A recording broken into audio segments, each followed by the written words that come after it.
Knock, knock, knock. Knock, knock, knock. A series of impatient knocks sounded at the door, followed by a scolding voice. Third sister, get up. What time is it?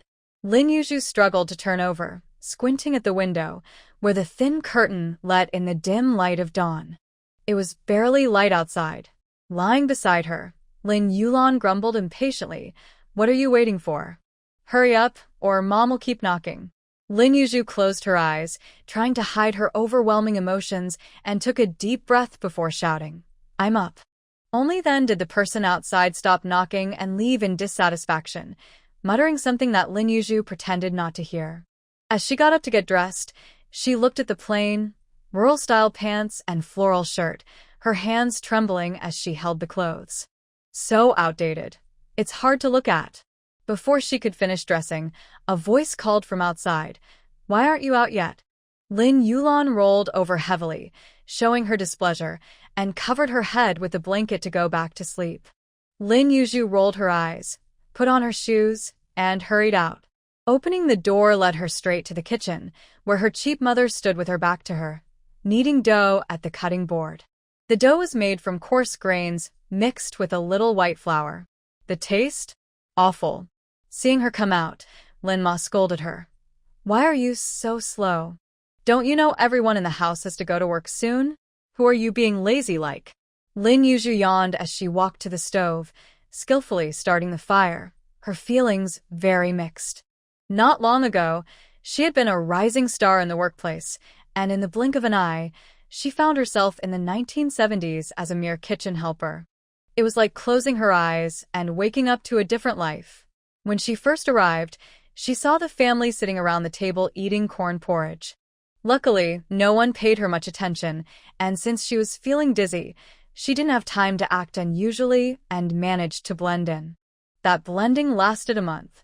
She hadn't absorbed any of the original owner's memories, so she had to figure things out on her own. The original owner was the fourth child in the family, with an older brother and two older sisters and a younger brother below her. After a month of observation, she had a rough understanding of the Lin family's situation. The eldest son, Lin Li Song, was steady and resembled their father, rarely speaking unless it was important. He was 3 years older than the eldest daughter, Lin Yumei, so they had a good relationship. However, he didn't get along well with his 6-year younger sister, often exchanging only a few words. Lin's father was a long-time employee at a steel factory.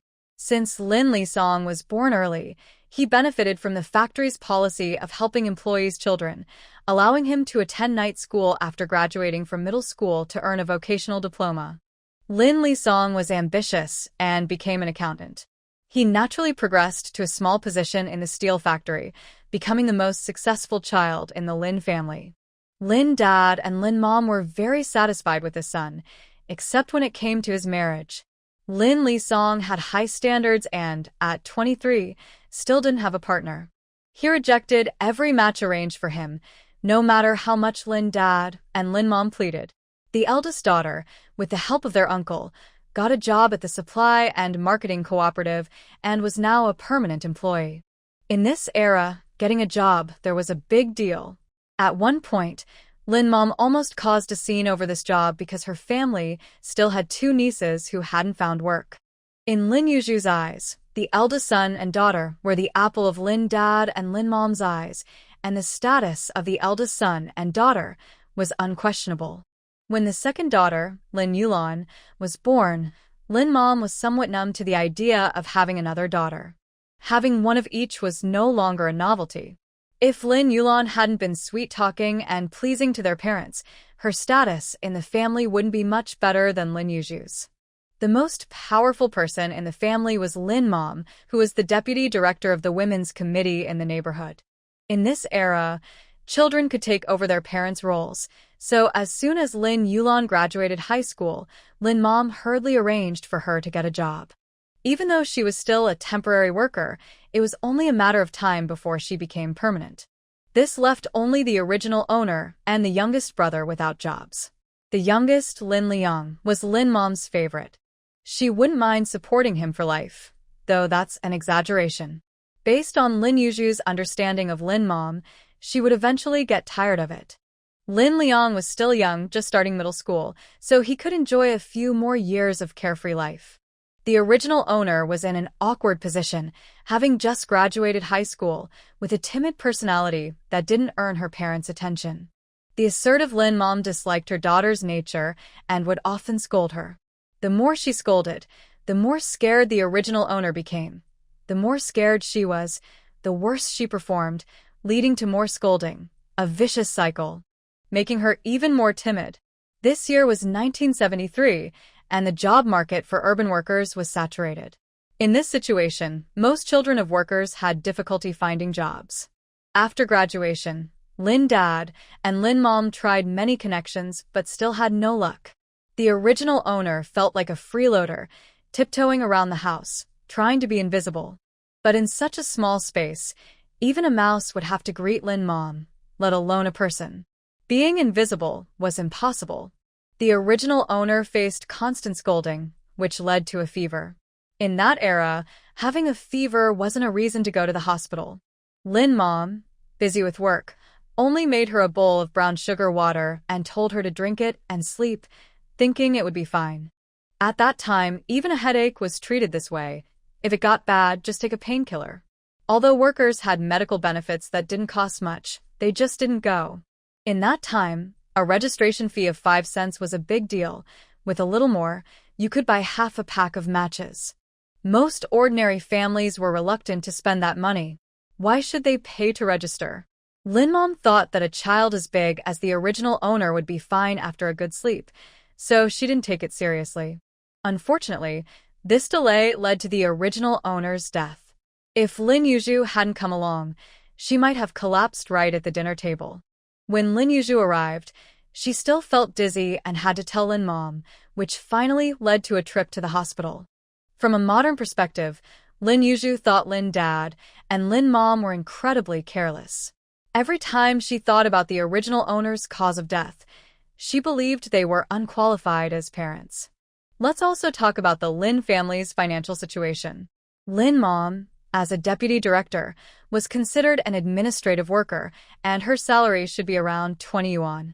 Lin Dad, a longtime employee at the factory, had worked there for over 20 years and had received several raises, now earning about 42.5 yuan. Lin Lisong, with less work experience but a vocational diploma, was now a small staff member, earning the same as Lin Dad. After deducting meal costs and pocket money, he could give Lin Mom around 35 yuan each month. Lin Dad's eldest daughter was still single because Lin Lisong hadn't settled down yet. In this culture, if the eldest son didn't marry, the younger ones had to wait. Lin Dad's eldest daughter had to remain single. She usually brought her own meals to work and contributed 20 yuan to the family each month. Interestingly, her salary was 27.5 yuan, slightly more than Lin Lisong's pocket money. However, Lin Yuzhu calculated that the supply and marketing cooperative often had defective goods, which were mostly consumed internally, reflecting employee benefits. These defective items weren't free, and Lin Dad's eldest daughter likely spent most of her pocket money on them. So, Lin Dad's eldest daughter probably didn't have much savings. If anyone was hoping Lin Dad's eldest son would remain single, it was probably Lin Dad's sister-in-law. If he didn't marry, Lin Dad's eldest daughter wouldn't either, and those defective goods would keep coming into their home. Lin Mom was quite anxious about this, so she made sure to take full advantage of her frugality. Even the cunning Lin Dad's second daughter couldn't escape Lin Mom's grasp. With a salary of 13.5 yuan, she could only keep a small amount for herself, and any complaints were quickly silenced. She would say, "You're an adult now. Eating at home without contributing? Look at how much your brother and sister give to the family each month, and how much do you give? How can you ask for so much pocket money?" Lin Dad's second daughter had no retort and left in defeat. For the original owner, Lin Mom said, "Just do more work and be more observant." Thus, Lin Yuzhu began her life as a maid. She had struggled during as Lin Yuzhu was making steamed buns. The eldest sister Lin Yumei from the Lin family finally came out. Seeing her busy mother and younger sister in the kitchen, Lin Yumei felt a bit embarrassed. She walked over to her mother and said sweetly, "Mom, there were so many people at the supply and marketing cooperative yesterday. I was so busy that I didn't hear you knock this morning." Lin Mom always treated her eldest daughter warmly, smiling as she replied, "I know you're tired from work, so you don't need to make breakfast." Lin Yuzhu felt numb. The difference between earning money and not earning money was so real. Lin Yuzhu didn't mind her mother's favoritism. In her heart, Lin Mom wasn't really her mom, so there was no jealousy to feel. Besides, she was just eating plain rice anyway. After cursing the heavens for being jealous of her again, she continued to shape the buns while thinking about her future. For young people who couldn't find work, the streets usually sent them to the countryside, which was mandatory. Families often argued about who would go to the countryside and who wouldn't. She remembered how Lin Mom had glanced at her meaningfully that day. Lin Yuzhu had to think deeply about it. Once she finished making the buns, she guessed that Lin Mom wanted her to go to the countryside. Going to the countryside seemed to be the only option right now, and she didn't want to be just a timid quail in the Lin family. Lin Mom had a fiery temper. As the saying goes, one either explodes in silence or struggles to explode. When she was about to turn her life around, Lin Mom had hit her with a broom twice. Dignity? Ha! Then one day, she saw her younger neighbor being hit with a willow branch for talking back, and it seemed like a bit of her dignity returned. Life, after all, requires some proper growth. So from that day on, she obediently played the role of the original owner, being a good little quail. In this era, without money, tickets, or letters of introduction, it was best to bring a rope when going out to explore. If life became unbearable, at least there would be a rope to hang on to. Otherwise, you couldn't buy anything.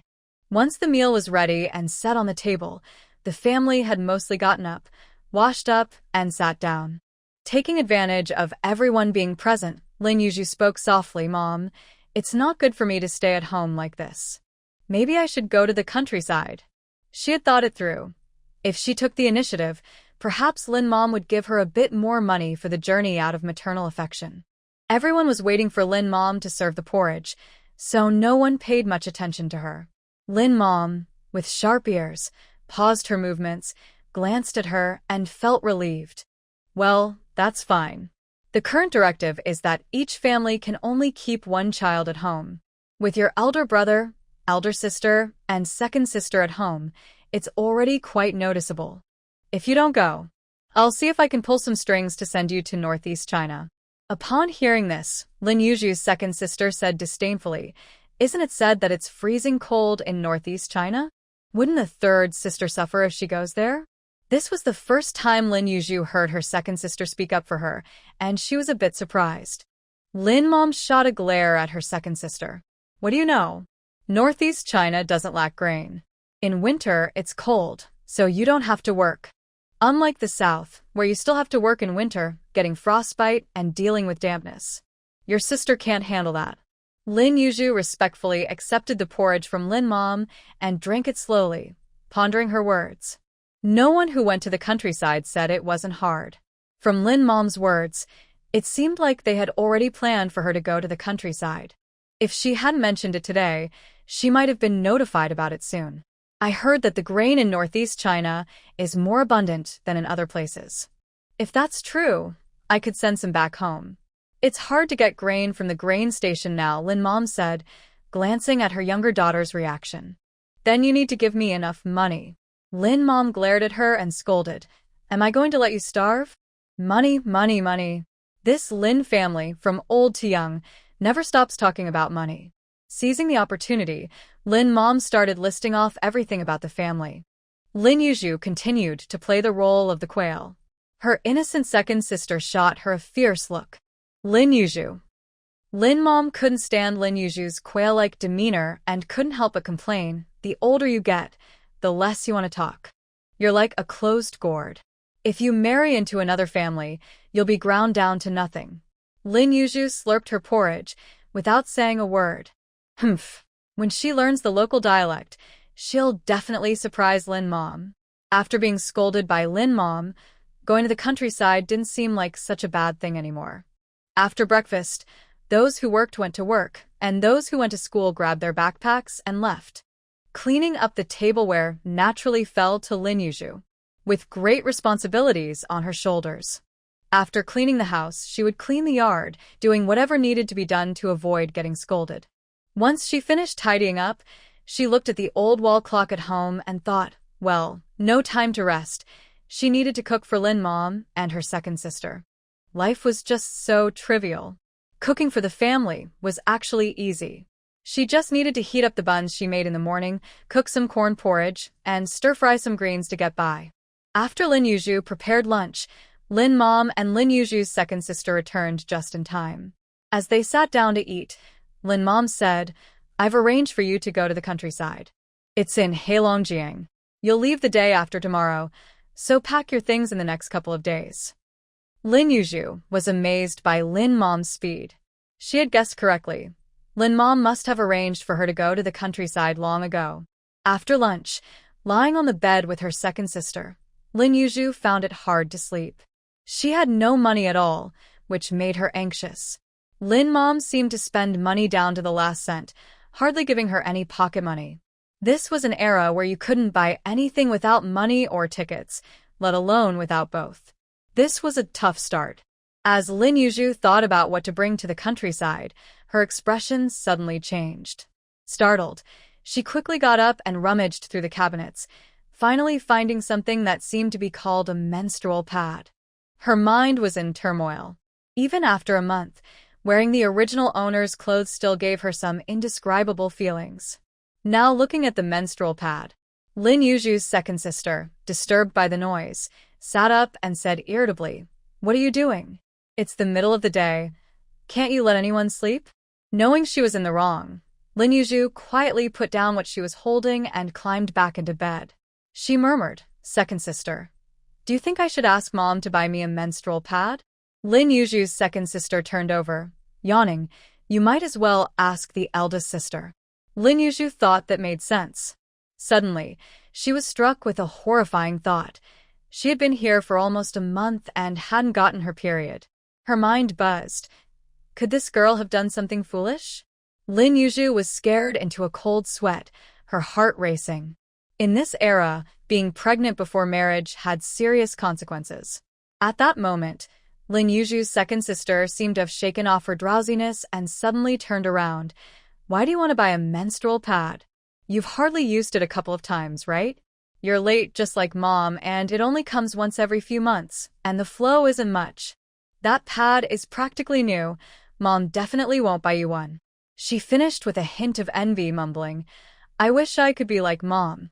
It's so annoying to have it every month." After hearing her second sister's words, Lin Yuzhu felt relieved. From what she knew about the original owner, she didn't seem like the kind of person who would take risks. For Lin Yuzhu, who suffered every month, this was practically a blessing. Don't tell her it's abnormal. It's a condition that needs treatment. No, she absolutely wouldn't seek treatment. Who could understand her pain of wanting to die every month? Just thinking about it made her feel better. After Lin Mom returned from work in the evening, the first thing she did was call Lin Yuzhu to fetch soy sauce. This little task was easy for her. After fetching the soy sauce and returning home, Lin Yuzhu saw her dad squatting at the door. Curious about why he wasn't coming inside, she weakly called out, "Dad," and opened the door to enter. When Lin Dad called out to Lin Yuzhu, she felt surprised. In the past month, she could count on one hand how many words he had spoken to her. She never expected he was waiting for her on purpose. Lin Yuzhu looked at Lin Dad with confusion. He pulled out a bundle of money from his pocket and handed it to her. It looked like a lot, but the bills were small, clearly saved up secretly. "Take this 10 yuan. When you're out, save some money. Once you're there, you'll have to rely on yourself." Lin Yuzhu gazed at her father's aging face, and his concern seemed genuine. Looking back at the money, her feelings were complicated. She once thought Lin Dad didn't care about the original owner's well-being, but today showed that wasn't entirely true. In this era, 10 yuan could buy many things. For Lin Dad, who should have been broke, 10 yuan was a fortune. "Dad, where did you get this money?" Lin Dad's face turned red. He felt embarrassed that his child knew about his secret savings. After giving her the money, he went back inside, saying, "Why are you so curious, little girl?" Lin Yuzhu stared at the money in silence. If the original owner were still alive, she would surely be very happy. Children who lack love often crave it more, and perhaps this little bit of care was enough to make her excited. Although she didn't suffer or die in an accident in her past life, taking over someone else's body was a fact. Maybe if Lin Yuzhu hadn't come, the original owner would have already been buried. But that shouldn't be a reason for her to enjoy a father's love without guilt. The original owner longed for parental love, and Lin Yuzhu tucked the money away, thinking of it as a loan. She would repay it when she had money in the future. Right now, she didn't know what life in the countryside would be like, so having more money was better. No matter the era, a penny can be a big deal, and that's an undeniable truth. When Lin's older sister returned, Lin Yuzhu told her about needing a menstrual pad. Lin's sister was surprised. It was rare for her younger sister, who had always worn her and their second sister's old clothes, to ask for something back. After thinking for a moment, she agreed to get a pad. Seeing her sister agree, Lin Yuzhu asked, "Sister, how much will it cost?" Lin's sister shook her head and laughed. "How much money do you have? You don't need to pay." She affectionately patted Lin Yuzhu's head. The eldest sister was like a mother to her, having held Lin Yuzhu more than their real mother. In this era, families often had the older ones take care of the younger ones. Lin Yuzhu was almost raised by her older sister, so there was a bond of affection.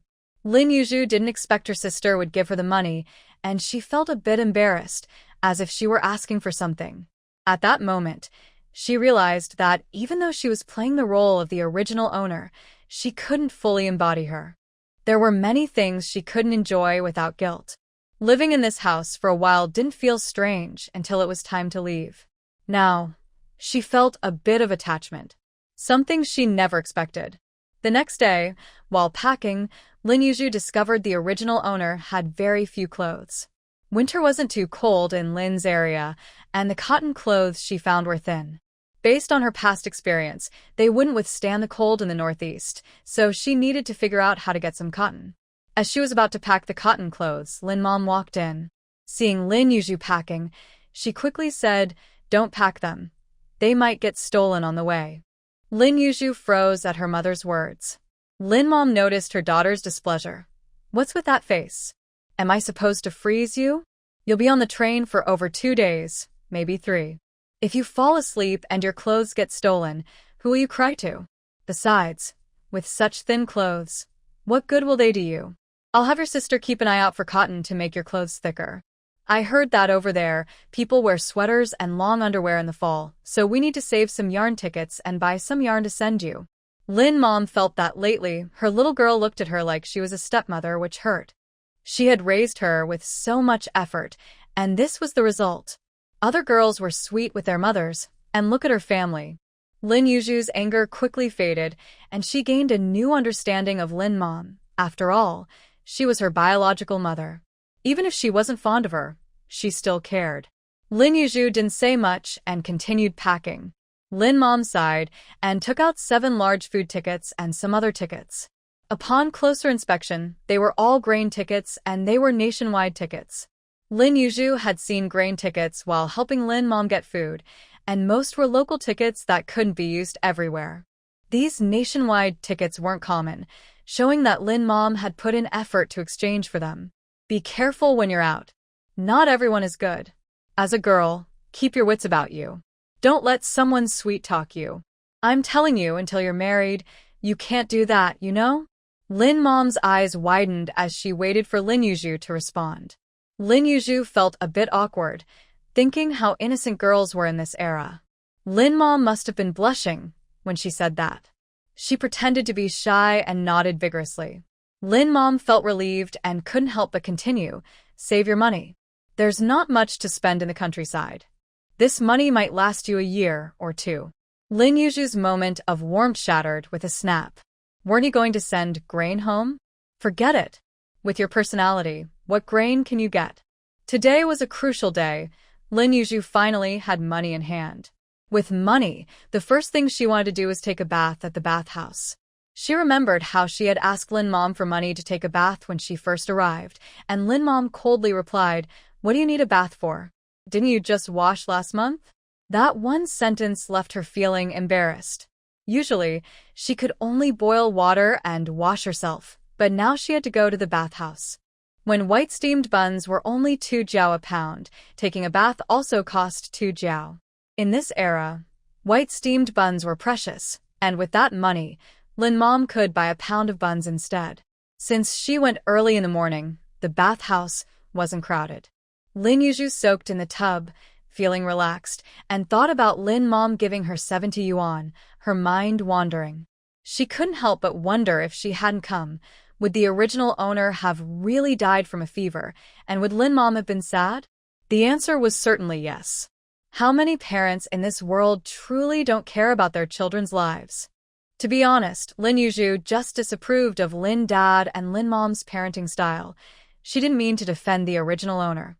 After all, people in this era might not want someone who took over another's body to confront their parents, who would want an outsider to disturb their family. In Lin Yuzhu's view, no one has the right to make decisions for others. She didn't know if the original owner resented her parents, and blindly seeking justice for her seemed too self-centered. Similarly, she had no right to hate the original owner's parents on her behalf. Lin Yuzhu remembered her own parents had also been neglected by the older generation. She had complaints in her heart, but no matter what she said, she was always very filial in front of her elders. Even if she disagreed, she never openly argued. Whether they listened was another matter. When her elders passed away, her parents cried deeply. At that moment, she understood her parents' mixed feelings.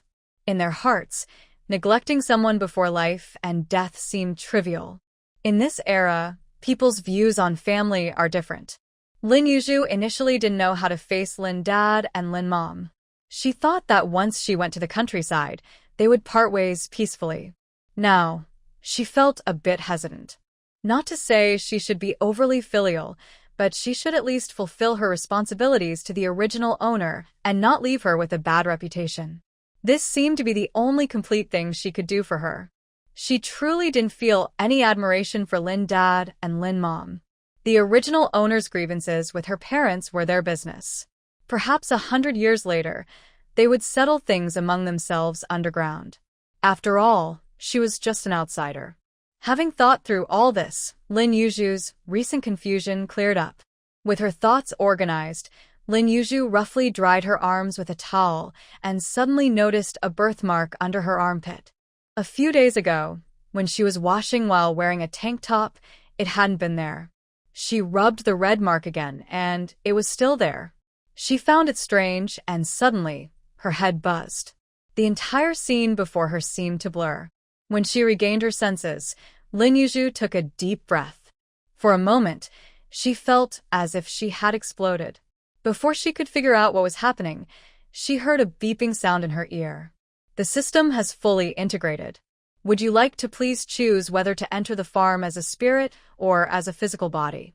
Lin Yuzhu, who had read many stories about special abilities, immediately understood what the system meant. With no one at home, it would be inconvenient to enter later when there were many people around. It was better to take advantage of the current quiet moment to explore. As soon as she thought this, the scene in front of her changed. A fresh scent of grass greeted her, and the clean air made her feel refreshed. At that moment, Lin Yuzhu stood in front of a small house made of blue bricks, with fields of crops behind her. One section had already been cultivated, about 100 square meters in size. Nearby, a flowing river could be seen, and beyond it lay endless fields that seemed to stretch on forever. Looking ahead, there appeared to be buildings, though they were not very clear, and in the distance were continuous mountains. Without considering the distance, Lin Yuzhu felt the scene was very familiar. Wasn't this a well-known farming game that once drove people crazy? The system might as well have called it by that name. The system explained, the system only borrows some ideas from your original world. In reality, our farm has various forms, but this one aligns best with your worldview, so the system made appropriate adjustments. Lin Yuzhu nodded in understanding. Why is it called Kala Farm? Does it have a meaning? This system comes from a place called Caesar Continent, and the developers named it Kala Farm. Lin Yuzhu looked at the endless fields, curious about how big this space really was. Could she, like the main character in a novel, use her mind to go wherever she wanted? The Kala system actually includes not just farms, but also oceans, mines, orchards, and more. I am just the intelligent administrator of one branch among many farms. Strictly speaking, the space you are in is similar to a planet, composed of many areas, each held by a different host. However, there is a transparent barrier between the areas, preventing hosts from crossing boundaries. Therefore, not all places you see are reachable, and I do not recommend using your mind to teleport. So, it is possible to teleport. The more she wanted to ask, the more questions arose. Lin Yuzhu decided to ask the important one first. Why was I chosen by the system? Am I here because of it? The system patiently explained.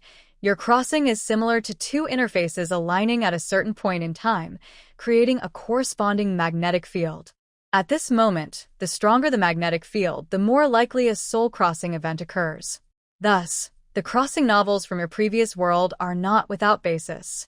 Lin Yuzhu pondered. Although the system's voice was pleasant and seemed to make sense, she couldn't understand how the past and present could be parallel. Friendly reminder, the host has not returned to the past of the previous interface.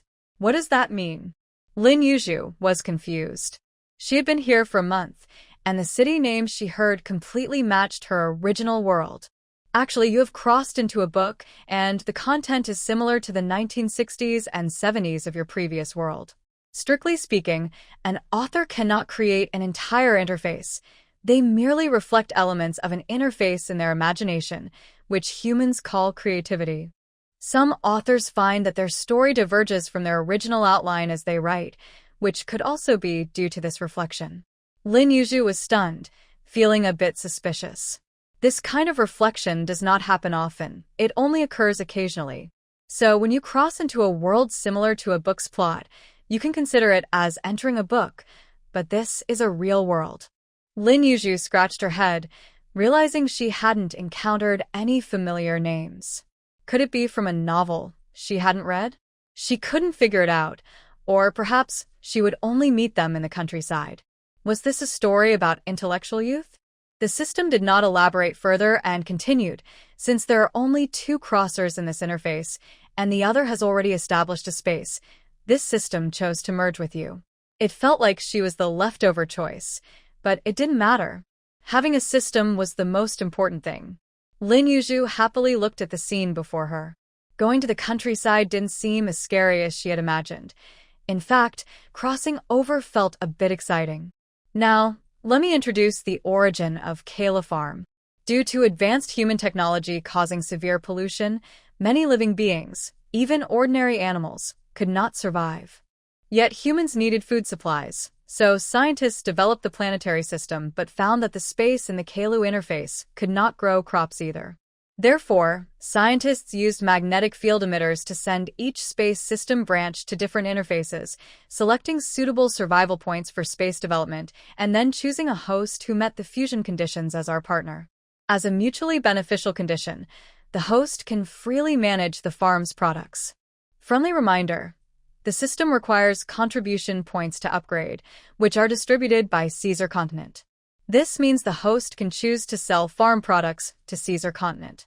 After the system finished speaking, a transparent interface appeared before Lin Yuzhu, showing options to buy seeds and sell products, just like a game. The first page she saw was for purchasing seeds. If she wanted to sell products, she could click on the selling option to switch interfaces. Looking at the seed icons, she noticed that all but the level 0 seeds were locked and gray. The level 0 seeds included only 3 types: carrots, white radishes, and grass. Seeing the grass sparked an idea in Lin Yuzhu's mind. Could that building in the distance be a ranch? That's right, that is a ranch. The ranch operates similarly to the way you played in the game, but it won't produce magical animals like in the game.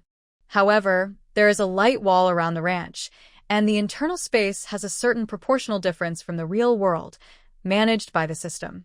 Therefore, I suggest you do not force your way into the ranch, as the passage of time is also real for you. Lin Yuzhu nodded in understanding. This setup seemed reasonable. She didn't want the time ratio in the space to be lower than in the outside world. Thinking about plant growth, Lin Yuzhu had another question. If the growth rate was normal, would it take too long to sell products and upgrade? The farmland cultivated by the system has an energy crystal layer underneath, which can rapidly accelerate plant growth. Once the soil leaves the range of the crystal, it will revert to ordinary soil. I suggest renting small robots for planting, harvesting, and managing the farmland. The price is very reasonable. Each small robot can be rented for just 10 contribution points for a day. For one piece of land, I recommend renting 4 small robots to quickly plant and harvest. Lin Yuzhu was astonished. The system was quite considerate. Or rather, it was just finding ways to make her spend money. With only 200 contribution points and the carrot and white radish seeds costing 160 points while grass was 80 points, she could afford to rent the robots, but the ranch would probably be out of reach. Just then, another interface popped up, this time about the ranch. Contribution points were universal. She saw that she could only raise chickens with level 0 seeds, but one chicken costs 700 contribution points. Lin Yuzhu had to temporarily give up on the ranch and focus on planting radishes. Fortunately, the radish seeds came in bags, enough to plant a whole field. However, land also required a certain amount of contribution points to cultivate since new energy crystals were needed for cultivation. In short, it was all about money. Looking at the high-level seeds, Lin Yuzhu couldn't help but drool. There were many fruits she loved, like strawberries, cherries, and mangoes. Seeing the levels, she thought it was better to just go to sleep and dream. The small robots can automatically harvest mature crops, and when it's time for a new planting round, the system will notify you. Wow, which system is this considerate? She was more than willing to spend money. Lin Yuzhu realized that the existence of this system meant that the host would not sell products to Caesar Continent without a reason. If she wanted to upgrade, she would definitely need contribution points. Although the products were freely managed, without mutual benefit, why would they give her a system? The scientists weren't fools. In a way, she had gotten a good deal. After purchasing white radish seeds and renting 4 small robots, she watched as 4 short, chubby robots rolled out of the small brick house, their round bodies supported by 2 rows of wheels. Then she saw them move to the land, their pudgy mechanical hands transforming into shovels. One dug holes while another planted seeds, and a third covered them up, while the isolated robot was responsible for making rows. The small robots efficiently planted the radishes. After watching for a while, Lin Yuzhu thought about checking out the inside of the small house when the system said, "The small house is the embodiment of an infinite warehouse and does not have the function of storing host items." Lin Yuzhu. As if to prove her wrong, the system displayed the warehouse interface, showing many empty slots. Lin Yuzhu was taken aback. Did she really need to get a set of tables and chairs to put in the space? She needed a place to rest. What if one day she had to live here? Just a heads up, I recommend you upgrade quickly. The system has many surprises waiting to be discovered. Lin Yuzhu raised an eyebrow at lunchtime. Lin Erji shook her head as she saw Lin Yuzhu in a good mood, thinking, silly girl. She still thinks going to the countryside is a good thing? Wait until winter, and she'll be crying. Lin Ma thought Lin Yuzhu was happy because she suddenly got 70 yuan, so she didn't suspect anything and, knowing they would leave early the next morning, refrained from nagging. Although they said they would leave the next day, they actually had to get up in the middle of the night to pack and catch the train. The train arrived at 4:30 in the morning, and before dawn, Lin Yuzhu got up and moved her packed luggage to the kitchen, where she saw Lin Ma holding an oil paper bag with pancakes. In the dim candlelight, Lin Ma radiated a gentle warmth, and Lin Yuzhu felt a warmth in her heart. At that moment, her mother's love felt comforting. Lin Ma placed the oil paper bags into a cloth bag, quietly reminding her, "There's a leather water bag and they're filled with water for you to drink on the way. I don't know if there will be water on the train. If there is, take out the water jug from your luggage and get some hot water to drink so you don't catch a cold. If there's no water, drink sparingly. It's a long journey. I've wrapped the pancakes 2 by 2, so don't open too many at once. It might make others envious. At that time, trains were slow, and it could take 3 days to reach the northeast. Lin Ma's advice came from experience. Lin Yuzhu nodded, indicating she was listening. Lin Ma helped her carry the luggage, and the mother and daughter walked under the moonlight to the train station. The streets encouraged youth to go to the countryside, and the local youth office would subsidize train tickets for those going to their destinations. If they faced difficulties there, they could seek help from the organization. So, Lin Yuzhu's luggage consisted mostly of clothes, some toiletries, a few miscellaneous items, and a white porcelain basin for washing her face. The only bulky items were a set of blankets and a mattress, which weren't too thick. Lin Ma kept the subsidy ticket from the youth office, planning to buy her daughter a thicker quilt and cotton clothes to send later. Compared to other youths, Lin Yuzhu's luggage was not much. She could carry it herself. Lin Ma didn't want her to carry too much, fearing she might lose something or get it stolen, so they packed as lightly as possible. At that time, you could buy a platform ticket to accompany someone into the station. When the train stopped, Lin Ma's eyes suddenly turned red and moist, and she began to nag again, mostly about being careful while out. But it was these little nagging words that touched the heart. Lin Yuzhu nodded repeatedly, showing she was listening. Seeing her mother's reluctance, her heart softened a bit. As she was about to board the train, she turned back and waved to Lin Ma, saying, "Go back. Be careful on the way." Although it was getting light, it was still not very safe to walk in the alley. Lin Ma waved back, nodding, but didn't seem ready to leave. Once Lin Yuzhu got on the train, she was lucky enough to find an empty seat. She felt fortunate. It wasn't just about having a ticket. Many people paid the same fare, so why should some sit while others couldn't? It was hard to explain many things. After settling her luggage, Lin Yuzhu looked out the window and saw Lin Ma trying to find her by the window. When their eyes met, the train slowly started moving. Lin Ma was saying something she couldn't hear, waving at her with red, watery eyes. The system told her Lin Ma was saying, "Don't blame the family." Lin Yuzhu's eyes also became moist. Perhaps at that moment, Lin Ma gave her a feeling called maternal love. She understood that in this era, some things were beyond her control. With several children at home, she was the only one eligible to go to the countryside, so she had to go. She had no complaints about that. Waving to Lin Ma until the train left the platform, Lin Yuzhu's emotions finally settled. Turning around, she noticed the 3 young people who had been dozing off at the table were now awake. Lin Yuzhu nodded to greet them. She was sitting on one side of a 2-person seat, with 2 girls sitting across from her and a boy next to her. The 2 girls seemed to be about her age. The girl by the window had delicate, fair skin and bright eyes. It was easy to see that in a couple of years, she would be a rare beauty. The girl next to her had a pleasant appearance and gave off a clean and fresh impression. A closer look revealed her neck and ears were very clean, indicating she was someone who valued cleanliness. In this era, such girls were not common. As for the boy next to her, Lin Yuzhu only glanced at him politely, sensing he was well-mannered. One could often see a person's character through their demeanor. As the 3 gradually woke up, the girl sitting across from Lin Yuzhu asked, "Are you also a youth going to the countryside?" Lin Yuzhu nodded, and the girl smiled. "We 3 are too." "Hello, I'm Zhang Yanqiu," with Yan meaning bright and Qiu meaning autumn. The girl spoke Mandarin quite well, with a slight accent. Lin Yuzhu guessed she might be from the capital since the train started from there. "Hello, I'm Lin Yuzhu, with Yu meaning jade and Zhu meaning bamboo. Are you all from the same place?" Zhang Yanqiu shook her head. "We boarded the train together in the capital, but the boy next to you and I are locals."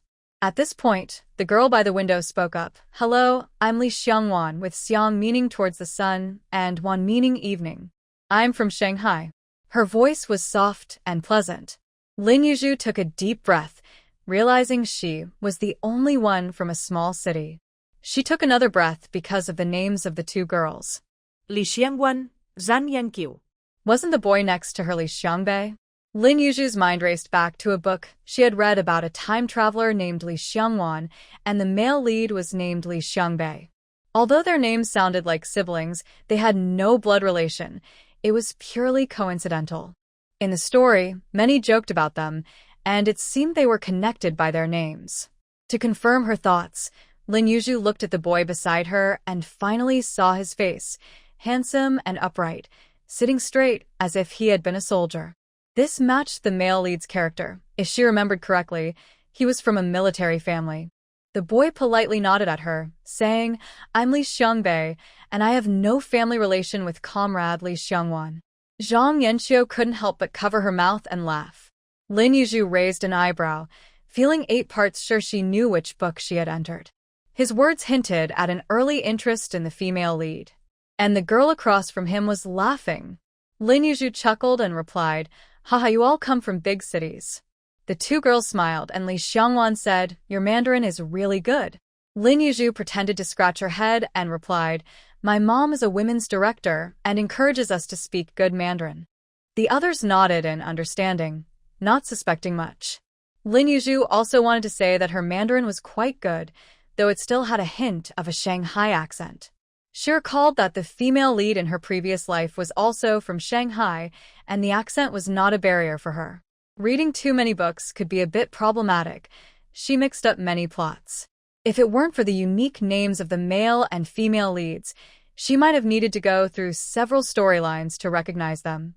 After a long time, she remembered the female lead's special ability was a jade space, but she couldn't farm there. She discovered it before her time travel. The female lead thought the apocalypse was coming and frantically collected supplies. She was already a rich second generation, so money was no issue. She spent billions stockpiling.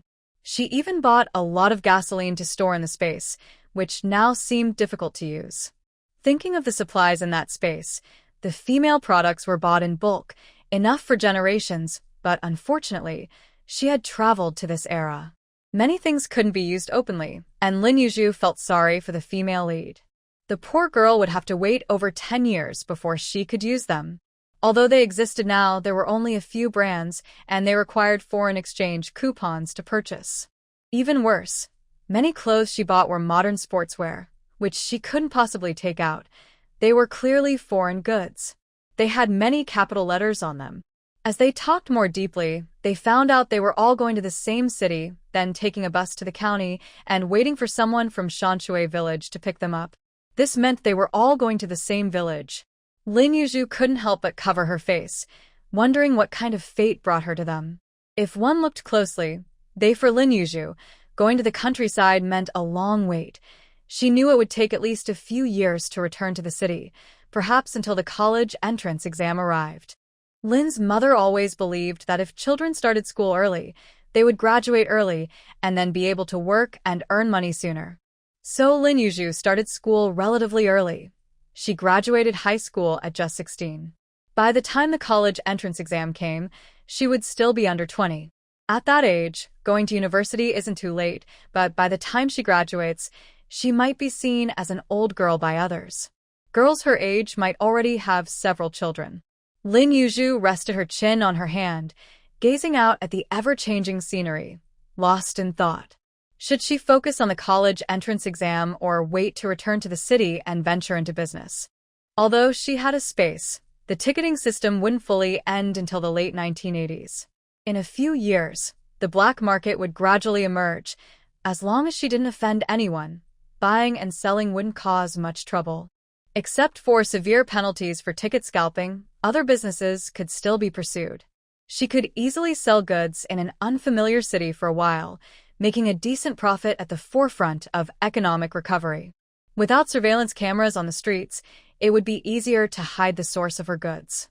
Once she made enough money, she could leave and move to a city she liked, buy a few houses, and wait for their value to rise, or become a demolition resident. Either option seemed good.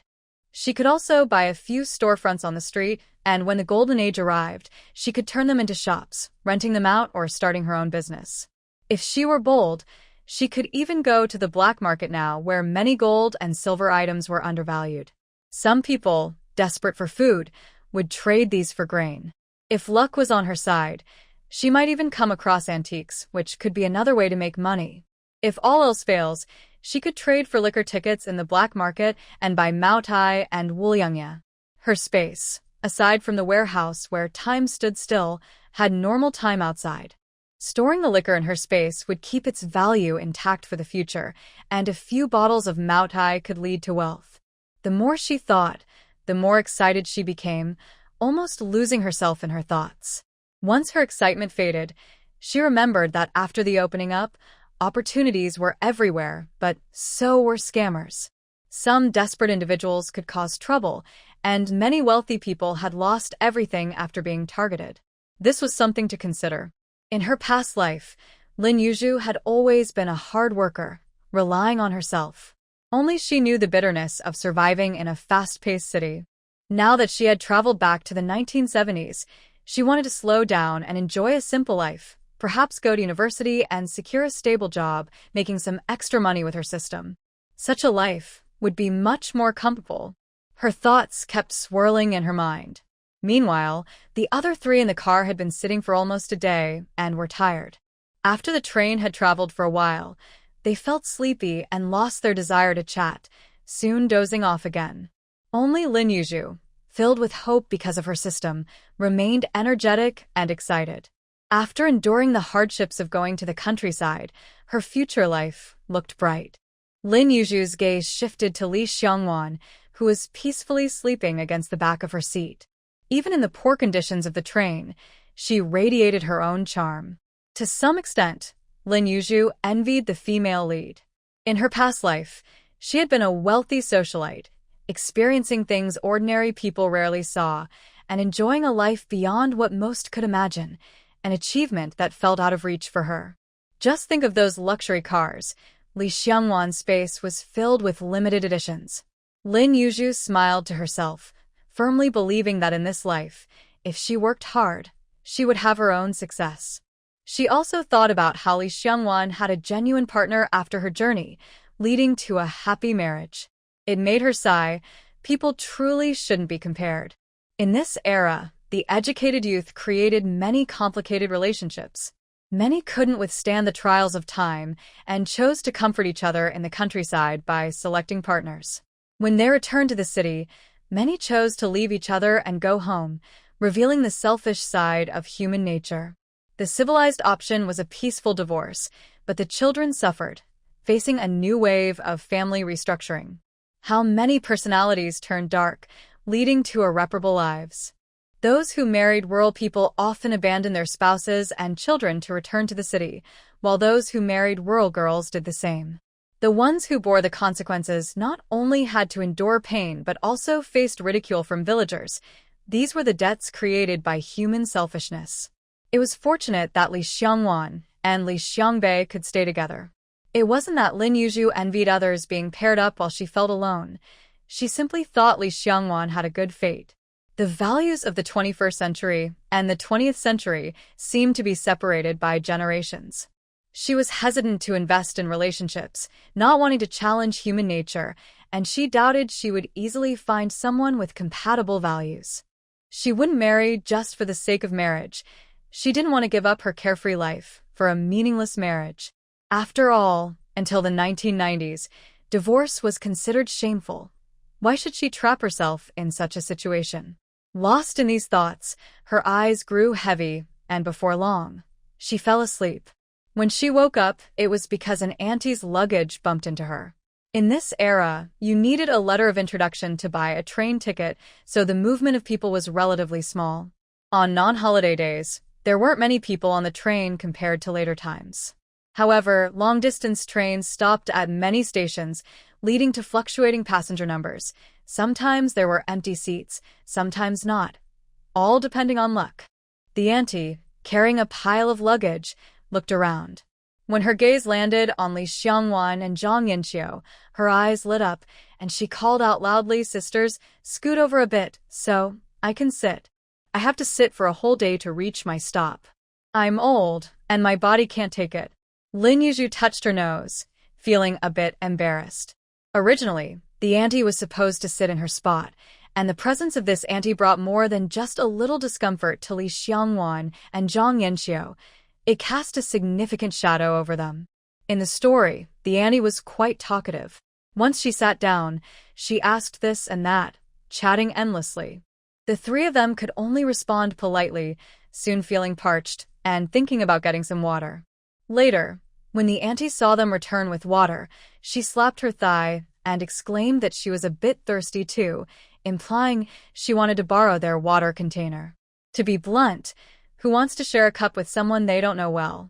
Li Xiangwan and Zhang Yanqiu turned pale, and it was Li Xiangbei who stepped in to save the situation by lending his water container to the auntie.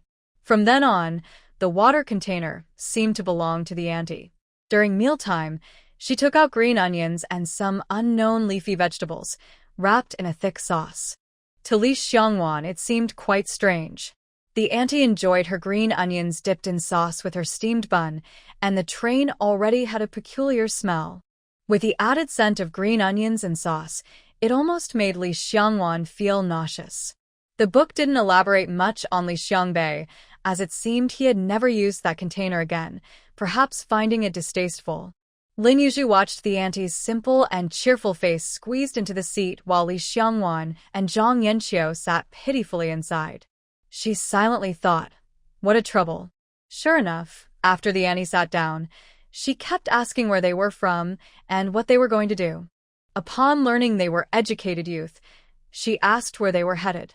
Sitting directly across from the auntie, Lin Yuzhu couldn't help but chat a bit more, but the auntie was truly too talkative. After an early start, Lin Yuzhu felt tired and eventually pretended to sleep. With no more questions to ask, the auntie began to talk about her family. She was visiting her brother. The auntie didn't think much of her sister-in-law, complaining that she didn't know how to live properly, saying her sister-in-law was proud and looked down on her for being from the countryside, unlike these young girls, who were so approachable. Then she added, they're all city folks. Why is there such a big gap?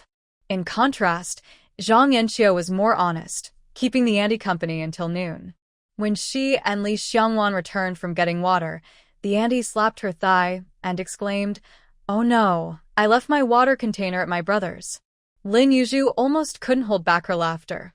The auntie's acting was quite something. Water containers could only be bought with industrial coupons, which were scarce in the countryside. Even if there were some, they would be spent on necessities, not on something as extravagant as a water container. For guests, Zhang Yanqiu's family conditions are not good.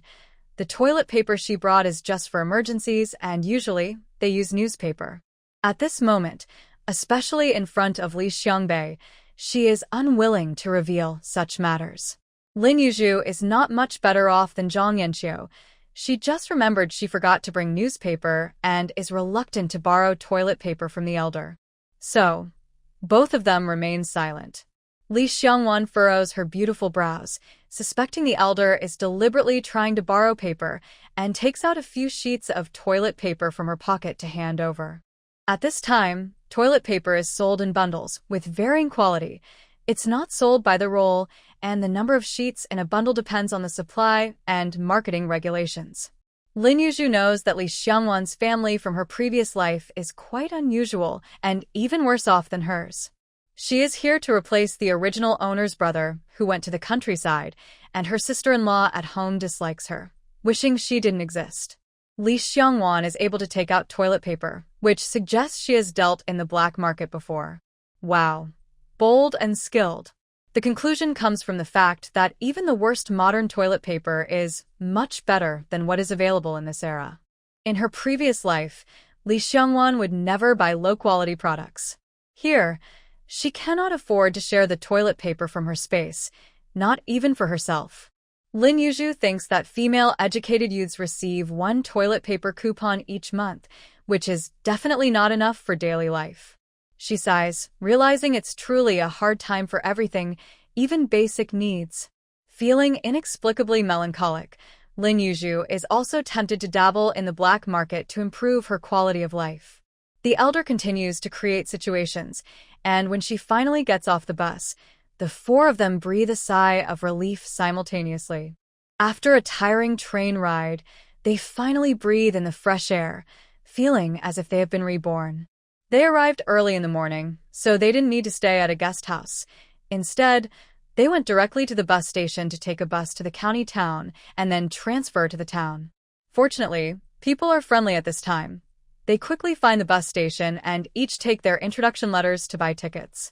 However, it's not so easy once they get on the bus. There's no place for luggage, and the small bus is packed with passengers, with bags everywhere. If the journey weren't short, they might not have been able to endure it. This time, they aren't so lucky. None of them get seats and have to stand. Tired and sleepy, with the strong smell of gasoline and the bumpy road, the three girls' faces grow paler. After getting off, they feel nauseous. They hardly ate on the train, and now they look as lost as ghosts. Li Xiangbei is in better shape than the girls and can take care of Li Xiangwan, helping her with her luggage. With only 2 hands, he can only assist her. Without friends while out, they have to rely on themselves. Lin Yuzhu is very grateful for her mother's foresight, which allows her to still have the strength to carry her luggage. Zhang Yanqiu has a lot of luggage, carrying 2 big bags and a cloth bag in front, making her look like she might faint at any moment. Seeing Li Xiangbei only helping Li Xiangwan with her luggage, she feels downcast. But everyone's face is not looking good, and Li Xiangbei naturally has no time to pay attention to her. If he notices, he pretends not to. Lin Yuzhu sees her struggling to walk and says, "Let me help you with the bag." Aside from feeling a bit unwell, she still has some strength. Her body is in good shape, and being young gives her more energy, much better than in her previous life. At this moment, Lin Yuzhu feels a bit proud, unaware that after going to the countryside, this little strength means nothing. Zhang Yanqiu smiles gratefully, her expression improving a bit. The 4 of them transfer to another bus and arrive at the town. After a long journey, they finally relax at the local educated youth office. The people from Shanshui village have already arrived. A young man wearing glasses waves at them with a smile. Li Xiangbei quickens his pace to greet him, and they embrace passionately, exchanging a typical male greeting. Lin Yuzhu guesses this young man is Li Xiangbei's childhood friend, Wang Yang. Wang Yang is also from a military family, but due to the turbulent times, he had to go to the countryside a few years earlier. Li Xiangbei also ended up in the countryside because of a situation. Although things look bleak now, once they get through this wave of hardship, their family backgrounds will be incomparable. Sure enough, when the young man introduces himself, he says, "Hello, I'm Wang Yang," with the character for sunshine. He truly has a bright and cheerful demeanor, like a friendly neighbor. The 3 girls introduce themselves in turn. Wang Yang, along with the village chief, comes to pick them up with an ox cart. Following Wang Yang's lead, they all place their luggage on the cart. The village chief looks like he is in his 50s but is actually just over 40. In this era, the hardships faced by their generation are beyond Lin Yuzhu's imagination. The village chief is quite friendly towards them, saying, "Come on, kids, get on the cart." After greeting the village chief and introducing themselves, they get on the cart. Only Wang Yang and Li Xiangbei chat, with the village chief occasionally chiming in. The sun is shining brightly, and the 3 girls have already leaned against each other, dozing in the warm sunlight. They sleep soundly, and Lin Yuzhu is awakened by Li Xiangwan's gentle pat. As she opens her eyes, still groggy, she doesn't realize where she is, looking dazed, which makes Li Xiangwan chuckle. When Lin Yuzhu finally wakes up, it seems they have arrived at the village entrance, where many curious children gather to watch. It's the busy farming season, and the adults in every household are working in the fields, with no one having the leisure to watch the educated youths. Moreover, several batches of educated youths have come to the village over the years, so they are no longer a novelty. Some villagers, hearing that more educated youths are coming, express their disdain. These educated youths are delicate. They tire easily even doing simple tasks. What else can they do? They can't let them starve in the village, and since they can't contribute much, it seems unfair to give them food. The village only has 1 cow, which the village chief treasures. It's already quite considerate of him to bring them to the village entrance. In some villages, people have to walk several miles back home. After they get off the cart with their luggage, the village chief says, "Wang Yang, take these kids to where you're staying. I need to take the cow back to the barn to graze, so I won't accompany you. You all take a rest today, and go to work with Wang Yang tomorrow morning." They nod in understanding and bid farewell to the village chief. Wang Yang says, "You all came at a good time. Before the autumn harvest, you can earn some work points to exchange for food. When I first came, it was winter, and there wasn't much food in the village granary. The food distributed to the few educated youths who came with me was not much. Later, I had to secretly negotiate with the village chief to exchange some food for money." Lin Yuzhu realizes this is essentially a way to buy food with money. This news isn't bad. As long as they have money, they won't starve. But for those educated youths without money, it's not a good sign. Zhang Yanxiu knows that educated youths all live together and share meals. Now that she has a fellow villager, she feels comfortable asking, "So, is the food mixed together for everyone to eat?" She feels a bit anxious, knowing that as a girl, she might not eat as much as the boys, and if the food is mixed, she could lose out. Wang Yang smiles and reassures her, everyone has their own food bag with markings. You take out as much food as you need for each meal, and no one eats more than their share. Zhang Yanxiu breathes a sigh of relief. Lin Yuzhu is secretly surprised. She remembers the plot was not like this, as there had been disputes over meals, and in the end, everyone cooked together with their close friends. This indicates that the plot and reality differ. At this moment, Lin Yuzhu and Li Xiangwan think alike. If they all share meals, how can they use the food from their space to improve their quality of life? It's not possible for them to take out good food to share every few days. Not to mention selfishness. Even among cadre families, there aren't many who can afford to improve their meals with meat every few days. Everyone is living a frugal life. Ration tickets are meant to control citizens' purchasing power. Buying meat requires splitting it into portions, and if they actually take out meat, they wouldn't dare exceed half a pound. Dividing that little meat among everyone means each person would only get a few bites, hardly tasting any meat at all. The two frown in deep thought.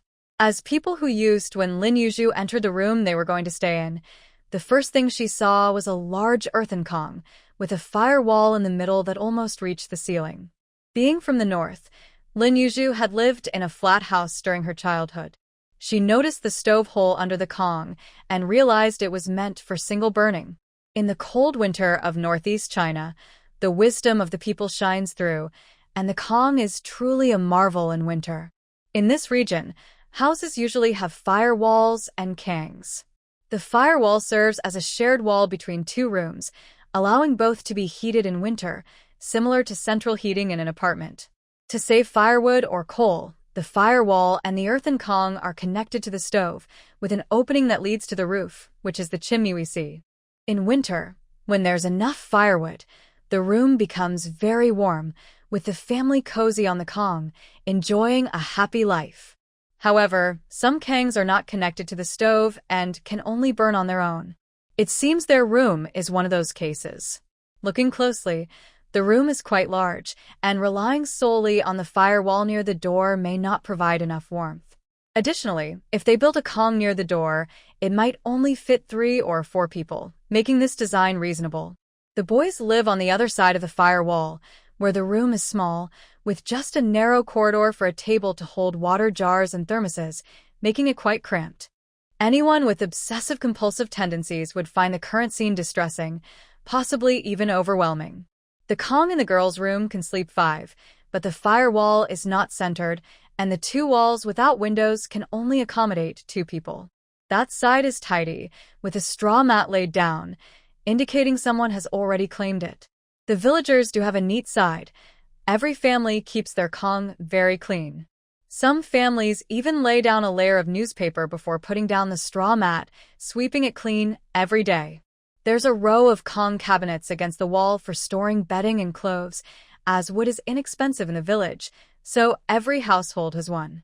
Since Lin Yuzhu and the others just arrived, the Kong hasn't been maintained, leaving it in stark contrast to the clean one nearby, dirty and shabby. Li Xiangwan and Zhang Yanxiu were once again shocked, unable to regain their composure. Lin Yuzhu set down her luggage and looked at the items on the Kong. A straw mat was half-rolled and placed on the Kong, with dirt clumps and dust on the earthen Kong. It was definitely not acceptable to lay the straw mat directly like this. Over time, it would absorb dirt and be uncomfortable. When there's a problem, it needs a solution. Lin Yuzhu didn't have time to worry. Let's take the straw mat outside to wash it and clean the Kong. Do you have any newspapers? It's best to lay a layer of newspaper on the Kong before putting down the mat. The two finally snapped back to reality and nodded in agreement. Zhang Yanxiu had brought newspapers, and at this moment, they weren't concerned about who didn't bring what. After cleaning the Kong, the three of them worked together to lay down the newspaper, stacking the sheets without glue or tape. They borrowed a cloth from Wang Yang to clean the straw mat, hanging it out in the yard to dry before laying it on the Kong. At this point, the three finally had a moment to rest and began discussing how to sleep. Li Xiangwan and Zhang Yanxiu both disliked the firewall, finding it dirty and unpainted. Lin Yuzhu didn't mind. Come winter, that firewall would be a treasure. So Lin Yuzhu chose to sleep next to the firewall, while Zhang Yanxiu preferred the spot by the window, feeling it was brighter and would lighten her mood, as she still felt a heaviness in her heart. Li Xiangwan and Lin Yuzhu disagreed with this idea, thinking that if someone broke in at night, the window position would be the most dangerous. They didn't voice their concerns, so Li Xiangwan ended up sleeping in the middle. She carried a secret, wanting her own private space, but in this era, it wasn't easy for a girl to find a place to live alone in the village. At that time, legal knowledge hadn't reached every household, and there were still some unscrupulous people in the village. Many female-educated youth had suffered misfortunes. For a female-educated youth to live alone was not a wise choice. Initially, some educated youth were scattered among various villagers' homes. Male-educated youth were not too concerning. The differences in living habits caused some inconveniences. But female-educated youth were different. Over time, conflicts arose, and some were even bullied by their host families. Later, to protect the educated youth, the organization had houses built for them in the village. Those fortunate enough received some housing subsidies. The village had also wanted to avoid trouble, so gradually, any available houses were reserved for the educated youth. Living alone was not something Lin Yuzhu was considering for now. Li Xiangwan was already prepared. She took out a piece of deep blue cloth and said to the others, "Do you want to use this cloth to separate the Kong?" Their Kong faced the door, and if someone went out in the morning without closing the door, it would be easy to expose themselves. In Lin Yuzhu's view, it was necessary to have a curtain to separate the Kong. Seeing Li Xiangwan take out so much cloth and even dye it, Lin Yuzhu guessed she had prepared it in advance. Lin Yuzhu also had her secrets, so she naturally agreed. Having some cloth to cover was better than nothing. While it might not block out light completely, what's there to be picky about in a communal dormitory? Although rural cloth was easy to buy, it still cost money. Lin Yuzhu didn't want to take it for free, so she handed Li Xiangwan 50 cents. "I think we should use the cloth to cover it. Not to mention our privacy, there are boys living in the other room. Not covering the entrance to the Kong could easily lead to exposure for us girls. Not only would hanging a curtain at the door help, but someone would also lift the curtain if they went out." This mud house had only 2 rooms and a kitchen, and everyone did their activities in the kitchen. With their Kong directly facing the kitchen, it wouldn't be convenient. Zhang Yanxiu noticed Lin Yuzhu had taken out 50 cents and paused, looking somewhat displeased. She thought it was enough to just remind others to be careful. But since they were all sleeping on the same Kong, it wouldn't be fair to leave her out, so she reluctantly took out 50 cents. Li Xiangwan didn't hesitate to accept the money and put it in her pocket. They would be living together for a while, and if she was too generous from the start, it might create a habit of others always asking her for money. In her previous life, she had friends from ordinary backgrounds and later realized that while they acted friendly on the surface, they often judged her behind her back. Because they split the cost of meals, they would complain about her needing to pay when going out to eat, questioning how she could afford it with her family's good financial situation. From then on, she understood that if you were better off, others would expect you to contribute more. She scoffed at this. Now that she was here, she knew to keep a low profile and not develop a reputation for being overly generous. Li Xiangwan was well prepared, even bringing nails and rope. Having rope was already a big help, and the girls were busy trying to figure things out without any clear plan. Li Xiangbei benefited from his childhood friend's help. As long as he organized his luggage, he was fine. Once settled, he came over and naturally took over the work.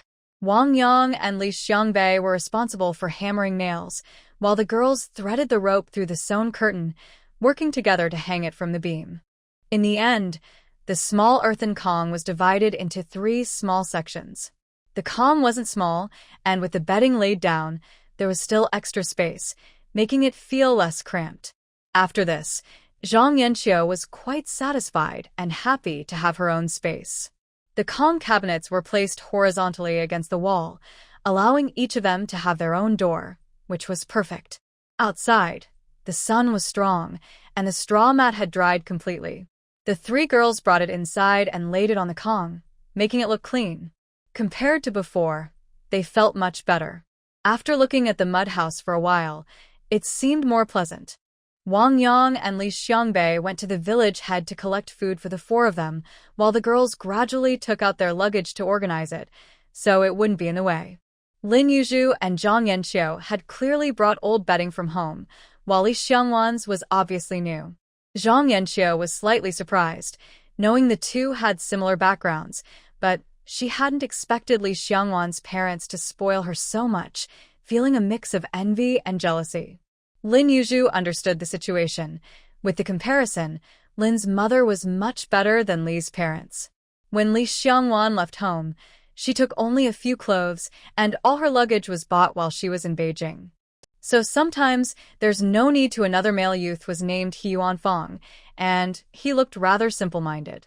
Lin Yuzhu couldn't help but glance at him, recalling that he didn't seem as simple as he appeared. In the book, this person was not honest and had a habit of peeping at female youths. So, having a curtain was necessary. You never know who might be a good person.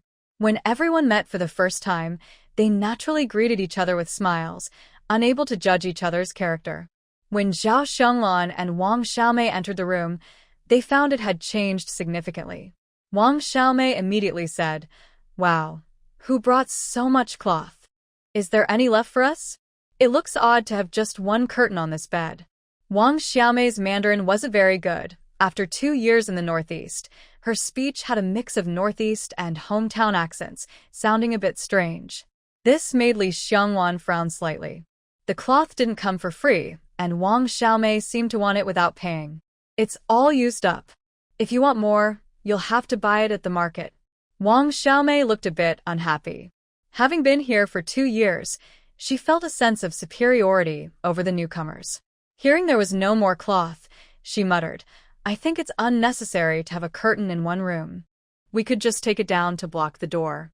If we all pay attention, no one will be exposed. The leftover cloth can be used for something else. We're all women. Why should we be shy about seeing each other?" Lin Yuzhu was somewhat surprised by Wang Xiaomei's words.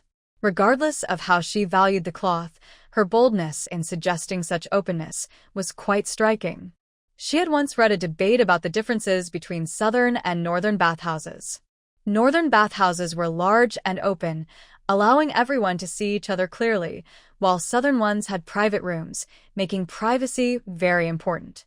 Lin Yuzhu clicked her tongue, realizing that some views couldn't be strictly divided by north and south. Li Xiangwan thought Wang Xiaomei was a bit shameless and ignored her, heading straight to the kitchen. Lin Yuzhu shrugged. It was impossible to take the cloth down, so she followed out, and Zhang Yanqiu naturally went with her. Seeing that no one was paying attention to her, Wang Xiaomei felt embarrassed and spat towards the door, hypocritical, acting like a capitalist, wasting national resources. This was a bit harsh. Zhao Xianglan pulled her, saying, "We're all fellow youths. Why make a fuss like this?" Wang Xiaomei huffed and pouted. "We're all living in the same room.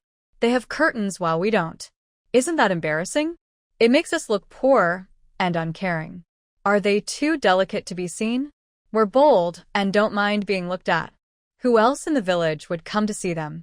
Zhao Xianglan glanced at Wang Yang chopping wood in the yard and the new arrival Li Xiangbei, then said to Wang Xiaomei, "Starting off with conflicts will make people think we're bullying newcomers. If you're upset, deal with it yourself. I need to see what lunch is being made." Wang Xiaomei stomped her foot. "Traitor." Since the girls weren't familiar with each other, the boys didn't notice the argument. The village provided corn kernels, not individual grains, but ground to the size of rice. This could be used to make porridge, which was filling but time-consuming to cook properly. In summer, if you didn't want to use too much firewood, the porridge would be hard to eat. In winter, with plenty of firewood, it could be cooked longer, making it delicious and sticky. The older youths had time to grind corn into flour. After a long day of work, just drinking porridge wouldn't be enough, so they also made steamed buns. Lin Yuzhu and her friends had some dry food and just wanted to cook some porridge, so they didn't ask to borrow corn flour. Each took their share and started cooking porridge. The village wasn't strict. Every family had a vegetable garden, and no one would report it since everyone ate vegetables. These vegetables weren't part of the work quota, and only those with red armbands could manage it, but few dared to do so. A few years ago, some from the town tried to remove the villagers' garden vegetables, causing public outrage, and they were driven out. Since then, no one dared to touch that issue. The villagers' unity was quite powerful, and the commune leaders turned a blind eye. In the village, green vegetables were the least valuable, and the youths had their own garden, making it convenient to eat vegetables in summer. They stir-fried a plate of leeks and celery and sliced a cucumber. At the dining table, Wang Xiaomei said directly, "These vegetables are from our garden. You newcomers will be responsible for taking care of the garden from now on. We can't just let you benefit without working." This made some sense. Aside from the harsh tone of Wang Xiaomei, Lin Yuzhu and her friends had no objections. Wang Xiaomei's attitude made it seem like they were getting free food, which was quite off-putting. Lin Yuzhu barely touched her chopsticks, nibbling on a hard biscuit with porridge. She was both hungry and tired, eager to finish and rest. Out of nowhere, He Yuanfang picked up some leeks and put them in her porridge. What the heck? Lin Yuzhu was shocked and almost cursed. She forgot to chew the biscuit. What was happening? Wasn't it said that in this era, everyone was supposed to be reserved? Didn't boys avoid talking too much with girls? It wasn't that Lin Yuzhu was vain. She considered herself quite good-looking. By the standards of this era, she had fair skin, big watery eyes, an oval face, and cherry lips. She looked like a pretty girl, but perhaps a bit delicate and easy to bully. Her mother had never denied her food, raising her to be charming. Lin Yuzhu didn't expect to spark someone else's interest right away. Her expression turned angry. In this special era, why should she let him serve her food? Lin Yuzhu shot him a knife-like glare. He Yuanfang, being timid, became flustered under her fierce gaze. He looked simple and honest, stuttering as he explained, "I saw you weren't eating much, so I thought I'd give you some vegetables." Anyone would think he was being kind. Li Xiangwan and Zhang Yanxiu looked tense, encountering such an impolite person right after arriving in the countryside, naturally feeling uneasy. Li Xiangbei frowned, watching He Yuanfang but not planning to intervene. Wang Xiaomei, who was more outspoken, laughed. "Oh, He Yuanfang, are you falling in love?" Lin Yuzhu couldn't take it anymore and slammed her chopsticks on the table. Everyone jumped, and Wang Xiaomei and He Yuanfang clearly looked a bit guilty. "I have hands. Why do I need you to serve me food?" He Yuanfang turned red and didn't dare say another word, his gaze becoming evasive. "Comrade Wang Xiaomei should know about the crime of being a rogue, right? Let me advise you. It's not just actions that can define a rogue. Those frivolous words can also count. I suggest you think carefully before you speak. Spreading baseless rumors is also a form of being a rogue. I don't want anyone outside this room to know about this.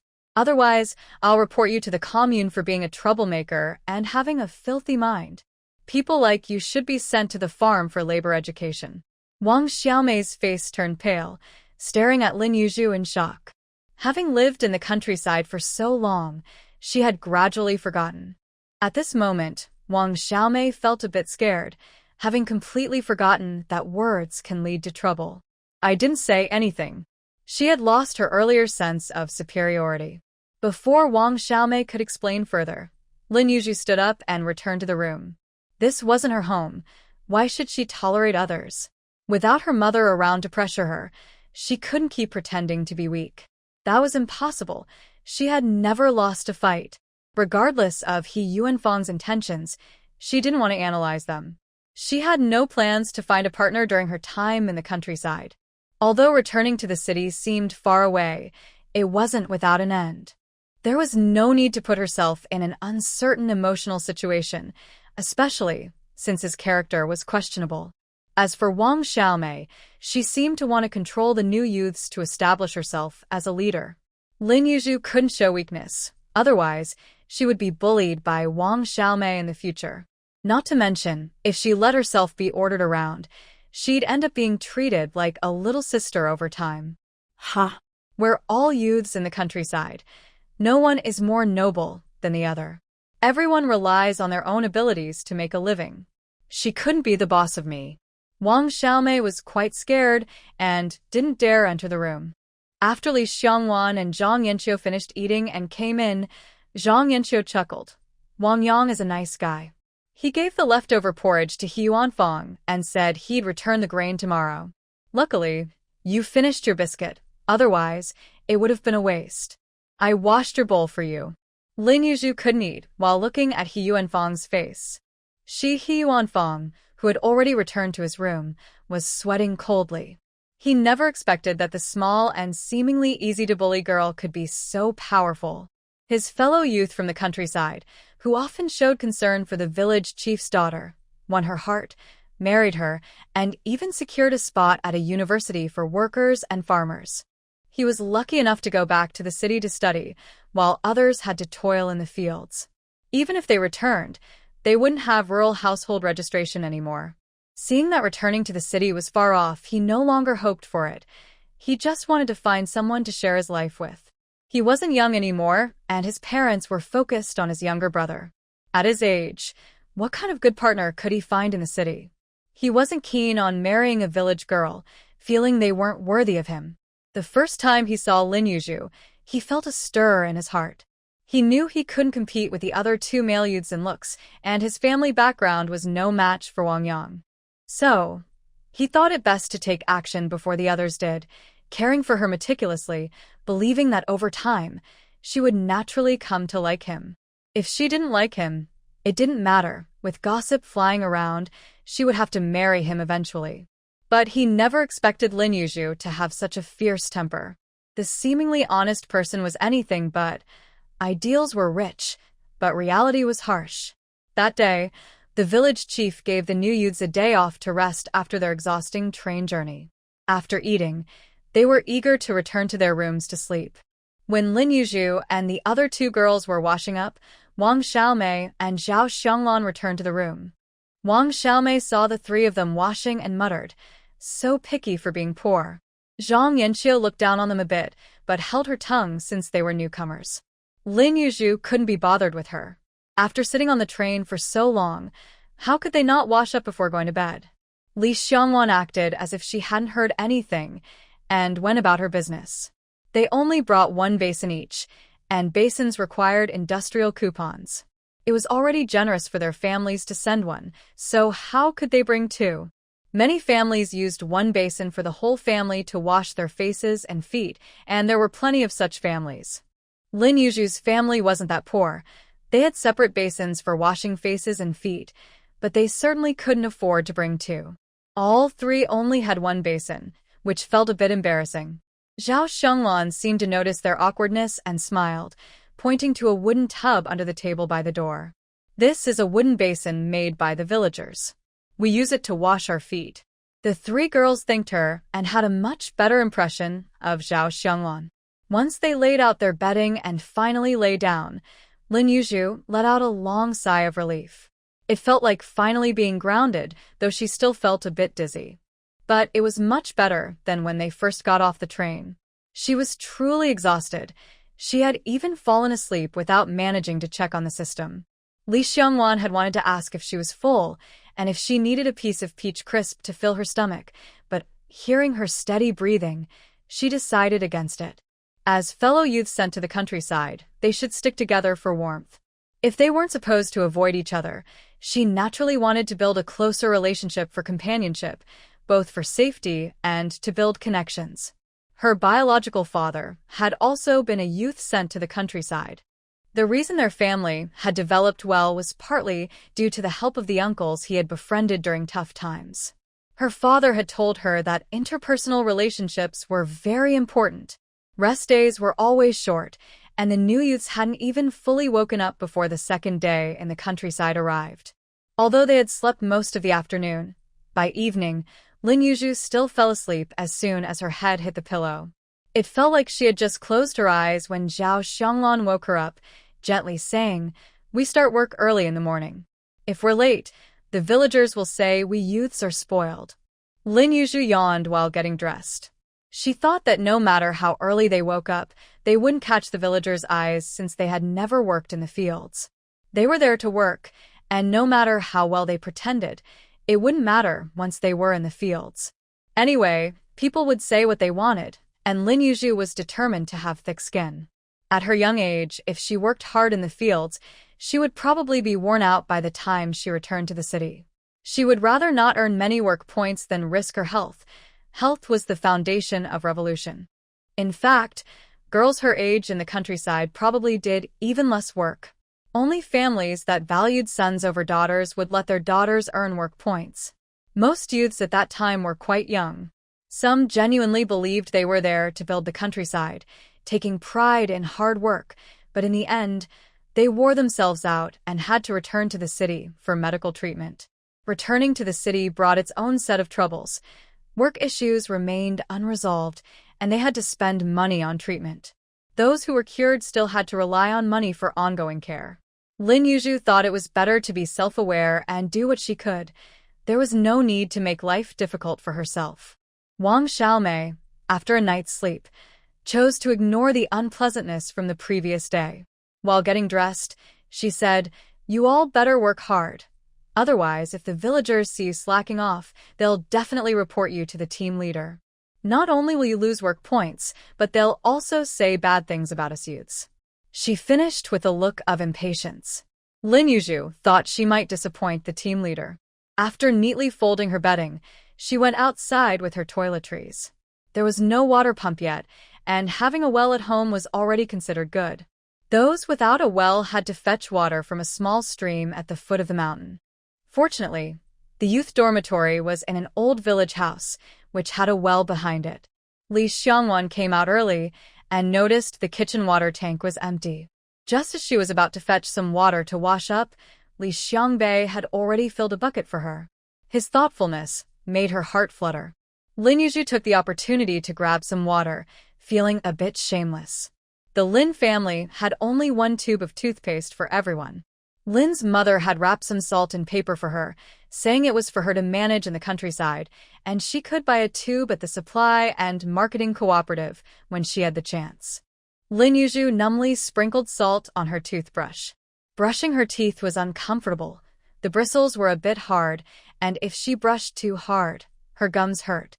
Each time she brushed, her face contorted in pain.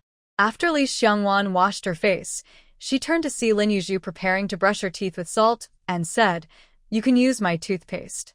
Wang Xiaomei happened to come out with her basin and, hearing this, quickly approached, "Give me some too. I just ran out." Li Xiangwan's expression was a bit stiff as she squeezed some for her, but inside, she was mocking her. Lin Yuzhu also held out her toothbrush for Li Xiangwan to squeeze some toothpaste onto.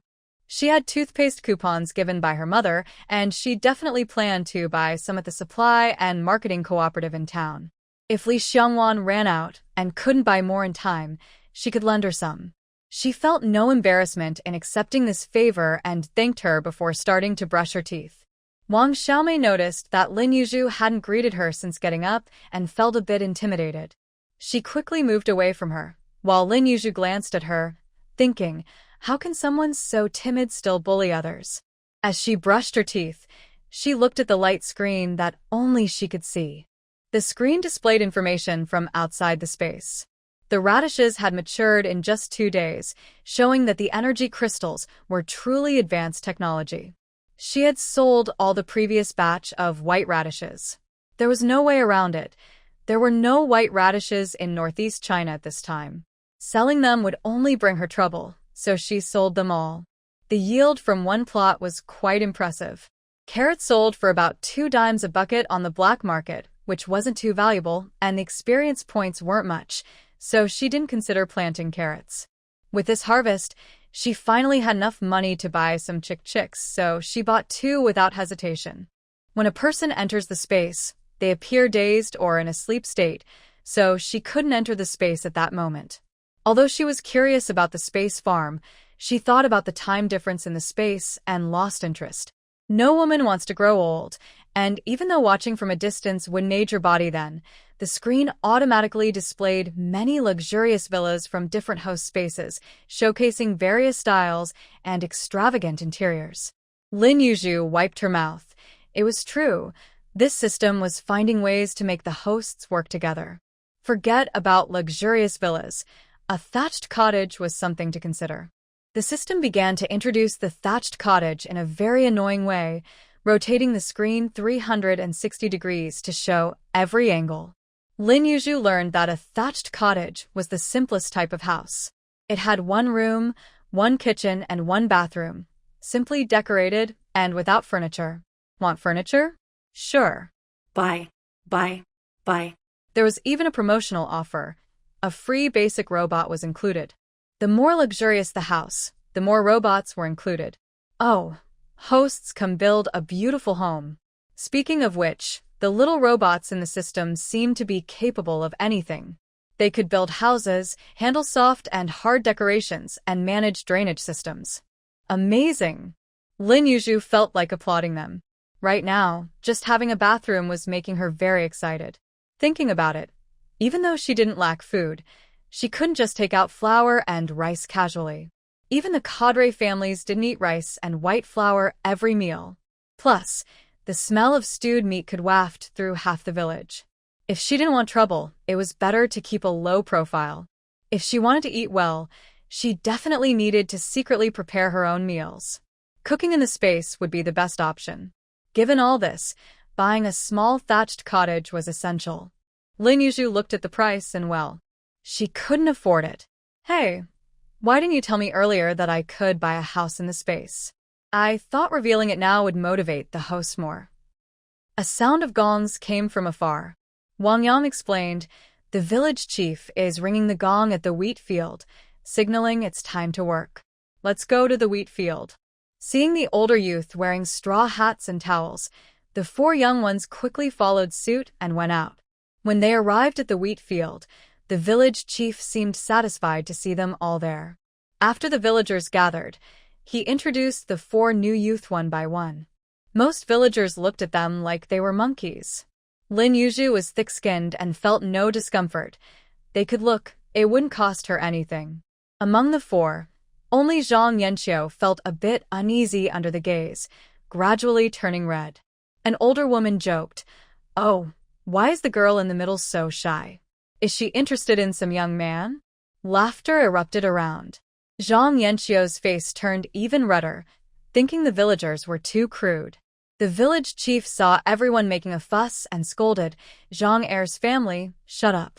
Stop making noise, or I'll deduct your work points." Work points equated to food and money. They couldn't just be deducted without reason. If they were deducted casually, the villagers would definitely protest. Zhang Er's family laughed it off, not taking it seriously, and stopped teasing the youth. Shanshui village was a large village divided into 3 small teams, each with a team leader. The leader of the first team was more assertive in the village and directly took away the new male youth.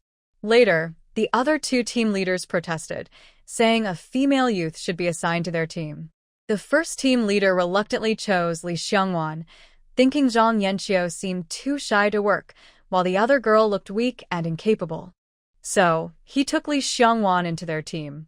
As if following a script, the male and female leads were assigned to the same team.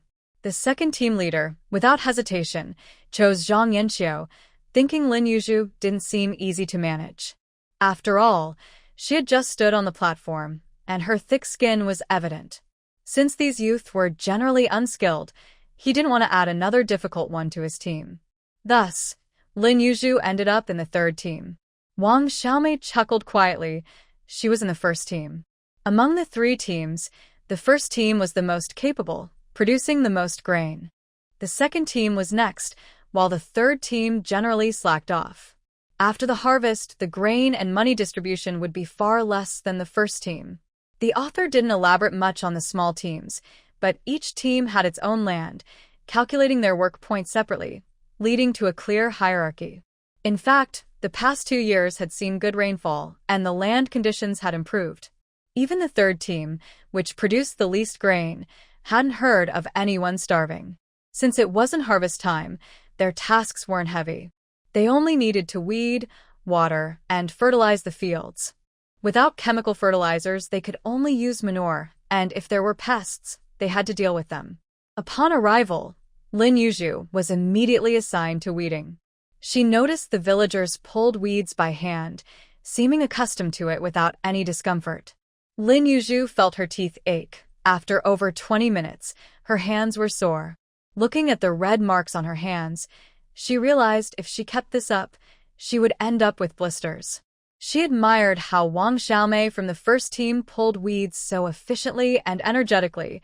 Her hard-working spirit was impressive. Gazing at the endless wheat fields, she felt a wave of fatigue wash over her, the words slacking off spinning in her mind. Slacking off was indeed an art, and clearly Lin Yuzhu wasn't skilled at it. When noon break came, the third team leader said, "Zhu, someone reported that you're not working seriously and your work points might be deducted. You need to be more diligent this afternoon. Otherwise, even your meals will be a problem." Lin Yuzhu felt numb. Couldn't she just say she didn't need too many work points, as long as she didn't owe any by year-end? With the system by her side, Lin Yuzhu sincerely thanked the heavens. Otherwise, she might really starve in the countryside. The third team leader, seeing she was just a girl, didn't continue to say much and shouted for everyone to disperse and go home. Lin Yuzhu didn't bother to find out who reported her. It was definitely someone in the team, probably upset that she wasn't working hard and unwilling to share her work points. But honestly, Lin Yuzhu hadn't planned to earn too many work points. She thought it was fine to earn points based on the work she did. The amount of work was clear, so what was there to report? Lin Yuzhu noticed many in the third team were slacking off, not just her. The teams gathered at the wheat field to disperse. Others heard the third team leader's words. On the way back after work, Wang Xiaomei leaned over and said, "See, I told you, the villagers are sneaky. If you don't work hard, someone will definitely report you." At this moment, Lin Yuzhu didn't want to argue with Wang Xiaomei about yesterday's issue. She just wanted to let her know what could be said and what couldn't. She wasn't someone easy to bully, so there was no need to make their relationship tense. So, she lazily replied, "Let them report. As long as I'm full, my family won't starve. I don't eat much. As long as my work points are enough, that's fine." Saying this, she walked ahead confidently. Wang Xiaomei shook her head behind her and whispered to Zhao Xianglan, "She's young and naive. Those extra work points can be exchanged for food or money. She doesn't think about that." Zhao Xianglan didn't comment, just sighed as she watched Lin Yuzhu's back. Girls generally had less strength, and even if she worked hard, her points would only cover basic needs. She wouldn't earn much money either. She couldn't help but agree with Wang Xiaomei, thinking maybe Lin Yuzhu was spoiled at home and could still get some support. Otherwise, how could she be so confident? The more she thought about it, the more envious she felt. When they first arrived, everyone was like a bunch of clueless kids. By winter, when they were starving, they would understand the importance of work points. Once back at the courtyard, everyone was busy washing the sweat off their faces and necks. Lin Yuzhu quietly approached Li Xiangwan and asked, "Xiangwan, do you have an extra pair of cotton gloves? I'll pay you, and I can give you 2 liang of grain tickets in exchange. How does that sound?" She had seen Li Xiangwan using cotton gloves today and thought to ask if she had any more, planning to buy some in the county when she had free time, fearing her hands would get ruined. Li Xiangwan nodded. "I happen to have an extra pair." Li Xiangwan had help from Li Xiangbei in the morning, so she didn't tire too much and could hold on. Lin Yuzhu was also managing to slack off a bit, but both had prepared mentally and knew what the future held, plus with the system. They felt confident. However, Zhang Yanqiu, a local, didn't know when she could return to the city and couldn't see a future, leaving her feeling very low and lost. She found a shady spot to sit down. If a novel has a male and female lead, a male supporting character is also essential. When the village had brought in a man, Lin Yuzhu immediately recognized him as the male second lead, especially since he was described in great detail in the story. He was like a jade among men, unparalleled in the world. Lin Yuzhu thought to herself that the author's words were indeed true. Even with a bag slung over his shoulder, standing in this messy rural courtyard, his clear and elegant demeanor shone through like green bamboo. His straight posture exuded an unyielding strength, and such an aura could transform a person entirely, not to mention his outstanding looks. The male second lead had a somewhat delicate face, but his eyes held an indescribable resilience that made him appear exquisitely handsome. The young people in the courtyard were all taken aback. He was just too good-looking. After the village had introduced him, he told the young people, "This is the last of your group, just arrived today. Please help him settle in." He then turned to Zhou Nan and said, "Zhou, get to know each other. If you have any questions, ask Wang Yang. He's been around longer and knows the ropes. I have other matters to attend to, so I'll leave now." Zhou Nan nodded, watching the village head leave.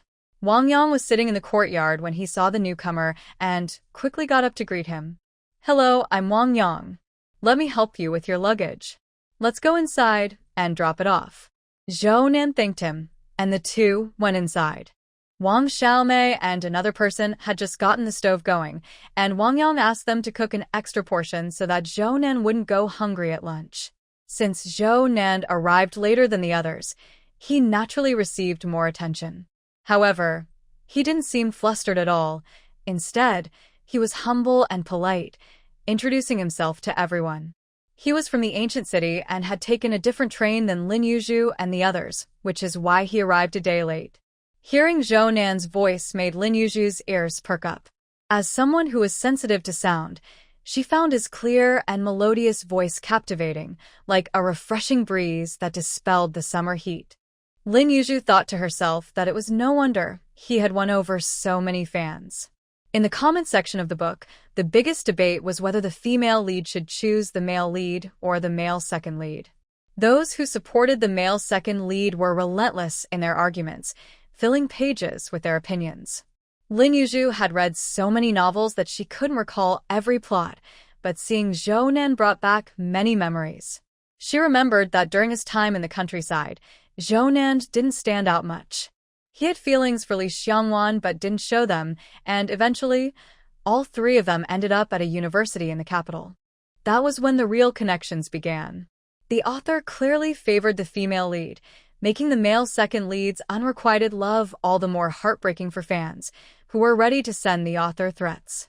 This only showed how deeply the male second lead felt for the female lead. Lin Yuzhu admired the male second lead's tall stature and handsome features, which matched her taste perfectly. However, he belonged to someone else. Knowing the plot, she wouldn't develop any feelings for Zhou Nan, so once the novelty wore off, she stopped staring at him. After she looked away, Zhou Nan let out a small sigh of relief. For some reason, he had felt like he was being scrutinized, especially with a hint of teasing in her eyes, leaving him confused. At the dinner table, Wang Xiaomei and Zhao Xianglan occasionally stole glances at Zhou Nan. Wang Xiaomei looked curious, while Zhao Xianglan had a more intriguing expression, her shyness almost visible on her face. Noticing that Li Xiangwan had also looked at Zhou Nan a couple of times, Li Xiangbei maintained a cold expression throughout the meal. It was unclear whether Li Xiangwan noticed his jealousy, or if she hadn't yet realized the male lead's feelings. Regardless, she was eating and drinking comfortably. From Lin Yuzhu's perspective as a reader, it was obvious that the male lead was feeling anxious and insecure. Who can say that men don't have intuition? Lin Yuzhu compared the male lead and the male second lead, thinking that the male lead might not stand a chance later on. For her generation, Zhou Nan's assertiveness was stronger. If Li Xiangbei hadn't made his feelings clear and shown care for Li Xiangwan, Zhou Nan might have had a chance. The meal was filled with different thoughts, but it was enjoyable to watch the three handsome young men and women. Lin Yuzhu thought it would be even better if Zhou Nan were more talkative. If he could tell a story or two, that would be perfect. If the food were tastier, it would be even better. Speaking of the meal, Lin Yuzhu felt a burning sensation in her stomach after eating. She didn't know how many chili peppers Wang Xiaomei had used. After the meal, she drank a lot of water because she felt so spicy. In her previous life, she could handle spicy food, but little Yuzhu had never eaten spicy food growing up. Suddenly eating it now was too much for her body to handle. Wang Xiaomei was from the south, where spicy food was the norm. She had picked some small chili peppers from the garden today to let the new young people try her cooking. However, the newcomers weren't from regions known for spicy food, so she was bound to be disappointed. Zhang Yanqiu, who had worked all morning, felt like she was in a deep pit of despair and didn't want to live anymore. While washing the dishes, her frustration grew, and her mouth and stomach burned. After finishing the dishes, she went inside and said to Wang Xiaomei, "Can we not use chili peppers in our cooking? I've never eaten spicy food." Her tone had a hint of irritation. Wang Xiaomei, sitting on the edge of the Kong and admiring herself in a mirror, raised an eyebrow at Zhang Yanqiu's tone and replied sharply, "If you don't like it, don't eat it. If you can cook, go ahead, but if I'm cooking, there will be chili peppers." After a glare, she muttered, "You're complaining about just 2 peppers? Why are you so picky? So dramatic?" Zhang Yanqiu glared back in anger. The two were locked in a stubborn stare, ready to argue at any moment. Lin Yuzhu glanced between them, realizing this concerned her as well, and asked Zhao Xianglan, "Have you all been eating spicy food like this?" Zhao Xianglan sighed. "I'm not used to spicy food, but I've somehow become someone who can't live without it." She didn't say it outright, but her words implied that Wang Xiaomei was stubborn about the chili peppers. Once you get used to spicy food, it's hard to go back. The older young people seemed unfazed by the spice. They were probably used to it. This meant that there was a divide between the new and old young people regarding food. Li Xiangwan had never been a fan of spicy food. She couldn't even handle cornbread, let alone spicy dishes. So she suggested, "How about we make some non-spicy dishes in the future?"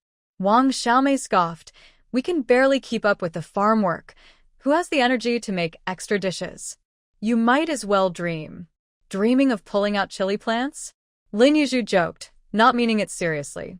She didn't know why, but she felt like teasing Wang Xiaomei.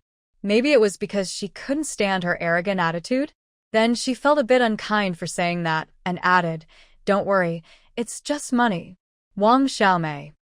The argument naturally ended without resolution, and everyone left in discontent, heading back to their beds for a break. Lin Yuzhu thought that this collective life was ultimately not something to fantasize about. The village chief meant that Comrade Zhou Nan could take a day off and return to work the next day.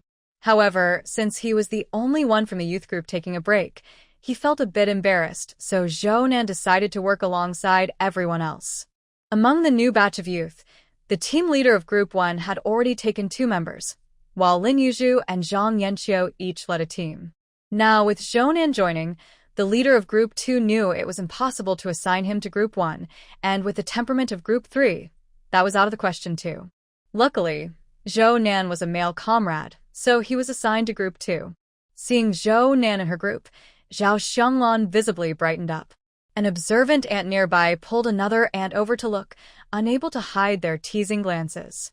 Zhou Nan's good looks had indeed amazed the women in the village, and the attention he received from the older women was much greater than that given to the other newcomers. In the afternoon, Lin Yuzhu took on the role of supervisor. Since they didn't want her to slack off, everyone decided to work harder together.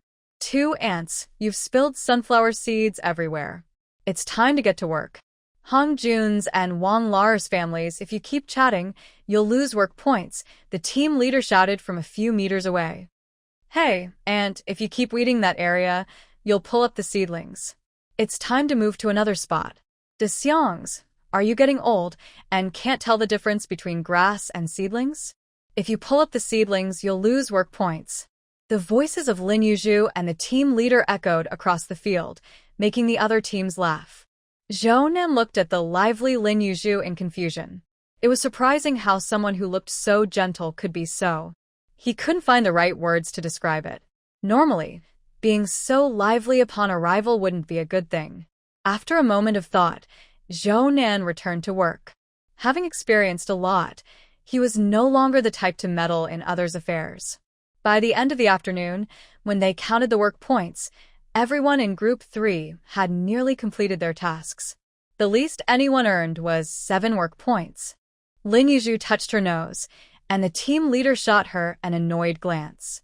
He had shouted all afternoon, using up decades' worth of words in one day. Yet, he couldn't help but think that despite Lin Yuzhu having upset many people, the older women had worked hard that afternoon. That thought made him feel quite good. The 2 ants who had complained earlier felt miserable. Not only had they worked all afternoon, but they also faced complaints from team members who said they shouldn't have spoken up. They wondered who had encouraged them to complain in the first place, and now they felt like they were being blamed.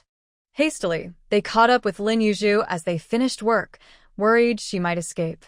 Aunt Wang said with a frown, "Girl, you can't do this."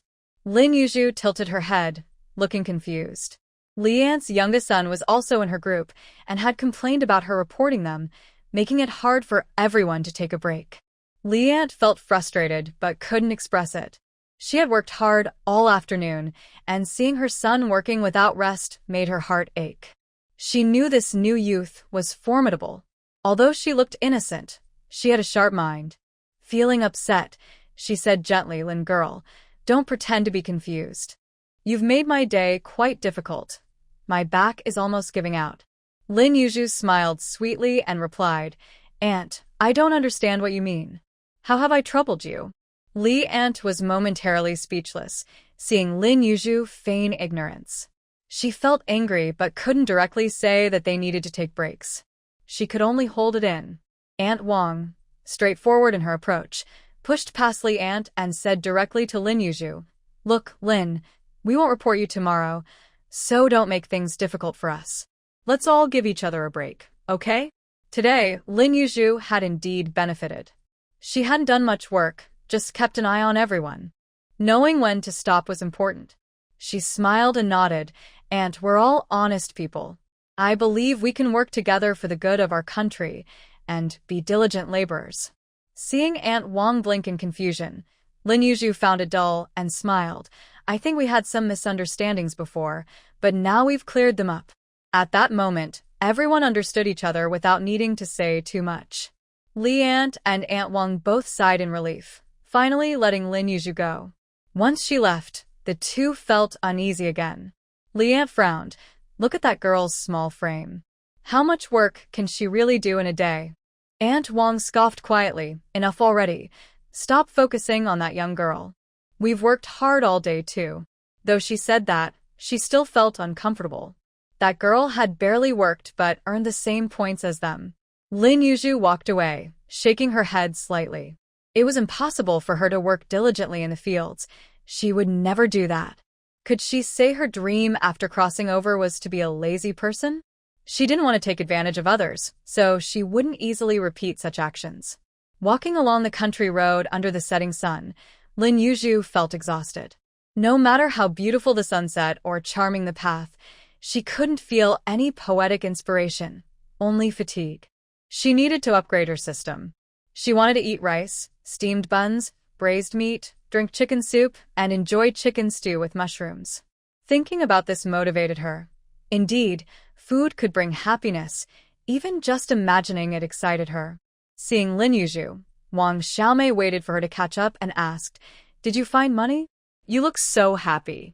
Lin Yuzhu looked at Wang Xiaomei, unsure how to describe her feelings. This person had seemed unhappy during work earlier, but now she was chatting as if nothing had happened. She was quite adaptable. "Are you still slow to get dinner ready? Are you counting on Zhao Xianglan to do all the work for you?" Wang Xiaomei blinked and denied it. "Of course not. I've been on time and went straight home after work." Lin Yuzhu shrugged, thinking she was treating her like a fool. The 2 walked back to the youth center, chatting along the way.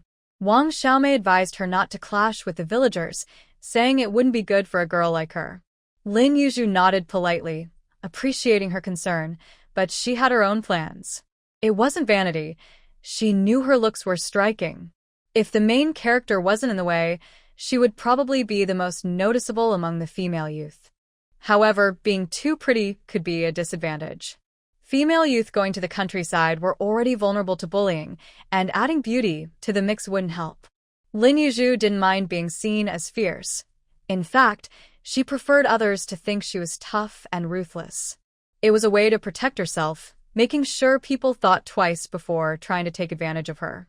At the very least, before anyone considered taking advantage of her, they would think carefully about whether she would just let them. Moreover, in this era, being labeled as uncooperative with farm work wasn't good for future evaluations after college entrance exams. She wouldn't regret the things she did today. On the way, Wang Xiaomei walked leisurely, while Lin Yuzhu observed her coldly. Even cooking required some tricks. One could imagine how chaotic life would be in the future. Lin Yuzhu shook her head in her mind. Wang Xiaomei had good thoughts. When she and Lin Yuzhu entered, they saw Zhao Xianglan happily chatting with the young intellectuals in the yard. Her face stiffened, and she became unhappy. Seeing her reaction, Lin Yuzhu quickly stepped back a bit, not wanting anyone to think they were on the same side. Honestly, she always felt that Wang Xiaomei wasn't very smart, so it was better to keep her distance. Originally, there were only two female young intellectuals, Zhao Xianglan and Wang Xiaomei, and even if they didn't like each other, they had to stick together. Wang Xiaomei had a bad temper, and Zhao Xianglan had to give in to her a bit. But now things were different. She no longer indulged Wang Xiaomei. Not wanting to escalate the situation, she pretended not to see Wang Xiaomei's displeasure and smiled, saying, "You're back. Should we cook now? Or do you want to rest a bit first?"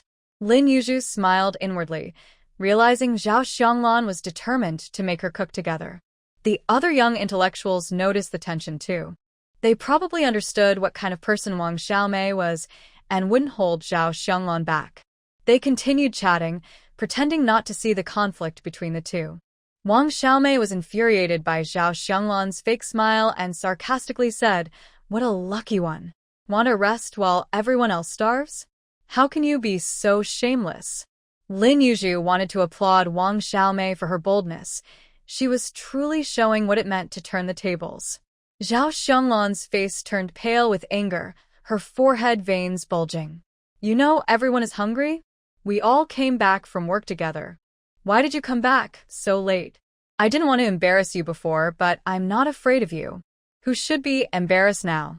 This was normal. No one wanted to escalate things openly.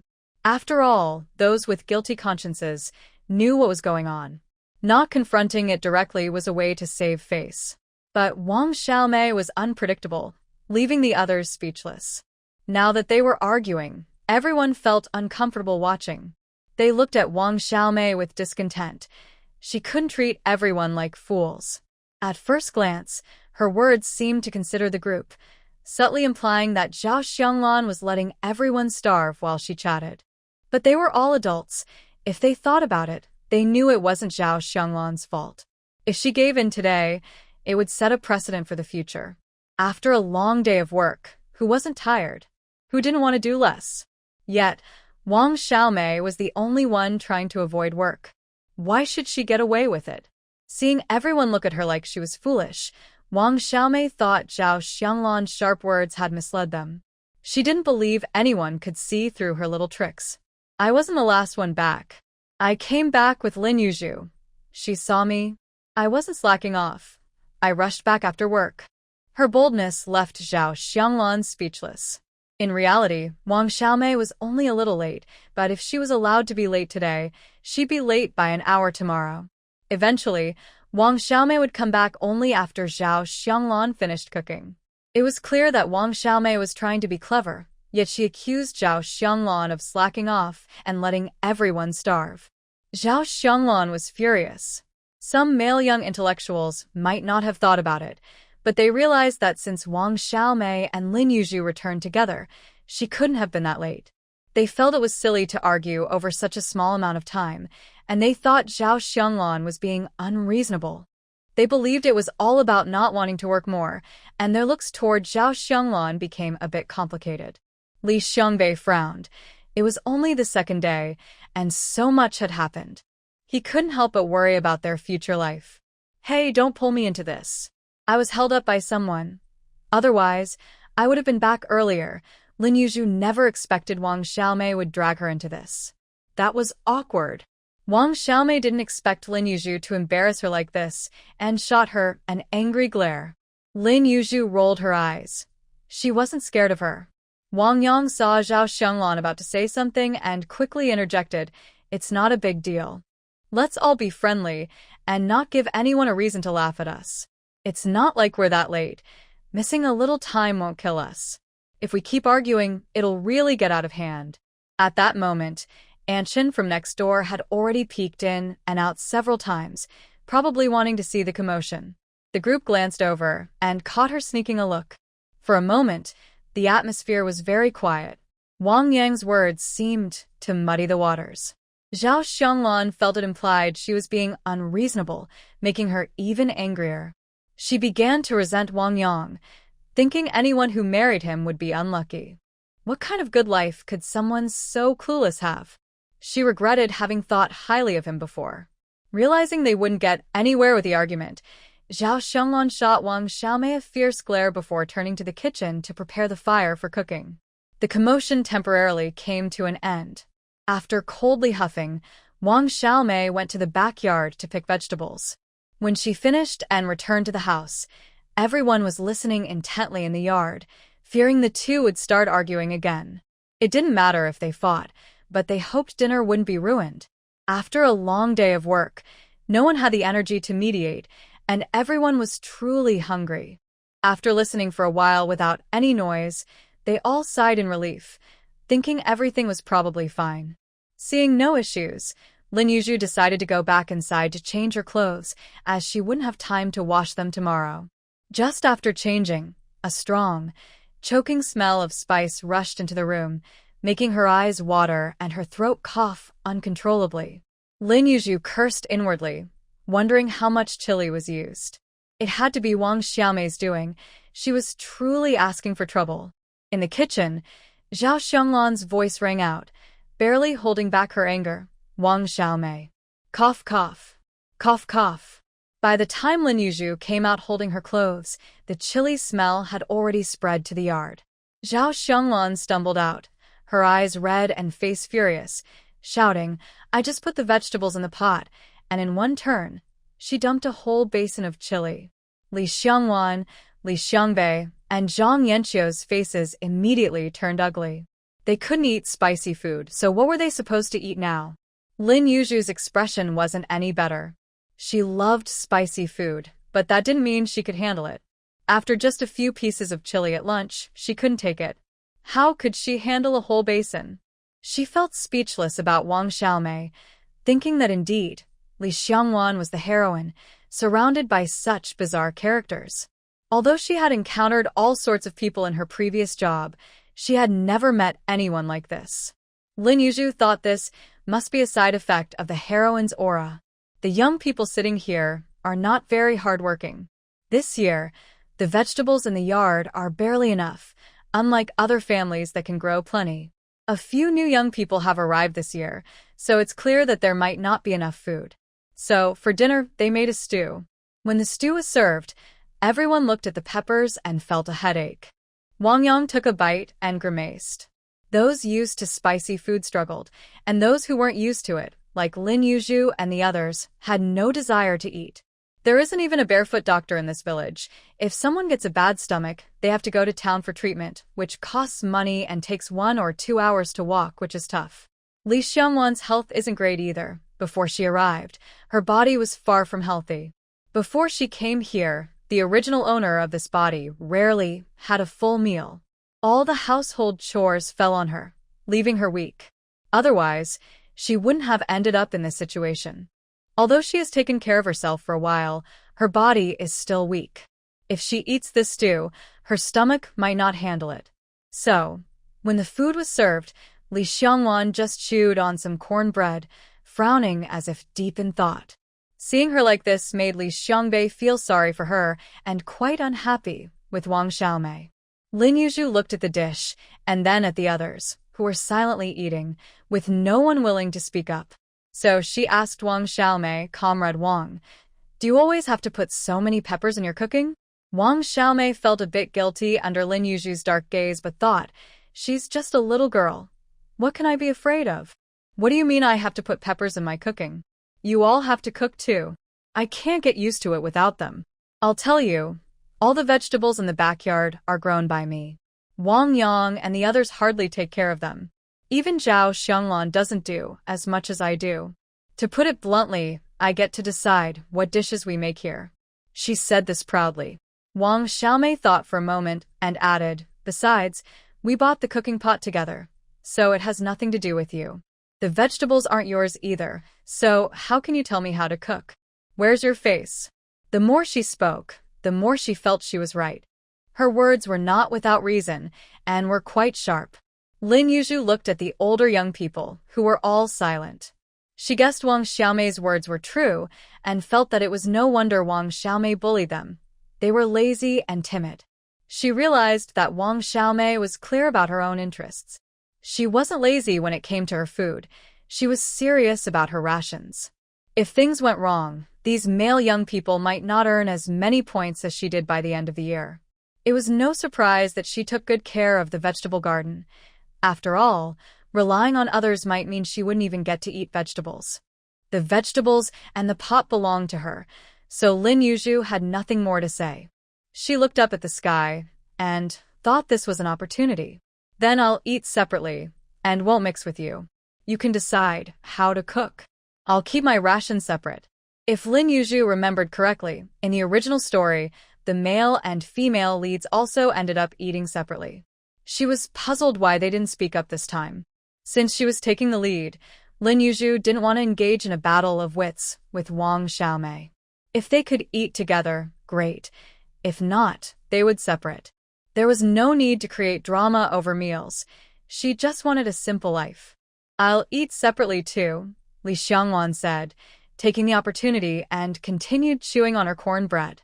Li Xiangbei looked at everyone and quietly said, you don't need to cook for me either. The two of them didn't say much, but everyone understood that even though they were eating separately, they had no intention of teaming up with others. Wang Xiaomei noticed that Lin Yuzhu and the others wanted to eat separately and pouted, as if she was being bullied. Since they saw her as the villain, she wouldn't let them take advantage of her reputation. Then, you can't eat the vegetables from the garden for free.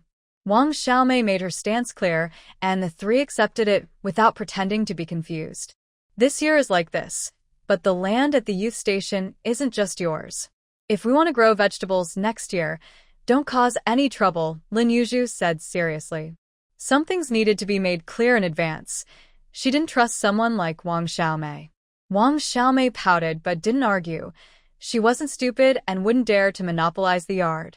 Lin Yuzhu wasn't worried about the vegetables. Every household in the village grew their own, and for just a few cents, she could buy a basket. Besides, she had a system to help her sneak some from her space and buy a bit from the villagers, so she could manage until next year. But if the male and female leads decided to eat separately, they couldn't just take turns cooking.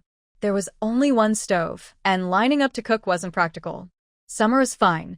They could set up a simple earthen stove in the yard, but winter was impossible. Not only would it be hard to start a fire, but in the freezing cold, cooking a meal would turn everyone into popsicles. This was a problem Lin Yuzhu pondered. With only one pot, if they wanted to eat separately, they would need to get another pot. Everyone understood that. But how could they afford to buy a pot? Not to mention industrial coupons. Even money wasn't a small amount. A pot was considered a big item in ordinary families. Zhang Yanqiu didn't have much money, and seeing that Lin Yuzhu and Li Xiangwan had no intention of teaming up, she was even less likely to suggest splitting up. If she couldn't team up with others, she wouldn't be able to afford a pot on her own. Wang Xiaomei looked at Zhang Yanqiu, who had complained the loudest about not being able to eat spicy food, and sarcastically asked, "Aren't you going to eat separately? If you eat with us, you can't expect no peppers. I'm telling you in advance, don't come complaining later." Zhang Yanqiu gritted her teeth, wishing she could swallow Wang Xiaomei whole. Wang Xiaomei snorted, not afraid of Zhang Yanqiu's fierce look, and happily ate her food, looking quite pleased. Zhou Nan, on the other hand, showed no reaction while eating the stew, indicating that he could handle spicy food. This was quite surprising. Zhang Yanqiu couldn't find any allies. She had hoped to turn to Li Xiangwan, thinking their previous good relationship might help her, but Li Xiangwan only glanced at her head. She then turned her hopeful gaze to Lin Yuzhu. Seeing Zhang Yanqiu about to speak, Lin Yuzhu smiled and said, "I don't plan to share meals." She was never afraid of offending people. Lin Yuzhu intended to eat on her own. How could she enjoy meat if she teamed up with others? Taking out chicken and meat every few days would draw attention. Besides, she planned to eat quietly. Recalling the plot, she figured she definitely couldn't team up with others this time. She wanted to take this opportunity to completely separate herself.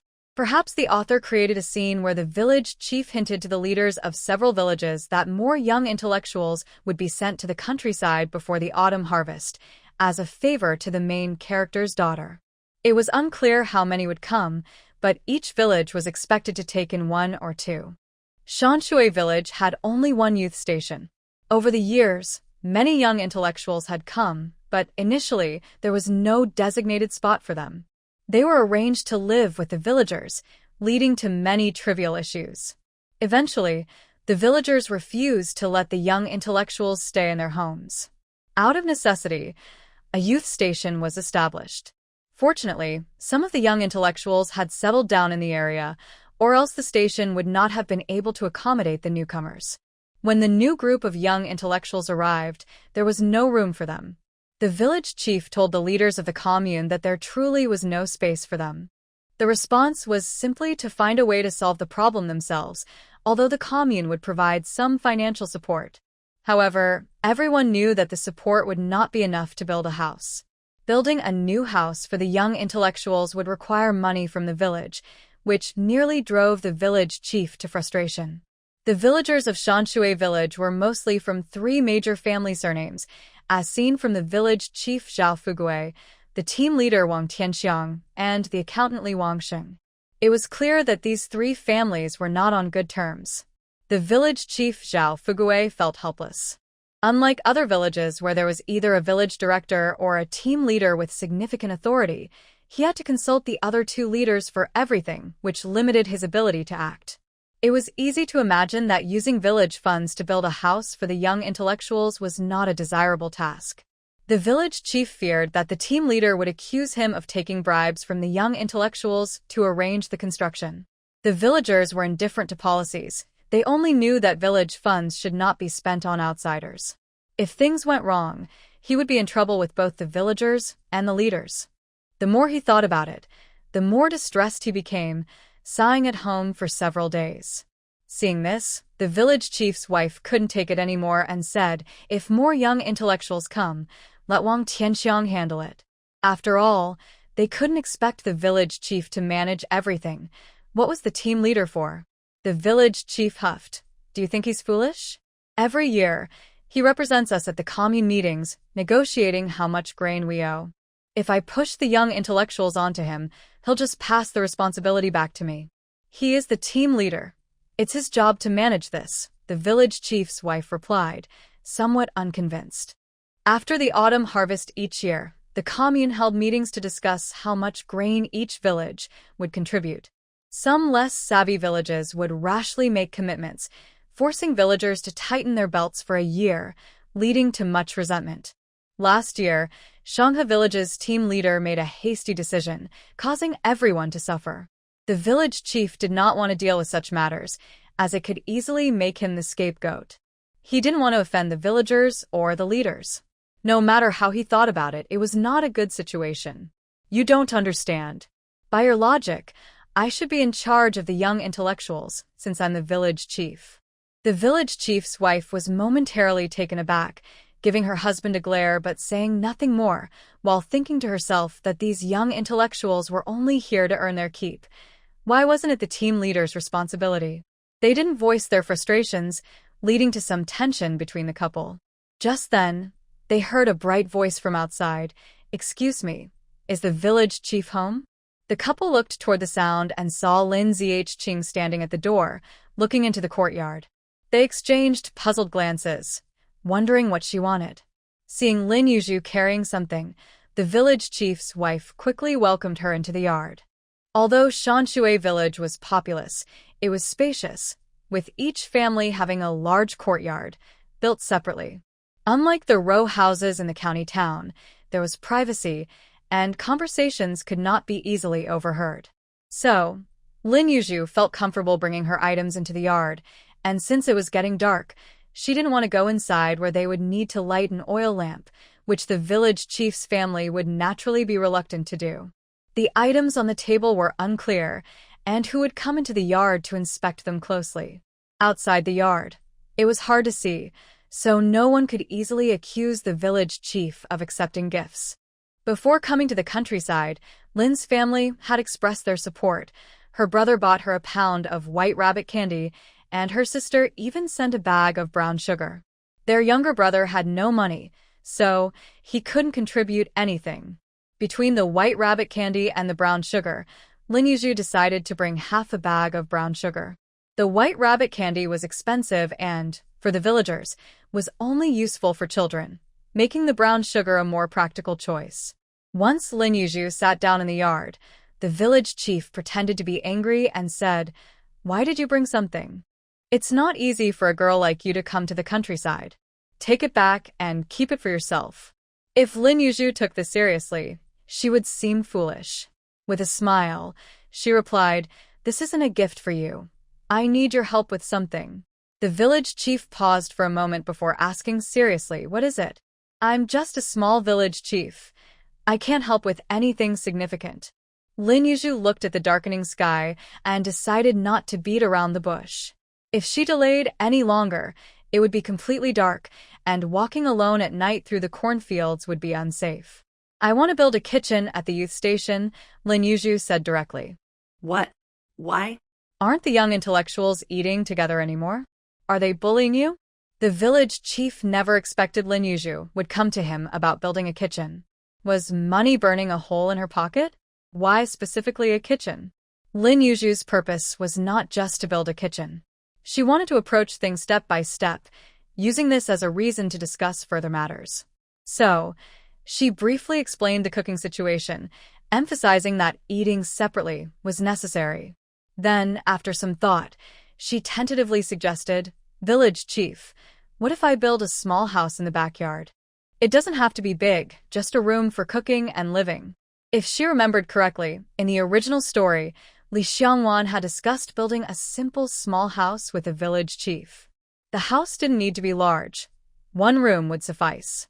Lin Yuzhu planned to add a small enclosed porch, just big enough for a stove.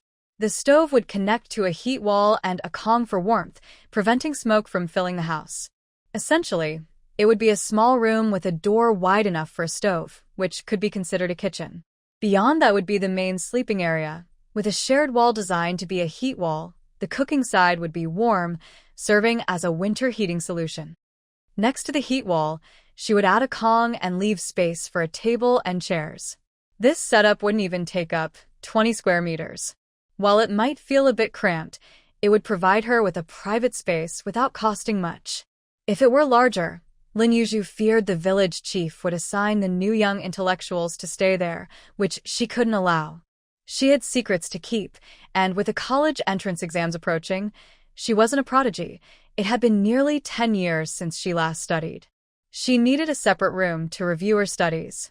It would be too troublesome to explain why she was studying old material, especially with the main character around. Having a separate room was the best option, and there was space behind the youth station for a garden and some vacant land to build on. This way, she could still live with the young intellectuals without drawing attention, ensuring her safety. When Lin Yuzhu mentioned building a house, the village chief's heart skipped a beat.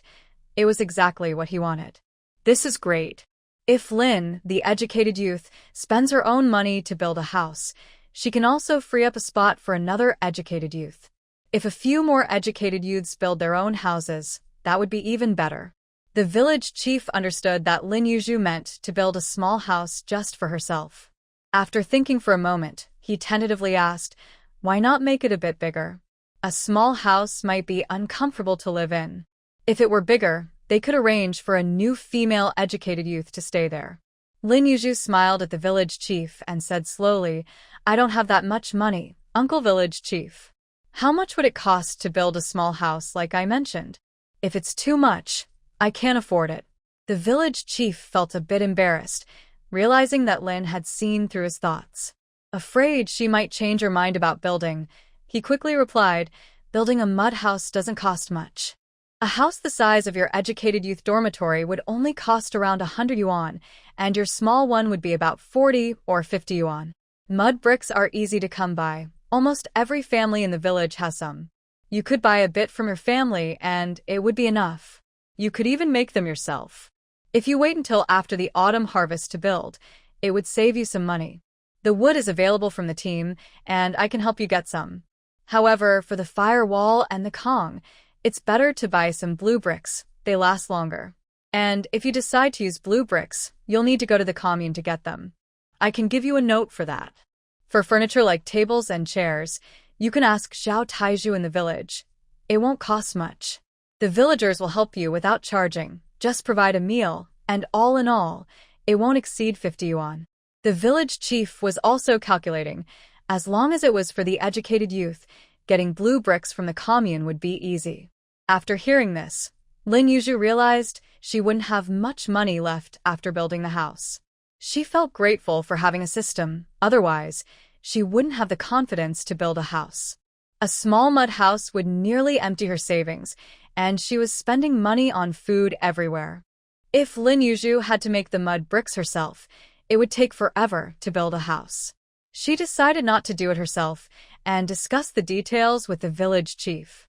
In the end, they decided she would buy the mud bricks from the villagers, which wouldn't cost the village chief anything. He naturally agreed to help her. As for the foundation, the village chief didn't mention it. The house would be built at the educated youth dormitory, taking up little space. To put it bluntly, even though Lin was spending her own money, the house would belong to the dormitory. If Lin Yuzhu married someone from the village, the house would belong to the team. If she wanted to build another house, it wouldn't be too late to pay for the foundation. If she returned to the city, she could take the house with her. Either way, the village wouldn't lose out. It was just after spring plowing and before autumn plowing with long summer days. If everyone helped after work, they could finish building before autumn plowing. The house building plan was settled. Lin Yuzhu thanked the village chief for a long time and politely declined the bag of brown sugar his wife offered before hurrying away. She really needed the village chief's help for this house. Doing it alone would be difficult. A new educated youth in the village didn't have much influence, and there were many complications. Thinking this way, she didn't mind the brown sugar that was given. On her way, Lin Yuzhu ran into Li Xiangwan. When they saw each other, they weren't too surprised. Meeting on this road meant they both understood where they were headed. As they lived in the same house, it was impossible not to greet each other. Lin Yuzhu smiled and asked Li Xiangwan, "Where are you going?" "It's getting dark. Be careful walking alone at night." Li Xiangwan felt touched by her concern and thought Lin Yuzhu was kind. "I plan to go to the village chief's place." Noticing Li Xiangwan was carrying something, Lin Yuzhu guessed her intentions. It was hard to hide anything when educated youths took things out from the dormitory. Lin Yuzhu hadn't hidden the brown sugar she took out, and she didn't need to keep her plan to build a house a secret. They exchanged smiles, and Lin Yuzhu didn't press further, simply saying, "Be careful on your way." Li Xiangwan nodded, and as Lin Yuzhu walked away, she called out, "Lin Yuzhu, why don't you come with me?" Lin Yuzhu looked back at Li Xiangwan, and then at the darkening sky. She figured Li Xiangwan was also worried about walking back to the dormitory alone. She thought that going together wouldn't cost her anything, and it was better to know the details about building the house together to avoid any mistakes. When the village chief saw Lin Yuzhu return with someone, he was a bit stunned, wondering if she regretted her decision to build. Surely she wasn't coming back for more brown sugar. "You want to build a house too?" The village chief was surprised to learn Li Xiangwan's intentions. He looked at Lin Yuzhu and then at Li Xiangwan, thinking that these educated youths were willing to spend money. Their families must really spoil them to give them so much money. In the village, people rarely saw even a few dozen yuan throughout the year. Some families might only have a few dozen yuan in savings. He felt it was wasteful, but the village chief didn't show it on his face. He was secretly pleased, wishing for more educated youths to come and say they wanted to build houses. The more spendthrift educated youths, the better. When Li Xiangwan heard the village chief use the word also, she knew her guess was right. Lin Yuzhu indeed came to the village chief to discuss building a house. She sat gracefully, nodding at the village chief without any hesitation. The village chief pretended to think for a moment and said, "Since you both want to build houses, why not build one together?" He thought he could have the villagers help build a bigger one, and maybe they could fit in another female educated youth. Thinking this, the village chief felt quite clever. However, both Lin Yuzhu and Li Xiangwan smiled warmly, but said nothing. The village chief awkwardly cleared his throat, his face turning red. At this moment, whoever spoke would feel awkward. The two girls silently understood each other and didn't speak. The village chief, having lived for decades, could tell what they meant. He didn't want to continue the conversation, feeling it was too wasteful. The money they had together could build a bigger house, enough for 5 or 6 people. Li Xiangwan wasn't foolish either. Her thoughts aligned perfectly with Lin Yuzhu's. She wanted a house similar to what Lin Yuzhu envisioned, but she didn't realize how cold winters could be in the northeast. After Lin Yuzhu suggested adding a porch, Li Xiangwan, not short on money, agreed to build one. It would allow for cooking separately and storing some items. After chatting a bit more, they settled the matter. Lin Yuzhu thought it was good for the female lead to build together. It would be easier to organize things, and besides, the male lead would help with whatever the female lead needed. Maybe she could benefit from that too? For instance, when they went to the commune for blue bricks, Li Xiangbei directly took charge, borrowing a bullock cart from the village chief to go to the commune and conveniently bringing back Lin Yuzhu's share. While Lin Yuzhu admired how lucky the female lead was, she felt grateful to both of them, showering them with compliments. Looking at the two standing together, they seemed perfectly matched, too perfect. Li Xiangwan and Li Xiangbei hadn't yet acknowledged their feelings, but Lin Yuzhu's observation made them blush, and they felt a little closer to each other. The barren land in the backyard of the youth station was cleared with the help of the young people. Since Wang Xiaomei learned that Lin Yuzhu and Li Xiangwan wanted to build their own house, she often made sarcastic comments. However, when it came time to help, she unexpectedly contributed a lot. Lin Yuzhu was a bit confused about Wang Xiaomei. Unable to stand Wang Xiaomei's spicy cooking, Lin Yuzhu and Li Xiangwan decided to eat together for now, planning to cook separately once their house was finished. Li Xiangbei occasionally brought back pork or wild game for Li Xiangwan to cook, and naturally, they ended up eating together. Li Xiangbei also had a childhood friend, Wang Yang, so whenever he got something tasty, he would invite him too. Lin Yuzhu didn't mind since she was benefiting from it and couldn't look down on others who were also benefiting. Eventually, the three of them became 4. Logically, 8 out of 10 young women should be great cooks, but unfortunately, Li Xiangwan was a pampered young lady who didn't know how to cook. The only thing she could make was soup, and even that was just a show to please the elders. She only had to put pre-prepared ingredients into the pot. So Lin Yuzhu took over the cooking, as she had benefited a lot and wanted to return the favor. Seeing how Li Xiangbei could often bring back wild game, the other young people at the station began to look at him with new respect, and Wang Xiaomei felt a bit regretful for her impulsive comments. Wang Xiaomei's jealousy was just for show, but Zhang Yanqiu's gaze towards Li Xiangwan grew darker. Sometimes, when Lin Yuzhu noticed, she felt a chill and started to distance herself from her. That gaze was like a venomous snake, coldly staring at you. After the bricks arrived, the village chief helped Lin Yuzhu and Li Xiangwan buy a lot of clay bricks, and wood was also moved to the youth station. Once all the materials were ready, they began building the house. They couldn't neglect their work entirely. During less busy times, everyone would finish their daily tasks and then come to help at the youth station. In the end, Lin Yuzhu and Li Xiangwan only provided dinner for those who helped. Both were generous. After buying cornmeal and flour with money from the team, they steamed corn and flour buns to share with the villagers who helped. The cornmeal was considered a fine grain, and everyone happily took the buns, with no one complaining. Even if there was no meat in the dishes, they were generously seasoned with oil, leaving everyone very satisfied. As for their house building, the village gossipers had plenty to say, calling them wasteful, suggesting they didn't know how to live, and even questioning who would dare marry them, saying they didn't look like good mothers. Both women ignored the comments. Lin Yuzhu was thick-skinned and wouldn't let others' jealousy make her feel bad. Moreover, they both knew they would eventually return to the city, so they weren't afraid of the village gossip. Although the insults were strong, they didn't have much impact. Later, seeing that the two women didn't seem to care, the gossipers lost interest and shifted their focus to other topics, like who was bothering whom in the village. Thus, after half a month of intermittent work, their house was finally built. The villagers were quite sincere, helping until dark every day. Otherwise, it would have taken much longer to finish. The house wasn't big. It only took 2 or 3 days to complete.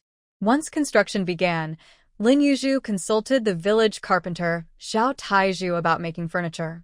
There wasn't much to it. They needed a cabinet for clothes, a table and chairs for the room, and a few miscellaneous items. After placing the table and chairs, there was hardly any space left. Later, thinking about where to chop vegetables and place bowls, they asked Xiao to make a cutting board with a shelf underneath for bowls and pots. This way, one side of the porch had the stove, and the other had the cutting board, leaving little room in the small entryway. Zhao's craftsmanship wasn't exceptional, but the furniture was decent enough for their return to the city. The cabinet was a bit pricey, but everything else was affordable, totaling about 15 yuan. Zhao even gifted them 2 small wooden stools, which was quite generous. The house was small, and without a window, it would feel too cramped. Lin Yuzhu didn't want to compromise, so she had a window installed and later added a small opening in the porch for cooking smoke to escape. The glass for the window was obtained through Li Xiangbei, and Lin Yuzhu thanked both Li Xiangwan and Li Xiangbei, though Li Xiangwan thought it was unnecessary to thank her too. However, this gesture pleased Li Xiangbei greatly. Lin Yuzhu wasn't trying to curry favor. Building connections was always beneficial. Even if they were just helping her out of convenience, it was still help, and she couldn't just take it for granted. She felt it was important to reciprocate. Wang Xiaomei watched and muttered about Lin Yuzhu being sycophantic. Lin Yuzhu shot her a glare but decided not to confront her since she had put in a lot of effort during this time. When everything was nearly done, the total cost of the house came to about 50 yuan. After the house was completely finished, they heated the Kong for 2 days before moving in. During this time, everyone was not well off, and housewarming parties were not common. Lin Yuzhu and Li Xiangwan discussed it and decided to buy a pound of meat together, and also got an old hen that could no longer lay eggs from a villager, cooking a meal to thank the young people for their help during this time. The meal was exceptionally harmonious. When Lin Yuzhu finally lay on the Kong in her new home, she rolled around in excitement. Although the Kong was too small to roll on, it didn't stop her from feeling happy. At that moment, Lin Yuzhu felt like she finally had a home in the countryside. Just as she was about to fall asleep, a cheerful voice from the system rang out. "Ding, congratulations, the host is leveled up. At level 5, you can draw a big gift. Would you like to draw now?" "Oh, there's a lottery?" Lin Yuzhu instantly woke up. Draw in the next moment, a spinning bar appeared in front of her, spinning for over 10 seconds before stopping, revealing a small image that grew larger and sparkled. Upon closer inspection, it looked like a card. "Congratulations, the host has received a thatched cottage. Would you like to build it now?" Lin Yuzhu was thrilled and sat up. This was like a pillow being sent when she was sleepy. "Build it, build it." After giving the command, Lin Yuzhu disappeared from her spot and entered the space. Once inside, she saw a group of small robots coming out of the primitive little house, some carrying ladders, some with tools, and others with materials. They all looked very cheerful. After confirming the location for the thatched cottage with the system, the little robots efficiently got to work. Everything was orderly and well organized. Lin Yuzhu watched for a while, then lost interest and stopped hovering around. Previously, due to living a communal life and being busy, she had hurriedly managed her space, like harvesting and planting crops, which she entrusted to the robots using her contribution points. Now, feeling wide awake, Lin Yuzhu thought it was a good time to take care of her space. Every time the system levels up, it allows the cultivation of an additional piece of land. Now, for plots have been cultivated in the space, and the harvest has been quite abundant. The seeds for crops have also been unlocked, including garlic, cabbage, wheat, rice, corn, potatoes, rapeseed, and lettuce. After this upgrade, Lin Yuzhu checked and found that eggplant and red dates were the new seeds available, sparking her curiosity about how to plant red dates. The system directly sows saplings. Planting them in the cultivated fields can speed up their growth, and in a month, you can enjoy sweet red dates. After the first batch of red dates is harvested, the mature date trees can be transplanted to regular land for continued cultivation, or they can choose not to transplant them. Lin Yuzhu nodded. Although date trees are a bit expensive, they are worth it in the long run. It's a great deal. So, she decided to plant some date trees.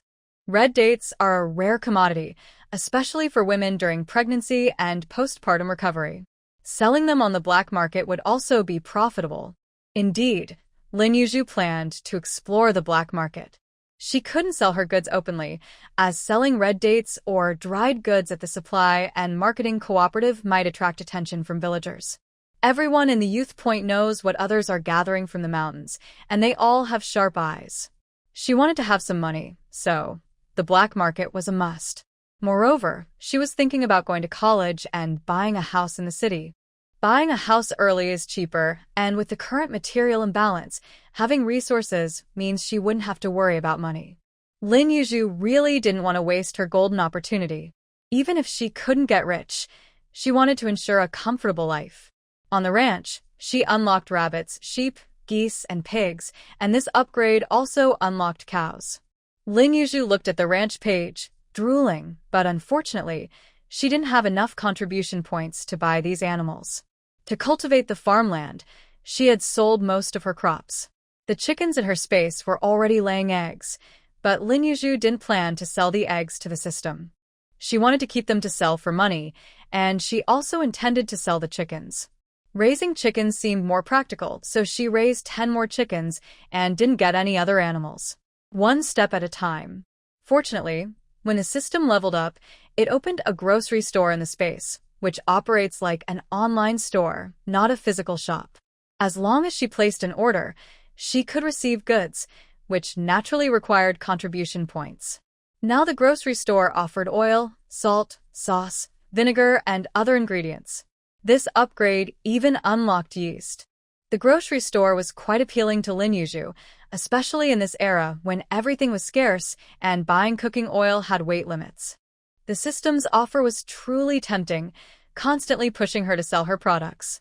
Lin Yuzhu wasn't the type to calculate which plants grew quickly for the best profit. She just planted what she wanted. Now that she had a house, it was convenient to do anything. She planned to grow rice and wheat because she had been craving rice and steamed buns for a long time. Corn was a must. She intended to make it visible. She planned to bring back some grain every time she went to the county town, and as for where she bought it, that was up to their imagination. She also planned to plant a batch of vegetables, keeping enough for herself and selling the rest to the system. As for how to turn rice into white rice, wheat into flour, and corn into cornmeal or kernels, as long as she had contribution points, the little robots in the space could do anything. To Lin Yuzhu, the primitive house in the space had everything. It was clear that heaven was very kind to Lin Yuzhu. Building a thatched house wasn't something that could be done overnight. After deciding what crops to plant, Lin Yuzhu left the space. At this moment, she was grateful for the little robots. Otherwise, relying solely on herself to farm, the space might not even reach level 1. Although the heated Kong, a traditional bed, was warm for cooking, summer nights in northeast China weren't hot. Lin Yuzhu had brought a thin quilt, which was just right. The fire in the stove had long gone out, and the warm Kong gave her a cozy feeling, allowing her to fall into a deep sleep. After a night of good dreams, Lin Yuzhu woke up at dawn. The coarse cloth curtain she had hung at the youth point was now used as a curtain in her room. Surprisingly, it blocked out light better than the curtains at her home. With the dim morning light, Lin Yuzhu got up and dressed. Another energetic day? No, Lin Yuzhu didn't feel that lively. After working and building for half a month, she felt like she had been worn thin. At this moment, She wished she could sleep for 2 days and nights. However, building a house attracted attention, and if she slacked off, she feared it would cause public outrage.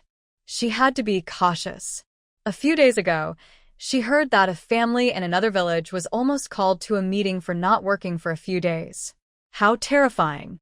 In the past half-month, she had gone to the county town once, sent a letter home to reassure her family, and mentioned her address. Then she wandered around the supply and marketing cooperative. Since she didn't have any orders, she didn't dare to buy much. Besides, she didn't have much money left to spend. The iron pot required industrial coupons, and she didn't have enough.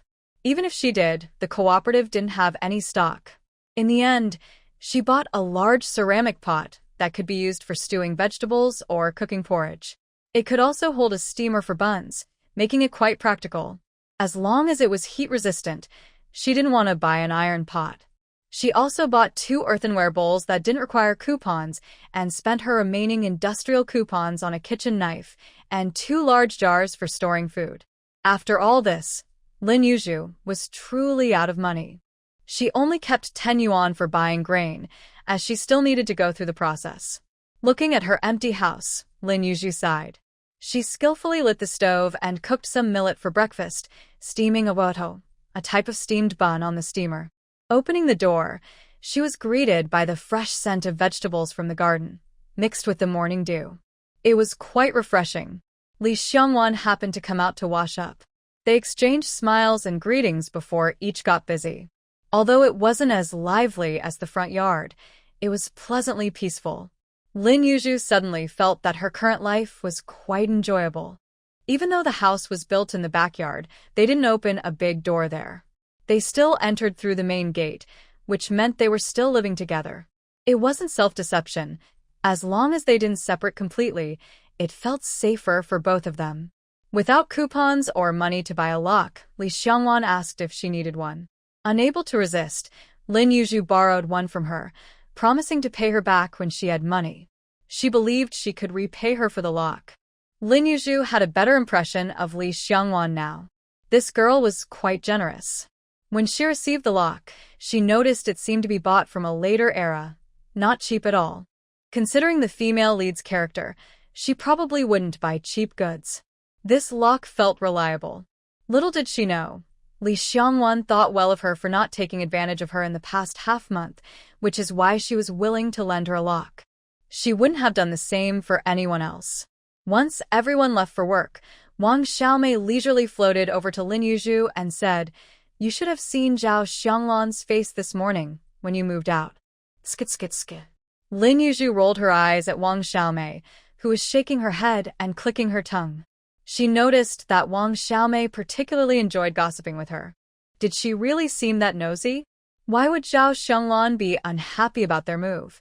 If she remembered correctly, Zhao Xianglan had a great relationship with Li Xiangwan, and as the plot developed, Li Xiangwan even tried to matchmake Zhao Xianglan and Zhou Nen later on.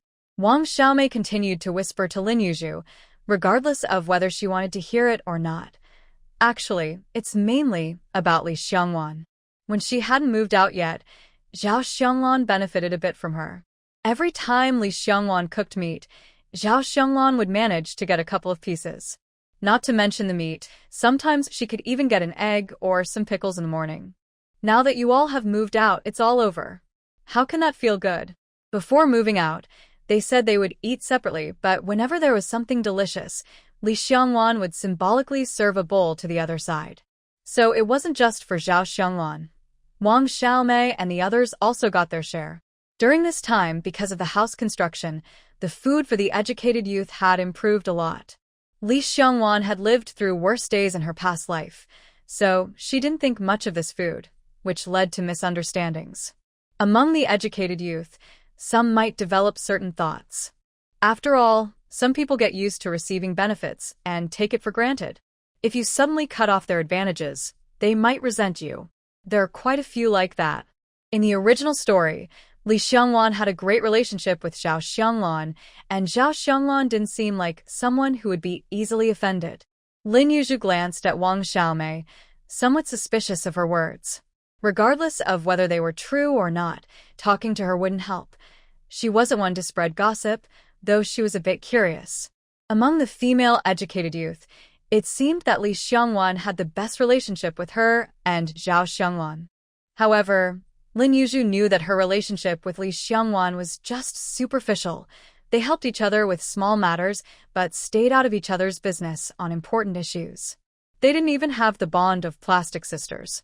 The appearance of a good relationship might be due to Li Xiangwan intentionally distancing herself from Zhang Yanqiu and Wang Xiaomei. In comparison, it made their relationship seem much better. Lin Yuzhu didn't plan to get too close to Li Xiangwan. The local residents of this era didn't know about rebirth, time travel, or special abilities, but how could Li Xiangwan, as someone with an advantage, not know? Her thinking must be different, and Lin Yuzhu was afraid that if they got too close, Li Xiangwan would notice something. No matter how the original story praised the female lead for being kind and generous, Lin Yuzhu didn't want to gamble on other people's nature, nor did she want to put herself in danger. Moreover, Lin Yuzhu increasingly felt that her current life was not just a book. She was a real person, and the people around her were real too. The longer she lived here, the more she forgot about the original plot. Occasionally, she would have a flash of inspiration about one or two plot points, and deep down, she felt a strong intuition telling her not to trust the plot too much. That being said, she couldn't judge Zhao Xianglan based on the plot either. In the original story, Zhao Xianglan was actually a decent girl. Wang Xiaomei noticed Lin Yuzhu looking at her with disapproval and said defiantly, "Hey, what kind of look is that?" Lin Yuzhu smiled and replied, "I can't help but feel that the person you're talking about sounds more like you. Why do you see me that way? I wouldn't dare to take someone else's eggs." Although she had taken her share of the meat, Wang Xiaomei had also worked hard when helping out, and she looked hurt as she stared at Lin Yuzhu. Lin Yuzhu was momentarily taken aback by her question, taking a breath. That being said, she couldn't judge Zhao Xianglan based on the plot either. In the original story, Zhao Xianglan was, "Don't you have any self-awareness?" However, to be fair, while Wang Xiaomei had some flaws, it was unfair to have a very bad impression of her. In the past half-month, she had been the most helpful when it came to assisting others. But Wang Xiaomei's reputation in the educated youth camp was indeed not good. After pondering, Lin Yuzhu's eyes darkened. Zhao Xianglan. The more she thought about it, the more she noticed that whenever Wang Xiaomei did something wrong, Zhao Xianglan would be nearby, whispering, which unintentionally amplified Wang Xiaomei's bad behavior. Over time, Wang Xiaomei didn't look good in the eyes of the new educated youth. That said, Wang Xiaomei had also brought this on herself. Lin Yuzhu stroked her chin, finding this interesting. She decided to keep an eye on Zhao Xianglan. If this girl really had a dark side, she would need to reevaluate the characters in the original plot. Wang Xiaomei left Lin Yuzhu's side, feeling extremely sad and wronged. "I told you this girl isn't good. Look, even Wang Xiaomei has been bullied by her."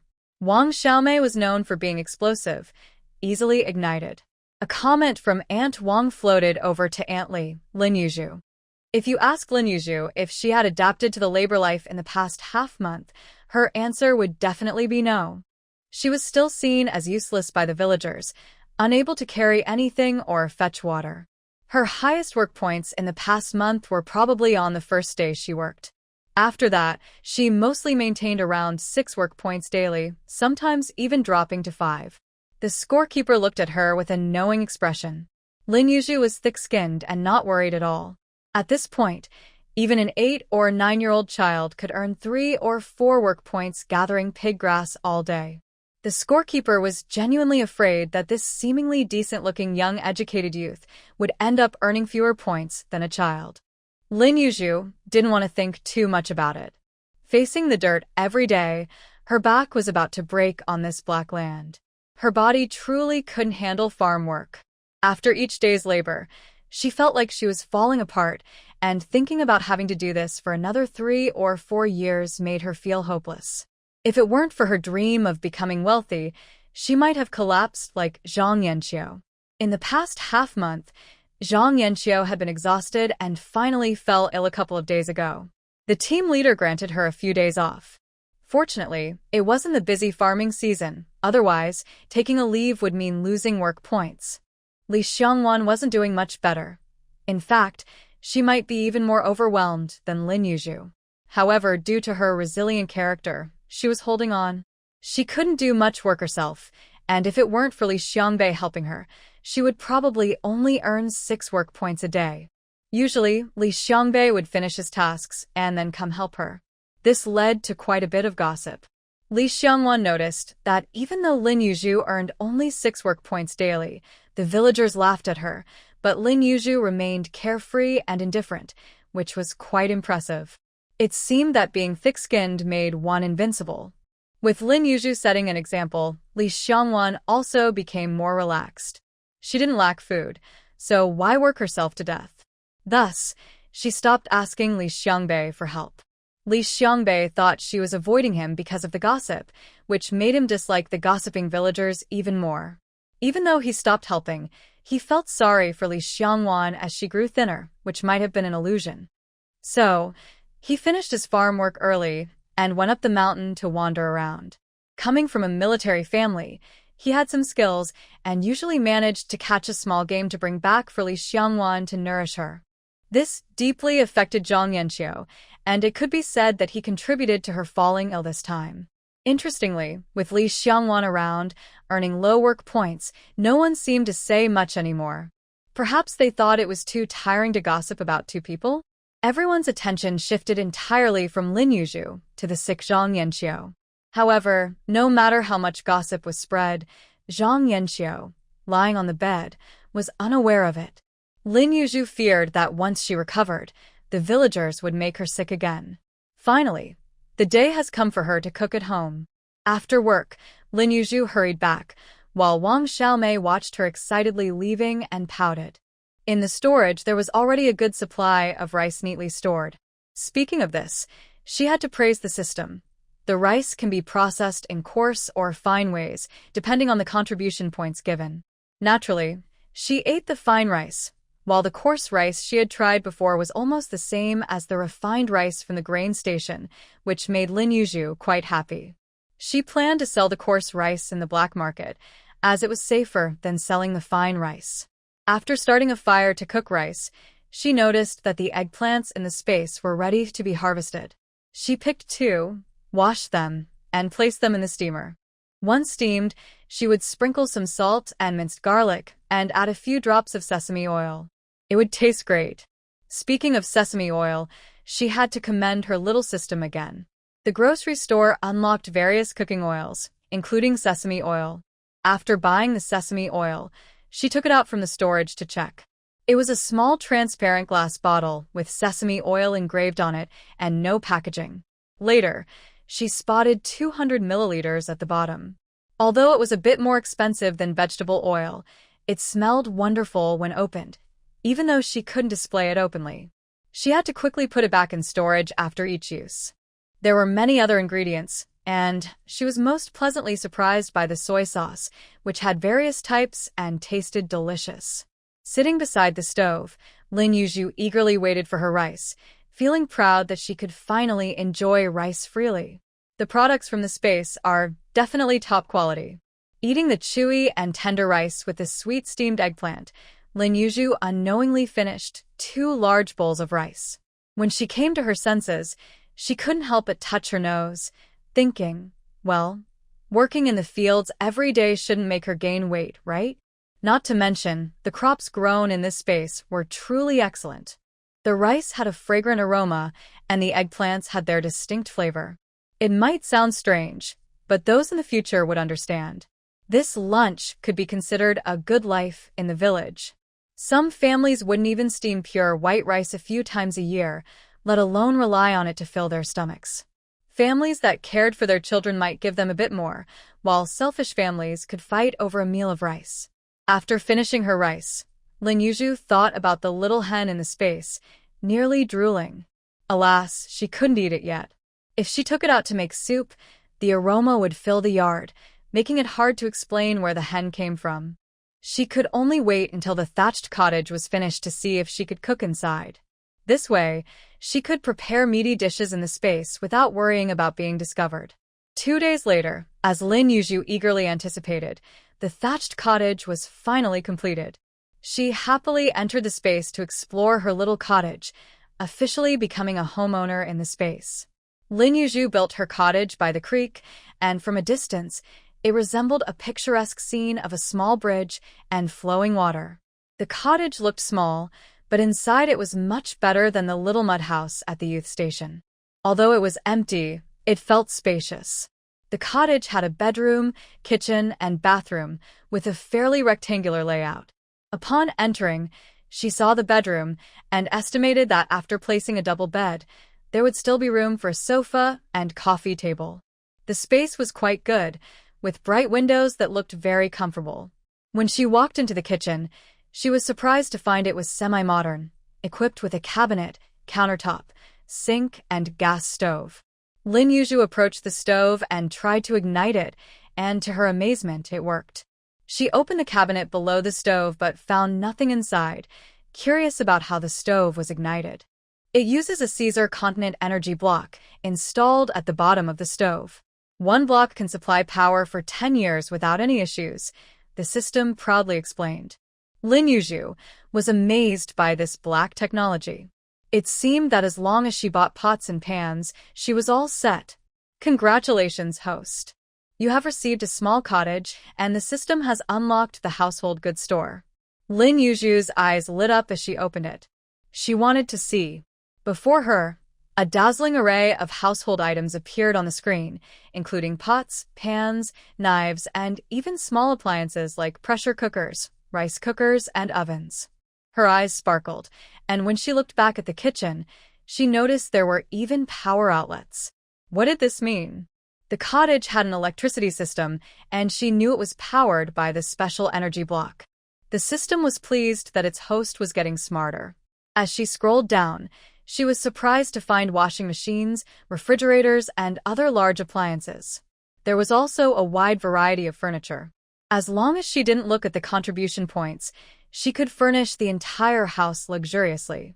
The most exciting part was that items like toothpaste, toilet paper, sanitary pads, soap, shower gel, laundry detergent, skincare products, and makeup were all available. The best part was that everything was fully open for purchase as long as she had contribution points. Lin Yuzhu was thrilled, but upon checking the contribution points, she felt disheartened. The items in the household goods store were not only expensive but also couldn't be used in real life. The quality was different from what she was used to. However, Lin Yuzhu could enjoy them in the space as long as she had money. No contribution points. She had to admit that the system was further tempting her to sell crops. After exploring the bathroom, Lin Yuzhu was even more satisfied.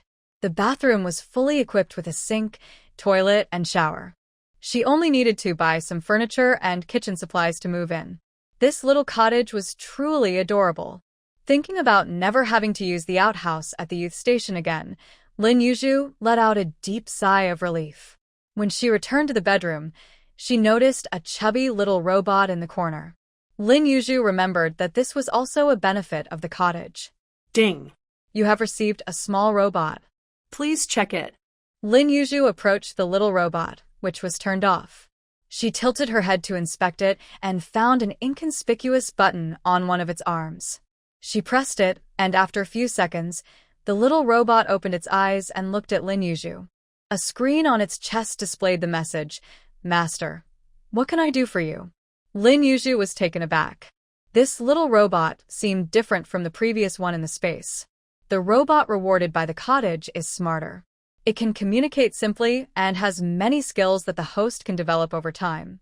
Lin Yuzhu clicked her tongue and reached out to pat the little robot's smooth head. Surprisingly, it felt quite nice. "Can you kill chickens?" The chubby little robot blinked and, after a few seconds of thought, nodded. That's great. She wanted to eat chicken tonight. So, under Lin Yuzhu's instructions, the little robot went to the farm to kill a chicken. Unfortunately, Lin Yuzhu really didn't know how to kill a chicken. She had seen her parents do it when she was young, but doing it herself? Well, she was a bit scared. Since she had harvested another batch of crops, Lin Yuzhu sold them all and bought some kitchenware. As for small appliances, she would get those later. She wasn't confident in killing the chicken, but she could handle scalding it to remove the feathers. However, that part would still require her to do it herself. After preparing the chicken and placing it in a clay pot with water to simmer, she realized she only had a few types of seeds, and there was no ginger in the youth station's garden. This would have to do. Having chicken soup was already great. Once the fire was turned down, she let the little robot help her keep an eye on it and stepped out of the space. By now, the sky had darkened, and every household was cooking, with smoke rising peacefully into the air, creating a tranquil and cozy atmosphere. With yeast powder, making steamed buns became much easier, so Lin Yuzhu specially steamed a big pot of buns. The buns turned out soft and fluffy. She hadn't lost her touch. They tasted great, with a rich wheat aroma and a sweet flavor that spread in the mouth, making one want to finish a big bun in one bite. Now, with chicken soup and buns, this dinner was quite satisfying. Logically, with a thatched house in her space, she could cook there, but after some thought, Lin Yuzhu realized that in reality, her small earthen house still needed a stove.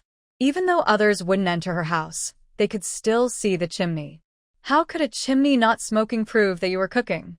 If you're not eating, are you a fairy? Details matter, so she decided to keep the steamed buns warm in a clay pot and boil some hot water. Speaking of hot water, she thought about buying an iron kettle for boiling water, but then decided against it since she still had a big iron pot in the front yard for that. It's better to be low-key and not show off wealth. Fortunately, she could buy a kettle in her space to boil water, fill a thermos, and take it out just the same. She was growing fonder of her little thatched house. A friendly reminder.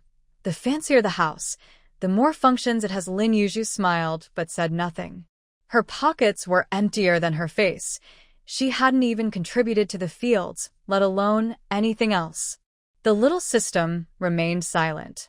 The chicken soup would take a while to cook, so with nothing to do, Lin Yuzhu grabbed a small stool and sat outside to rest. The house was too dark, and the village still had no electricity. She didn't have a kerosene lamp, so it was better to sit outside where it was brighter. Once seated, she felt a bit awkward. Li Xiangbei had caught a wild chicken today and was currently cleaning it in front of Li Xiangwan's house. Since Li Xiangbei often caught wild chickens, rabbits, and ducks, he always invited Wang Yang to eat with him. Over time, he had even started eating separately from the front yard. Before, with Lin Yuzhu joining them, it didn't feel strange, but now with 3 people, it felt a bit inappropriate. Just then, Li Xiangwan came out with a basin of water. Seeing Lin Yuzhu sitting in the yard, she thought for a moment and smiled, saying, "Would you like to come over and eat with us?" Li Ge caught another wild chicken today. Li Xiangwan was feeling a bit troubled. Previously, everyone ate together in one house, and it didn't feel strange to share meals. Now it was different. She didn't know who spread the gossip, but there were already whispers in the village about her living with 2 men. That sounded ambiguous. How did sharing a meal turn into living together? Li Xiangwan thought those who said such things had dirty minds, but she couldn't think of a good way to resolve it. Seeing Lin Yuzhu sitting in the yard, an idea flashed in Li Xiangwan's mind. Why not invite her to join them? With more people, the gossip would fade away. Thinking this, she felt a bit resentful about who spread the rumors. She hoped she wouldn't find out, or else. It was quite a coincidence that Li Xiangbei caught prey so often. The villagers had started to notice, and many were envious. Perhaps it was the good ingredients. The smell of cooking meat could waft for miles, and within half an hour, the whole village would know who was stewing meat. The youth station occasionally sent out the aroma of meat, attracting village children who would come sniffing around, and then go home crying for meat, making the villagers even more upset. These young people were outsiders. Why should they eat the game from the village? Some displeased aunties and women would directly mock the youths while working. Wang Xiaomei had had enough. She hadn't eaten much meat herself, so why should she take that? When she heard the mocking, she shot back. That's when the villagers realized the youths were eating separately. Coincidentally, Zhang Yanqiu had just recovered and returned to work. Whether intentional or not, she mentioned that she hadn't eaten a single piece of meat, so they shouldn't be sour about it. Then the aunties and women ignited a fiery gossip. Weren't these youths all together? Why didn't Li, the youth, share some of his game with Zhang, the youth? As time went on, the details of the youth's situation became clear.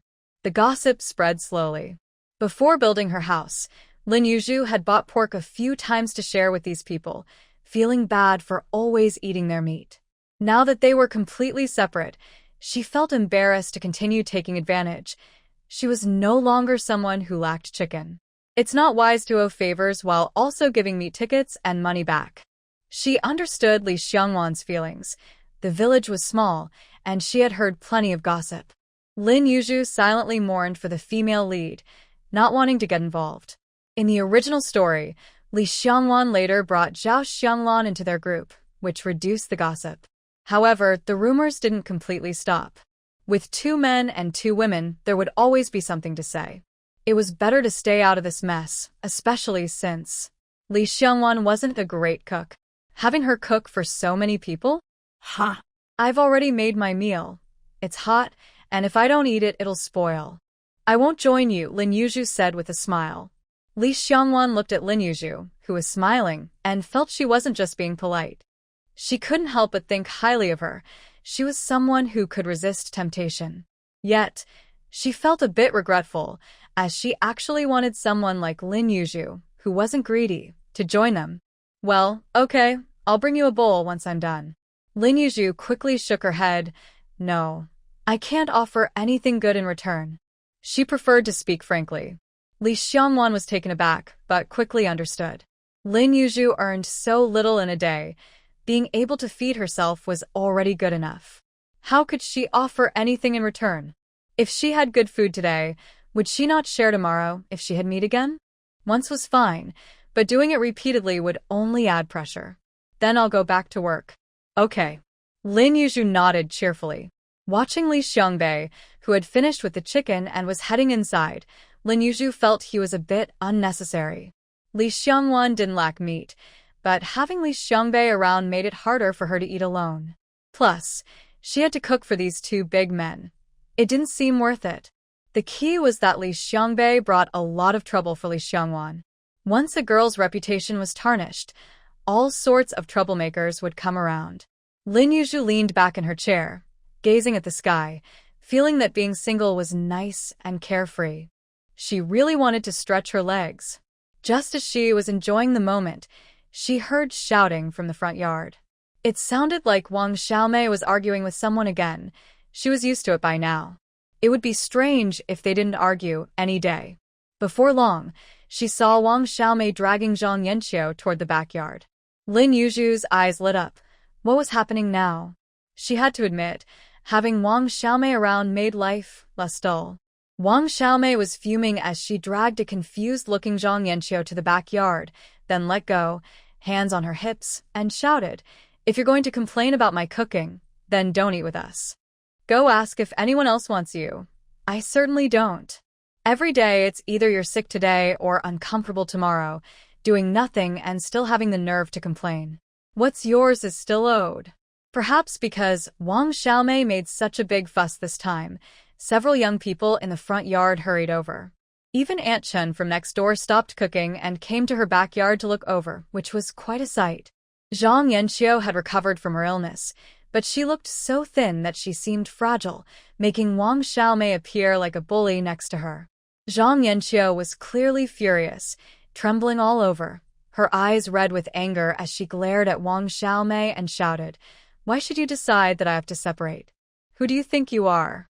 Why? "Because I grew the vegetables, bought the pot, and what I used to eat has nothing to do with you.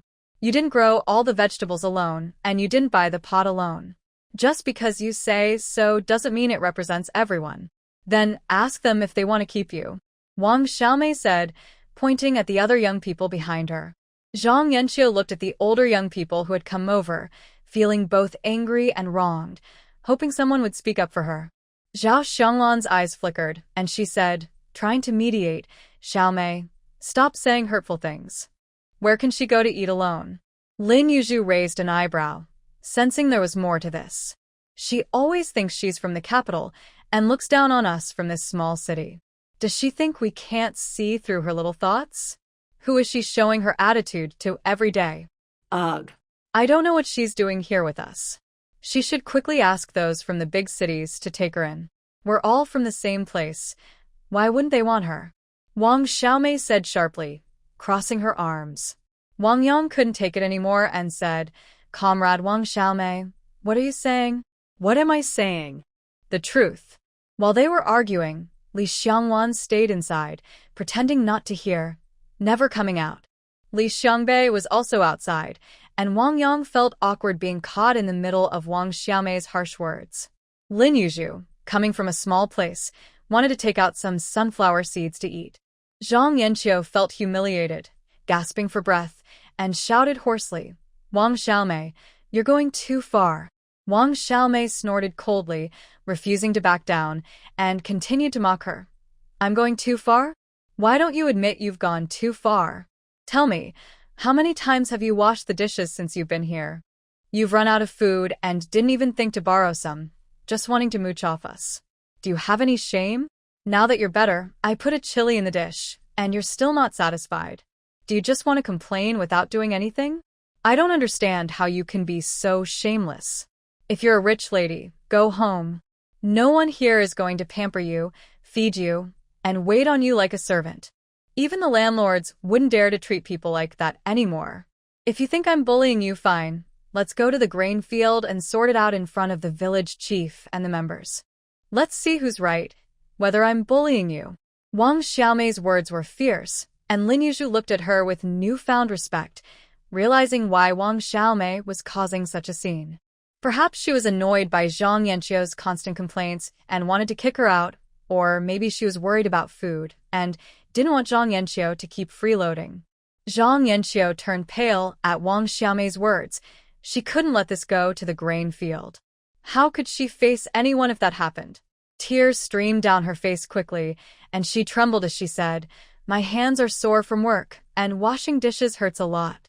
Sister Lan couldn't stand it and let me go back inside. I didn't borrow grain the other day because I was sick and couldn't get out of bed.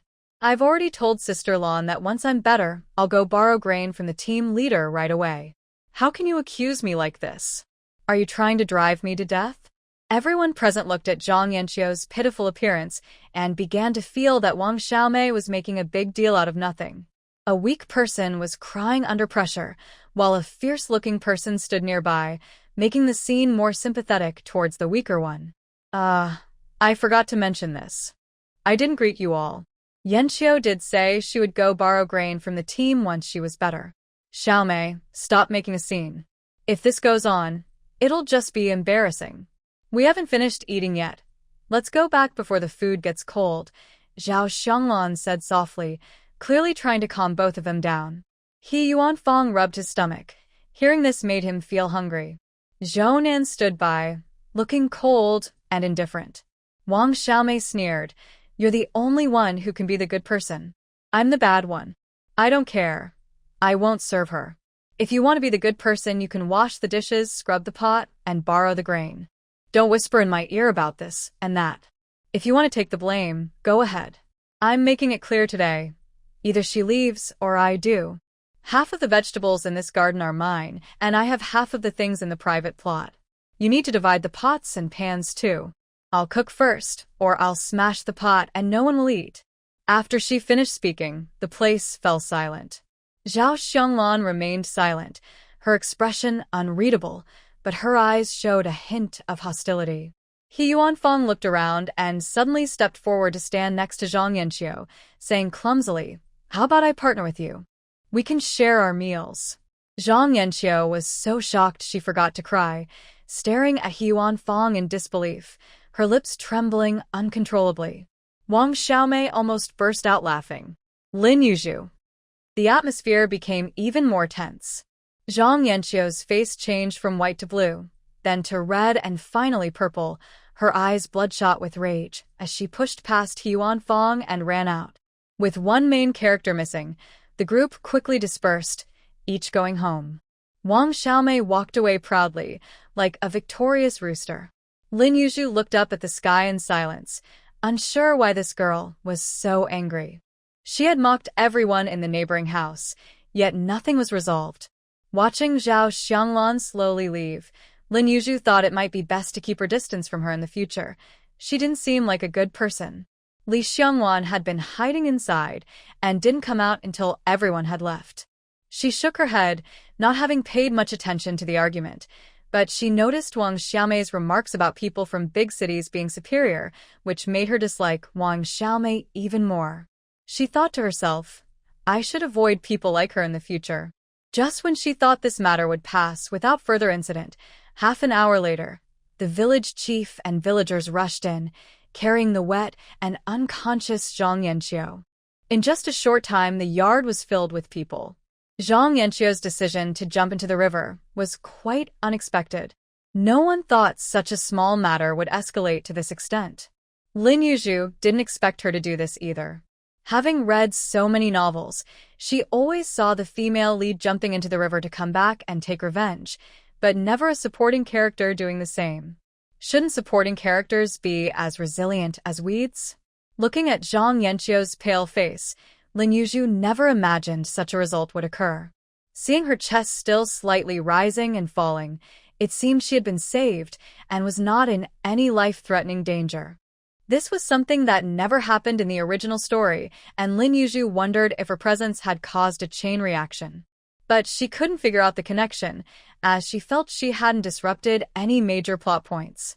She only maintained a superficial relationship with the main characters and had no real friendship with the other educated youth. She was almost invisible at the youth station. However, Lin Yuzhu didn't know that if she hadn't been there, the main character would have had a good relationship with Zhao Xianglan while building her house, and they would have naturally started eating together later. Because Lin Yuzhu was present, the main character didn't need Zhao Xianglan's company, and the two were merely acquaintances at this point. Without the main character's support, Zhao Xianglan was left to eat with Wang Xiaomei. Just dealing with Wang Xiaomei was already frustrating enough, and adding a confused Zhang Yanqiu made things worse. Even washing dishes, she wore a pained expression as if someone had wronged her. Zhao Xianglan had worked hard to maintain her good image, so she quickly devised a plan to subtly provoke Wang Xiaomei, hoping to use her to reveal Zhang Yanqiu's true nature. This way, she wouldn't seem petty, and others would see Zhang Yanqiu for who she really was, provided Wang Xiaomei cooperated, which Zhao Xianglan would certainly encourage. Thus, today's drama unfolded. Zhang Yanqiu felt deeply humiliated and was frightened by the blatant envy around her. She decided to seek help from the village leaders. On her way, she ran into the team leader and expressed her grievances. The leader frowned and curtly replied, "What do you want me to do about it? I only handle production. Go talk to the village head and see if he can help you." With that, the leader walked away, muttering, "So dramatic over such a trivial matter." Zhang Yanqiu heard him clearly and felt her face flush with shame.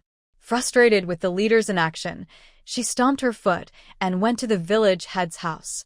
The village head and his wife were also impatient after hearing the whole story. They thought these educated youth were always fussing over trivial matters, which was overwhelming. As a woman, the village head's wife dealt with these petty issues daily. Every family had its own complications. She bluntly said, "Zhang, I might sound harsh, but don't take it personally. I'm just looking out for you. We don't have the luxury of a young lady's life. We have to accept our fate. A little cut on your hand doesn't mean you can't wash dishes.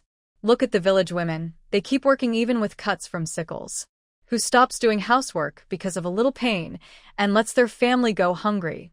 Seeing Zhang Yanqiu's pale face and her eyes filled with defiance but fear, the village head's wife scoffed inwardly, realizing her words were falling on deaf ears. She couldn't help but mock, "You should go back and apologize. What can my old husband do for you? Have the other educated girls wait on you? You expect them to feed you too? What a sense of entitlement." The village head's wife's sarcastic tone deeply offended Zhang Yanqiu. She didn't want to say anything and left the yard in a rush. As she walked along the country road, she thought about when she could return to the city. The older educated youth had already been there for 6 or 7 years. Did she have to stay there forever, doing the hardest work and being bullied? The more she thought about it, the more hopeless she felt. After being mistreated by various people, she stared at the river for a while and finally made up her mind, closing her eyes and jumping in. Fortunately, a few children saw her and shouted for adults to rescue her, which led to her being saved. When the village head learned that Zhang Yanxiu had jumped into the river, his expression was quite dramatic. He turned to scold his wife and hurried to the riverbank. She was rescued and taken back to the youth station, and now the village head had to stand up for Zhang Yanxiu. This was nearly a life-or-death situation. He couldn't ignore it. Wang Xiaomei was also frightened when she saw Zhang Yanxiu being carried back. She stood nearby, trembling. "What's wrong with you girls? Can't you talk things out? What's so serious that it leads to someone nearly dying?" The village head scolded sternly. Zhao Xianglan looked wronged. "This has nothing to do with me, village head. I've been trying to calm them down, but they both have such tempers." Wang Xiaomei stood there, still in shock. Seeing her like this, the village head didn't say much more, knowing she was scared. "Quick, get her inside. You girls help change her clothes and take care of her for the next few days. Especially you, Wang Xiaomei. Don't bully the new girl. She's just arrived and hasn't adjusted yet. Be more accommodating. You can't be so selfish. You educated youth from all over should support each other. If she gets bullied again, I'll send you back to the commune. Our village can't keep someone like you. Now, you handle it yourself." With that, the villagers carried the still unconscious Zhang Yanxiu inside. Zhao Xianglan, seeing Wang Xiaomei still in shock, smiled to herself and turned to Lin Yuzhu and Li Xiangwan, saying, "I can't change her clothes alone. Let's help together." The two couldn't refuse and followed her inside to assist. Lin Yuzhu sighed as she watched Wang Xiaomei still standing there in a daze. This girl was likely to gain a reputation for being domineering and difficult. Looking deeper, it was clear that Wang Xiaomei was being used as a pawn.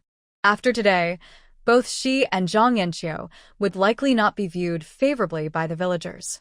Most villagers sympathized with Zhang Yanxiu for now, but once the initial shock wore off, they would keep their distance. Who would want to associate with someone who would jump into the river over a small issue? What if they said the wrong thing? It was best to stay away from such people.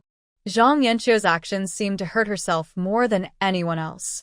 Under the village head's urging, the villagers gradually dispersed, and faint discussions drifted into the yard. Wang Xiaomei finally regained her composure, tearfully and indignantly shouting, "Just because you jumped into the river, you think you're in the right?" The villagers who hadn't walked far exchanged glances, shaking their heads. Wang Xiaomei was truly something else. Even after everything, she still bullied someone. After settling Zhang Yanxiu, Lin Yuzhu returned to her room. Everyone else had finished dinner, but she hadn't eaten yet. Thinking the chicken soup should be ready, she quickened her pace. Just as she entered and was about to close the door, Wang Xiaomei followed her in. Lin Yuzhu looked at her in confusion, wondering what she wanted. Wang Xiaomei looked at Lin Yuzhu with a pitiful expression. "I just want to talk to someone." Lin Yuzhu was stunned for a moment, puzzled about how Wang Xiaomei viewed their relationship. It wasn't close enough for heart-to-heart talks, was it? At that moment, Wang Xiaomei had lost her usual bold demeanor. She seemed frightened. At just 20, she lacked any trace of innocence or liveliness. Instead, she appeared bitter and willful, calculating everything around her. But was that wrong? Lin Yuzhu's heart softened. She was worried that if Wang Xiaomei faced more stress, she might do something drastic. "Come in," she said, opening the door wider. She fumbled for a matchbox and lit a candle, bringing some light into the room. Wang Xiaomei followed closely behind Lin Yuzhu and hesitantly sat on the Kong, tears welling up as she said, "I didn't expect her to jump into the river." Lin Yuzhu nodded. Who could have predicted that? It seemed Wang Xiaomei really just wanted someone to talk to. She didn't expect any comforting words from Lin Yuzhu. Not criticizing her was enough. "Since you all came here, have you seen her? She's either crying or sitting there with a frown, not doing any work at all. Who in this yard isn't suffering? Who hasn't endured hardship? When I first arrived, I also had to work hard, my hands were covered in calluses, and even when I hurt myself, I still had to keep working. I couldn't afford to be delicate. In my first year, I didn't know how to use a sickle and accidentally cut my leg. I still limped back to work. We couldn't delay cooking for the group. If you used an injury as an excuse not to work, they would throw your belongings out. Lin Yuzhu stared at Wang Xiaomei in disbelief. So, this place had been so tough before? Wang Xiaomei, seeing her expression, said irritably, I even shared vegetables from the garden with you. When we first came, we couldn't even get a green onion. Later, when food was scarce, they were afraid to lend any, worried we'd take advantage of their kindness. If I weren't capable, who knows how badly they would have treated me. If Zhang Yanxiu had jumped into the river, she wouldn't have made it back. Lin Yuzhu paused, unable to hold back, but you don't let us touch the garden either. Wang Xiaomei. Isn't that beside the point? I didn't say anything when she was sick. I even made her porridge and brought her water. What did Zhao Xianglan do? She's just all talk and you all think she's a good person. Lin Yuzhu. Not really. Don't think Zhao Xianglan has been here for 2 or 3 years and works well. She barely earns more than you. When Zhang Yanxiu ran out of food, Zhao Xianglan came crying to me for help, and I ended up giving her food. Lin Yuzhu looked at Wang Xiaomei speechlessly. So, you're just calculating everything, and it means nothing. No wonder Wang Xiaomei was so upset today. From her perspective, Zhang Yanxiu seemed ungrateful. For someone who calculated everything, it was impressive she had held back this long. Not only does she forget kindness, but she also criticizes my cooking. I didn't use chili for days because of her illness. Once she got better, I added a chili, and she acted like I owed her something. How can I stand that? What good is it for her to talk to Zhao Xianglan about food? It's my food she's using. Shouldn't she discuss it with me? Now, I'm stuck in the middle. At this point, Wang Xiaomei burst into tears. Lin Yuzhu rested her chin on the table, starting to understand Wang Xiaomei better. She seemed fierce but had a softer side. She was just shrewd about her own needs, wanting to save a bit for herself. When they built the house, they had exchanged a few harsh words, but when it came to helping, she put in a lot of effort without any ulterior motives. Unlike Zhang Yanxiu, who had tried to live with them while crying poor and refusing to contribute. So, Wang Xiaomei wasn't too bad after all. When we came here, we heard from the commune that another group of young people will arrive before the autumn harvest, Lin Yuzhu said slowly. Wang Xiaomei was shocked and stopped crying. Another group? One is already too much to handle. This is too late for the harvest. Even if we work hard, we won't earn enough food for the year. Villagers can borrow food from the team, but we young people have to pay to borrow food. If more come without money, we'll have to support them. Lin Yuzhu shrugged. The commune was sending more young people, and even the village chief couldn't do anything about it. In this era, they promoted unity and helping each other. If the new arrivals had no money or food, the older ones would have to support them. If someone starved, they would all be blamed. Wang Xiaomei looked utterly hopeless. Not everyone returns what they borrow. She knew that all too well. If you love spicy food and can't eat with them, why not just eat separately? Lin Yuzhu thought it would be best for her to eat alone. This way, she might regain some reputation in the village. Otherwise, there would be trouble later. If they didn't eat from the same pot, she wouldn't have to worry about others' food supply. As long as she took care of her own, she could ignore everything else. Wang Xiaomei hesitated. Eating separately makes it seem like I'm being excluded because I'm unpopular. It's so embarrassing. You seem to have a misunderstanding. Everyone in the village knows you're not well-liked. Lin Yuzhu thought it was time for her to face reality. Wang Xiaomei. Lin Yuzhu smiled gently at her. I'm just worried you might do something drastic like jumping into the river, so I wanted to talk. Otherwise, why would she chat with her instead of enjoying her chicken soup? Was the soup not tempting enough? It wasn't that she was overthinking. Knowing Wang Xiaomei, she had a bit of a rebellious streak and might actually consider jumping into the river to even the score. Wang Xiaomei. Besides, if you're not eager to cook, it means you want to be lazy. Eating separately would save you effort and avoid criticism. It's a win-win. Although waiting in line takes time, it's more comfortable. The key was to avoid Zhao Xianglan. Lin Yuzhu felt that with the new batch of young people coming, the future looked grim. With Wang Xiaomei's intelligence, TSK, Lin Yuzhu wouldn't expose Zhao Xianglan's true nature in front of Wang Xiaomei. Everyone must walk their own path. Only through pain will they learn to recognize people. No one can teach you that, especially since they weren't close enough to complicate matters. After all, Wang Xiaomei might not trust her. She didn't want to end up as the instigator of discord. That would be unbearable. Wang Xiaomei looked around, then stood up to leave. I need to think about it. Lin Yuzhu also stood up. She needed to close the door and drink her chicken soup. Thank you. I knew you were a good person. So, was she just given a good person card? The rich and tasty chicken soup almost made Lin Yuzhu cry. She didn't expect that plain chicken soup could taste so good, completely satisfying her hunger. After comfortably finishing dinner and lying down in bed, Lin Yuzhu sighed, thinking that she was finally free to eat chicken. Since arriving in the 1970s, Lin Yuzhu hadn't slept in. Living in the countryside made it even worse. It felt like she barely slept before having to get up for work. If it weren't for the chimney, Lin Yuzhu honestly wouldn't want to start a fire to cook. It would be so much easier to use the energy stove from her space, but details matter, and she couldn't be lazy. She didn't really like boiled eggs, so in the morning, she decided to make egg soup. She snuck 2 green onions from Wang Xiaomei's garden, chopped them up, sprinkled them in, and heated a bun. A simple breakfast was ready. The breakfast looked good. She wondered how Wang Xiaomei and Zhang Yanqiu were doing, feeling a bit curious. Although Zhang Yanqiu had been rescued, she caught a chill and fell ill again, running a fever in the middle of the night. If it weren't for the leftover fever medicine from her last illness, she might have been in worse shape. Wang Xiaomei felt a bit guilty and made a bowl of porridge with her own millet for Zhang Yanqiu, thinking she was being kind. The atmosphere at the youth station was quite strange.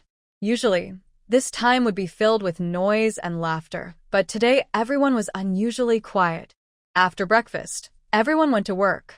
As soon as Lin Yuzhu arrived in the fields, Aunt Wang, with her bright eyes, approached her curiously and asked, "Lin, what happened in your yard yesterday?" Lin Yuzhu noticed Aunt Li behind her also listening intently and smiled. "I don't know. I'm not clear." Even if she knew, she couldn't say. "You live in the same yard. How could you not know?" Aunt Wang looked at her with a don't lie to me expression. Lin Yuzhu swung her hoe to loosen the soil. "Aunt Wang, you forgot. We don't live in the same room. How would I know what happens between them?" Aunt Wang nearly got hit by the hoe and quickly stepped back. Seeing Lin Yuzhu's unwillingness to say more, she pouted and stopped pressing the issue, turning to chat with Aunt Li instead. As they talked, they brought up Lin Yuzhu again. Aunt Wang raised her voice, saying, "I think Lin is lucky to have built a big house for herself." "How impressive! Which girl in our village is as fortunate as you? People are just different." Lin Yuzhu smiled and, like Aunt Wang, stood in the field without working, saying, "Look at what you're saying, Aunt. If mine is a big house, yours must be a mansion. What about Wang Huahua? She still shares a room with her brothers. That won't do. She's 14 now, almost a young lady. You should pay more attention, Aunt Wang. Just because she's a girl doesn't mean you can ignore it. You should at least make a room for her."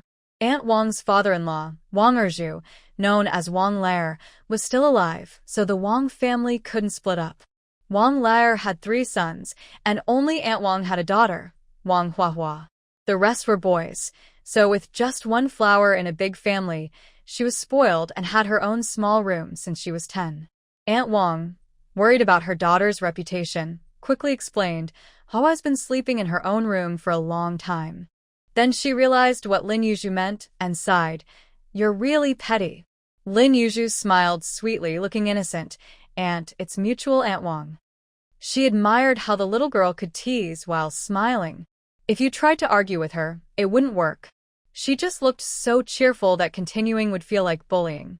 Aunt Li rolled her eyes, knowing this was just teasing, and pulled her old friend aside, whispering, "Let's get back to work. It's not like we're rich city folks who can buy food." Meanwhile, Wang Xiaomei wasn't having it easy. Since everyone couldn't see Zhang Yanqiu, they came to bother her instead. All morning, Wang Xiaomei faced ridicule, with comments like, "How did you bully Zhang into jumping into the river? And what did Zhang do to offend you?" They even asked if she and Zhang liked the same boy. Some directly asked if Lin and Li were also bullied by her. Wang Xiaomei was nearly furious. In this village, she was becoming known as a fierce bully. After work, Wang Xiaomei practically ran back to the youth station. As soon as Lin Yuzhu entered the house, Wang Xiaomei followed closely behind. Lin Yuzhu looked at her in confusion, wondering why she was there in the middle of the day. "How much did it cost to build this room?" Wang Xiaomei asked directly. Lin Yuzhu was taken aback. Did she want to build one too? Surprised, she thought about the empty space next to her house where she could build another. She had always assumed Li Xiangbei would take it since, in the original story, he moved out later. Less than 50. 50 was not a small amount. Money was valuable now. Lin Yuzhu thought Wang Xiaomei might hesitate about spending it, and the house might not get built. Unexpectedly, Wang Xiaomei was bold. After hesitating at noon, she decisively went to find the village chief in the afternoon. Wang Xiaomei was capable and hardworking. She was one of the few youth who could earn money in the team. She was frugal and never spent unnecessarily, saving quite a bit of money. Unlike Zhao Xianglan, who sent all her money home, Wang Xiaomei thought, "Why should I send my hard-earned money back to my family enjoying life in the city?" She didn't need their support and was already very responsible. Though she felt a bit reluctant to spend, seeing Zhang Yanqiu sick on the bed made her hesitation disappear. Doubting whether Zhang Yanqiu would recover and thinking about the new batch of youth coming, Wang Xiaomei suddenly realized that the youth would keep coming and wouldn't leave one by one. She didn't plan to marry a farmer and wanted a quiet life, so it was best to separate completely. Even cooking separately under one roof meant helping others, which didn't seem worth it. The house had to be built, and quickly. What if the male youth also wanted to build and took the space? There would be no turning back. Thinking about He Yuanfang, who was getting older and still unmarried, Wang Xiaomei felt a shiver. She couldn't stay in the front yard any longer. Wang Xiaomei felt like she had never been so clear-headed in her 20 years of life. Hearing that Wang Xiaomei also wanted to build a house, the village chief felt a bit regretful. He wished he had delayed things at first.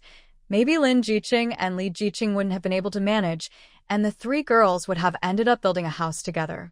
Thinking about how much money these three would spend on their houses made him feel the pinch. So, the village chief came up with an idea. He wouldn't allow Wang Xiaomei to build her house alone. If she wanted to build, she should find a few others to partner with. But he didn't consider how few people were left at the youth station. The village chief had a good plan, but he didn't realize who Wang Xiaomei was. She was like a firecracker, ready to explode at any moment.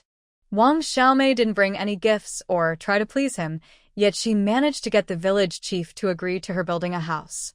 Lin Yuzhu also didn't expect to repay the favor so quickly. This time, the blue bricks were brought back from the commune with her help and Wang Xiaomei's. Fortunately, Wang Xiaomei was clever and managed to get the village chief to lend them an ox cart. Otherwise, they would have been exhausted. This experience made Wang Xiaomei realize just how unpopular she was. At the youth station, no one was willing to help her build a house. Wang Xiaomei felt sad for only a moment before rolling up her sleeves and going to settle accounts with a few people in the front yard. If they were unkind, she wouldn't feel guilty. She wanted to divide the kitchen pots and pans, especially the big iron pot. Zhao Xianglan hadn't contributed any money to buy it, and He Yuanfang had paid less than a third. Wang Yang had contributed a little, but the rest was all her expense, so there was no way she would let others benefit from it. There was a chaotic scene, and under the village chief's watch, Wang Xiaomei exchanged the big iron pot for two small ones, which finally calmed things down a bit. Then came the iron buckets, knives, and so on. The village chief spent so much time in the front yard during that period that Lin Yuzhu admired Wang Xiaomei. The village women were no better. Wang Xiaomei managed to build her house amid all the fuss, and Lin Yuzhu gained a new neighbor. Lin Yuzhu shook her head at Li Xiangbei, thinking he was too slow and had let someone else take the territory. Let him worry. In the following days, Wang Xiaomei's cheerful demeanor deeply irritated Zhao Xianglan, while Zhang Yanqiu felt relieved, thinking the trouble had finally left. In this era, postal workers were admirable. They rode their bicycles through wind and rain, visiting every village. In places where the roads were too rough to ride, they carried their bikes up the hills just to deliver letters to every household. Only those who hadn't experienced the hardships could understand. The postal worker delivering letters to their village was an old man, probably nearing retirement, with a missing front tooth. He had come several times to deliver letters, but none were for Lin Yuzhu, leading her to suspect that Lin Ma had forgotten about her. On a clear sunny day, Lin Yuzhu finally heard her name from the postal worker. The letter was written by Lin Dajia. Perhaps she wasn't worthy enough for Lin Ma to write it herself. The letter said they had found her address and asked her to reply once she received it. If they could exchange letters, they wouldn't have to worry about packages getting lost. It also briefly mentioned the family situation, mostly good news, making it seem like everyone was doing well and she didn't need to worry.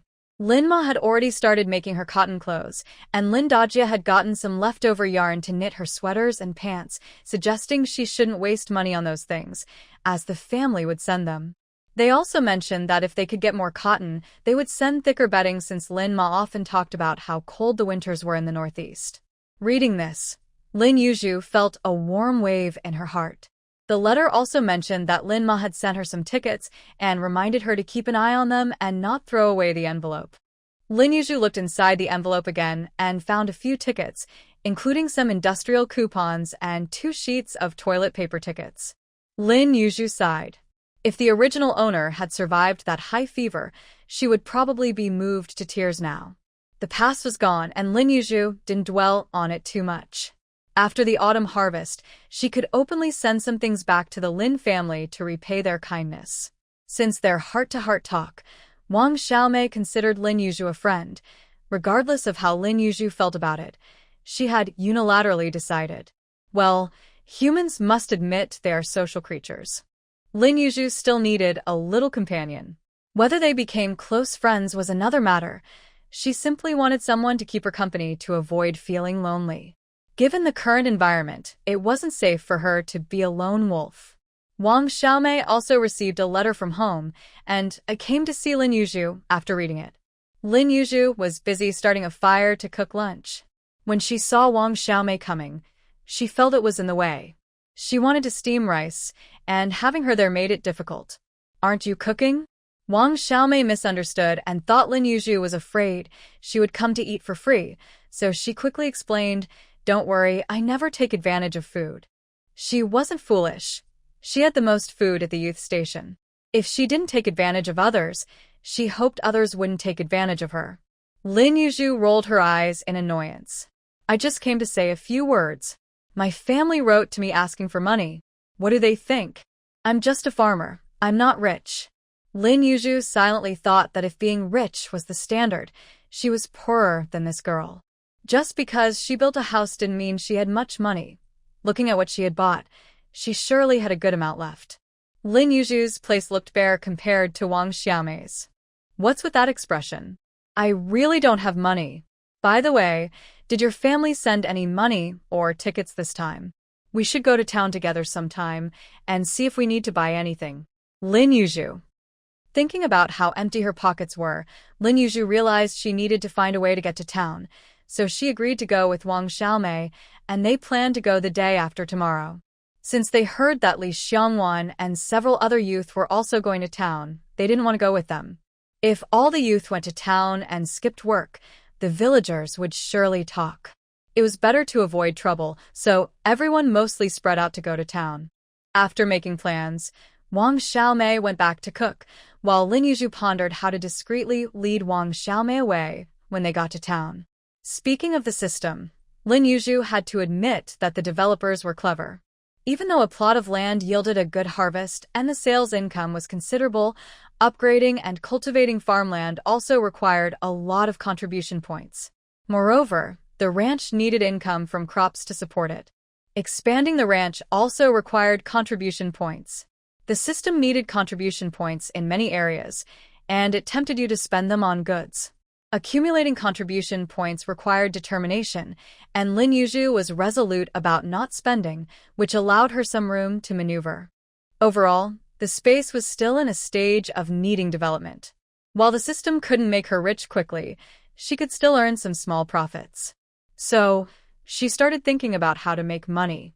In the space, Lin Yuzhu mainly grows rice, wheat, and corn, and she plants vegetables based on what looks good.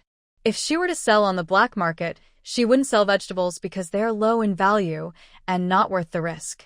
When it comes to selling rice and flour, she needs to manage the quantity carefully. Flooding the market with a large amount of rice and flour would be a disaster. So, she needs to think about how much to sell. Cornmeal is cheap, and selling more of it carries less risk. It's considered a staple and the market demand is quite good. Lin Yuzhu asked the system to open the screen and browse the market. Her eyes landed on cooking oil, which would definitely sell well. She also needed to buy some oil containers, so she searched for oil jugs in the household goods store and found some plastic buckets that looked similar to those from this era. She ordered a few 10-pound buckets for backup. Looking at it this way, there are still many things she can sell: oil, rice, flour, eggs, and old hens.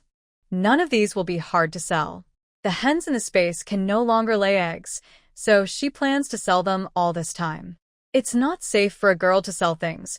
She's not the main character with a protective halo, so it's better to be cautious. Although she has been in the countryside for a month and has tanned a bit, she still looks like a fresh young girl.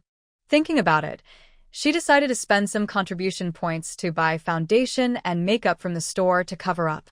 Lin Yuzhu took out the foundation and sniffed it. Not bad, it has no scent. Later, she spent a lot of money on a men's wig. In this time, unmarried girls with a bit of a figure are often judged as improper. It's quite old-fashioned. Even city girls mostly use cloth strips to bind their chests, and as for health, that depends on their physical condition. Lin Yuzhu also has special binding strips. She had researched it. Her chest isn't large. Just binding it a bit makes it flat. Ahem. It must be because she's young and hasn't fully developed. Lin Yuzhu firmly believes this. As for clothes, Lin Yuzhu pulled out a dark blue jacket and pants. In this era, clothing doesn't emphasize lines and looks like a barrel when worn. She made some minor adjustments, and when she wore it, it was hard to tell if it was for a man or a woman. So, for the next 2 days, she practiced makeup and disguise. She also practiced different voice tones to sound somewhat like a boy. It wasn't perfect, but there was no other choice. The advantage of having space is that she can travel light. Lin Yuzhu only took an empty basket, while Wang Xiaomei was different. She carried a heavy burlap sack full of things. Lin Yuzhu laughed.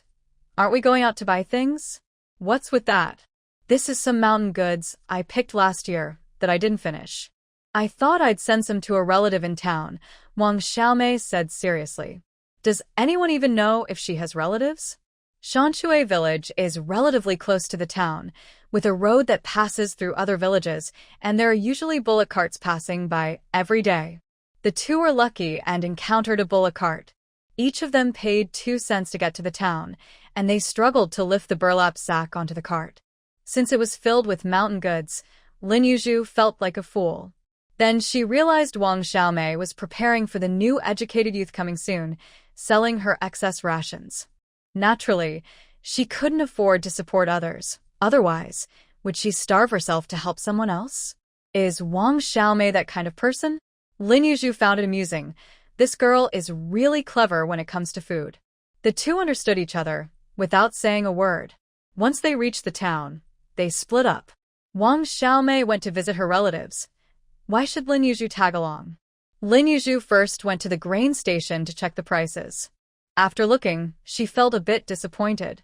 The best quality rice was only 23 cents a pound, premium flour was 17 cents a pound, cornmeal was even cheaper at 9 cents a pound, and soybean oil was 55 cents a pound.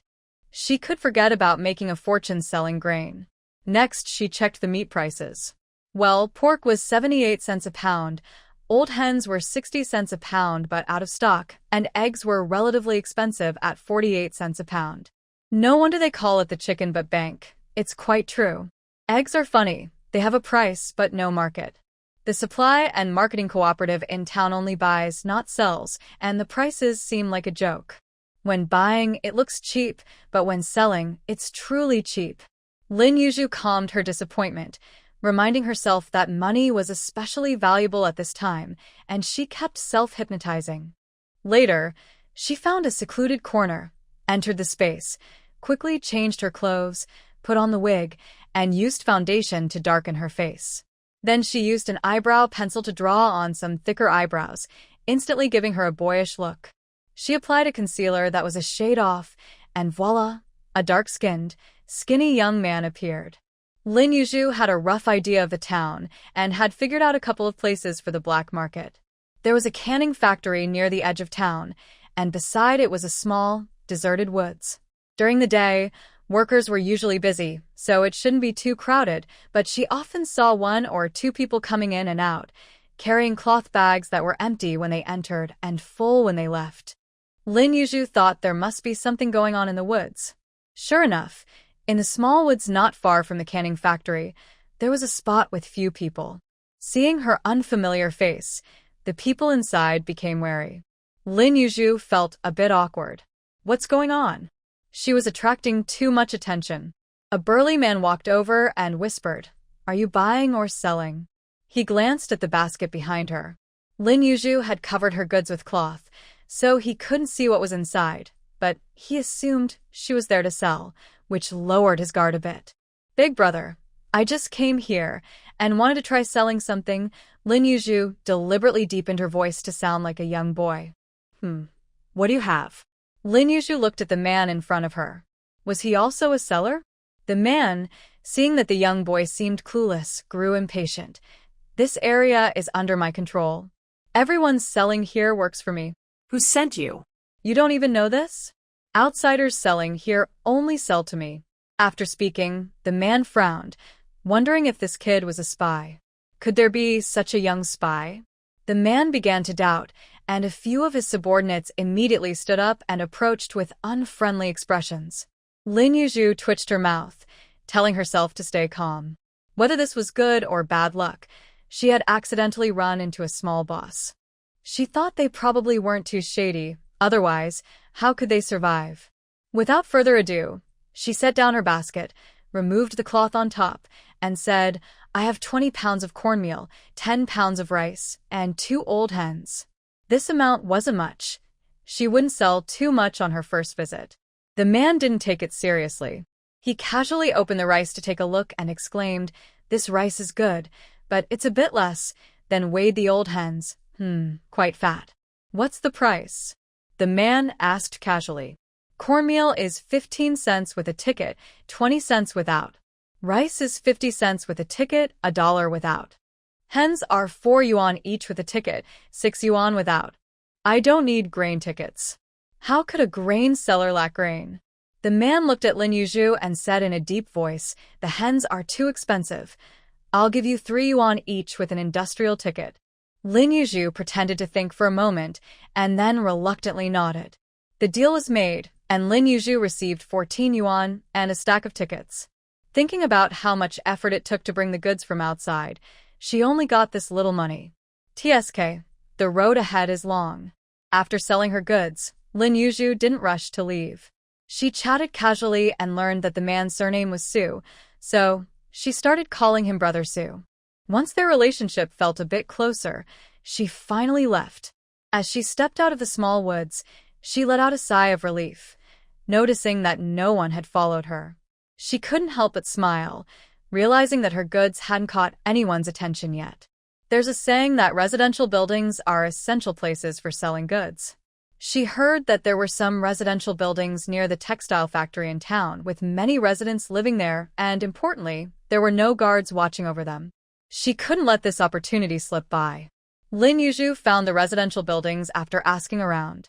With a basket on her back, she wandered around, and soon enough, an older woman approached her, pulling her into a corner and quietly asking, "Young man, what do you have in that basket?"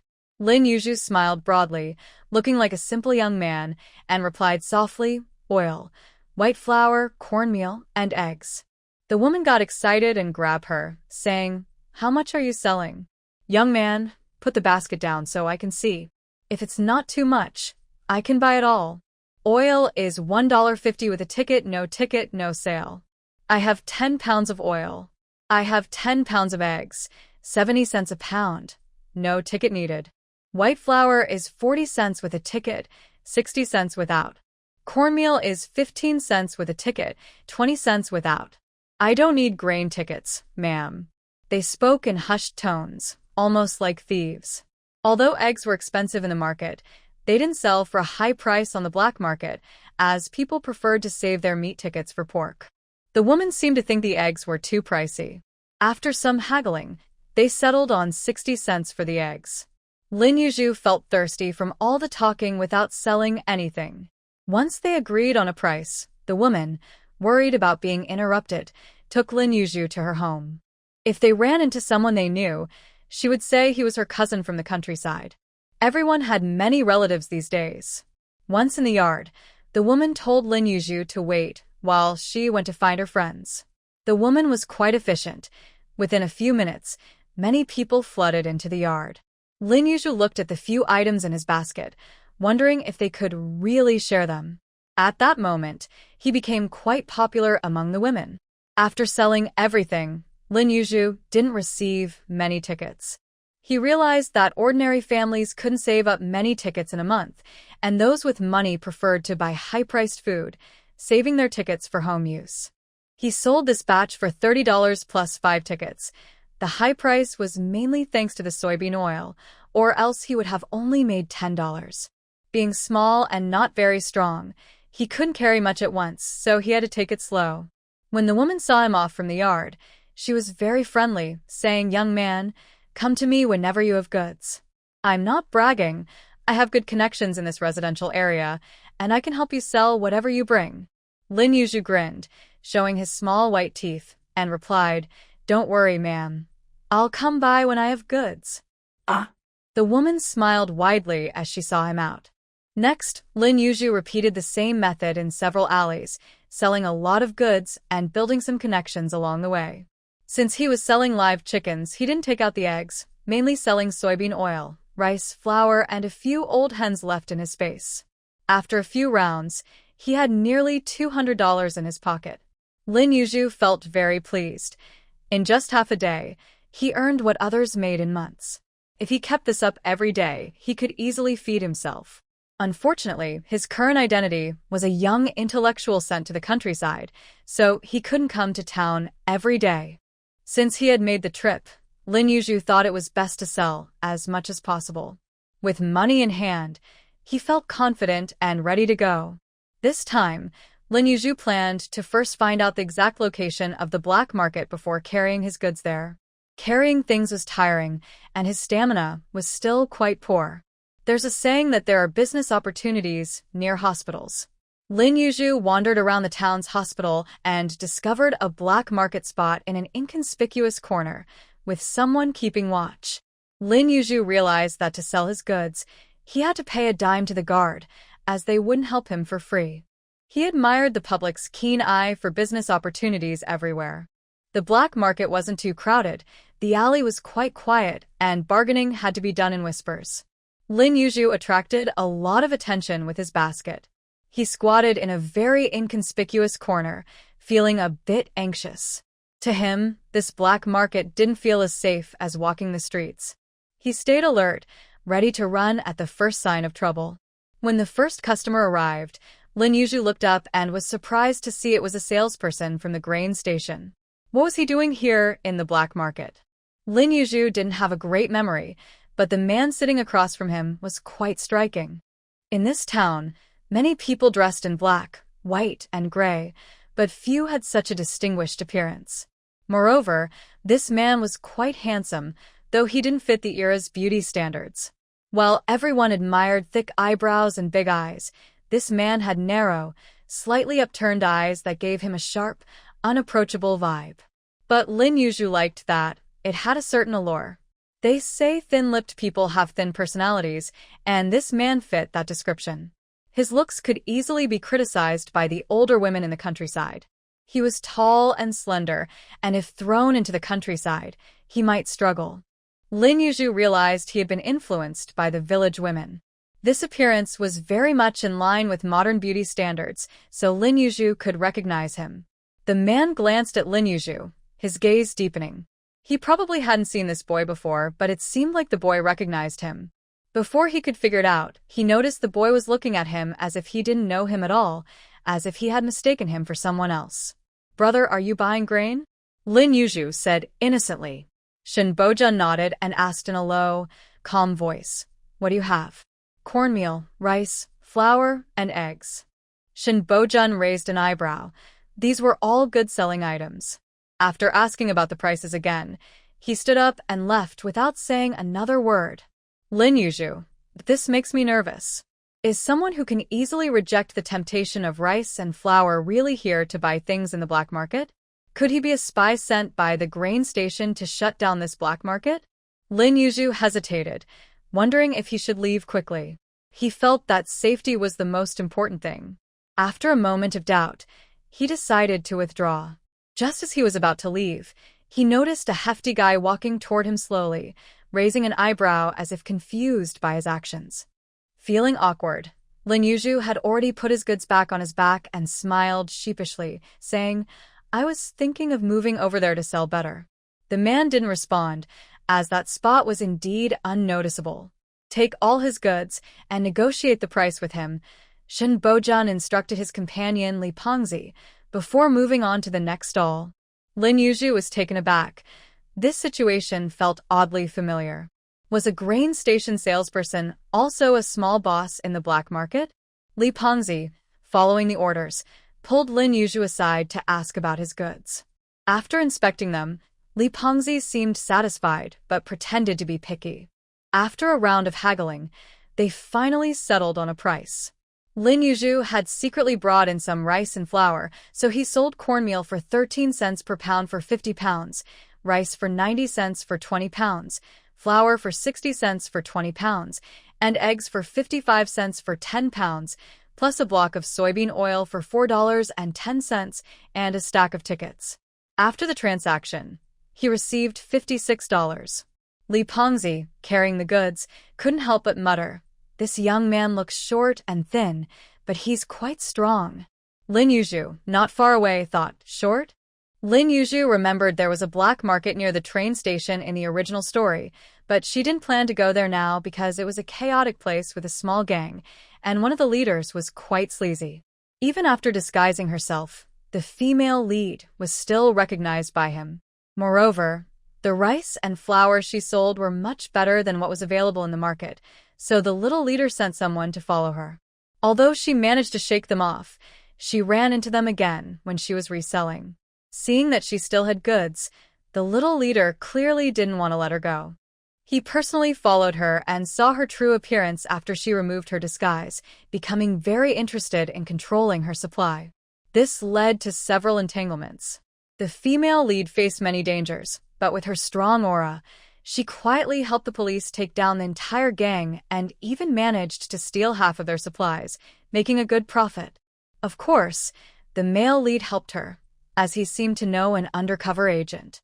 From then on, this black market became the female lead's base for making money. Lin Yuzhu figured that the black market was chaotic at the moment. Without her aura and support, she thought it was better not to get involved. She preferred to develop steadily. Money is not as important as life. As noon approached, Lin Yuzhu decided to stop and find a place to change her outfit. Just as she stepped out of the alley, an auntie stopped her. "Young man, do you have goods?" The auntie asked quietly, glancing around like a thief. Lin Yuzhu rubbed his nose, thinking that her suspicious behavior would only raise more doubts. He shook his head, guessing that this auntie didn't want to enter the black market and was waiting at the entrance to catch people. "Auntie, why don't you go in? Who else would have goods out here?" "I don't want to go in. You have to pay to enter, and it's not guaranteed to be safe." "Do you need money to buy things?" "Of course. 3 cents. They say you can't just stand guard for free. It's really shady." "Young man, do you have goods or not?" The auntie seemed impatient, feeling that the entrance wasn't safe. "I do have goods, but you'll have to wait for me to get them. How long will it take? Is it far? If not, I can follow you. The auntie looked eager to leave. Lin Yuzhu just wanted to find a deserted place to take out some goods, so he said, Auntie, I can't take you with me. You should understand why. How about you give me your address, and I'll bring the goods to you? The auntie thought for a moment and nodded. My house is at the back, the last one in the third row. Just knock when you get there. Lin Yuzhu understood and nodded. Auntie, I have rice, flour, oil, and cornmeal. What do you want? How many pounds? The auntie's eyes lit up. 20 pounds of cornmeal, 10 pounds each of rice and flour, and 10 pounds of oil. But I warn you, if the goods are bad, I won't pay. Auntie, don't worry. They are definitely good. After making the deal, Lin Yuzhu parted ways with the auntie. Once she exited another alley, she sensed someone following her. She quickly turned into another bustling alley and slipped into her space while no one was around. Fortunately, the system could sense movements outside.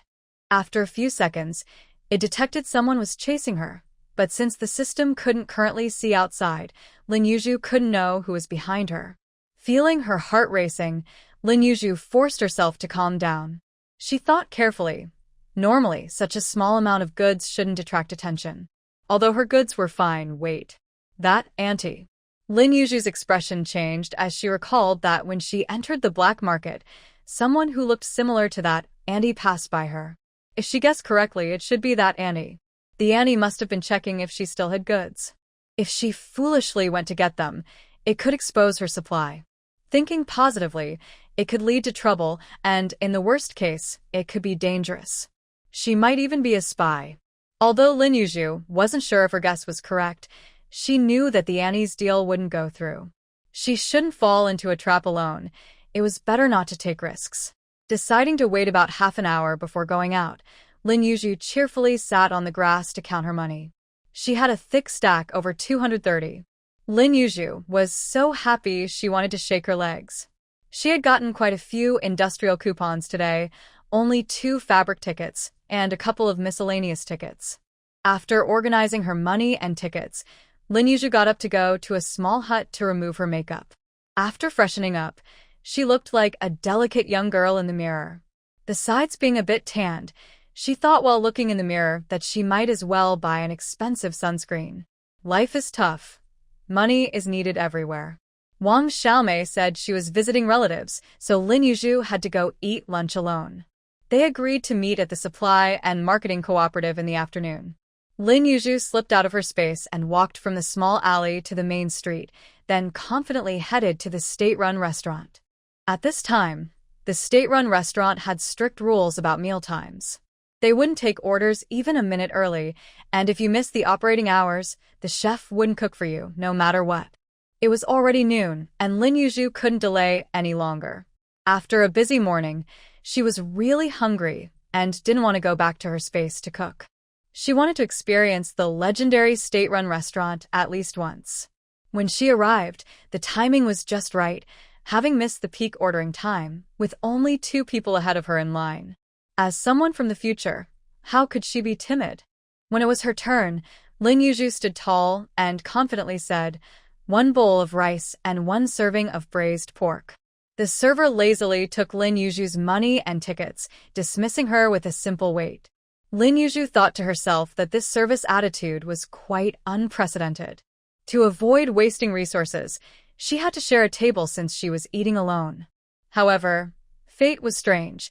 Just as Lin Yuzhu sat down, familiar faces joined her. It was the handsome guy and the chubby thief from the black market. Lin Yuzhu's heart skipped a beat, and she quickly composed herself, glancing at the two with a blank expression before looking down. She suspected these 2 were keeping an eye on her and couldn't show any weakness. She was confident in her makeup skills. Yes, confident. Maybe, with strong belief, she really did believe in herself. Lin Yuzhu sat across from them, appearing as if they had never met.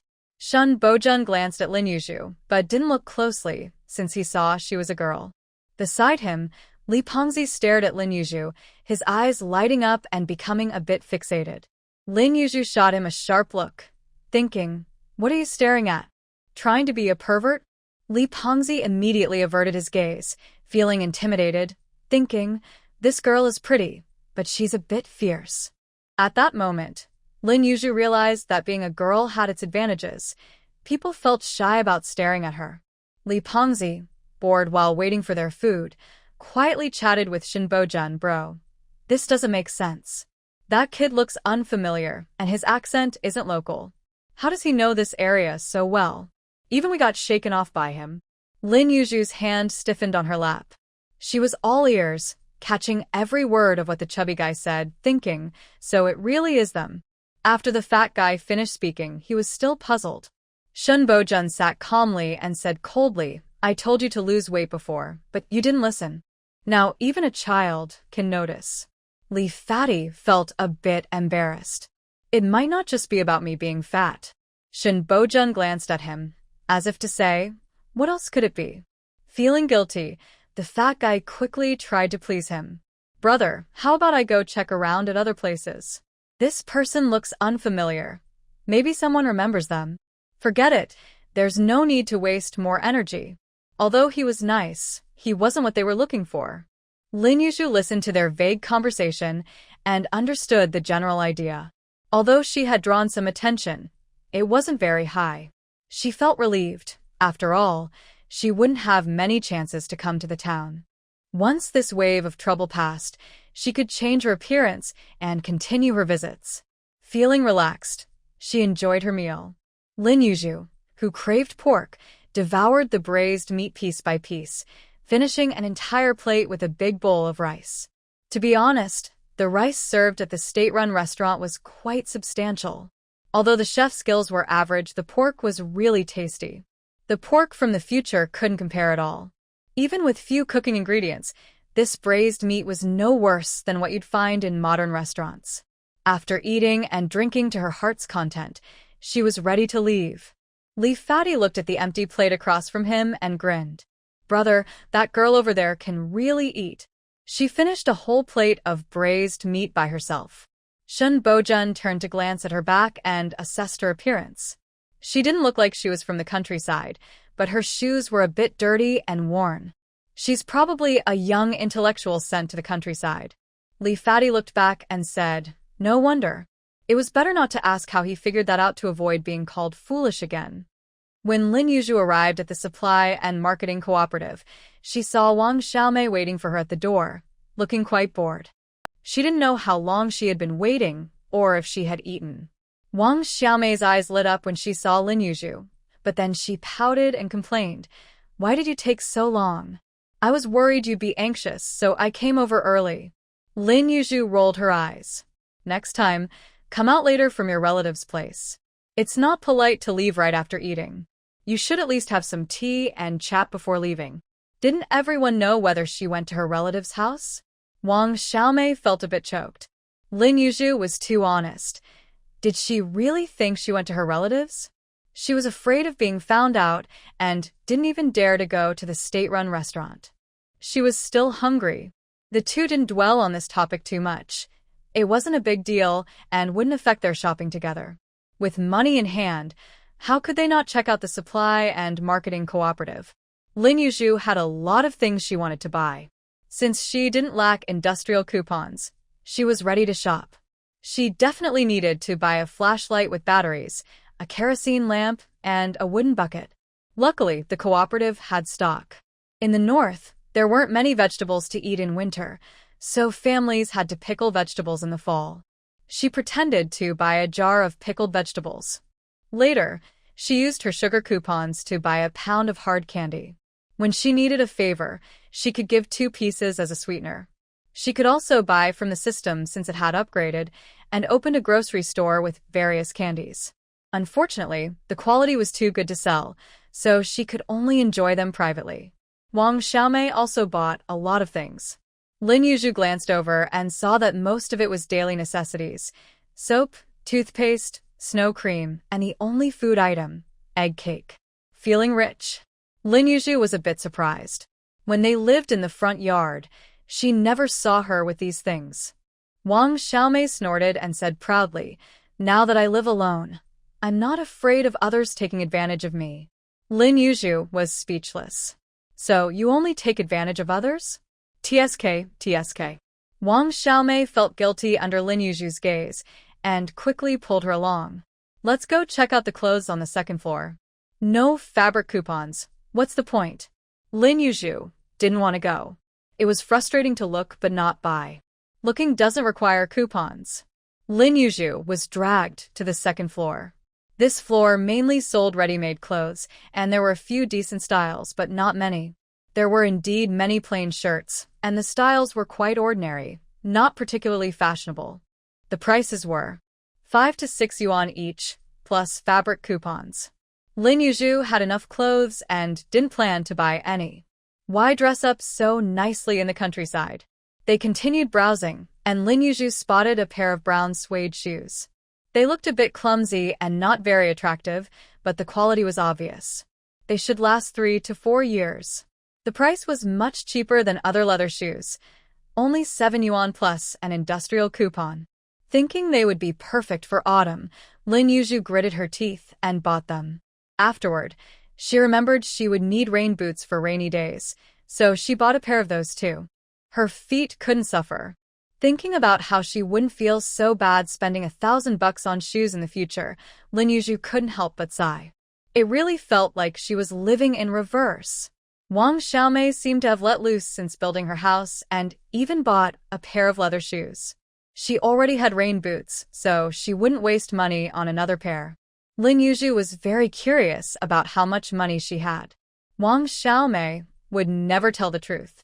After buying the shoes, she acted poor and bought a pack of white rabbit milk candy before leaving the cooperative. Lin Yuzhu smiled and said nothing. Poor?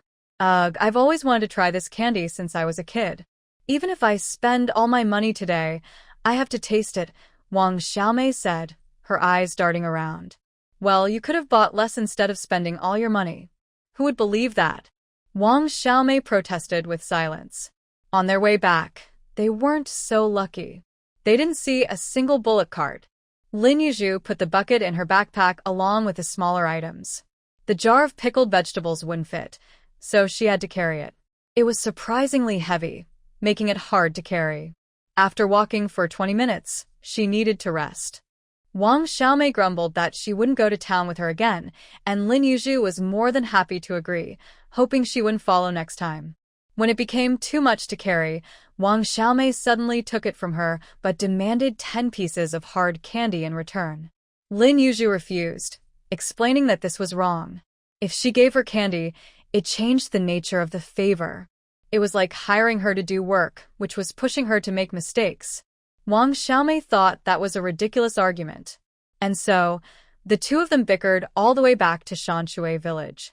As soon as they entered the village, they attracted the attention of several aunties and neighbors. As soon as the two entered the village, they ran into a group of women chatting under a tree. The women immediately recognized that these two had gone to the county to buy things, and they felt a twinge of jealousy. These two young people were building houses and buying stuff. They must be quite well off. People from the city have it easy. After working hard for half a lifetime, they might not even match what these two have in 10 years. Among them was a notorious woman known for being a freeloader, called Aunt Li Si, because her husband, Li Lizi, was the fourth in his family. As the saying goes, you can't enter the same door if you're not from the same family. Li Lizi was not a good person. He was lazy and troublesome. No respectable girl would marry him, so he ended up with a woman of similar reputation, Aunt Li Si. True to her reputation, Aunt Li Si was also lazy, shameless, and had sticky fingers, often stealing from her neighbors. Over time, she became quite unpopular in the village, but she didn't care. Wherever there was excitement, she would be there. Seeing Lin Yuzhu and Wang Xiaomei returning with their purchases, she rushed over. Wow, you young people are so rich. You bought a lot of stuff, Aunt Li Si said greedily, her hands already reaching out. Wang Xiaomei frowned at her envious expression. Having lived in Shanshui village for many years, she knew very well that Aunt Li Si was notorious for being a nuisance, and she was determined to take something from them. Wang Xiaomei didn't want to engage with her, but they had to walk around her since she was blocking their way. Thinking it was unfortunate to have to avoid Aunt Lisi, Wang Xiaomei tried to get past her. But Aunt Lisi was not going to let it go easily. She quickly turned and grabbed Wang Xiaomei's bag. In her excitement, she bumped into Lin Yuzhu, who was holding a heavy jar. It slipped from her hands and fell right on Aunt Lisi's foot. Aunt Lisi yelped in pain, angrily pushed Lin Yuzhu, and hopped on one foot, grimacing. The situation unfolded quickly. Lin Yuzhu saw that Aunt Lisi was not a good person and feared being blamed, so she quickly sat down on the ground and pretended she couldn't get up, moaning in pain. To outsiders, it looked like Aunt Lisi had pushed Lin Yuzhu down. Both women were crying out in distress. Aunt Lisi, seeing Lin Yuzhu sitting on the ground, got angry. She lightly pushed her again, thinking it wouldn't hurt anyone, but in frustration, she shouted, "Stop pretending. Get up. You definitely hurt my toe. You need to pay me 50 yuan. Lin Yuzhu scoffed inwardly. Aunt Lisi probably wouldn't earn 50 yuan in a year, yet she dared to ask for it. Wang Xiaomei, call the village chief. I think I fractured my tailbone. Ouch! It hurts so much. Get the village chief to help me get a cart to the hospital. Ouch! I can't move. Help! I'm being bullied. Is this going to leave me disabled? Lin Yuzhu acted convincingly, making the gathered women feel her pain. Wang Aunt, who often argued with Lin Yuzhu, spoke up first. Is she really hurt? If she is, Aunt Lisi, you're in big trouble. If Lin becomes disabled, your family will have to support her for life. The events unfolded too quickly. When Wang Xiaomei looked back, Lin Yuzhu was already on the ground, sweating and appearing to be in severe pain, making her panic. I'll go find the village chief. She's just pretending, Aunt Lisi said angrily, but Wang Xiaomei was already rushing to find the village chief. Meanwhile, Lin Yuzhu continued to wail, Ouch, Aunt Wang, help me catch her. Ouch, it hurts so much. A kind-hearted woman stepped forward, saying, Don't worry, Lin. We all saw what happened. She can't escape this. Aunt Lisi was furious, stomping her feet and cursing, You little brat, I'll make you pay for this. She attempted to kick Lin Yuzhu. Lin Yuzhu screamed, pointing at her, pretending to be terrified, moving back while grimacing in pain. The other women couldn't stand by and watch. If word got out that they were bullying a young person, their village's reputation would be ruined. A group of women surrounded Aunt Lisi, preventing her from kicking Lin Yuzhu, and began to scold her. Your foot seems fine, one woman exclaimed. And you're asking for 50 yuan? What were you thinking when you kicked her? Lin Yuzhu nodded in agreement. Ouch, this is outrageous. Trying to scam someone like this. I want to report this to the commune leaders. The village chief arrived just in time to hear her last words. His expression changed and he scolded Aunt Lisi. Do you have no shame? Bullying a girl? Get your husband over here. I want to know when your family will pay back the work points you owe the team. You do nothing but cause trouble. Are you still in debt for work points? Get the accountant here to calculate how many points your family has earned this year. If you don't have enough, you all need to leave the village. We won't have pests in our production team. Aunt Lisi turned pale, frightened. If the village chief embarrassed her in front of her husband, she would surely be in for it when she got home. If she was kicked out of the village, she would have nowhere to go. Village chief, I only lightly bumped her. She's just pretending. Ouch! I'm definitely injured. Lin Yuzhu cried out.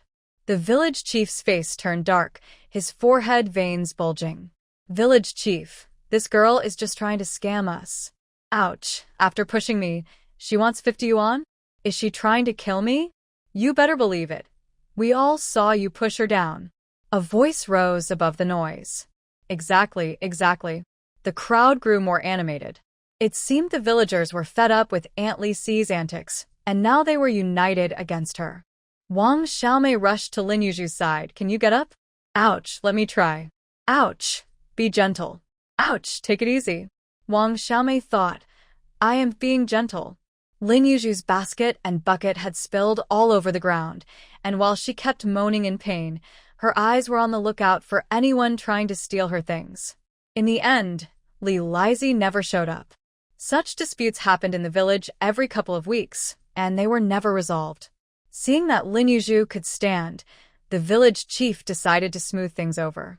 If she really had a broken bone, she wouldn't be able to stand. The village chief still protected his villagers. He gave Lin Yuzhu 2 days off and made Aunt Li Si give her 2 eggs for her recovery. And that was how the matter ended. Aunt Li Si tried to complain about her foot, but the village chief silenced her with a glare. Lin Yuzhu glanced at Wang Xiaomei. "Help me gather my things." Wang Xiaomei quickly realized what she needed to do and hurriedly picked up the scattered items, placing them back in the basket. Fortunately, the jar was unharmed, and Wang Xiaomei felt a bit of sympathy for Aunt Li Si, but also thought she deserved it for her actions. Wang Xiaomei helped Lin Yuzhu, who was limping, back to the youth station. They ran into Zhou Nan, who was just coming in with water. He paused for a moment, nodded in acknowledgement, and entered the house without saying a word. Wang Xiaomei said. Lin Yuzhu shook her head as she watched Zhou Nan's back. The male lead was really cold, which was a shame since he had such a nice voice. It would be nice if he spoke a few words. This Zhou youth is so indifferent, Wang Xiaomei muttered. Well, we're just 2 girls. What do you expect him to be enthusiastic about? True, but when we lived in the front yard, did you see him talk to anyone? He's quite good-looking, yet he's so aloof. Lin Yuzhu thought for a moment. The original male lead was indeed cold-hearted.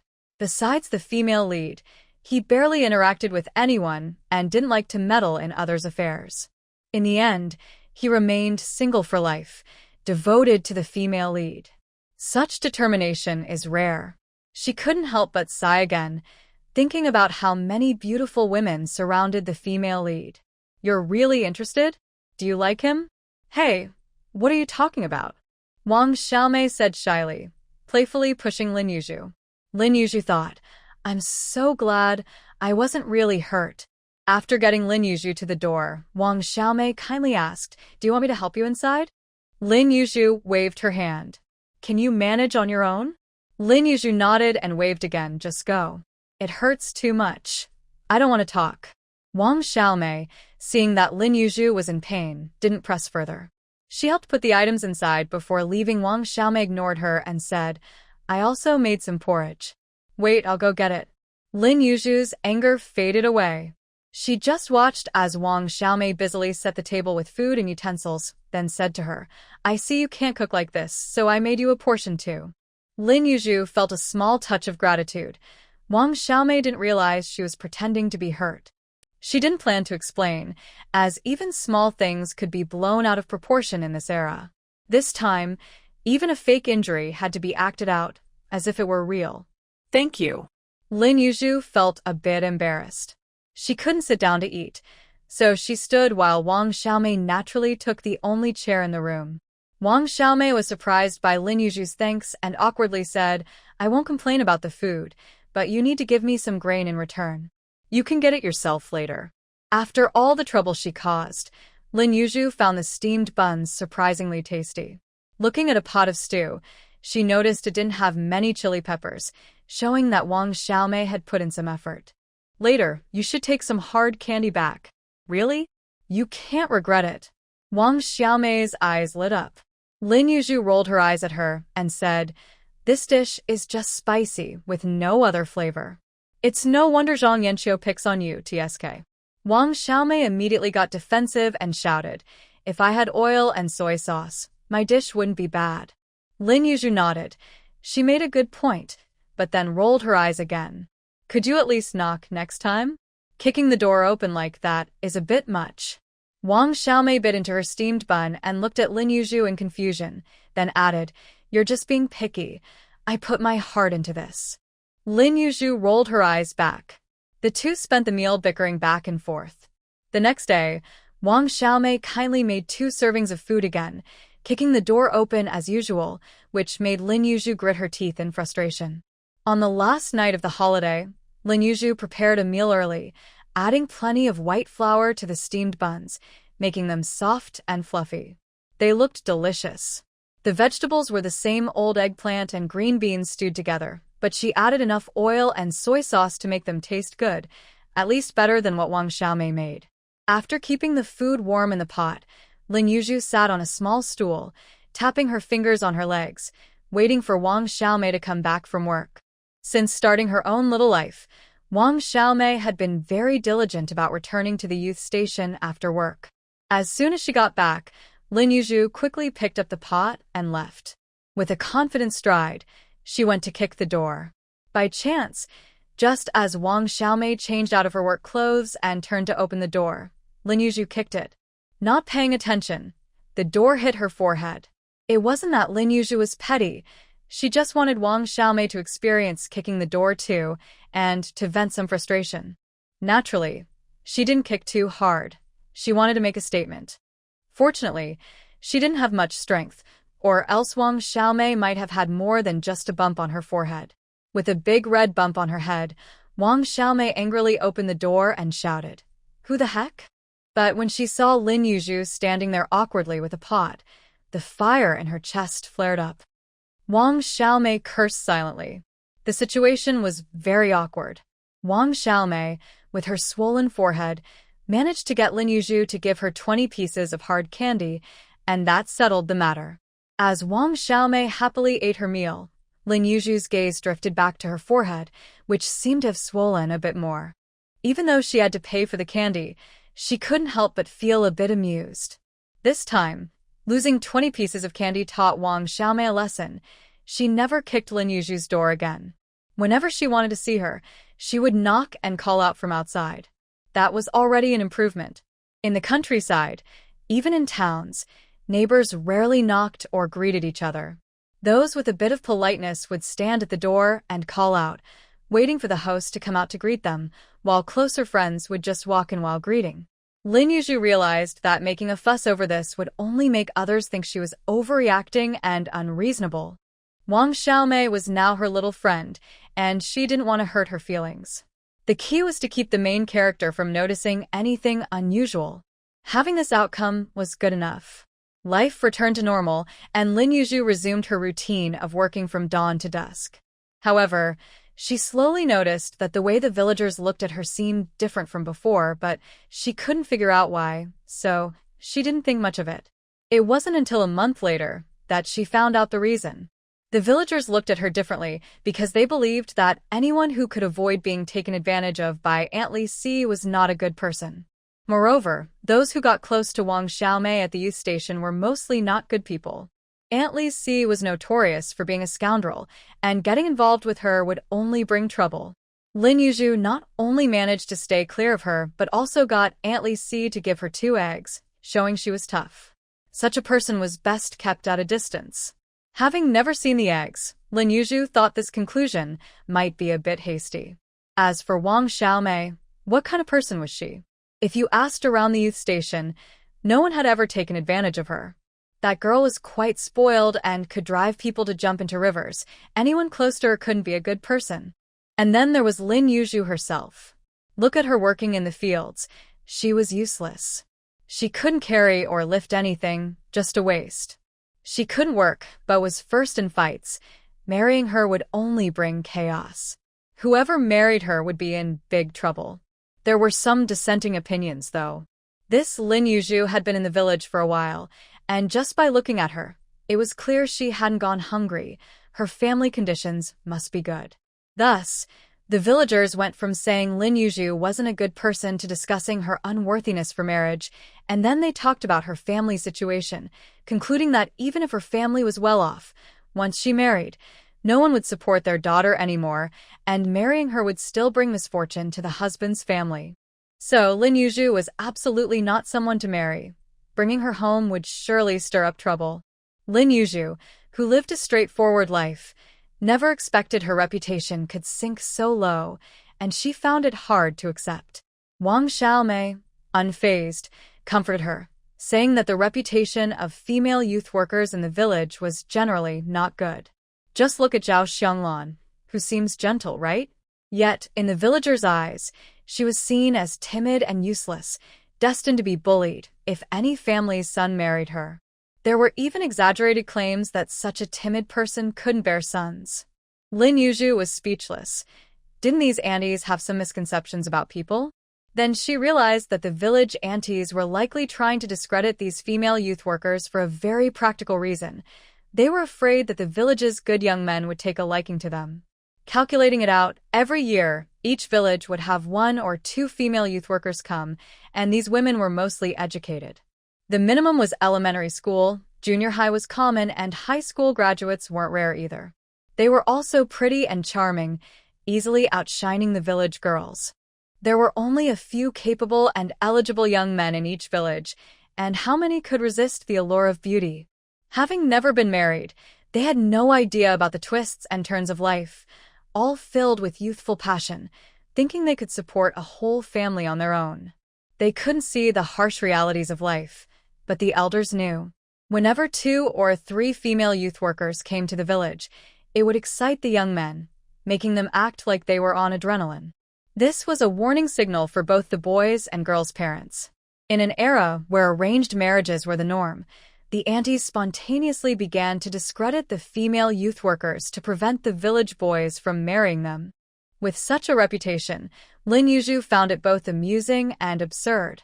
As for whether to change it, Lin Yuzhu felt it wasn't worth the effort. Deep-rooted beliefs wouldn't change much, and it would take too much time and energy. Her life stage wasn't in this small village. In other words, her goals weren't tied to the village's young men, so there was no need to change anything. During that month, Lin Yuzhu only went to town once. The rest of the time, she was diligently working in the fields to earn work points. She went to town with the other youth workers. Compared to Lin Yuzhu, the female lead, Li Xiangwan, was much more high-profile. Her basket not only contained food but also sweets like white rabbit milk candy, peach crisps, and egg cakes. What caught everyone's attention was a whole piece of pork, weighing about 4 to 5 pounds. Zhao Xianglan and Zhang Yanqiu stood by, drooling. No matter how they looked at it, that pork wouldn't end up in their stomachs, but that didn't stop them from thinking about it constantly. Jealousy drove them crazy. With Li Xiangwan in front of them, they no longer saw Lin Yuzhu as a threat. Their minds were filled with negative thoughts about the female lead. Buying so much meat at once was a show of wealth. Was she mocking them for not even having enough to eat? They were all young intellectuals sent to the countryside. Why did she get to live so well? People fear comparisons the most. With the female lead around, Lin Yuzhu abandoned her plan to visit the recycling station, which was Li Xiangwan's place to make money. She usually strolled around there whenever she came to town. Lin Yuzhu didn't intend to compete for this opportunity. She felt it was best to keep a distance from the female lead and avoid any connection. She had a strong intuition that if she took away the female lead's chance, she would lose even more. It felt very mystical. She wasn't going to the recycling station to get rich, but to buy some textbooks in preparation for the college entrance exam years later. She remembered that even science students had to study politics for the exam, so she needed to read the newspapers of that time. Otherwise, she feared her political scores would be terrible. Understanding current events and writing style was crucial for the politics subject. As someone from another time, she had to adapt to the characteristics of this era. Old newspapers were best found at the recycling station, as they would be cheaper, but for now, getting textbooks was the priority. She didn't want to waste time on other subjects, so she went straight to the bookstore to buy books. When she left the Lin family, she didn't dare take her high school textbooks with her. Details were important, and she couldn't carry a stack of textbooks to the countryside. It was better to leave them at home. To prevent anyone from borrowing her books, Lin's mother remembered her textbooks. She was lucky. She found all the high school textbooks at the bookstore. It was said that the first college entrance exam was very easy, with difficulty comparable to middle school, but the acceptance rate was only a few percent. Out of 6 million candidates, only over 20,000 would be admitted. With such odds, Lin Yuzhu felt no sense of superiority. She could only say that she had to keep studying and practicing questions over the next few years, believing that hard work would lead to a good outcome. That's why she was willing to spend money on textbooks instead of searching for old books at the recycling station. If she couldn't get everything at once, it would be a waste of time. Aside from the villagers' gossip, Lin Yuzhu's life was quite comfortable. In a month, her space level increased again, and she leveled up 5 times. allowing her to spin the big wheel again. She won full access to the grocery store. When Lin Yuzhu checked it out, she found it wasn't as impressive as she expected. There were various finished condiments and auxiliary ingredients like Sichuan peppercorns and spices. Let's just say she felt the system might think she was a chef. Looking at the results of the lottery, while not particularly special, she could now make delicious meals. In that sense, it was quite good. Lin Yuzhu's cooking skills might not match a chef's, but the meals she made could certainly satisfy picky eaters. From now on, she could truly enjoy her meals. What excited her even more was that her space seeds had unlocked walnuts, apples, and strawberries, which greatly attracted her. Just looking at the seeds made her mouth water. She was truly craving them. When she went to town, she specifically checked the supply and marketing cooperative. Not only were strawberries rare, but she didn't even see an apple. Now, when apples were available, they would be snatched up immediately. People in the town would line up early to get their hands on good things, while young intellectuals like her rarely had a chance to buy anything. People naturally want what they can't have. Lin Yuzhu, who once had to peel an apple, could now eat the whole thing, seeds and all. There were many vegetable seeds unlocked, including leeks, cauliflower, tomatoes, peas, peppers, celery, cucumbers, and pumpkins. The variety was impressive, but only a few could be sold on the black market. In winter, leeks and pumpkins could be worked with. Well, apples had great potential for use, especially after the autumn harvest. Her space also opened up a lotus pond for growing lotus roots. Besides eating some herself, she could only sell them to the system for now. Lin Yuzhu had heard from Wang Xiaomei that in this time and place, there were no villages in the northeast growing lotus roots, at least not within 100 miles of Shanshui village. Naturally, it was best not to sell them on the black market. That would attract too much attention. Another annoying thing was that the seeds had also unlocked red roses. Lin Yuzhu wondered, what did she need red roses for now? What did they have to do with the continent of Caesar? To give to a lover, of course. The little system continued to gently belittle her narrow-mindedness, saying that roses had many uses. They could be used for clothing, food, shelter, and transportation. Lin Yuzhu clicked her tongue. She felt her life was becoming increasingly shallow. The recycling price for red roses was also quite good. She had to plant them. It could earn her contribution points. Currently, Lin Yuzhu's space was thriving, and her wallet was slowly getting fuller. She had great hopes for the future. However, just when she was happy for a couple of days, the village chief returned with a group of young intellectuals, 5 in total, 3 men and 2 women. The allocation of the 5 young intellectuals made the village chief's face darken. As soon as he entered the courtyard, he called Lin Yuzhu and the other 2 living in the back courtyard to the front. Lin Yuzhu and Li Xiangwan frowned, while Wang Xiaomei, confused, asked the village chief, "Village chief, why did you call us over?" If it was just to introduce them, it wasn't necessary. They would naturally get to know each other after living in the same courtyard for a while.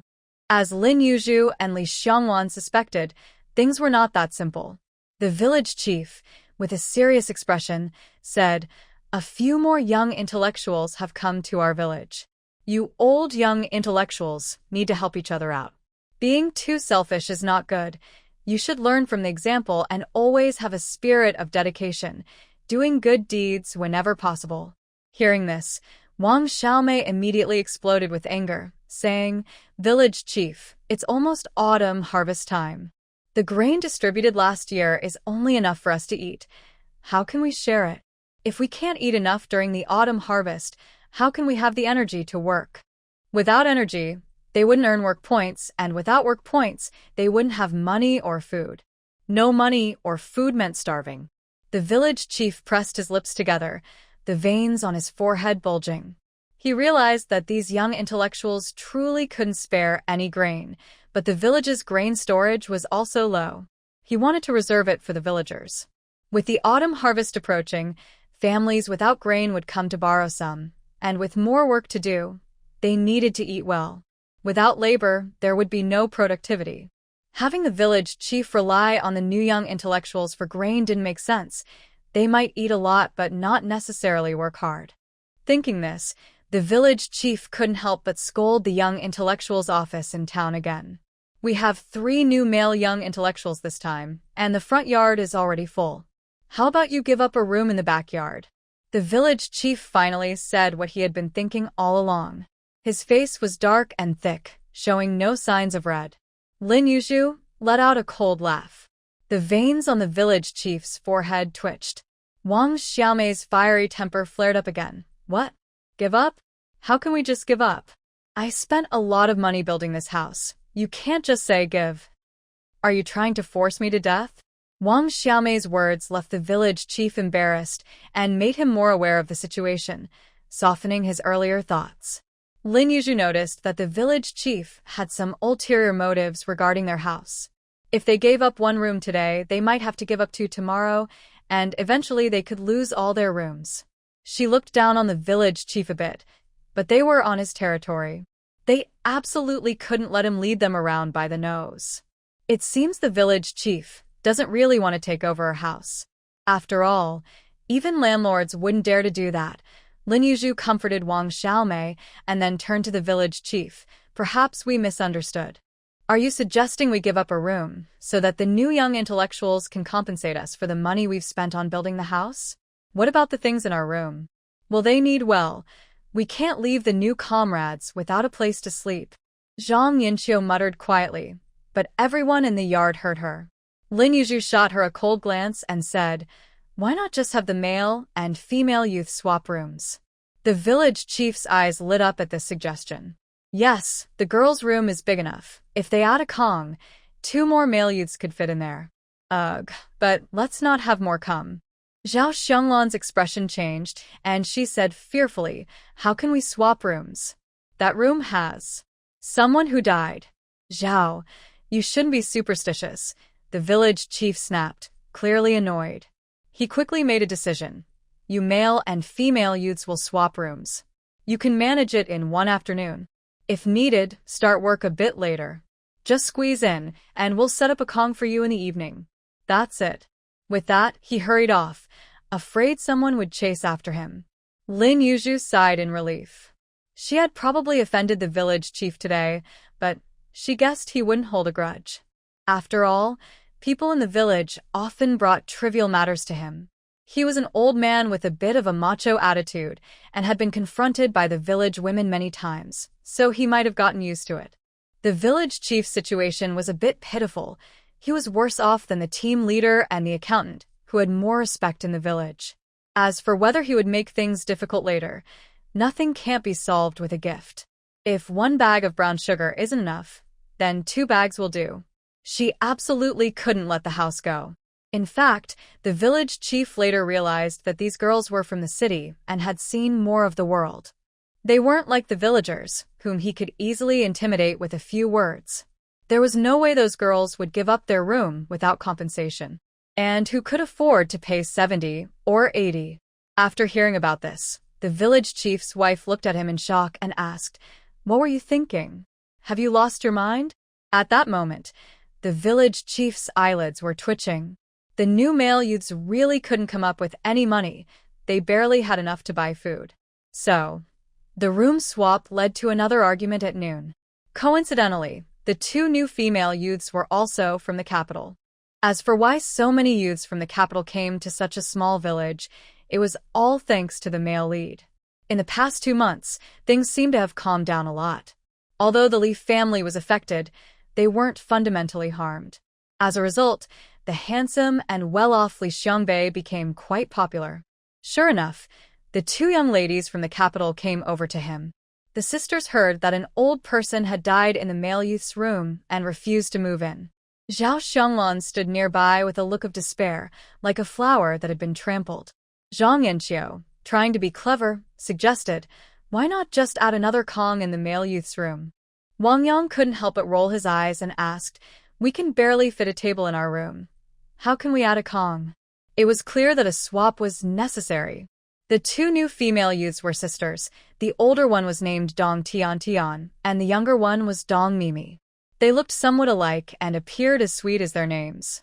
Dong Mimi insisted on changing rooms and, after some hesitation, walked over to Li Xiangbei and softly said, "Brother Xiangbei, I'm scared." Li Xiangbei was taken aback and coldly replied, "Who are you? I don't think we know each other." Dong Mimi's face turned red. "Brother Xiangbei, I live just behind your yard. You and my sister are." Well. Her unclear words made everyone think there was something more between Dong Tiantian and Li Xiangbei. Something that couldn't be spoken of directly. Li Xiangbei turned to Dong Tiantian, looking confused, and said seriously, "Please clarify, I really don't know her. I can assure you." After saying that, he nervously glanced at Li Xiangwan. Li Xiangwan didn't look pleased. Lin Yuzhu and Wang Xiaomei watched the scene unfold with interest. Zhang Yanqiu's gaze towards the sisters became increasingly unfriendly, even a bit resentful. Lin Yuzhu shivered. That look was like a venomous snake. She decided to keep her distance from the male lead. "Comradely, my sister didn't explain well. We were in the same class in high school. Don't you remember? I helped you pick up a notebook that you dropped.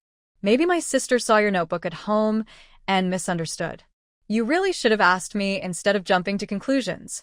She scolded him lightly, but her tone was full of affection, as if she were talking about a child who made a mistake. The sisters were clearly working together to build a connection. In those days, passing a note between boys and girls could be seen as dating.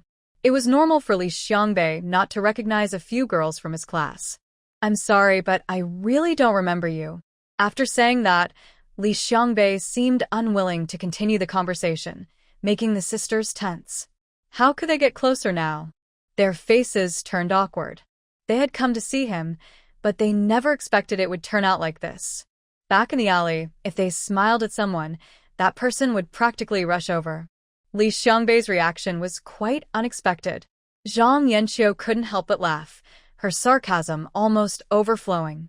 The Dong sisters' faces gradually turned red, feeling a bit wronged as they stood there, looking pitiful. Lin Yuzhu realized that the room swap would likely cause more trouble. The introduction part was probably over. The village chief hadn't given her a break, and she still had to work in the afternoon. She couldn't afford to stay, so she went back to cook. Li Xiangwan was a bit annoyed with Li Xiangbei and also went back to cook. Li Xiangbei wanted to follow her, but he was also one of those needing to swap rooms. He couldn't leave and could only watch as Li Xiangwan angrily walked away, his heart racing. Wang Xiaomei saw that both of them had left and lost interest in the drama, following behind them. Lin Yuzhu heard arguments still coming from the front room, paused, and grabbed Wang Xiaomei. "What's up?" Wang Xiaomei looked at Lin Yuzhu, confused. "I don't want to start a fire. Can I come over to eat with you?" Lin Yuzhu realized her boldness was increasing lately. She didn't even know why. Wang Xiaomei blinked and said, "Then you need to bring some food, but don't skimp on the chili." Chili was essential for her. "I want it spicy today, so add more," Lin Yuzhu said with a smile. Wang Xiaomei felt something was off. "Then after you bring the food, go to the garden to pick some vegetables. I'll start the fire and cook." Thinking about it, she had to cook anyway. She couldn't trust Lin Yuzhu to do it. So, when Wang Xiaomei saw Lin Yuzhu pick a half bowl of small peppers and a handful of celery, she gasped and asked, "Are you going to fry all those peppers?" Can you handle that? "I want it spicy." While Wang Xiaomei was cooking, Lin Yuzhu sat in the yard sneezing repeatedly. It was really too spicy. The food was ready in the backyard, but the people in the front yard were just starting to change rooms. They were still making a fuss, especially the few young women by the windows and doors, who didn't want to sleep there. Zhang Yanqiu was no longer a novice. The autumn wind had made her question her life choices. Despite the commotion, the smell of food from the backyard made everyone feel hungry. With no one in their area to cook, and after some unpleasantness among them, the atmosphere was quite strange. Zhao Xiangwan had an idea and headed to the backyard to find Li Xiangwan. She hesitantly expressed that they probably wouldn't be able to cook in the front yard today. The new young women didn't seem to understand the situation, and since the village hadn't given them any grain, she didn't dare borrow any, fearing it would set a precedent and that the two sisters wouldn't return it. In short, she looked down on the two new young women and didn't want to help them. Li Xiongwan might have felt the same way, so she stayed behind to wait for Li Xiangbei and Wang Yang to come and eat together. Zhang Yanqiu guessed what Zhao Xianglan was up to and, just a bit late, saw Zhao Xianglan staying in Li Xiongwan's room. Her eyes flickered, and she started chatting with Li Xiongwan. Unfortunately, there wasn't enough food. Zhang Yanqiu had to turn around and find Lin Yuzhu. Coincidentally, Lin Yuzhu was eating with Wang Xiaomei today. Not to mention her issues with Wang Xiaomei, she couldn't handle the spicy peppers in the dish. Feeling dejected, she returned to the front yard. The Dong sisters hadn't brought any food. Seeing that the young women weren't cooking, they could only hope that Li Xiangbei and Wang Yang, who were also from Beijing, would help them. Before they could say anything, they saw Li Xiangbei and Wang Yang leaving the room. The sisters were confused, wondering what everyone was doing out at this hour. They followed them, with Li Xiangbei looking indifferent and Wang Yang sweating nervously, worried he might get kicked out and not get to eat. When they saw Li Xiangbei and Wang Yang enter Li Xiongwan's room, the Dong sisters were a bit stunned. Curious about what they were doing, they went in too and saw 4 people sitting at the dining table, ready to eat. They hadn't expected Li Xiangbei to be eating alone with the young women, raising their suspicions. Zhao Xianglan's looks weren't a concern. But Li Xiongwan was truly beautiful, with a small, fair face that glowed, skin so tender it seemed like it could drip water, and a pair of clear, bright eyes that were captivating. Her delicate nose and cherry lips made her look like a charming peach blossom, impossible to look away from. Dong Tian felt increasingly uneasy. Dong Mimi, with her sparkling eyes, cautiously said to Li Xiangbei, "Brother Xiangbei, we've been traveling for a long time, and we're tired and hungry. Can we?" She didn't finish her sentence, but her eyes were full of hints, glancing at Li Xiongwan from time to time. There wasn't enough food to go around, and even the amount for Zhao Xianglan was limited. Li Xiongwan kept her head down, eating quietly, not responding to them. Li Xiangbei felt a cold sweat and looked at her nervously, thinking how rude the Dong sisters were. He had been cold towards them, yet they didn't understand he was trying to distance himself. "There isn't enough food," Li Xiangbei said coldly. The Dong sisters left Li Xiongwan's room feeling wronged and turned to Lin Yuzhu, hoping to gather information and meet new people. Seeing the 2 sisters arrive, Lin Yuzhu thought they were truly clueless, wanting to mooch off a meal with empty hands, not considering why they should. There were even people with thicker skins than hers. Wang Xiaomei looked at the 2 sisters, feeling speechless. She had some experience in taking care of new young women and pointed to the remaining dishes, saying, "We're almost done eating. There's only this left, and we've run out of cornbread. We only made enough for 2, and it's all gone. You don't seem to be in bad shape. Surely you have some food left from your journey?" A bowl of hot water with the dishes could make a meal. The Dong sisters were stunned, looking at the half bowl of spicy peppers with no meat. Could they eat this? They felt it wasn't worth it to eat the leftover food and owe a favor. Before leaving, Dong Tian glanced back at Lin Yuzhu, her almond-shaped eyes sparkling with charm. With her playful expression and bright smile, she looked stunning, and Dong Tian felt a pang of disappointment. She had always been proud of her looks, but today she faced setbacks in this small village. Once they were far away, Wang Xiaomei looked at Lin Yuzhu with admiration and said slyly, "I knew something was off about you today. You still want spicy food? You're quite clever. You must have guessed these people would come to mooch off a meal. No wonder you're not tall. It's all that cleverness weighing you down." Lin Yuzhu shot Wang Xiaomei a cold glance and scoffed, "I may not be tall, but I'm 1.6 meters. What about you? At barely 1.5 meters, how dare you criticize me?" In her past life, she was 1.68 meters tall, so she couldn't relate to being short. Now. Sighed, those days were gone. "I just didn't eat enough when I was young. Otherwise, I'd definitely be 1.6 meters, Wang Xiaomei retorted confidently. Lin Yuzhu, who relied on her family for support, couldn't argue back. Besides, she had never gone hungry in her family. In fact, 1.6 meters wasn't considered short at that time. Most women on the street were around that height. Time to go home, Lin Yuzhu thought, feeling speechless. She needed a nap. The autumn sun was still quite warm. The afternoon work hours before the harvest were still late. If there was one big event in the village this month, it was that they installed a loudspeaker in Shanshui village, running a power line for it. Several nearby villages were connected to the loudspeaker, making the village leaders very proud. Unfortunately, the power line only reached the village committee, not the entire village, and electric lights were still a distant dream. Since the loudspeaker was installed, work hours changed to the sound of the loudspeaker. The young women's dormitory was close enough to hear it clearly, allowing Lin Yuzhu to take a peaceful nap without worrying about missing work.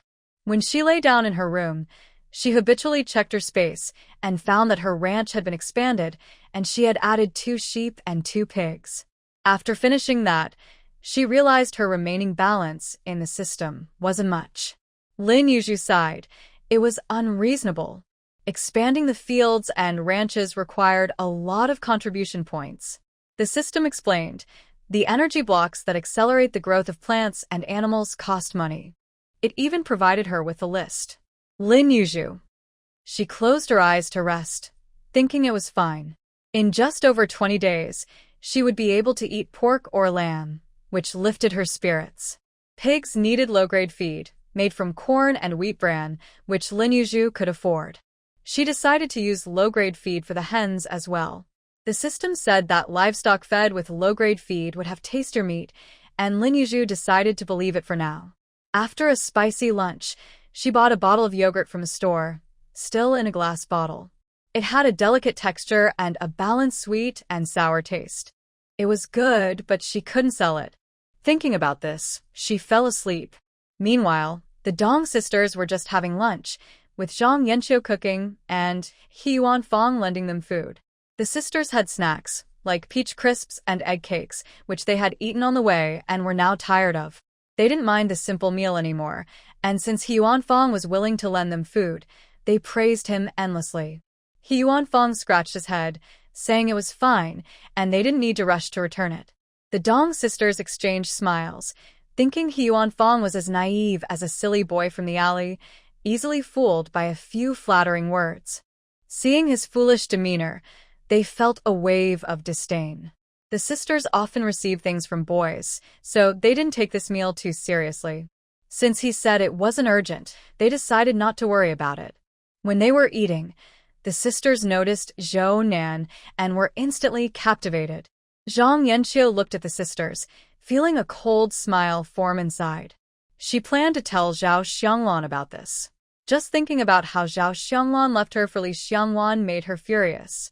If she mentioned that the new young women had their eyes on Zhou Nan, would Zhao Xianglan still be in the mood to eat in the back? 3 new male youth workers have arrived, and they are all quite young. The youngest is only 15, named Song Zhigao, who left school to come to the countryside. The oldest is 18, named Zhao Adong. The one in the middle is 17, named Zhang Aigua. Well, names from this era have a unique charm. In Shanshui village, there are several people named Aigua and Adong. These 3 male youth workers have regular features and average looks. When Lin Yuzhu saw them, she thought this was normal. How could there be handsome guys everywhere? If another handsome guy comes, the girls at the youth station will surely compete fiercely. As for the character of these new youth workers, it remains to be seen. Interestingly, Zhang Aigua and Zhao Adong are from the county town, while Song Zhigao comes from a nearby township, so it's easier for them to return home than for the older youth workers. Being close to home means they must have connections, so these 3 should not be underestimated. A strong dragon cannot overpower a local snake. Lin Yuzhu thinks it's best to befriend these 3. If not, at least avoid conflict and let things be. Having homes nearby has its advantages. They brought some food with them so they can manage for a few days. Food is always a concern. In the past, the village chief would give some guidance, but this time he seems to be handling things coldly. When Wang Yang returned to find a room full of new youth workers, he realized he would have to talk to the village chief. He couldn't let the older youth workers share their food with the new ones. If that happened, the youth station would be in chaos. The arrival of the new youth workers stirred up the villagers, and upon closer inspection, most were complaining. With the autumn harvest approaching, how many work points could they earn? The youth office might as well let them handle the autumn harvest first. They could just support the youth workers. This time, the village chief couldn't keep things under control. The team leader's face turned dark as he scolded the village chief. "Why did you bring back 5 at once?" The village chief's expression soured immediately. He felt the team leader was trying to outsmart him, trying to look good in front of the villagers. "There are other villages that brought back 6. If you think you can handle it, you can go next time." While the village chief and team leader were arguing, the squad leaders were also in conflict over how to distribute the 5 youth workers. The squad leader on Lin Yuju's side was nearly throwing a fit, adamantly refusing to take any female youth workers, making it tough for him as an old man. The other 2 squad leaders had no choice but to each take 1 male and 1 female youth worker, with the youngest, Song Jigao, assigned to Lin Yuju's group. That old squad leader even tried to pass the responsibility to Lin Yuju, asking her to take care of Song Jigao. Lin Yuju blushed and expressed that he was still a girl and reputation is important. The old man nearly lost his temper and passed the responsibility to Aunt Wang. Aunt Wang. Could she say she was still an old woman? Aunt Wang rolled her eyes, clearly displeased. The 5 new youth workers, who were already disliked and even resisted by the villagers, stood in the field shivering, trying to keep a low profile. At this moment, the Dong sisters dared not act spoiled. They truly realized they had come to the countryside and were no longer the little girls hiding behind their parents. From now on, they could only rely on themselves. Thinking of Li Xiangbei's attitude at noon made the Dong sisters feel inexplicably anxious. Should they really have listened to their elders and come to this desolate place? A feeling of regret began to rise. All afternoon, the fields were filled with shouting and complaints, and no one was working properly. The team leader was furious, cursing the village chief for being incompetent. Their village shouldn't even have a village chief anymore. The older youth workers were also affected by the turmoil. After work, Wang Xiaomei waited by the roadside for Lin Yuju. This gave Lin Yuju a sense of nostalgia, as if they were students walking home together after school. Wang Xiaomei had heard a lot of sarcastic remarks all afternoon and had a lot to say when she saw Lin Yuju. "I didn't think much at noon, but with so many new youth workers arriving, do you think the village chief will ask us to help support them after the autumn harvest?" That is indeed possible. If they say the grain store is insufficient, the new youth workers won't be able to borrow food. Based on her understanding of the village chief at noon, that old man might actually do something like that. Lin Yuju fell silent, and Wang Xiaomei immediately panicked, saying angrily, "It can't be like that, right? We don't have enough food for ourselves. How can we share with others? The village can't let them starve." Lin Yuju thought there was some truth to this and comforted her, saying, "Don't overthink it. If the sky falls, there will be someone to hold it up." Lin Yuju felt something was off. She didn't know much about the situation of youth workers in the 1970s, but since they were sent down before the autumn harvest, the commune should arrange food, right? They definitely wouldn't let this group of youth workers starve. Wang Xiaomei frowned and said, "We didn't give the village chief any face at noon. Do you think we offended him?" With youth workers coming in batches, and the commune only having a few spots for returning to the city each year, if there are spots later, the village chief won't block us, will he? Lin Yuju clicked her tongue. The village chief does have some power now. Not to mention the college entrance examination in a few years. After this turmoil, the youth workers wouldn't all return to the city at once. It would still be in batches, dragging on for a year or 2. If he holds a grudge, he could make things difficult for them. The first college entrance examination was announced in October 1977, and it started just a month or 2 after the announcement, with different times for each province. She didn't know much more than that. It seemed the first batch had an inspection team, and the village chief had some influence there. As for offending the village chief, that probably wouldn't happen. Lin Yuju quietly said, "You are the one who embarrassed him the most today, but it shouldn't be that serious." Wang Xiaomei felt anxious. Did she? Thinking back, she might have been a bit too blunt. If you're really worried, just bring him a little something to smooth things over. A soft-hearted person often finds it hard to refuse a favor. But the village chief's behavior today didn't seem normal. Wang Xiaomei felt a bit pained. I have nothing to give. What should I bring? Wait, you said at noon that he was a rich landlord oppressing the people. You didn't give him much face either. Lin Yuzhu rolled her eyes. Did she really say that? Let me tell you something, but don't tell anyone else. Wang Xiaomei looked around suspiciously and whispered, What is it? Don't worry, I won't tell anyone else, Lin Yuzhu whispered, mimicking Wang Xiaomei. Wang Xiaomei giggled, finding their secretive conversation amusing. Go ahead, she urged. Wang Xiaomei cleared her throat, linked her arm with Lin Yuzhu's, and said quietly, Last year, some leaders came to our village for an inspection. I overheard that a leader from the county wants to build elementary schools in nearby villages, and our village is the most likely candidate. Lin Yuzhu blinked and thought for a moment before asking, If they really build a school here, will the teachers be chosen from our village first? Of course. Just think about it. If the village head can get a university spot for his son-in-law, getting a teaching position will be even easier, Wang Xiaomei explained confidently. Lin Yuzhu understood what Wang Xiaomei meant. The village head had indeed secured a university spot for his son-in-law, indicating he had connections. Getting a teaching position wouldn't be too difficult. This was another event that strayed from the original story. Regarding her confrontation with the village head, Lin Yuzhu felt it was an unnecessary trouble. Who would have thought that the old man would want them to give up their newly built house? Was that something a normal person would do?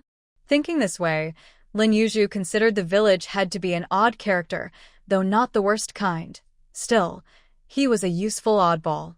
Then we really need to pay attention to this, Lin Yuzhu murmured. Right?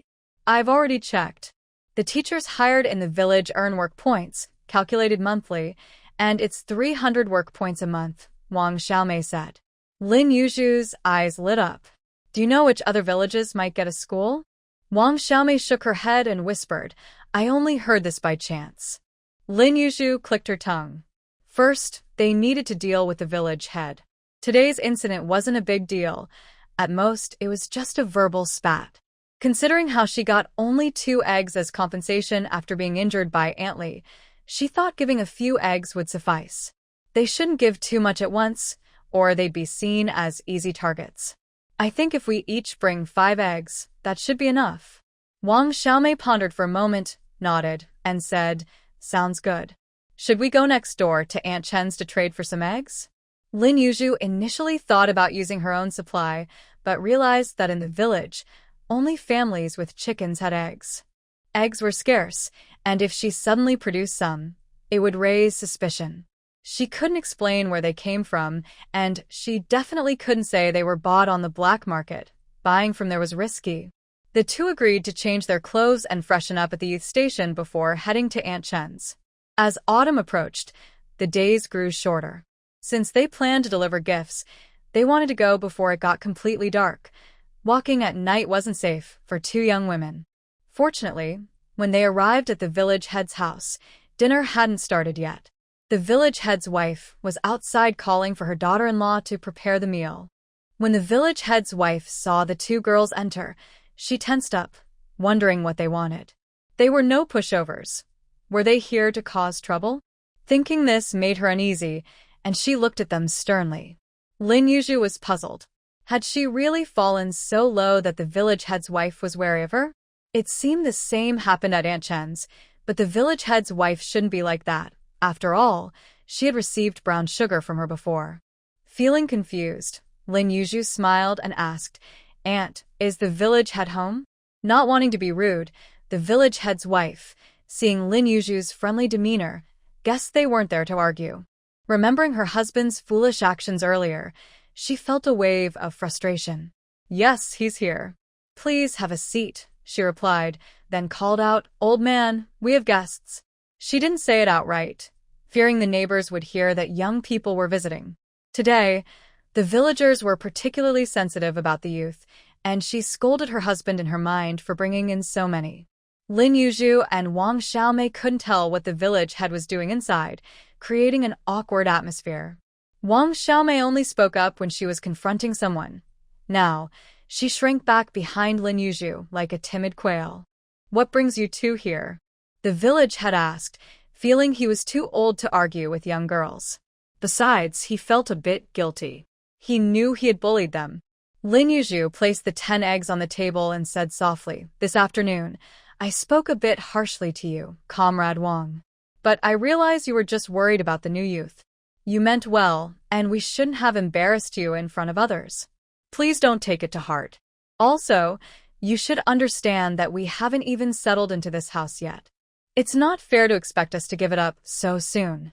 We really misunderstood you. You wouldn't let us suffer, right? You're a reasonable person, so please don't hold it against us." The village had listened to her flowery words, his mouth twitching. He thought these girls were quite clever. They could be both accommodating and sharp-tongued. Before he could respond, the village head's wife jumped in. "These city girls speak so nicely. Lin Yuzhu, you know your village head uncle means well, but he doesn't consider whether the new youth can afford to pay for your house. Don't take it to heart.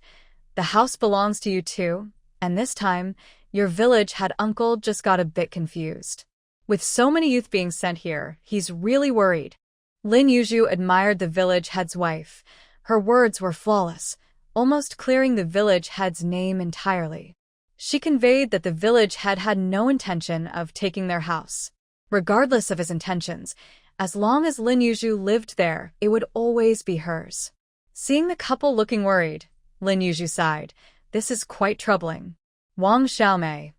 Just then, the sound of cooking came from the kitchen and Lin Yuzhu stood up at the right moment. "Uncle, Aunt, we should head back. We left the rice cooking, and if we don't hurry, it will burn." "Oh, dear. We need to hurry back and check. We can't let the pot get ruined." The village head's wife looked worried and picked up the bag with the eggs. "You should take these back. If you don't, it would be embarrassing."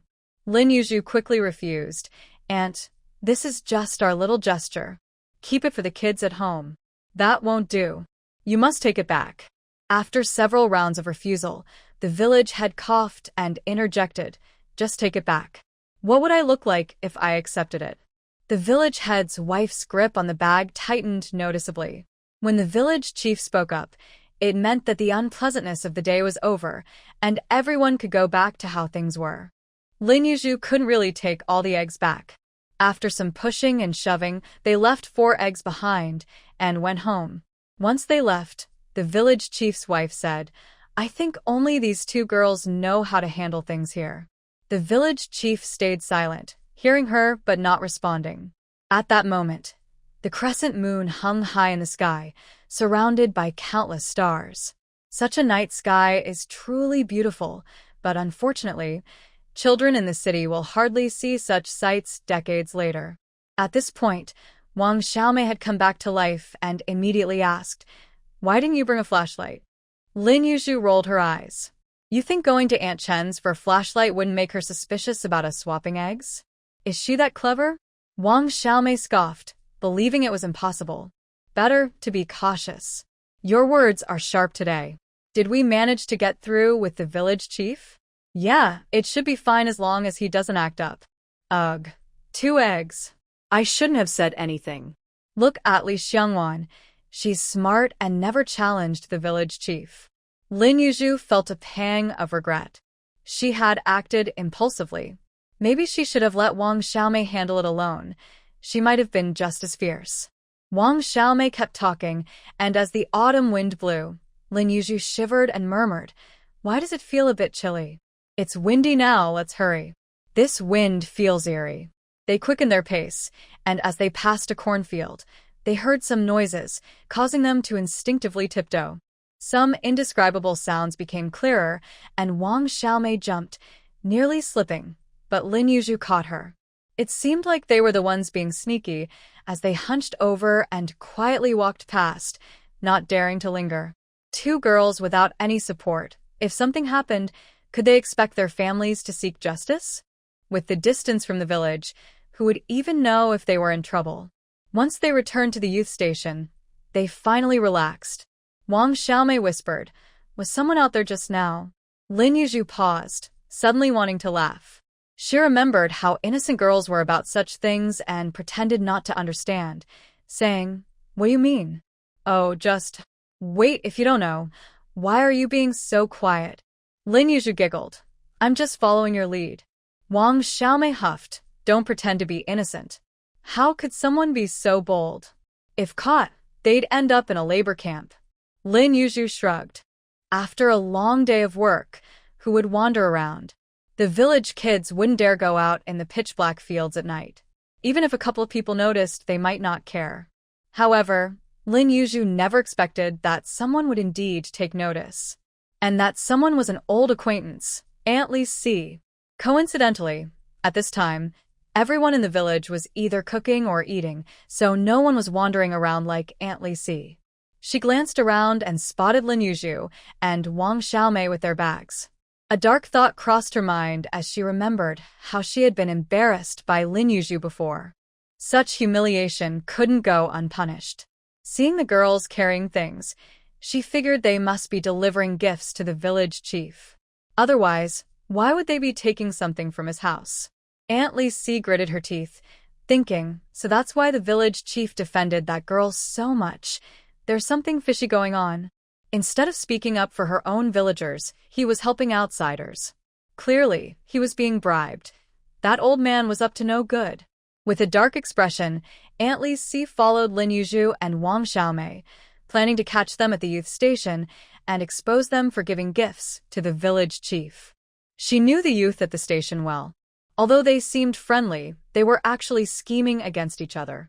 If they found out Lin Yuzhu was giving gifts to the village chief, there would be chaos. Thinking about it excited her, and she followed them to the cornfield, where her attention was suddenly drawn away. She could tell from the sounds that something was happening, and she was instantly captivated. In the dark of night, her eyes were sharp, like a cat's. Oh, this was a big deal. Forget about revenge. She turned and ran to the village chief's house, fearing she would miss the action. Before she even entered the village chief's house, she started shouting loudly. Now everyone knew there was something to see, and soon a crowd gathered. A group rushed to the cornfield, with the village chief looking serious. If someone had indeed crossed a line, it was no small matter. When they burst in, the couple was just finishing up, hurriedly getting dressed, caught in the act. Things quickly became chaotic as villagers rushed to hold them down, with some even getting a little too hands-on, not sparing either the men or women. Those with flashlights shone them to see who was involved, and the light revealed everything. It turned out to be Widow Zhang and Li from the village. Widow Zhang's husband had passed away the year before, so she was indeed a widow and hadn't remarried. As one of the main parties in the cornfield incident, her behavior was clearly inappropriate. As for Li his son was already married, and his wife was among the onlookers. Seeing her husband in such a disheveled state, she was instantly provoked and lunged at him, shouting, Li didn't you say you were at Sana's house? Is this Sana's house? The crowd didn't intervene. They just watched the spectacle unfold. After venting her anger on her husband, Er's wife turned to grab Widow Zhang's hair, and the scene became quite brutal. Once she calmed down, she realized she couldn't escape the situation. The villagers then pushed the tied-up Widow Zhang and Li to the wheat field, banging drums to gather everyone for a meeting. Why not use a loudspeaker? The village chief thought it would be embarrassing. Thus, Lin Yuzhu and Wang Xiaomei stood bewildered in the middle of the wheat field, all because of Aunt Li Si. This incident was discovered by Aunt Li Si, and she naturally had to explain the whole story, dragging Lin Yuzhu and Wang Xiaomei into it. Aunt Li Si was afraid of offending the village chief, so she didn't dare to expose his accepting bribes in public.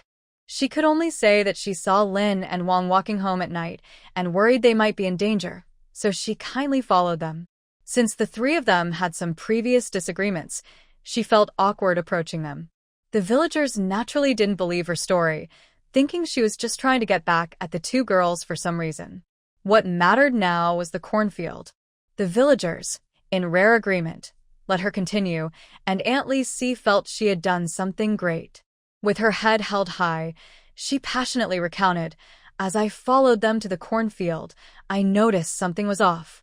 When I got closer, I heard sounds that made me feel embarrassed. That widow was being so." Aunt Li Si went on, But the village chief could no longer listen.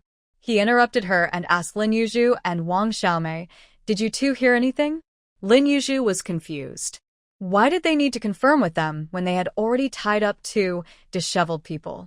Blushing, Lin Yuzhu said, "It was pretty windy, and I thought it was a cat. It was creepy, so we ran away. We don't really understand what Aunt Lisi is saying." They genuinely knew nothing. "Oh, what do those two girls know?" The villagers exclaimed eagerly. Aunt Lisi and the others tried to speak, but their voices were drowned out by the noise around them. The wheat field was in chaos, with shouts about the widow Zhang and Li Er's inappropriate behavior, demanding severe punishment. Someone started it by throwing a stone at widow Zhang, and soon everyone joined in, hurling stones at her and Li Er while angrily shouting insults. Wang Xiaomei quickly pulled Lin Yuzhu away, fearing they would be caught up in it. Lin Yuzhu stood at a distance, watching the scene unfold, feeling it was absurd. Widow Zhang and Li Er, who had initially cowered in fear, gradually became numb as the villagers continued to shout insults, calling them shameless and a disgrace, while throwing stones and hitting them. Even when they were bloodied and beaten, the crowd showed no signs of stopping. Someone even brought a razor and shaved widow Zhang's hair into a bizarre style. By then, her face was covered in blood, making it hard to recognize her. This sight sent chills down Lin Yuzhu's spine, and her hair stood on end. Just yesterday, some of those who were now attacking had been laughing and chatting with widow Zhang and Li Er. Now, no one remembered their past friendships. Everyone looked so crazed. By the time Lin Yuzhu got home, her hands were cold. She lay on the bed, unable to sleep for a long time, as if she had just woken from a nightmare. Her heart felt empty, and she couldn't comprehend the sudden horror. The sun was unaware of human joys and sorrows. It continued to rise each morning, bringing a new day, while yesterday's events faded into the past. Shanshui village, nestled at the foot of the mountain, remained the same as always, with smoke curling from chimneys in the morning mist, peaceful and serene. It seemed so untroubled and harmonious. When work began, the village women were still buzzing with excitement over yesterday's events. The older women acted like seasoned drivers, eager to gossip, making the unmarried girls and boys blush. Some, without a filter, tried to tease a bit, only to be scolded by their elders. This sparked several arguments, creating a lively scene throughout the morning. Some older women came to tease Wang Xiaomei and Lin Yuzhu, hoping to get some juicy details from them, as if they would tell a dramatic story. Despite her boldness, Wang Xiaomei was still a young woman, blushing as she focused on her work. Lin Yuzhu remained calm. When the older women asked if widow Zhang's cries were really that scandalous, she paused for a moment, shook her head, and said, "I don't know. How about you demonstrate what a scandalous cry sounds like? I need a comparison." The older women were left speechless. After failing to get anything from her, they finally left Lin Yuzhu alone. She felt a sense of relief as she watched the older women continue their lively discussions, shaking her head inwardly. Widow Zhang would likely never hold her head high in this village again. Widow Zhang and Li Er had been beaten badly last night, and only when the crowd dispersed did their families dare to carry them home. Li Er's family had already split up, his elderly relatives had passed away, so his shameful actions affected only his immediate family. As the pillar of his household, he had someone to take care of him, and his family brought him back after the incident. Widow Zhang, however, was different. She hadn't separated from her family and had a young son who was only 10 years old, too young to help.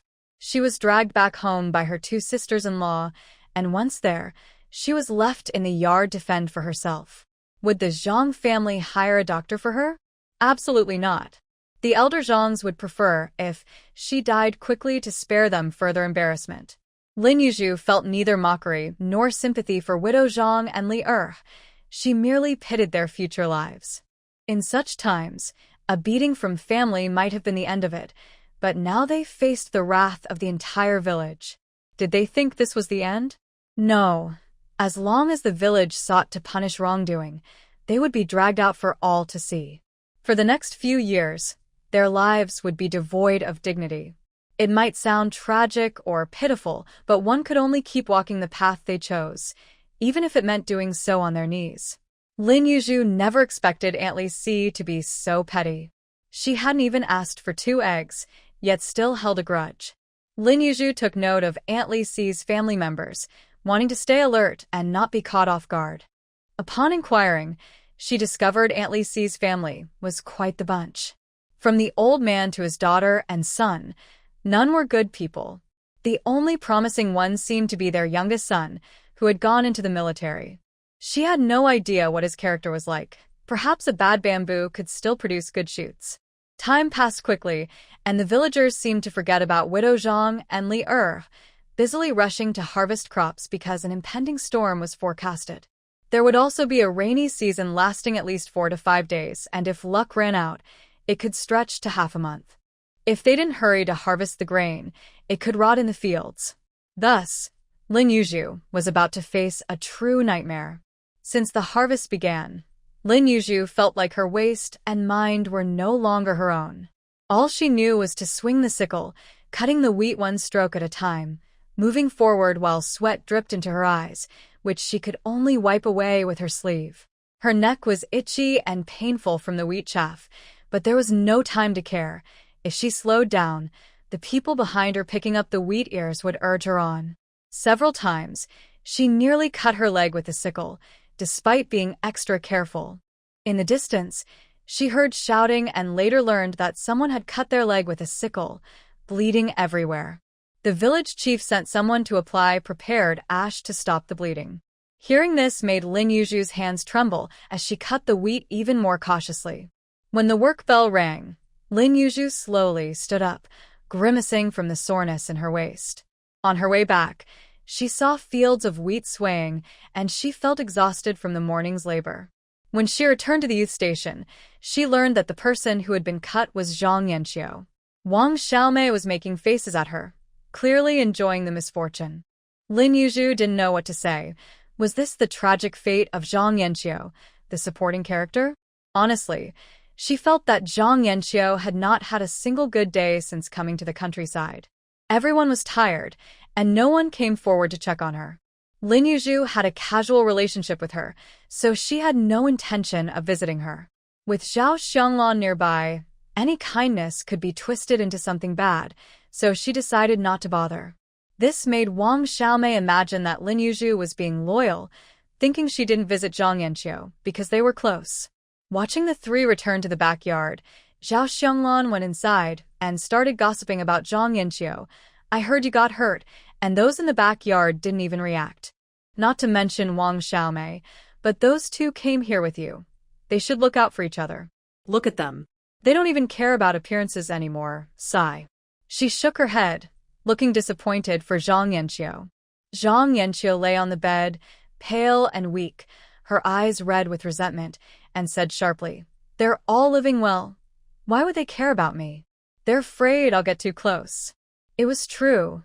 For whatever reason, those 3 were indeed afraid of her getting too close. Zhao Xianglan felt a sense of satisfaction. Oh, don't take it too hard. They're probably just young and don't understand social niceties. They must have been spoiled at home. This didn't include Wang Xiaomei. Indeed, Zhao Xianglan noticed a strong jealousy flash in Zhang Yanqiu's eyes, which made her feel good. See, she wasn't the only one feeling jealous of them. With their showy behavior, how could they not make others envious? They loved to flaunt, building houses and buying meat, eating fine grains every meal. Especially Li Xiangwan and Lin Yuzhu. They acted like they couldn't stand coarse grains, as if they were trying to show off. Just because they had family support and money, they looked down on her for wanting to move out on her own. Why was it that all the female youth had to suffer, and she alone had it hard? Just thinking that Zhang Yanqiu hated them even more made Zhao Xianglan feel inexplicably pleased. Zhao Xianglan quietly watched Zhang Yanqiu, wishing this foolish girl would do something to get back at them. Isn't it all because they charm men to live well? Ugh. Zhang Yanqiu said angrily. On the day Li Xiangwan moved, she saw brother Xiangbei carrying a bag to her place. When she was packing at the youth station, she accidentally saw Li Xiangbei's bag, which was full of tickets and money. Just thinking about all that money going to Li Xiangwan made her heart burn with jealousy. She wanted to rush out and tear off Li Xiangwan's fox-like face, wondering if Brother Xiangbei would have been hers if it weren't for her. In the kitchen, Dong Mimi ran in, curious, and asked, "Who's seducing men?" Li Xiangwan?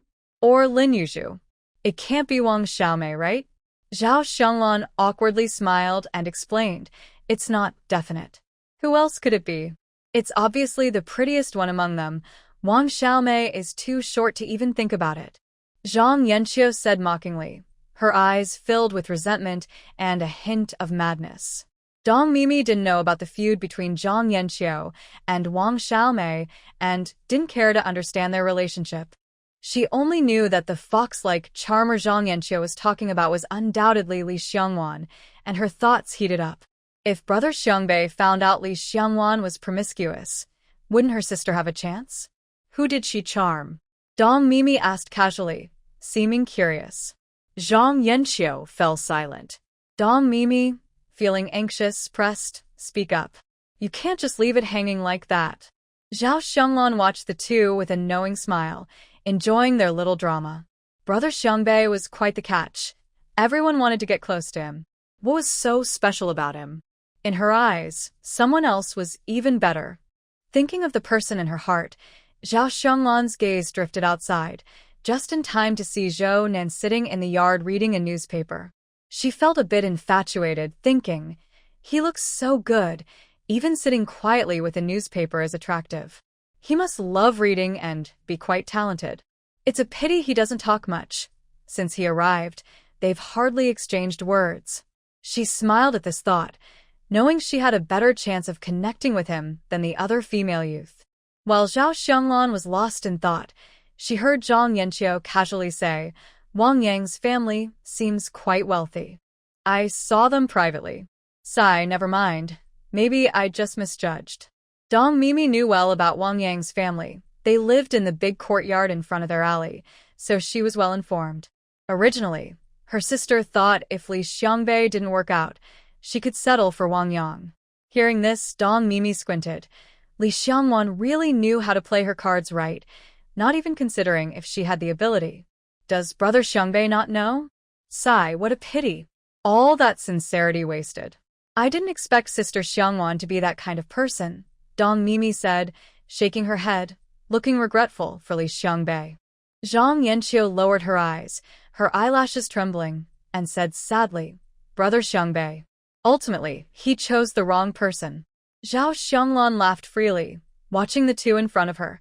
They were truly amusing. After hearing the gossip, Dong Mimi rushed to the vegetable garden behind the house, where she found her sister Dong Tian picking beans. She quickly squeezed in. The bean trellis was almost as tall as a person, so once inside, no one outside could see her, and she couldn't see them either. This way, she could say things without it seeming like she was there to deliver a message. Dong Tian, surprised to see her sister, asked, "How did you get in? Weren't you afraid of bugs?" Dong Mimi was excited and signaled for her to be quiet, then exclaimed loudly, "Oh, sis, you won't believe it. Zhang Yanqiu is inside gossiping about Zhao Xianglan. Guess what she said about Sister Xiangwan?" Dong Tian looked confused. She said, "Oh, I don't even know how to say it, but basically, she thinks Sister Xiangwan is too timing, acting all friendly with Brother Xiangbei while being unclear with Brother Wang Yang." She deliberately shouted this towards Li Xiangwan. "Really?" Dong Tian exclaimed in shock. Lin Yuzhu, sitting at the door, slowly turned to look at the increasingly gloomy Li Xiangbei. Are the female characters in this novel really this bold? They were being so obvious about it. Dong Mimi didn't care what Li Xiangbei thought of her. Her goal wasn't him. She aimed to plant a seed of doubt in Li Xiangbei's mind, waiting for it to take root and grow. If he believed her words, that would be even better. It would give her sister a greater chance. Looking around, besides Li Xiangwan, her sister was the prettiest. No, wait. There was also Lin Yuzhu, but she heard that Lin's personality wasn't great. How could someone from a small place be a match for Li Xiangbei? He probably wouldn't be interested in her. Dong Mimi's thoughts were a bit chaotic. At that moment, Li Xiangwan had already come out of the house. Dong Mimi felt like shouting across the village. How could she not hear? Li Xiangwan had a dark expression and was striding towards the front yard. Li Xiangbei followed closely behind, while Wang Yang awkwardly scratched his head, thinking it best to follow too, since he was one of the main characters. Wang Xiaomei approached Lin Yuzhu with a kitchen knife, her eyes wide with curiosity. She asked excitedly, "What's going on? What's happening? Is there something between Li Xiangwan and Wang Yang?" Lin Yuzhu, wary of the knife in her hand, asked, "Should we keep cooking or go see? What are we waiting for?" "Of course, we should go see." Wang Xiaomei couldn't wait. Lin Yuzhu snatched the knife from her hand, thinking it was too dangerous to wave around, and tossed it into her room. Let's go see. Life was boring, and even after a tiring day, they still wanted to gossip. "Just remember, that knife is mine." Lin Yuzhu rolled her eyes. Was she the kind of person who would covet a knife? When they arrived, they saw Li Xiangwan had already entered the house, while Zhou Nan, sitting in the yard, folded his newspaper and stood up. Wang Xiaomei whispered, "Zhou Nan is also one to stir up trouble." Lin Yuzhu remained silent, her eyes fixed on the newspaper in his hands. Zhou Nan happened to glance at Lin Yuzhu and said coolly, "This newspaper is old. Do you want to see it?" Wang Xiaomei looked between Zhou Nan and Lin Yuzhu, thinking, "Wow, Zhou Nan also likes pretty girls?" Lin Yuzhu smiled. "Do you have any extras?" Zhou Nan nodded. "Can I borrow it after you're done?" Zhou Nan nodded again. "Thank you." Zhou Nan nodded once more. Lin Yuzhu. The atmosphere became a bit awkward. Inside, Li Xiangwan's voice could be heard questioning, "Zhang Yanqiu, which eye of yours saw me?" and Wang Yang being unclear. When Li Xiangwan brought Li Xiangbei in, Zhang Yanqiu looked confused, already sensing something bad was coming. Faced with Li Xiangwan's question, she panicked. She only wanted to casually spread the lies she had made up through Dong Mimi, hoping they would eventually become accepted as truth. At that moment, Li Xiangwan was too busy trying to explain things to brother Xiangbei to think about where the rumor started. She didn't expect Dong Mimi to bring it directly to the person involved. I didn't say anything," Zhang Yanqiu stammered, unable to think of an explanation, just denying everything. Dong Mimi, who was enjoying the drama, stepped forward and shouted, "How could you not say anything? It was you who called Sister Xiangwan a fox for flirting around, living so well because of it." Sister Xianglan was right there listening. Zhao Xianglan, still sitting on the bed, awkwardly smiled and looked meaningfully at Dong Mimi, calmly saying, "This is just a misunderstanding. Zhang Ziqing didn't mean it. Maybe you heard it wrong." Dong Mimi protested, "Sister Xianglan, you have a good relationship with her, but you can't protect her like this. Sister Xiangwan treats you well, too. You can't eat her food and help someone else deceive her." Zhao Xianglan looked troubled, glancing between Li Xiangwan and Zhang Yanqiu, and said in a friendly manner, "It's all a misunderstanding. We have to work this afternoon. We've been tired all morning. Maybe we can talk about this later." Li Xiangwan was tired of playing nice with them. She pursed her lips and stepped forward, slapping Zhang Yanqiu across the face. A loud slap echoed, leaving Zhang Yanqiu stunned, and everyone held their breath.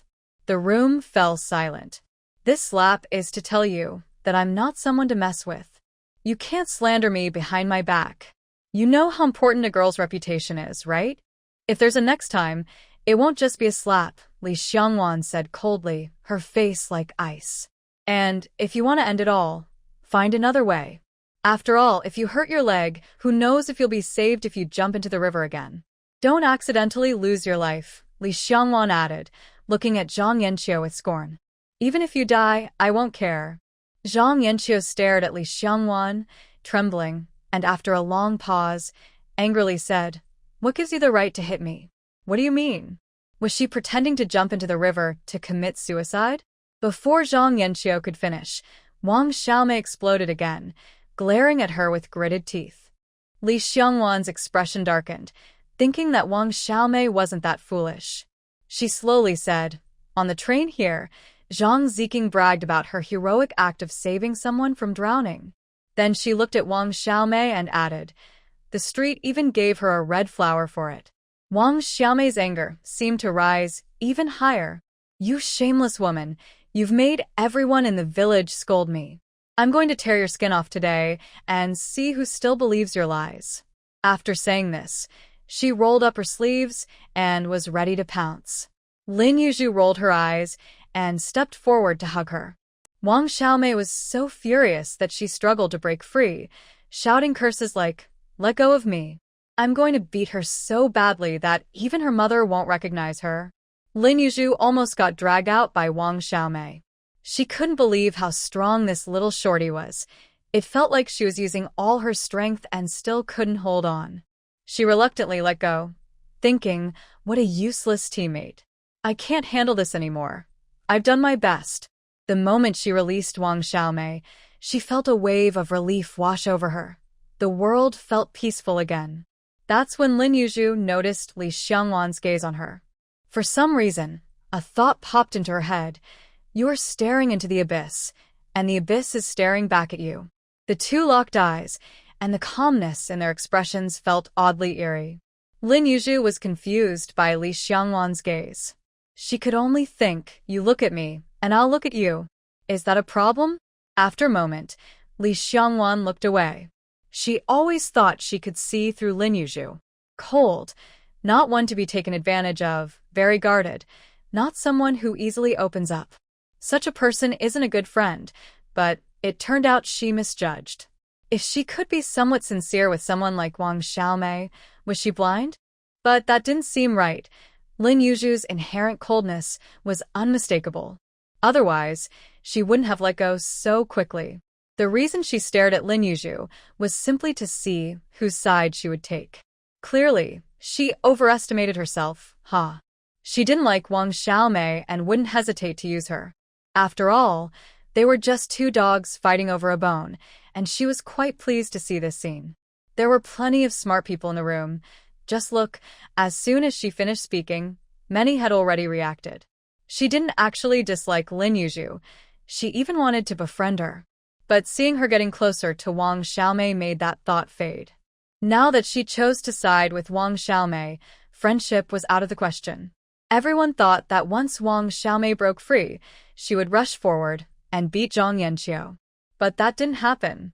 Wang Xiaomei just climbed onto the bed, yanked Zhang Yanqiu's collar, and shook her while shouting meaningless insults like shameless and liar. Repeating the same few phrases made Lin Yuzhu want to cover her face.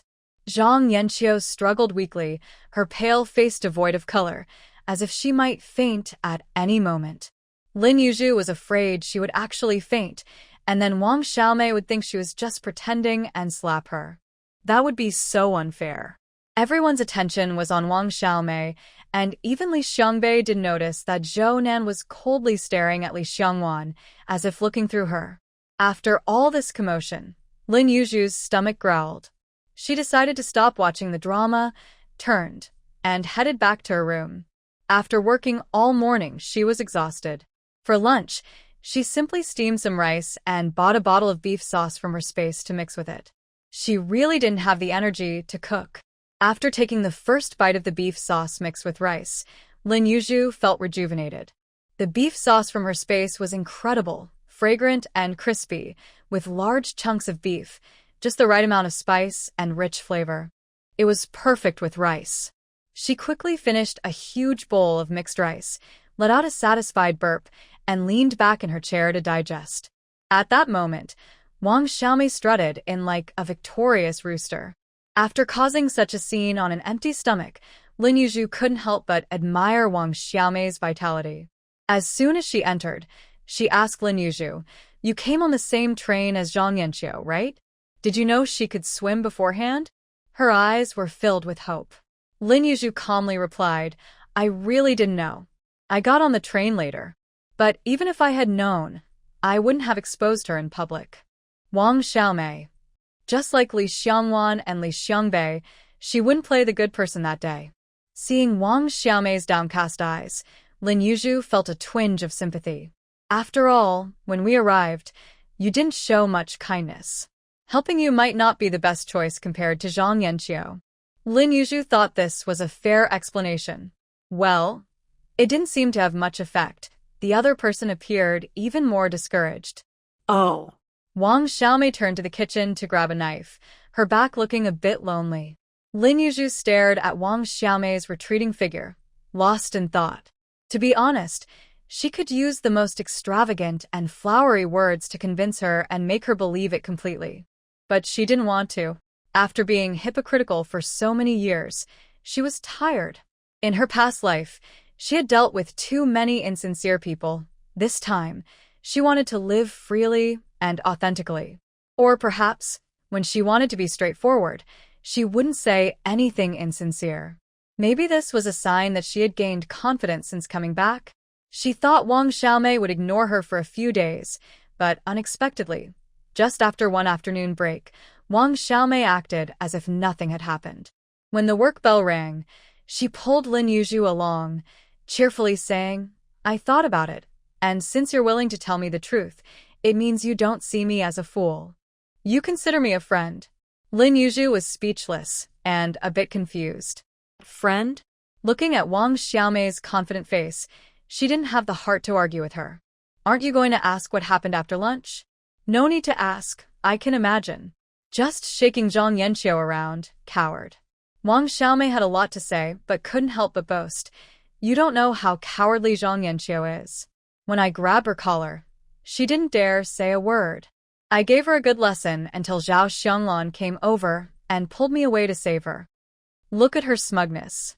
If it weren't for Zhao Xianglan, I would have made sure she learned her lesson. But before I left, I stood there threatening her. If she tried to play tricks on me again, I would beat her up. Guess what?" She was shaking in fear. Haha. Lin Yuzhu couldn't help but cover her face while looking at the proud Wang Xiaomei.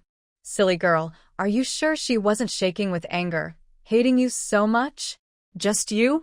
Yanking someone's collar and repeating a few insults can scare them? You really overestimate yourself." Wang Xiaomei continued to ramble on about how powerful and intimidating she was. Lin Yuzhu interrupted her with a blank expression, asking, "What about Li Xiangwan? How did she handle it?" Huh? "She slapped someone. What else could she do? She came back not long after you left, and I did better than her. At least I shook Zhang Yanqiu for over half an hour." After saying this, she shook her head, sighing, "You pretty girls are just useless. Too easy to deal with." Lin Yuzhu felt like she could barely hold onto her scythe. "What's wrong? Did I say something wrong? My reputation was almost ruined, and it could have ended with just one slap. Isn't that bullying?" Lin Yuzhu turned her head away, not wanting to look at this fool. If she had an axe in hand, she would have swung it to knock some sense into her. You know someone's reputation is ruined? Why don't you think about your own reputation? Without saying more, Lin Yuzhu left Wang Xiaomei and went into the field to cut wheat. She still had a lot of wheat waiting to be harvested. She was really afraid that if she said a couple more words, Wang Xiaomei's already dull brain would become even duller. In the afternoon, there was hardly any time to rest. In her group, Aunt Li followed behind, picking up the wheat ears and bundling them to stand in the field.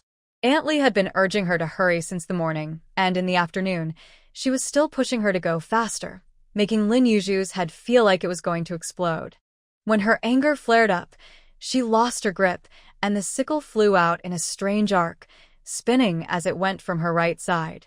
She was already very careful not to let the sickle cut her legs, and the moment it slipped from her hand, she quickly dodged, almost hitting Aunt Li behind her.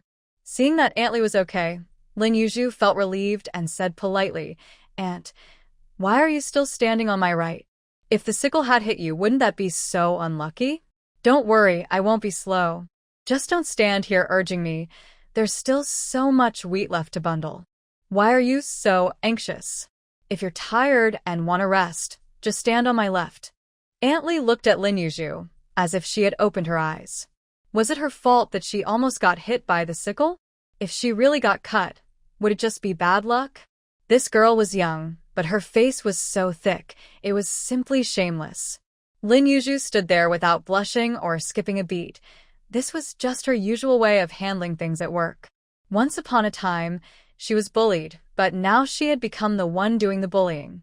After so long of not doing this work, she was surprised at how easily she fell back into it.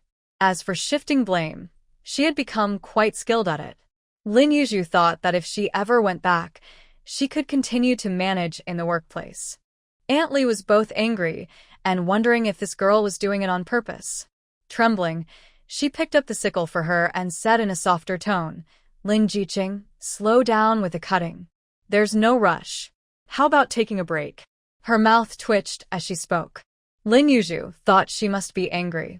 There was no way to rest. The team leader was watching closely and wouldn't allow anyone to slack off. If caught, they would be criticized and lose work points, with no leniency at all. Aunt Lee was furious at Lin Yuzhu, especially since the team leader had specifically instructed the villagers not to cause trouble or fight at this critical time. Otherwise, she would definitely not let this girl off the hook. After her anger subsided, Aunt Lee felt a bit scared. This girl was really bold. If the sickle accidentally cut her, how much blood would she lose? Just thinking about it hurt, and she really didn't dare to urge her any further. Lin Yuzhu touched her nose. She was also startled. Maybe it was the shock that opened her up, but suddenly, cutting wheat felt incredibly easy, and she didn't feel tired at all. Gradually, her cutting speed caught up. If it had been the morning, she would have been exhausted by now, but unexpectedly, she felt she could keep going. Amazing! The sickle in her hand moved swiftly, making Aunt Lee nervous, afraid that it might fly back at her. Aunt Lee's job also required skill. If she didn't bundle the wheat properly, it would scatter and she would have to redo it, so her speed wasn't that fast. It was hard to say if she was pretending to urge Lin Yuzhu on purpose to make herself look more capable. But as Lin Yuzhu sped up, Aunt Lee couldn't keep up. When Lin Yuzhu had cut a few meters ahead and looked back, she was shocked to see Aunt Lee hadn't moved much at all. This wasn't right. Her speed wasn't fast either. Lin Yuzhu said bluntly, "Aunt Lee, you keep urging me, but your speed can't keep up." Aunt Lee felt a bit embarrassed. She thought Lin Yuzhu was doing it on purpose to make her look bad. "Then take a break. I'll catch up soon," Aunt Lee said calmly. Lin Yuzhu rolled her eyes. Why would she take a break just to give the team leader a chance to criticize her? With a cold glance at Aunt Lee, Lin Yuzhu continued cutting wheat, but this time, she was more cautious. If Aunt Lee bundled slowly, she would cut slowly. If Aunt Lee bundled quickly, she would cut quickly, ensuring they wouldn't fall too far behind. Aunt Lee had originally planned to take her time bundling, thinking that once Lin Yuzhu finished her task, she would have to help her bundle the wheat. They were a team, sharing a piece of land. Once they finished cutting and bundling the wheat, they would move it to the cart together, and their work points would be counted together. If they didn't finish, they might lose points together. This was the downside of collective work. Without teamwork, everyone played their own tricks. Those who were honest worked harder, while many like Aunt Lee took shortcuts and bullied the honest ones. Lin Yuzhu didn't lack money or food, and seeing Aunt Lee's intentions, she was willing to play along. Since Aunt Lee didn't want to work properly, they could both suffer the consequences. After half an hour, it was clear they were falling behind. Aunt Lee finally realized something was off and shot Lin Yuzhu a glare before speeding up. With Aunt Lee moving faster, Lin Yuzhu also got serious about cutting the wheat, no longer needing Aunt Lee to urge her from behind. To catch up, Aunt Lee was exhausted, and seeing Lin Yuzhu suddenly working so well, she was quite surprised. Was this really Lin Jiqing? The end of work bell rang as usual, but everyone's tasks were still unfinished. To boost production, the team leader shouted, "Folks, let's all work a little harder to finish today's tasks. Otherwise, if it rains, the grain will rot in the field, and all our hard work for the year will be wasted. Without grain, what will our families eat next year? Where will we get money for the kids to go to school? Just a few hard days, and then we'll have good times ahead." These words tightened everyone's hearts. Food was no small matter, and no one complained. They all buried their heads and worked hard. Lin Yuzhu had already cut and bundled all her wheat. She just needed to move it onto the cart for transport. Aunt Lee had children waiting for her at home to cook, and she felt a bit regretful. She had underestimated Lin Jiqing. She didn't expect this girl to be so clever. Aunt Lee's mind raced. and she came up with a plan. She said, Lin Jiqing, I need to go home to cook for my family. You keep working, and I'll come back to help move the wheat once I'm done. This request wasn't unreasonable. Many women had gone home to cook and would return to work afterward. Lin Yuzhu wasn't overly domineering. She nodded, okay. The last bit of red sunlight was slowly eroded by darkness. The sky had darkened, and Lin Yuzhu had finished moving her share of wheat, but Aunt Li still hadn't returned. Seeing that the other women from her group had mostly come back to continue working, Lin Yuzhu decided to wait a little longer for Aunt Li. After waiting for 20 minutes, she started to feel speechless. Aunt Li was really something. Lin Yuzhu went directly to the team leader and said, Uncle, I've finished my work on my piece of land, but Aunt Li hasn't come back from cooking yet, and her work is still left in the field. The team leader glanced to her land, noting that only half of the wheat was left to be moved. He had a much better impression of Lin Yuzhu now. This educated youth could actually work. Why don't you wait a bit longer? If the wheat isn't all moved, it'll still count as you not completing your task. Lin Yuzhu felt a bit speechless. It seemed Aunt Li was determined to make her do the work. Did she really think Lin Yuzhu was someone easy to take advantage of? After pretending to think for a moment, Lin Yuzhu finally asked, So, how many work points will be deducted for leaving this wheat in the field? Lin Yuzhu clearly saw the team leader stiffen. He probably didn't expect her to ask that. He really hadn't thought of it. He assumed Lin Yuzhu would just go back to work. But then again, he had misjudged her. This girl wasn't one to suffer losses. With that, the team leader could only walk over to check how much wheat was still left in the field. Aunt Li will lose the most points. You'll lose 2 work points, and she'll lose 4.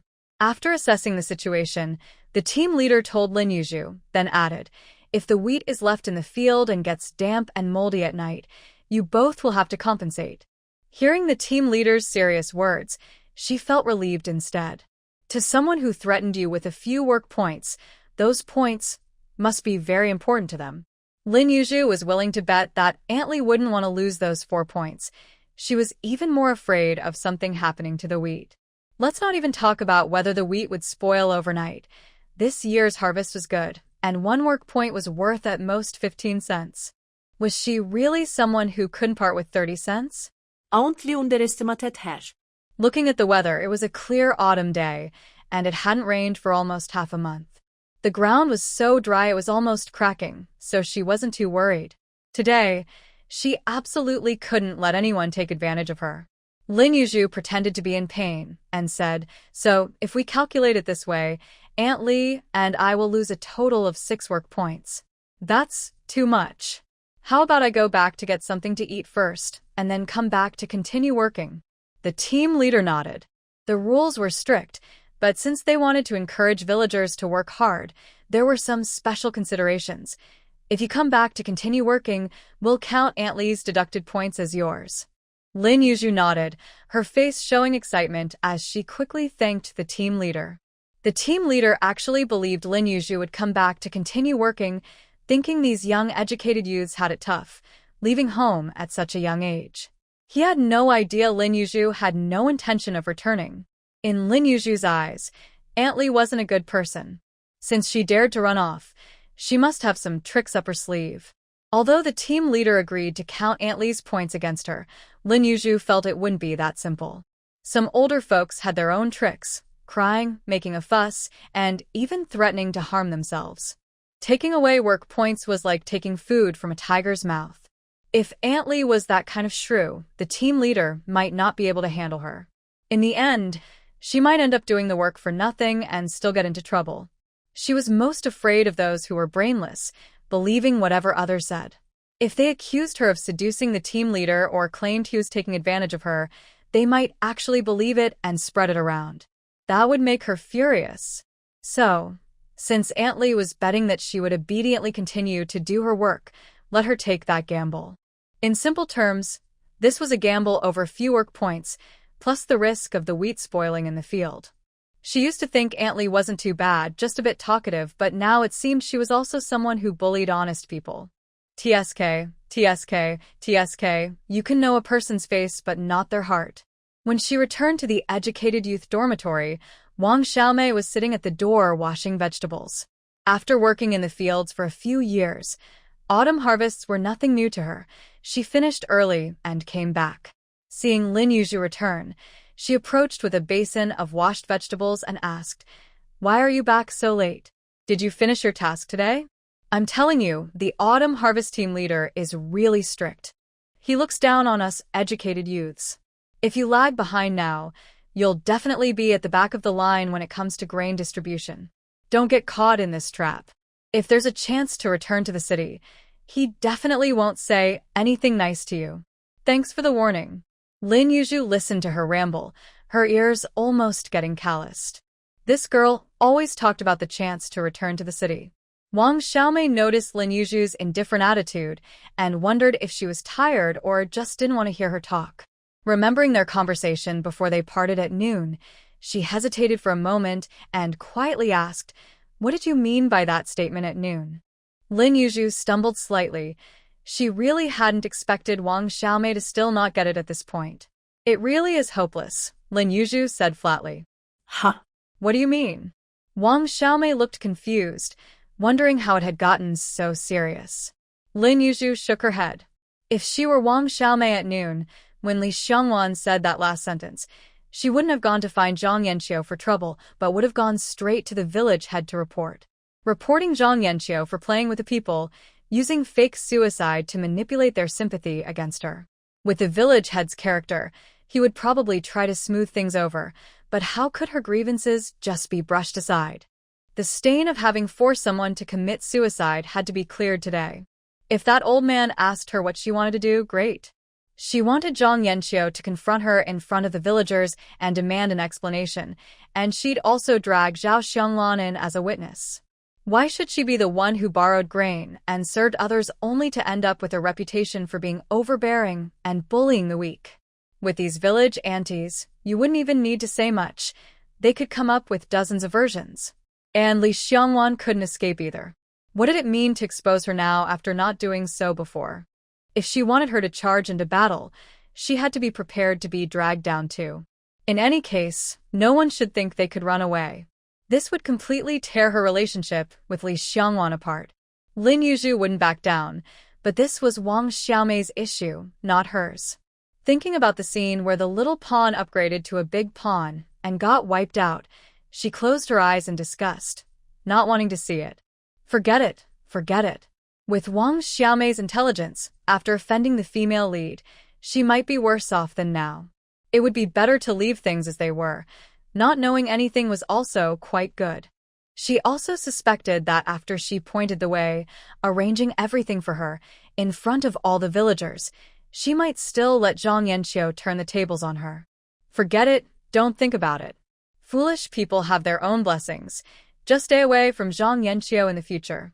Wang Xiaomei felt something was off. Doesn't that make me look like I'm afraid of her? Wang Xiaomei mumbled.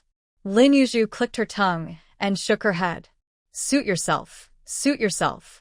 Wang Xiaomei. Still haven't told me why you're back so late. Did you finish your task? Lin Yuzhu briefly explained what happened in the afternoon.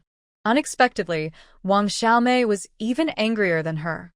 These old folks are just like that. They see us as having no roots in the village and bully us as much as they want. The more she spoke, the angrier she got, and it seemed she remembered something, almost dropping the basin in her hands. Do you see them bullying the young people in the village? After bullying us, they'll go over to their families. Wang Xiaomei was so angry she looked like a frog, her eyes nearly popping out and her chest heaving. Despite her small size, she had a big chest, making Lin Yuzhu drool. Lin Yuzhu was puzzled by her anger. Why are you so mad? She asked. I'm not even angry yet, but you are, Wang Xiaomei replied, recalling past events. You know, if Aunt Li can treat you like this today, others will follow tomorrow. When I first arrived, those old folks were always scheming, and I ended up doing a lot of work for them for free. Feeling a bit sympathetic, Lin Yuzhu patted Wang Xiaomei's shoulder and said, You can't say that. Aunt Li will probably go back to finish picking the wheat today. After thinking for a moment, she couldn't help but ask, How were you bullied back then? Honestly, Characters like Wang Xiaomei, who are impulsive and not very bright, usually only appear when the plot needs them. Lin Yuzhu didn't remember much about Wang Xiaomei's story, or rather, she didn't have much of a role in the plot, but she was curious about how Wang Xiaomei had been mistreated. Since she was bored, she thought it would be fun to hear about it. Wang Xiaomei pouted, doubting Lin Yuzhu's comforting words. Really? Aunt Li will go back to pick wheat? She's already left. What's the point of going back now? Lin Yuzhu shrugged. Who knows? TCH, Wang Xiaomei thought Lin Yuzhu was just saving face and not admitting she had been bullied. Lin Yuzhu was still curious about how Wang Xiaomei had been mistreated, but no matter how she asked, Wang Xiaomei wouldn't say anything. It was a pity, such good gossip was just out of reach. If she weren't so hungry, Lin Yuzhu would have liked to take a nap. She was really tired. She bought a bag of soybean paste from the system store and picked 2 eggplants from the garden. Now that her relationship with Wang Xiaomei was better, it was easier to pick vegetables from the garden. It wasn't about taking advantage. Usually, she would pick some and settle the bill at the end of the month, just a few cents. After working hard these days, Lin Yuzhu needed some oil in her diet, so she planned to make eggplant and sauce. After washing the eggplants, she cut them up, heated enough oil in the pan, and fried the eggplants until they smelled delicious. Once they were nearly done, she poured in the prepared sauce and covered the pot to simmer. The rich aroma filled the room. If only she could add some minced pork, the dish would taste even better. Speaking of pork, the pigs in her space were growing well, and Lin Yuzhu planned to slaughter one for meat once she finished her busy days. She had already thought of several dishes, and the more she thought about it, the hungrier she became. Since she got the thatched house, Lin Yuzhu mostly cooked her meals in the space. She specifically bought a rice cooker because she found the smell of cooking rice quite nice. Whenever she cooked rice, the neighbor would come over like a dog sniffing around. Thinking that using a clay pot was inconvenient, she decided to buy a rice cooker to handle all her steaming needs in the future. After experiencing the convenience, Lin Yuzhu couldn't stop herself and bought several small appliances. She also bought a steamer, planning to make steamed buns and other dishes in the space. She was determined that no one would come to watch her cook. Once the eggplant was ready, the rice in the space was also done. She had the little robot help her serve the rice on the counter, and she could just take it out from the space. Aside from lacking meat, the meal was delicious.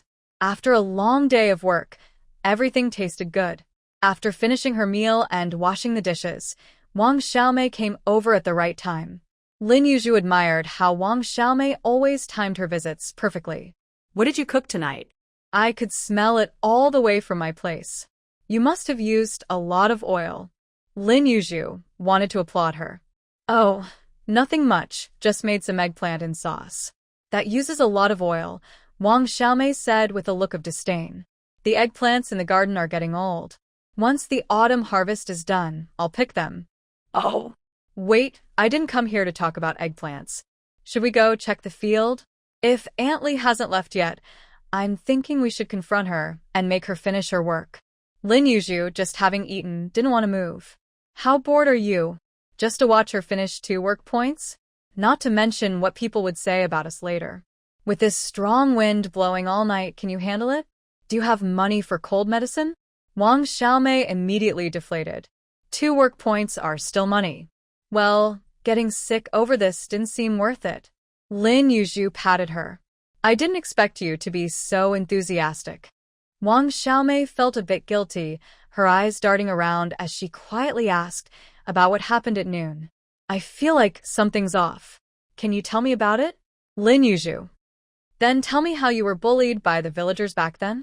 Wang Xiaomei pouted and fell silent. The atmosphere became awkward. After a moment, Wang Xiaomei slowly said, about my garden and the vegetables in my private plot. Lin Yuzhu narrowed her eyes, realizing why she was so concerned. Don't even think about it. Wang Xiaomei. She hadn't even spoken yet. How could you possibly manage it alone? If you help me harvest, I'll share my vegetables with you. Wang Xiaomei said with a flattering expression, thinking it was tough to harvest alone without the old educated youth to help. Lin Yuzhu played dumb. She wouldn't let her use such a little bit of vegetables to get free labor. Meanwhile, in the field, Aunt Lee was shivering as she moved wheat in the autumn wind. After loading one cart, she still had to push it to the drying area. The person responsible for transporting the wheat had gone home long ago. Who would come to help her now? Aunt Lee was sweating from all the back and forth, and the evening breeze made her shiver. Unable to hold back a sneeze, she cursed Lin Yuzhu under her breath, thinking how heartless the girl was for leaving the wheat on the ground. She wasn't worried that leaving it overnight would ruin it. That would be more than just a couple of work points lost. Cursing continuously, she couldn't afford to stop working for even a moment. If she didn't hurry, she wouldn't get any sleep before having to get up for work again. At that moment, Aunt Lee regretted her actions. If she had known that girl wouldn't fall for her tricks, she wouldn't have done it this way. The next day, when Lin Yuzhu arrived at the field, she saw that it was clean, with only wheat stumps left. She realized that Aunt Lee had come last night and finished the work. So, she went to the team leader to recalculate the points. Once that was done, she couldn't afford to lose any points. The team leader verified the situation and didn't make it difficult for her, saying he had noted it down. Only then did Lin Yuzhu feel relieved. Today it was her turn to bundle the wheat. She originally thought Aunt Lee would be working with her again, but unexpectedly, the leader assigned Song Jigao to her. Now, Comrade Song wasn't a complete novice anymore, so Lin Yuzhu didn't pass the responsibility back to him this time. Then Lin Yuzhu searched the entire wheat field but couldn't find Aunt Lee, so she curiously asked Aunt Wang, "Aunt Wang, where's Aunt Lee?" "I haven't seen her." Aunt Wang looked at Lin Yuzhu for a while, realizing she genuinely didn't know, and replied irritably, "She worked late last night and got sick from the wind. She couldn't get up this morning. Her husband is over there asking the team leader for leave." Lin Yuzhu looked over and indeed saw an old man standing next to the team leader. She touched her nose. This wasn't her fault. Aunt Wang sighed and whispered in Lin Yuzhu's ear, "You girl, leaving so much work for her alone. Are you trying to make her sick?" Lin Yuzhu felt a bit unhappy and replied sternly, "Aunt Wang, I don't know what Aunt Lee told you, but I worked properly yesterday. The team leader saw me when I left. I cut all the wheat in this field by myself and moved half of it alone. I didn't take any advantage from her." Aunt Wang's expression stiffened. She was neighbors with Aunt Lee and had specially gone to work with her that morning. Now that Aunt Lee was sick and asking for leave, she would lose over 10 points by the end of the day. She was furious with Lin Yuzhu and pulled her aside to complain. In short, she felt that Lin Yuzhu had dumped all the work on her, which was very unfair. "You little girl are really something. I barely said a few words, and you went on and on. Anyway, we need to get back to work." Seeing Aunt Wang leave in a huff, Lin Yuzhu was relieved that she had talked to the team leader before leaving yesterday. Otherwise, there would have been a dispute over who did more work. Just as she was thinking this, the team leader brought over Aunt Lee's husband. The team leader stood in front of Lin Yuzhu, looking serious as if someone had died, and asked Lin, "Aunt Lee said she helped you with most of the work yesterday and worked until midnight. Now she's sick and can't get up. What do you think we should do about this?" Lin Yuzhu was momentarily confused by Aunt Lee's, but then realized it was about Aunt Lee. Why should Aunt Lee's illness concern her? "I don't know where this information came from. I completed all my tasks yesterday without any help." The team leader frowned, thinking Aunt Lee wouldn't lie about this. He was somewhat displeased with Lin Yuzhu, feeling she had left all the work for someone else while enjoying herself. The team leader believed Aunt Lee couldn't lie, but Aunt Lee was indeed bold enough to do so. She thought it through. Everyone was busy, and who could keep an eye on others' fields? The scorekeeper had noted down many people's work, so how could they remember everything that happened in the field last night? As long as she claimed the wheat was cut by her, someone would believe her. Besides, the scorekeeper was from their village and wouldn't side with an outsider. Even if they discovered something, they wouldn't confront her directly. Aunt Lee had this confidence. "Do you have any proof that you cut this wheat?" Lin Yuzhu smiled and sarcastically said to Aunt Lee's husband, "Uncle, normally I shouldn't speak too harshly to my elders, but how can you say such foolish things? Aunt Lee was standing next to me all day yesterday, making noise that could be heard across the entire field. anyone could tell she wasn't working properly, let alone helping me cut wheat. Is she dreaming? The team leader, believing this nonsense, was speechless. Lin Yuzhu continued, to be honest, when I left yesterday, I specifically talked to our team leader because Aunt Lee went home early. I didn't know how the remaining work would be done. Because of this, the team leader deducted 4 points from her. The scorekeeper should also have proof. Whoever has more deducted points will clarify the situation. Lin Yuzhu thought Aunt Lee must be foolish. Hearing this, the team leader's face turned pale. He felt humiliated and looked angrily at Aunt Lee's husband, calling the team leader over. When the team leader arrived and heard the whole story, he said to Aunt Lee's husband, "What's going on in your house? You didn't finish the work and said you had to go home to cook. After cooking, you disappeared. Coming back to work at midnight is just asking for trouble." The team leader realized they had been played. At such a busy time, someone was wasting time with nonsense. He angrily said, "Get back to work. This illness is self-inflicted. If you don't work properly, you'll lose 5 points for taking leave today."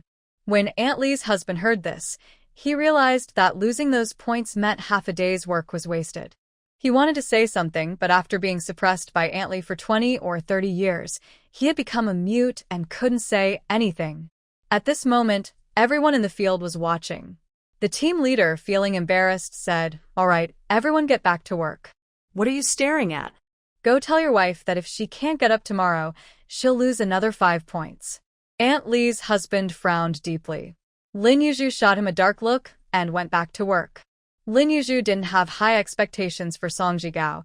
As long as he worked well, that was enough. However, she never expected that the young man would be even slower than her. After she finished picking up the wheat, she had to wait for him to cut it slowly, which made her a bit annoyed.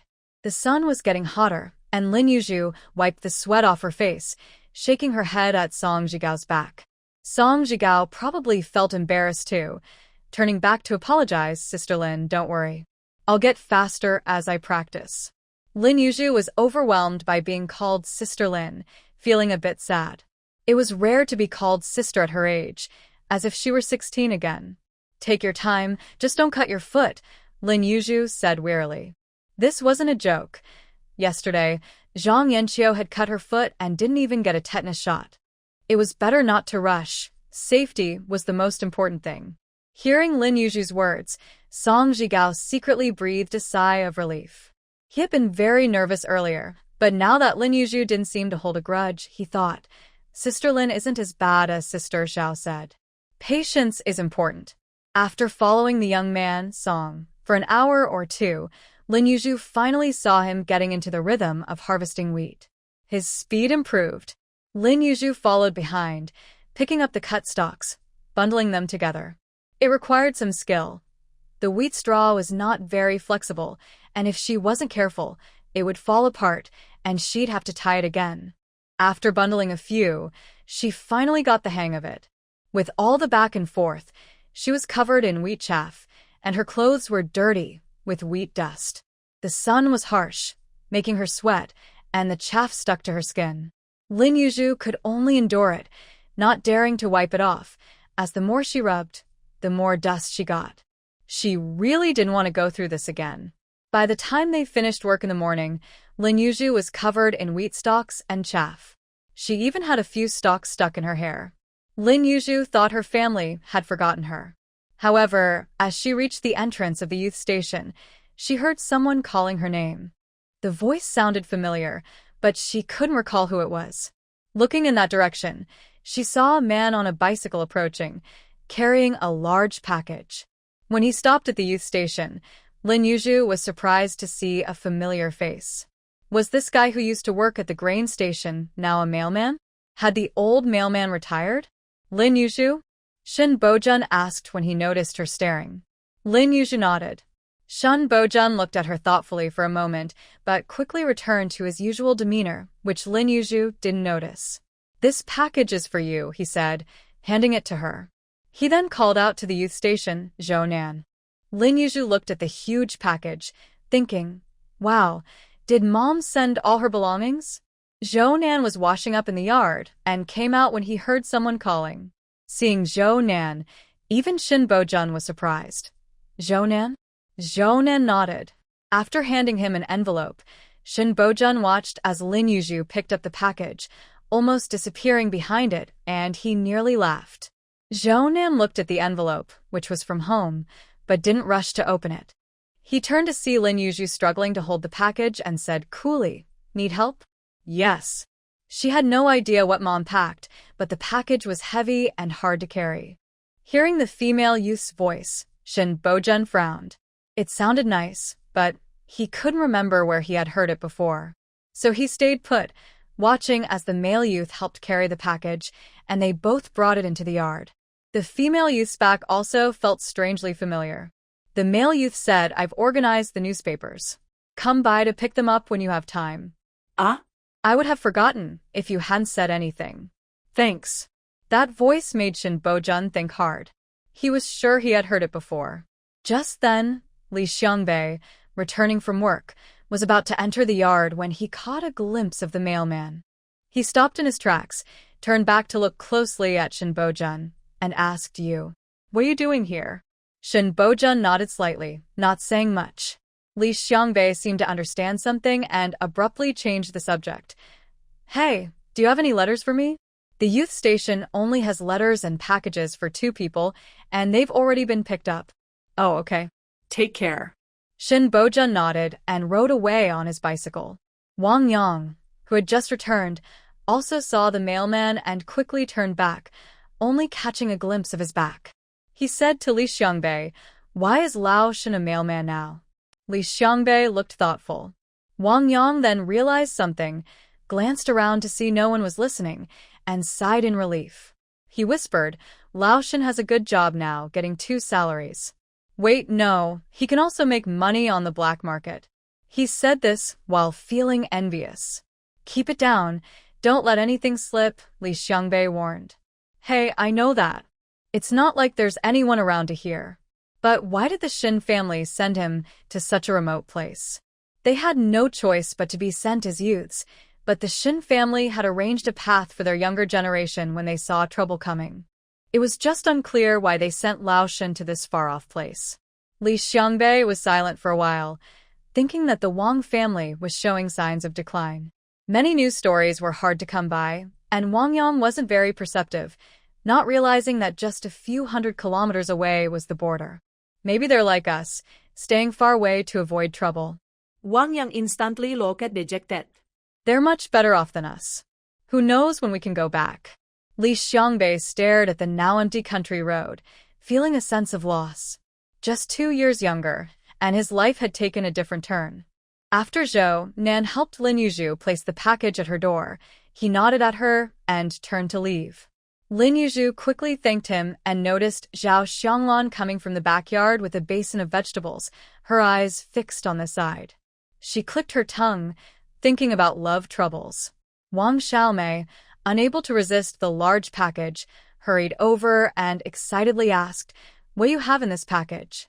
Lin Yuzhu pushed her away. "Go cook your meal." She didn't want her to be a nuisance.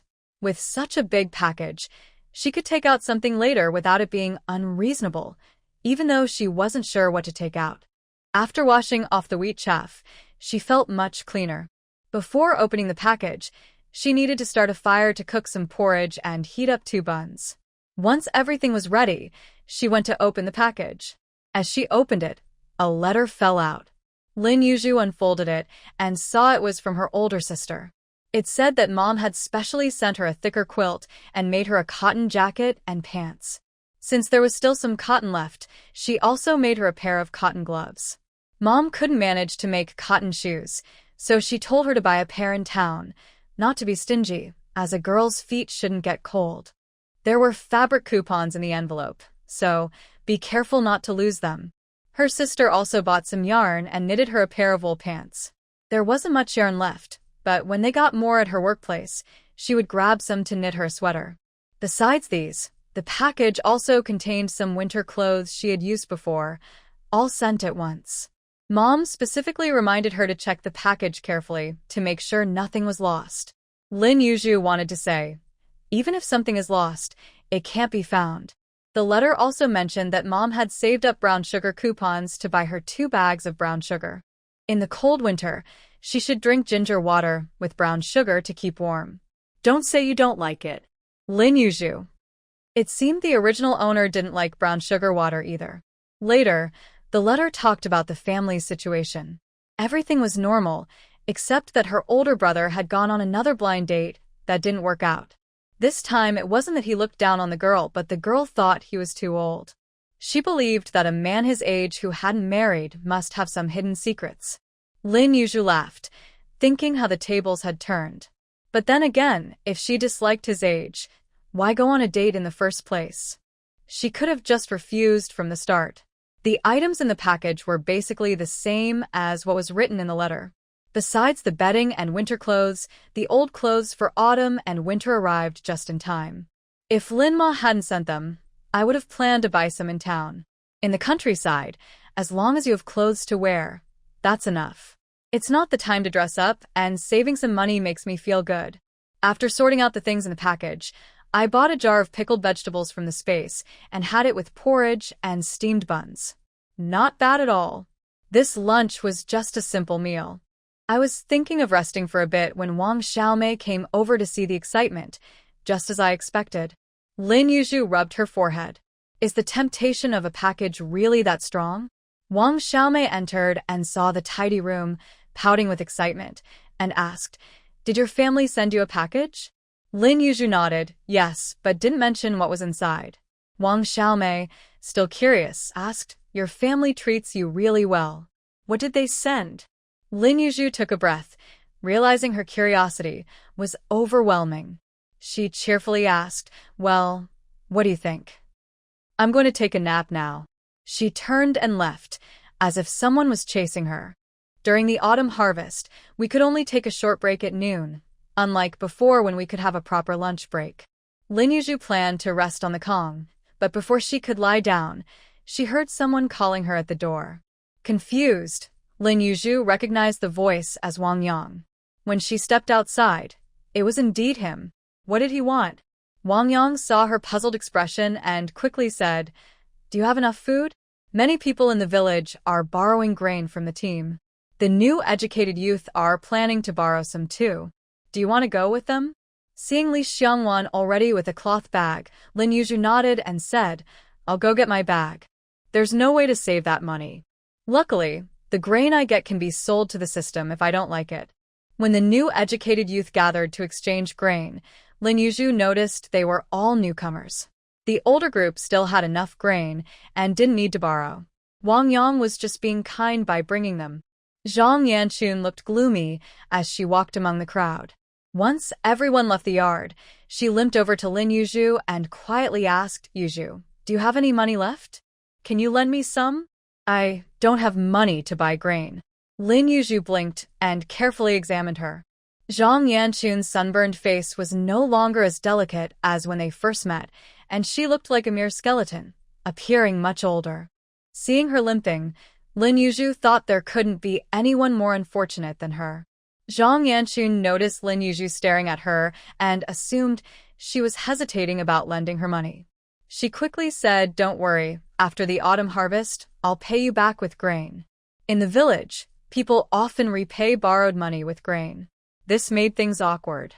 Seeing Zhang Yanchun's anxious expression, Lin Yuzhu said, "I don't have much money left after building my house. I heard from the villagers that you can borrow grain from the team without money, and they just deduct it from this year's work points.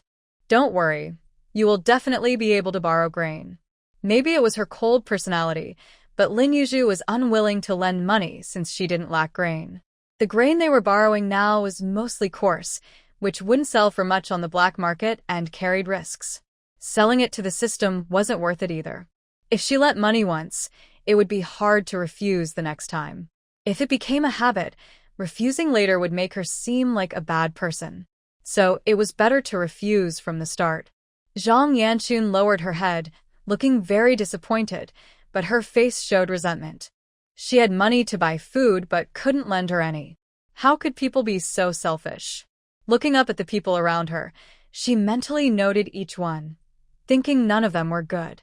Her gaze lingered on Li Xiangbei, feeling a strange attachment. Without Li Xiangwan, he surely wouldn't be so heartless. Zhang Yanqun thought no one could see her hatred when she looked down, but Lin Yuzhu saw everything from the side and sneered inwardly. This person even hated her now. When they arrived at the grain depot, it was bustling with activity. Many villagers were borrowing grain. Thinking about it, it made sense. During the autumn harvest, people eat more due to the heavy labor. With families having many mouths to feed, it was clear that some would run out of grain. Not only was the team leader there, but also the village head, the accountant, and the scorekeeper. Wang Yang led everyone to the village head and said with a smile, "Uncle, the new educated youth don't have enough grain. I'm bringing them to get some." The village head nodded with a frown. The team leader, overhearing, looked displeased and whispered something to Accountant Li. The noise made it hard for the educated youth to hear, but Lin Yuzhu noticed the team leader saying something after seeing them come to borrow grain. It probably wasn't good. Zhao Adong was at the front of the line, and just as it was his turn, a few more villagers came to borrow grain. Accountant Li glanced at them and shouted, "You don't need to wait in line. Come over to register first." Zhao Adong's face stiffened, and he unhappily asked, "Accountant Li, we were all waiting in line. How can you let them cut in? Isn't this a bit unfair?" Accountant Li looked at Zhao Adong and replied coldly, "This grain is grown by the villagers. They have to borrow first. Do you have a problem with that?" Zhao Adong was left speechless. Wang Yang quickly tried to ease the tension, saying, "Accountant Li is right. We'll wait for the villagers to finish borrowing before we do." Akuntan lisnurta. The new villagers looked pleased as they pushed Zhao Adong and the others aside. The educated youth looked unhappy. Lin Yuzhu shook her head, fearing they would have to get back to work after borrowing grain. What bad luck! During the time the educated youth were borrowing grain, 2 or 3 more villagers came to borrow. When it was Zhang Yanqun's turn, Accountant Li, possibly tired, spoke very unfriendly. "We have some sorghum and buckwheat left. What do you want to borrow?" "How much?" Zhang Yanqun timidly asked. "Don't you have any corn left?" None. Earlier, when the villagers borrowed grain, there were clearly a few bags of corn left. Accountant Li was deliberately not lending any. Zhang Yanqun felt upset, and tears welled up in her eyes as she said, "Accountant Li, I have no money. Can I use work points to borrow some grain first?" Seeing her about to cry, Accountant Li felt uneasy and decided not to make it harder for her. He said, "All right, Xiao Zhao, check how many work points Zhang has this year." When the scorekeeper heard this, he flipped through his notebook, found the page for Zhang Yanqiu, and handed it to Accountant Li. Accountant Li took a look and frowned slowly, saying, "Zhang, your work points are not many." Zhang Yanqiu's expression stiffened, and she awkwardly replied, "I haven't been here long." Accountant Li shook his head. He remembered this group of educated youth had been here for 2 or 3 months, and Zhang only had a little over 300 work points. If she wanted to eat well next year, she could only trade for some coarse grains. Money was out of the question. Thinking this over, Accountant Li calculated, "I can only lend you 20 pounds of coarse grain. Do you want buckwheat or sorghum?" Buckwheat, please. Lin Yuzhu, standing right behind Zhang Yanqiu, caught a glimpse of the scorebook on the table and noticed that Zhang's work points seemed to be even fewer than hers. Lin Yuzhu thought the people in this village were not very smart, claiming she earned the least among the educated youth. Now, she was here to see who was really behind. After Zhang Yanqiu finished registering, she took her bag and went with the scorekeeper to weigh the grain. Lin Yuzhu stepped forward and said directly to Accountant Li, "I'll exchange for 10 pounds of sorghum." She was just pretending. She didn't plan to exchange for much. Using work points or money. Work points, I guess. She had just said she had no money. Accountant Li lowered his head to register, while Lin Yuzhu stared at the grain storage out of boredom. She happened to see the scorekeeper hand the filled bag to Zhang Yanqiu and casually touch her small hand, all while maintaining a serious expression. Lin Yuzhu's gaze darkened. This scorekeeper was quite bold. When Lin Yuzhu entered the grain storage to hand her bag to the scorekeeper, she stared at him seriously as he weighed and packed the grain. The scorekeeper felt a shiver down his spine, thinking about the rumors in the village. He had heard that this young educated youth was ruthless, and now she looked anything but innocent. It felt more like she was here to fight than to borrow grain. He handed the grain bag to Lin Yuzhu without any extra movements. His obedience made Lin Yuzhu feel a bit disappointed. After all, she was a pretty girl. How could a serious face make him lose interest? Was she not as good as Zhang Yanqiu? TSK. The educated youth who received their grain didn't leave. Wang Yang feared the village leaders would continue to make things difficult, so everyone stayed to build some momentum, even if it didn't help much. Lin Yuzhu had no choice but to wait with the remaining educated youth. Zhang Yanqiu looked very strange, her expression changing constantly.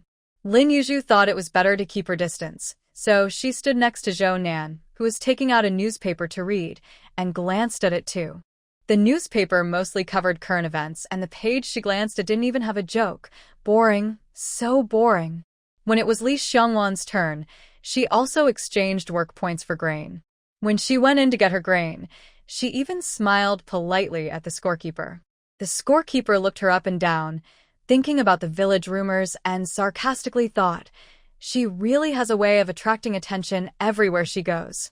Look at that smile.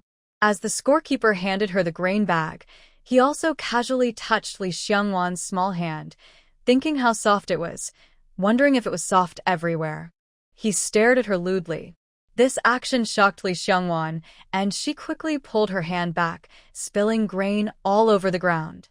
Li Xiangbei, standing behind her, rushed forward and punched the scorekeeper in the face, then kicked him down and started to beat him up. Lin Yuzhu almost wanted to clap from the side, filled with admiration for Li Xiangbei. What a real man! She knew the scorekeeper must have taken advantage of the situation. TSK, TSK, TSK. If she had a boyfriend like that, she wouldn't need a supporting character. Zhou Nan stood by, looking dumbfounded at the scene, clearly not knowing what is happening. The village leaders also didn't react immediately and only got up to break up the fight. The scorekeeper, Zhao Jianxi, was the village chief's nephew. Among the leaders, only the team leader was strong enough to pull the crazed Li Xiangbei away. After catching his breath, the team leader glared at the village chief, unsure how to handle the situation since Zhao Jianxi was his nephew. After helping his nephew up, the village chief shouted, "What's going on here?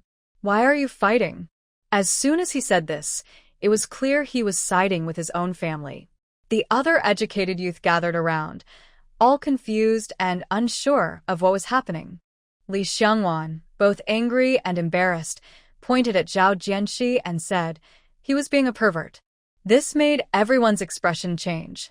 The village chief looked at Li Xiangwan seriously and said darkly, "Young Li, you can't say such things lightly." Zhao Jianxi, with a bruised face, quickly shouted from the side, "I didn't touch you. Don't slander a good person. I was wondering why you smiled at me earlier. Turns out you were waiting for me. You're just jealous because I didn't fall for your tricks. This grain belongs to the village. How could I give you more just because you smiled?" He spat and glared at Li Xiangwan, sarcastically saying, "No wonder people in the village say you rely on seducing men for a living. I didn't believe it before, but now I see what kind of person you are." Li Xiangwan trembled with anger, her fingers shaking as she pointed at him, nearly spitting blood from rage. "You're slandering me. I'm going to report you to the police." The village chief scolded, "Let the police see how badly our scorekeeper was beaten. This needs to be addressed properly." Li Xiangbei had calmed down by now and said darkly, "I can testify for Comrade Li. He really was being a pervert." Puffed. "Who doesn't know you two are in cahoots? How could what you say be true? Maybe you both planned this together."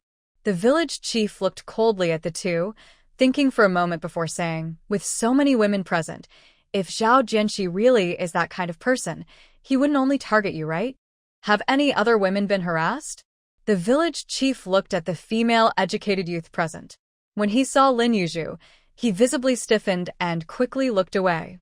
Lin Yuzhu turned to look at Zhang Yanqiu, who had her head down and showed no intention of speaking up. This person clearly didn't want to stand out. "Zhang, did you get harassed just now?" The village chief finally chose Zhang Yanqiu, thinking she was the most honest and least likely to cause trouble. Zhang Yanqiu flinched when called out, looked at everyone, and shook her head. No. Zhao Jianxi obviously sighed in relief, smirking at the timid Zhang Yanqiu, thinking she was smart enough to stay quiet. Li Xiangwan had never experienced such humiliation in her 2 lifetimes. Looking at Zhao Jianxi, she felt he was extremely shameless, and the village chief was no better. Wang Yang was no longer as easygoing as usual and said, since we can't explain this clearly, let's call the police. Zhao Jianxi's eyes flickered, and he suddenly said angrily, the villagers were right. You 3 really have something to hide. Look at how you're acting. Disgusting. Wang Yang was furious and felt like hitting him. Li Xiangbei had completely calmed down. He no longer stared at Zhao Jianxi, but looked at the village chief and said coldly, you are the village chief. I thought you would uphold justice, but it seems not. Let's go to the police. Just so you know, you should be the most aware of what kind of person this is. Once the police investigate, you might not escape the charge of protecting your relatives. The village chief didn't really know what kind of person Zhao Jianxi was. After all, he was just a nephew, not a son. The Zhao family had split long ago, and he hadn't seen this nephew grow up. Hearing Li Xiangbei's words made him nervous, especially since Li Xiangbei was from the capital. At that moment, the team leader spoke up loudly, our village chief is a very upright person. We all know what kind of person Jianxi is. If you want to call the police, let's not waste time. Let's go find the police to settle this.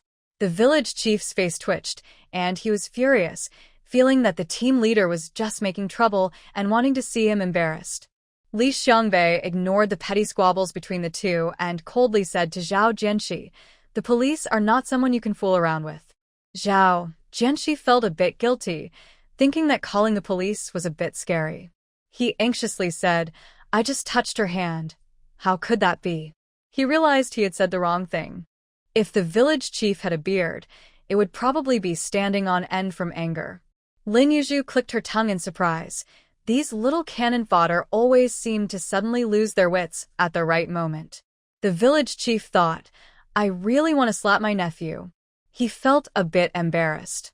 The people around exchanged glances, and the team leader, seemingly kindly, shouted, you young people who just received your rations, why aren't you going back? What will you do if you don't work? Stop watching the show. What did it mean to send the witnesses away just as someone was about to be charged? The village chief's forehead was starting to throb. Wang Yang knew that if the young people left, it would benefit Li Xiangbei and the others. After all, it was just a touch. If they really sent someone to the police, it would create a deadly feud. For the young people with no roots, it wouldn't be good. It was better to negotiate privately now. So, Wang Yang urged everyone to go back. Zhang Yanqiu tightly pressed her lips together, secretly glaring at Li Xiangwan, feeling resentful. Why should she be the only one who was touched? The more she thought about it, the angrier she became, reaching her breaking point. She really wanted to accuse the scorekeeper, but she didn't dare. She had no backing like Li Xiangbei and didn't want to offend the village chief. Her gaze shifted back to Li Xiangwan, filled with resentment. As everyone was about to leave, the team leader shouted, don't spread rumors when you go back. This matter isn't settled yet. Lin Yuzhu looked back and saw the village chief nearly jumping with anger. She wondered if he could still hold his position after offending the main characters. This was no longer something she, as a bystander, could control. When it was time to work, Wang Xiaomei was still angry that the village didn't even give them a corn kernel. Wasn't that clearly bullying? Lin Yuzhu shrugged. If they wanted to save it for their own villagers, what could they do? They were just outsiders. If they wanted fair treatment, fine.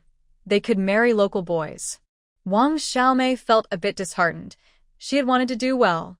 Lin Yuzhu didn't know what she was thinking. If she did, she would have insisted on getting to the bottom of it. When it was time to work, the village leaders were all present, indicating they had reached an agreement. Lin Yuzhu didn't see Li Xiangwan around and wondered where she had gone. With Li Xiangbei there, she knew nothing would happen, so she focused on her work. After a busy afternoon, Comrade Song was now working better than her, much faster, and even helped her. This kid had a bright future.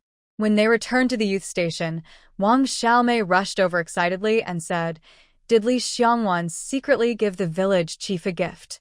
Lin Yuzhu was puzzled. "I heard she was assigned to raise pigs, so she doesn't have to work during the autumn harvest." "That's 6 work points a day," Wang Xiaomei said, her big eyes filled with envy. Lin Yuzhu clicked her tongue. She wondered why the scorekeeper didn't touch her hand too. If he did, she would have caught him right away, holding him down. She thought about whether to do that next time. Wang Xiaomei was quite the gossip. Lin Yuzhu held back for a long time, but didn't tell her about what happened at noon. It was better not to discuss a girl's reputation. While Lin Yuzhu kept quiet, the front yard was not so discreet. Within 2 days, the whole village knew. Zhao Jianxi was a bit clever. He only took advantage of the young people and never his own villagers. If he messed up, he could get beaten, and how could he marry with a bad reputation? Although later, on a dark and stormy night, he was beaten up badly. But the villagers thought Zhao Jianxi wasn't that kind of person. It must have been Li Xiangwan trying to frame him. They probably thought it was just an accidental touch while handing over the grain bags.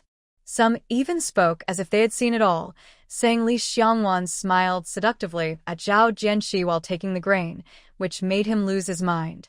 They claimed it was intentional to cause trouble. Then they started discussing Li Xiangwan's looks, saying she was a reincarnated fox spirit. Didn't they see everyone else had tanned? She was still so fair that you could squeeze water from her. One aunt said, "That Lin girl is also so fresh you could squeeze water from her." Could she be a reincarnation too? Her?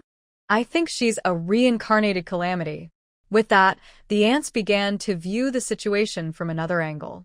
Both were good-looking, so why didn't Zhao Jianxi touch Lin Yuzhu? Either Li Xiangwan was actively seducing him, or Lin Yuzhu was too fierce.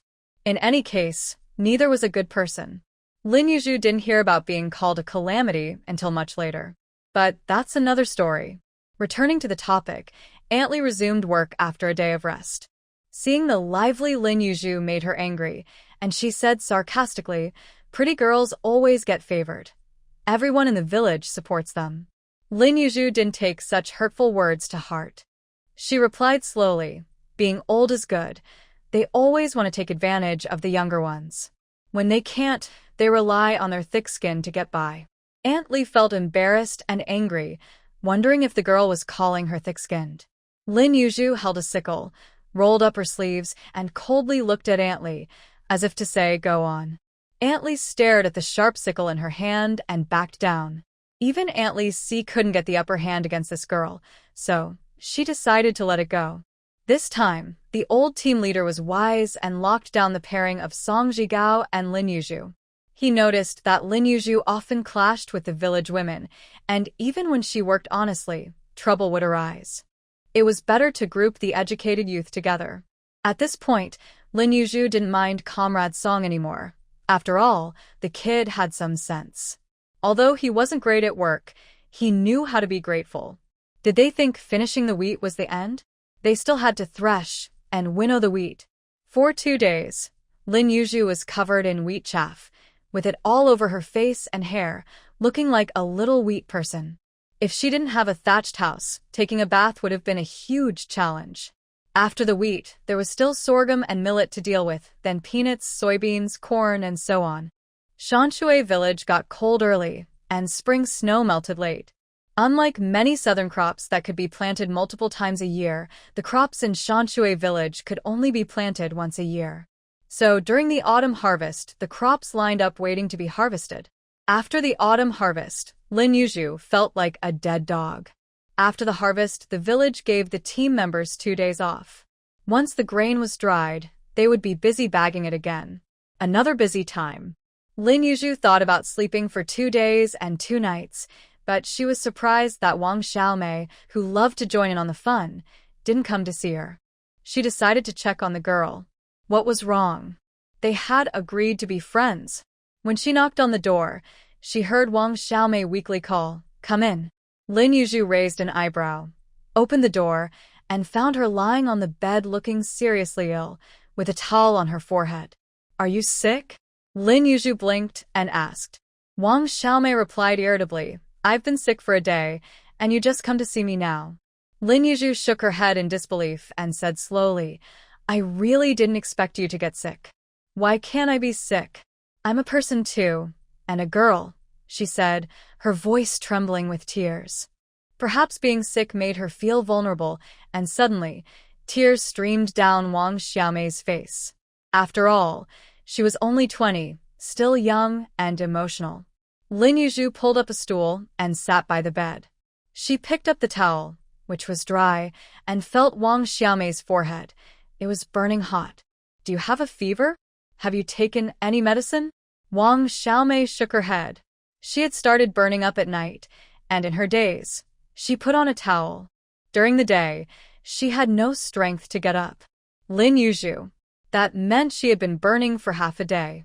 This was serious. Lin Yuzhu told her to wait in the room while she figured out what to do. The village had a bullock cart, but it was reserved for transporting grain to the commune in a few days. The village head was reluctant to lend it out, fearing something might happen. Lin Yuzhu took a deep breath, unsure of what to say. She couldn't get the old man to give her 2 letters of introduction. She needed to take Wang Xiaomei to town for medical treatment. The village head frowned, thought for a moment, and lent her a bicycle instead, also giving her 2 letters of introduction. At this point, she realized the downside of not having a health clinic in the village. Dealing with even a minor illness meant suffering through it. Riding the old bicycle made Lin Yuzhu sweat. She thought if she dropped Wang Xiaomei, it would be her bad luck. Wang Xiaomei was heavy and not very tall. Lin Yuzhu struggled to carry her outside and worried about how to get her onto the bike, especially since she had to ride it too. At 1.60 meters, she felt a bit short for the task. She called for Comrade Song for help. With his assistance, Lin Yuzhu managed to awkwardly balance Wang Xiaomei on the bike and ride a few meters before stabilizing. Comrade Song wiped the sweat from his forehead, thinking Lin Jie's biking skills weren't great. If Wang Xiaomei didn't get treated soon, she might just fall off. Wang Xiaomei had been holding on by sheer will, waiting for Lin Yuzhu to arrive. Once she did, that willpower faded, and she fell asleep against Lin Yuzhu, completely unaware that she could be thrown off at any moment. If it weren't for the cloth bag tying them together, she might have fallen off. Lin Yuzhu wanted to cry, realizing how useless Wang Xiaomei was. She thought she wouldn't want to be friends anymore. Once Wang Xiaomei got better, they would part ways.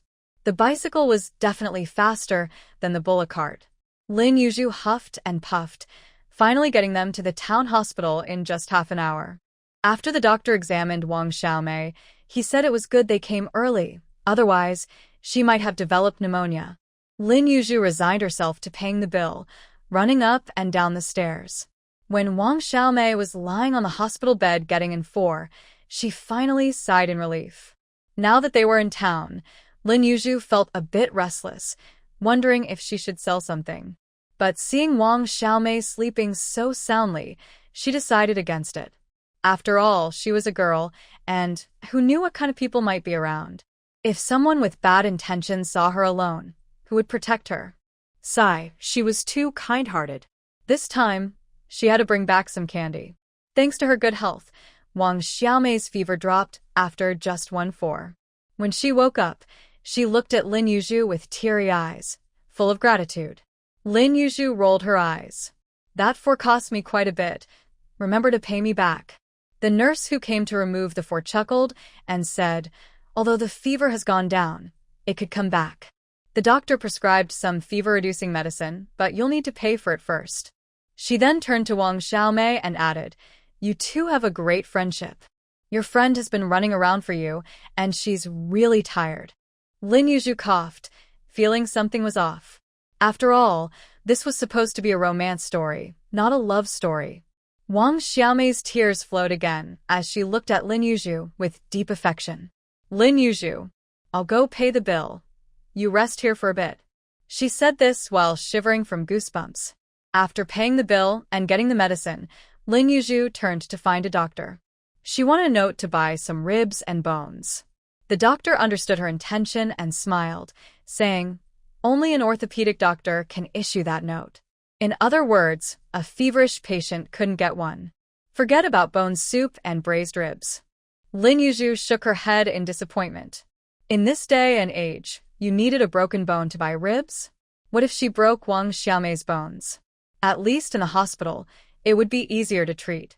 Wang Xiaomei sneezed in the ward, feeling even colder. Wang Xiaomei was hungry all day, and Lin Yuzhu, who had been busy for half the afternoon, was also starving. After her fever broke, the doctor said she could go home but should return if the fever didn't go down with the medicine. As they left the hospital, it was already dark, and their stomachs were growling. Lin Yuzhu thought about riding back to the village on an empty stomach and felt dizzy. No way. She decided to take Wang Xiaomei to the state-run restaurant to see if they could get lucky. When they arrived, the door was still open, so they hurried inside. They saw a chubby man chatting with the waitress at the counter, and he gestured for Wang Xiaomei to sit and wait. Then, he approached the counter, where the chubby man was trying to charm the waitress. The waitress, clearly annoyed, said coldly, "The chef has already left for the day. I can only make you 2 bowls of dough soup. I can't cook anything else." The chubby man immediately smiled and said, "That's fine. Who doesn't know that the dough soup made by this waitress is the best?" He chuckled foolishly. 1 bowl of dough soup costs 3 dimes and 2 ration tickets.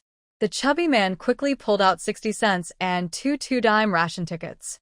Lin Yuzhu took the opportunity to hand over her money and tickets to the waitress, smiling sweetly. "Miss, please give me 2 bowls too. My sister has a fever and wants to drink your dough soup." The waitress, feeling flattered by being called miss by someone younger, happily accepted the money and tickets, lazily saying, "You all can sit at the same table. I'll clean up later." Lin Yuzhu and the chubby man nodded eagerly, not daring to argue. At this moment, they exchanged glances and felt a sense of familiarity.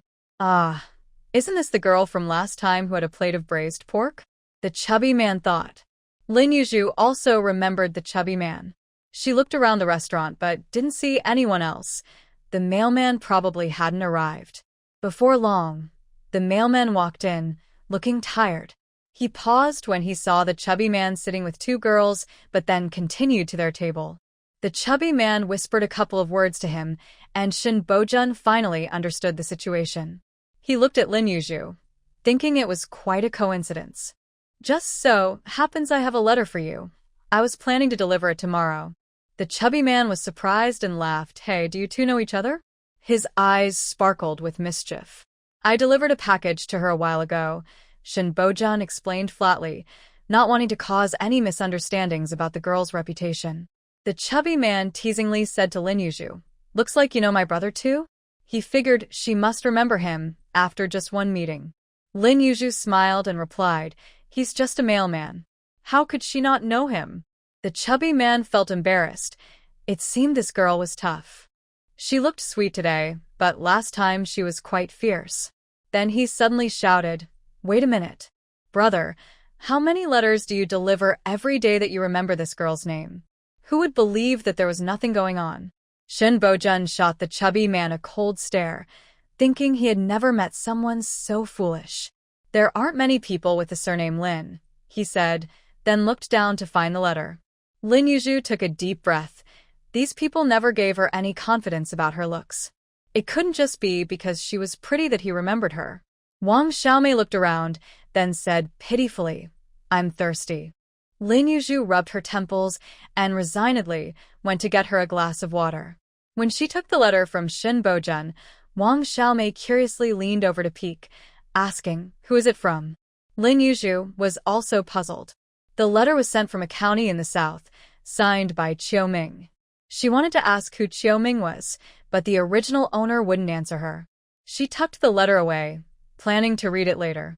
When the dough soup arrived, it was a huge bowl, genuinely filled to the brim. It had some cabbage and a sprinkle of green onions, looking quite appealing. The service at this state-run restaurant wasn't bad at all. After a couple of bites, it was really good. No wonder they dared to take on work. They had some skills. Since it was late when they finally got to eat, they were clearly starving. Once the dough soup was served, they all focused on their meal. Wang Xiaomei, feeling weak from her illness, could only eat half a bowl before feeling full. She tugged at Lin Yuzhu's sleeve and whispered, "I can't eat anymore." Lin Yuzhu was quite annoyed. Wasting food was truly shameful. It wasn't just empty talk. Without a lunchbox, Lin Yuzhu sighed and moved her bowl over, saying, "Just put it all here." The chubby man nearly choked, but thankfully turned his head away, or he would have been sprayed. Lin Yuzhu and Wang Xiaomei looked at him in confusion. Shin Bojun felt embarrassed and couldn't bear to watch. The chubby man awkwardly chuckled. "You have quite an appetite, don't you? Last time she ate a whole plate of braised pork. Who could afford to feed her?" Lin Yuzhu licked her lips, wondering if the chubby man wanted some bone soup. "Just eat your food," Shin Bojun said coldly, looking disgusted. The chubby man shrank back, looking like a quail. Lin Yuzhu scoffed, and Wang Xiaomei quietly asked, "How much is it?" "I'll pay you back later." Lin Yuzhu shook her head, saying, "It's on me." Wang Xiaomei immediately brightened up. At 20 years old, she looked like a blooming flower, making the chubby man stare. Shen Bojun calmly lifted his bowl and finished the remaining dough in one go. He really was hungry. After finishing, he glanced at the chubby man, who thought he hadn't eaten enough. He pushed his bowl forward, saying, "Brother, want me to get you some more?" Shin Bojun immediately shot him a look of disdain, saying, "Hurry up and eat." The chubby man quickly fell silent and focused on eating, though he did so quite politely. Lin Yuzhu looked at her big bowl of dough soup, took a deep breath, and decided to go for it. She gulped down the entire bowl of dough soup and, when she looked up, her eyes met Shin Bojun's. She almost spit out the soup. "Don't stare at me while I eat, young man." Shin Bojun, not feeling guilty at all, looked away. He genuinely thought this girl looked familiar, as if he had seen her somewhere before. Lin Yuzhu finally swallowed the dough soup and noticed the chubby man still dawdling, rolling her eyes in disdain. The chubby man. Lin Yuzhu glanced out the window.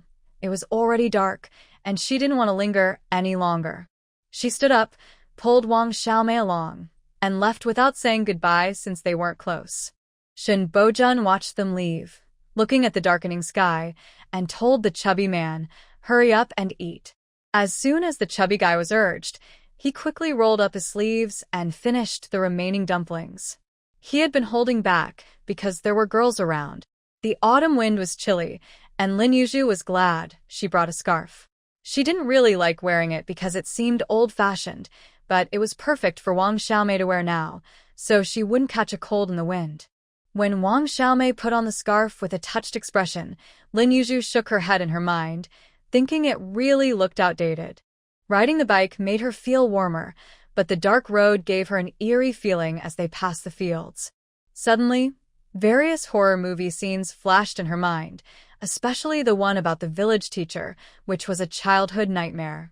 She could almost hear a spooky voice calling out, "Little bamboo." Lin Yuzhu shivered, and Wang Xiaomei asked with concern, "Are you cold?" After saying that, she hugged Lin Yuzhu's waist tightly. Haha, it felt a bit ticklish. She lost control for a moment and wobbled the bike, causing Wang Xiaomei to scream in surprise. The chubby guy, riding 100 meters behind, shouted, "What's wrong? Did you run into a bad person?" He was talking to Shin Bojun, knowing his sharp eyesight could see well in the dark. Shin Bojun shook his head and calmly explained, "No, it seems she just wobbled the bike and scared the girl behind her." The chubby guy struggled to ride his bike and said, "These country roads are tough to ride on. If it's not a big deal, why are you being so nice to her?" He didn't want anyone to know. If he was pursuing a girl, he should do it openly. How could she know if he was secretly being nice? Stop thinking about that. It's not safe for two girls at night, especially with one who stands out too much, Shin Bojun said coolly, showing no hint of any ulterior motives. The chubby guy swallowed his words and asked, "Is that skinny monkey causing trouble again?" Shin Bojun sighed. "We're about to catch him." "That's good. I can barely handle going to the black market every day to carry grain." Shin Bojun smiled helplessly. They chatted casually, and suddenly Lin Yuzhu asked curiously, "I just remembered. How did Zhang Yanqiu get sick last time?" Wang Xiaomei, holding Lin Yuzhu tightly to avoid falling off, replied, "Someone from the village happened to go to town and brought back some fever medicine." It cost her quite a bit. Lin Yuzhu nodded, realizing that not all villagers were simple-minded. After watching Lin Yuzhu and Wang Xiaomei enter the courtyard, Shin Bojun rode his bike back. The night was quiet, and the north wind blew so hard that it made the chubby guy's face numb. He sneezed and thought Shin Go must have taken a liking to that fierce girl. He had never been this nice before. As autumn nights grew colder, Wang Xiaomei was prone to fever, so Lin Yuzhu decided to move her bedding to sleep with her. She stoked the fire until it blazed and boiled a pot of hot water. After soaking their feet in hot water, they climbed onto the Kong. A thick log was in the stove, and the Kong was still warm. In the pitch-black room, Wang Xiaomei's soft voice came through. "I always thought you were kind, and I was right." Lin Yuzhu rolled her eyes. "When I first came here, I got sick too, and was dizzy with fever." Lin Yuzhu turned to face Wang Xiaomei, signaling her to continue her story. "Back then, the old educated youth had no one to take care of us, and we weren't allowed to take leave. I fainted in the field, and a handsome boy carried me to the village doctor." "Really? There was a village doctor? Why didn't she mention that before?" Wang Xiaomei sighed softly. "The second year I was here, the old doctor passed away. It was probably for the best. He was an old Chinese medicine doctor." Lin Yuzhu fell silent. At that time, traditional medicine faced many challenges. Our educated youth station was in his house. Ah? The old man they said was gone was him? Yes. Hey, keep telling your story. Wang Xiaomei was silent for a while before saying, "He was from the village too. I thought he was nice, and even though he didn't say it, I thought he secretly approved of me." "Approved of what?" Even in the dark, her bright eyes sparkled. "What else?" "If you don't understand, never mind," Wang Xiaomei said, slightly annoyed. Lin Yuzhu laughed. "Oh, I get it, keep going." Wang Xiaomei. All her earlier sadness seemed to vanish. "I ended up working alongside his mother. She said she liked capable girls, so I worked hard in the fields, afraid of being looked down upon." Wang Xiaomei seemed to be reminiscing, sighing before continuing. "His mother wasn't easy to deal with. Not much better than Aunt Li. At first, I thought she didn't know about me and her son, so she kept criticizing my work. Looking back, she probably did know and just wanted me to work harder. During the autumn harvest, I not only had to finish my own work, but also help her. After work, he would come over to comfort me, saying his mother praised me and that I should be more understanding because she was unwell. But later, people in the village said his mother was the one helping me with my work, and all my high work points were thanks to her." She sighed again, feeling frustrated. "I accidentally cut my leg while working and bled a lot. He secretly bought medicine from the old doctor and brought it to me, even sneaking me eggs. At that time, I thought the medicine was sweet and the eggs tasted better than meat." Lin Yuzhu felt the scene was familiar, similar to Zhang Yanqiu, except she hadn't met a boy. When his mother found out the eggs were missing, she made a fuss about catching a thief. In the end, she accused me of tricking her son into buying eggs without paying, saying I was taking advantage of his youth. Then she claimed I owed her for all the work I didn't do, and the whole village watched the drama unfold. I was so embarrassed I wanted to die. Seeing Wang Xiaomei stop talking, Lin Yuzhu asked curiously, "Did you pay her back?" "I paid for the eggs with money and returned the work points. No one believed I did all the tasks by myself." Her voice was already hoarse. Lin Yuzhu. Thinking of a lonely girl being bullied that was quite pitiful. "I only brought 20 yuan when I left home." 20 yuan. After buying grain, I had nothing left. I don't know how I survived those days. Even a piece of candy felt bitter. That medicine money was also taken by his mother. Later, I found out the old doctor didn't charge the villagers for his treatments. "Did you break up with him?" "Break up?" The whole village said I was trying to curry favor with him, shamelessly. He was meant for a girl from town, so how could he like me? Wang Xiaomei said through gritted teeth. Later, I found out he had a girlfriend in town. I almost. She couldn't finish her sentence and started crying in Lin Yuzhu's arms. Lin Yuzhu patted Wang Xiaomei gently, feeling a mix of annoyance and sympathy for this gossip. The next part of the story is quite cliché. The young man from the village eventually married a girl from the town, inherited his father-in-law's job, and became a miner, suddenly enjoying a better life. When one person rises, others benefit too. After the father-in-law passed away, his parents quickly moved to the town. When the streets were checked for vagrants, they returned to the village, and when the checks stopped, they went back to the town. After a few rounds, the authorities lost interest. Lin Yuzhu figured that the girl from the town might not have an easy life, especially with a difficult mother-in-law. The subtle relationship between Wang Xiaomei and the young man was not widely known, likely because their family wanted to keep it hidden from the townsfolk. If it weren't for Wang Xiaomei holding her ground, she might have ended up losing both love and money. Later that night, Wang Xiaomei had a slight fever again. Lin Yuzhu gave her warm water and fever medicine, and she didn't have a fever again, sleeping well through the night. By the next morning, Wang Xiaomei was already able to bounce around a bit. Youth really is a blessing. After getting dressed and tidying up the bedding, Lin Yuzhu sat down confidently and said, "Come on, Wang Xiaomei, let's settle our accounts." Wang Xiaomei. Finally, when they had a moment to rest, the young people all wanted to go to the town. Wang Xiaomei, feeling unwell, didn't want to go, but Lin Yuzhu saw that she was fine and decided to join everyone. On the way, there were many people, all seemingly heading to the town at once. Lin Yuzhu felt excited and considered selling goods in the black market. Her gaze drifted to Li Xiangwan, but she thought better of it. The black market seemed unstable at the moment. When they arrived in town by ox cart, Li Xiangwan didn't even bother to make an excuse and left casually. Lin Yuzhu said she was going to mail a letter and slipped away too. Zhao Xianglan watched the two leave, her eyes filled with jealousy. She sarcastically remarked, "When you had a fever, she didn't even come to check on you. But look at yesterday, she took Wang Xiaomei to town for treatment, probably costing a fortune. Do you think someone like Wang Xiaomei can pay her back? I don't know what she's after. It makes it seem like people in the village think you're worse than Wang Xiaomei." Thinking back to when she borrowed money during the harvest and was told there was none, Zhang Yanqiu clenched her fists, filled with hatred. The Dong sisters exchanged knowing glances and found an excuse to separate from her, then started complaining as soon as they were a little distance away. Ugh. Zhang Yanqiu spat in the direction of the Dong sisters, no longer caring about her increasingly crude behavior.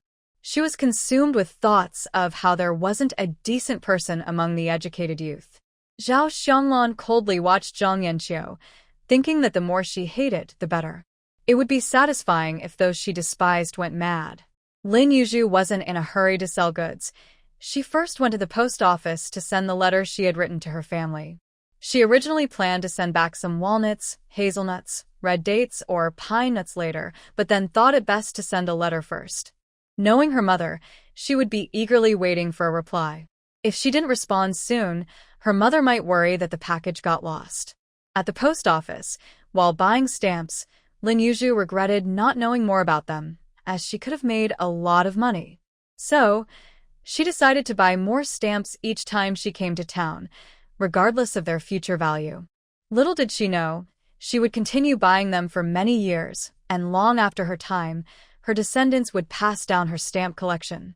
After mailing the letter, Lin Yuzhu remembered she still had another letter she hadn't opened. At first, she forgot about it, but now that she remembered, she felt an itch to read it. So, she sat at the post office entrance and carefully opened the letter. With her years of reading novels, she quickly guessed the identity of Qiuming. Qiuming was probably the boy next door, maybe even a childhood friend. Lin Yuzhu searched through the original owner's belongings and found no letters, likely because the original owner had hidden them, making it impossible for her mother to find them, and likewise for her. Qiuming's letter expressed his grievances about not receiving a reply from her. Did she have a change of heart? Unwilling to accept this, he sent a letter to a mutual friend to inquire, only to learn that Lin Yuzhu had gone to the countryside. After many twists and turns, he finally found out her address and wrote a simple letter asking what she meant. Was there a reason for her silence, or had she truly moved on? He just wanted an answer. Waiting was making him lose his appetite and wait. Ahem. The rest was just Lin Yuju's imagination. She was surprised to discover someone like him, feeling a bit awkward and unsure of what to do next. Just then, she looked up and was startled to see someone standing above her. Are you not going to send the letter? When did this person appear behind her? Why was there no sound? And did he peek at her letter? Shin Bojun rubbed his nose, feeling a bit embarrassed, and said, I just picked up the new letters and was about to deliver them. Shin Bojun quickly moved past his moment of embarrassment and started chatting like old friends. Lin Yuju blinked, wondering if he was leaving without saying goodbye. Seeing the girl across from him looking like she wanted him to leave, he chuckled softly and said, Do you need a pen and paper to write a reply? Lin Yuju had only heard that a beautiful smile could charm anyone. She never knew a man could have that effect too. Shaking off her thoughts, she replied no. Thanks. How should she respond to this letter? She really wasn't paying attention. This was tricky. The handwriting didn't match. She thought about how the best way to end a relationship was to disappear from each other's lives. Yes, that's what she'd do. Ignore him. Shin Bojun watched the girl still squatting on the ground, seeing her deep in thought. He shook his head and rode away on his bicycle. Even after riding quite a distance, he couldn't help but chuckle at how this young girl was already contemplating a breakup, while he, in his 20s, still hadn't even managed to get a girlfriend. He felt far behind these younger kids. What could be more enjoyable than making money? Lin Yuju pushed aside her worries and slipped into a secluded corner. Seeing no one around, with a wall behind her and a dead end in front, she felt safe. After checking, just as she was about to enter her space, she heard footsteps approaching from behind the wall. Before she could listen closely, a backpack suddenly fell right on her, and she heard the system's voice. Danger detected. Please enter the space immediately. The bag fell so suddenly that Lin Yuju barely had time to dodge. She got hit on the side of her head and felt a bump forming. Holding back her pain, she quickly grabbed the bag and slipped into her space, cursing under her breath. In an instant, 2 men climbed over the wall. When they landed and saw the empty ground, they were shocked. Skinny monkey, you threw the bag here, right? Big brother, I definitely threw it behind this wall. Where is it? The 2 men looked confused and a bit angry. The bag must have been taken by some kid. They scanned the empty alley, with no one in sight, and heard footsteps approaching from behind, looking worried. Let's go. The 2 men took off running. Not far behind them, a few more people climbed over the wall. Seeing the others run away, the leader, Zhang Dayo, shouted, Keep chasing. Darn, they really can run, said the man using the alias Li Godin, panting a bit. Stop talking and hurry up. These 2 jerks can really. Wang Dezhu swore. Are we really going to chase them? Chun Pongzi said worriedly. Make it look real, let's chase a bit longer. Then they all rushed past. Hiding in her space, Lin Yuju didn't have time to check the bump on her head. She quickly opened her backpack, which felt unusually heavy. When she opened it, the shining gold almost blinded her. Lin Yuju thought it was lucky she hadn't been crushed. If she had been hit directly, she might have become the first woman in the world to be killed by a bag of gold. She wasn't in the mood to count the gold bars. She was more concerned about what was happening outside. After the system reported the situation, Lin Yuju realized she might have stumbled into a black market deal gone wrong. Her mind raced as she analyzed the situation. The 2 men who threw the bag likely had all their valuables and were trying to escape. With pursuers behind them, they had to abandon the search for the bag. But there was no guarantee they wouldn't come back to look for it after shaking off their pursuers. So it was best for her to leave the space and run far away to avoid being caught. There was no time for disguises. She needed to hurry. When Lin Yuju returned to the main street of the town, 10 minutes had passed. She touched the bump on her head. It hurt quite a bit. Was she unlucky or lucky? Because of the bump on her head, she didn't regret taking the bag. The anger from being hit had quickly faded, and now she felt thrilled about her unexpected fortune. Just then, the system kindly reminded her, Host, you have a risk avoidance fee to check. A glowing screen appeared in front of her. Lin Yuju sighed in frustration. The system was just after her money. The large red letters on the screen warned her that if she didn't pay the contribution value this time, the system would stop providing risk avoidance services. The system had a detection function that could identify dangerous items and assess people based on their appearance and aura. Each risk avoidance scenario had a rating standard. When the system detected dangerous individuals, it would issue a warning. The two men she had just encountered were hiding knives, triggering the risk assessment. After successfully helping Lin Yuzhu avoid danger, the system calculated the risk level and set a fee based on that. You could refuse to pay, but she had to consider whether she would need this service in the future. Lin Yuzhu rubbed her forehead, annoyed. While lamenting her lost contribution value, she was relieved to have escaped danger. Now that she thought about it, she felt a bit scared. If she had run into those two criminals as a girl, she couldn't imagine the consequences. Taking ill-gotten gains from a black market scene, Lin Yuzhu felt less guilty about keeping the gold. She touched the bump on her head. It couldn't be for nothing. Today, the alley was not safe, so she couldn't sell the food. With nothing else to do, Lin Yuzhu decided to take a stroll around the recycling station. Strangely, every time she thought about borrowing newspapers from Zhou Nan, she would forget right after. That's why she hadn't borrowed any yet. It was quite mysterious, so she decided not to borrow them and just check out the recycling station. Previously, she had avoided borrowing because of the main character, but now old newspapers didn't seem like a big deal. If she could think of something useful, she would have no choice.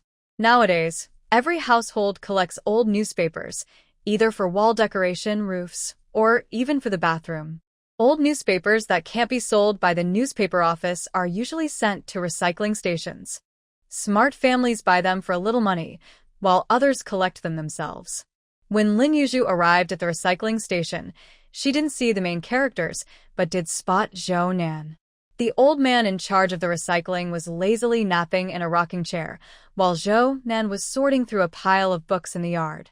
Even in such a messy place, her ethereal aura remained untouched.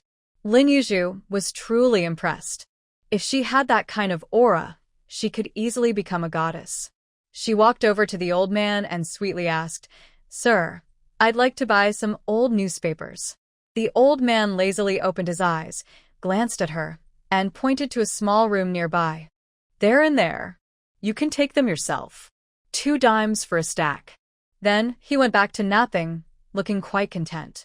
Lin Yuzhu entered the room and saw stacks of newspapers on the floor. She flipped through them and found they were mostly complete sheets. If she wanted to pick out different pages, she would have to go through each one. So she ran back to the old man and said, "Sir, I want to buy different versions of old newspapers to take home." This time the old man didn't even open his eyes. He slowly said, "It's still 2 dimes per stack. You can take your time, just don't mess it up." "Okay, thank you, sir," Lin Yuzhu said, seeing that the old man wasn't going to engage further, so she returned to the room. Rolling up her sleeves, she prepared to get to work. This was going to be a big project. Just then, Zhou Nan walked in with a few books in her hands. Seeing Lin Yuzhu in the room, she realized the little girl who had come in earlier was her and approached her, asking, "Are you here to buy old newspapers?"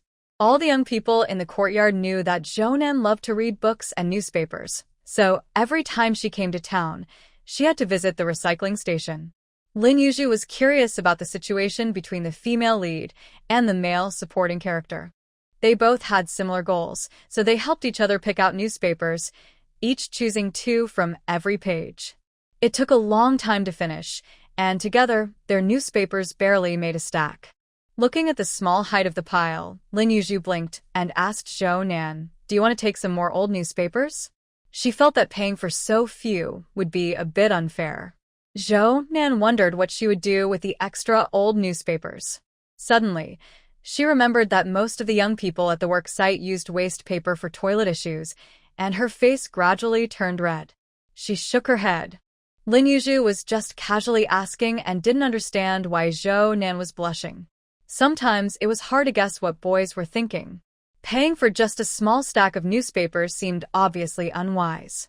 So, being frugal, Lin Yuzhu quietly said, "Let's pay for the newspapers together."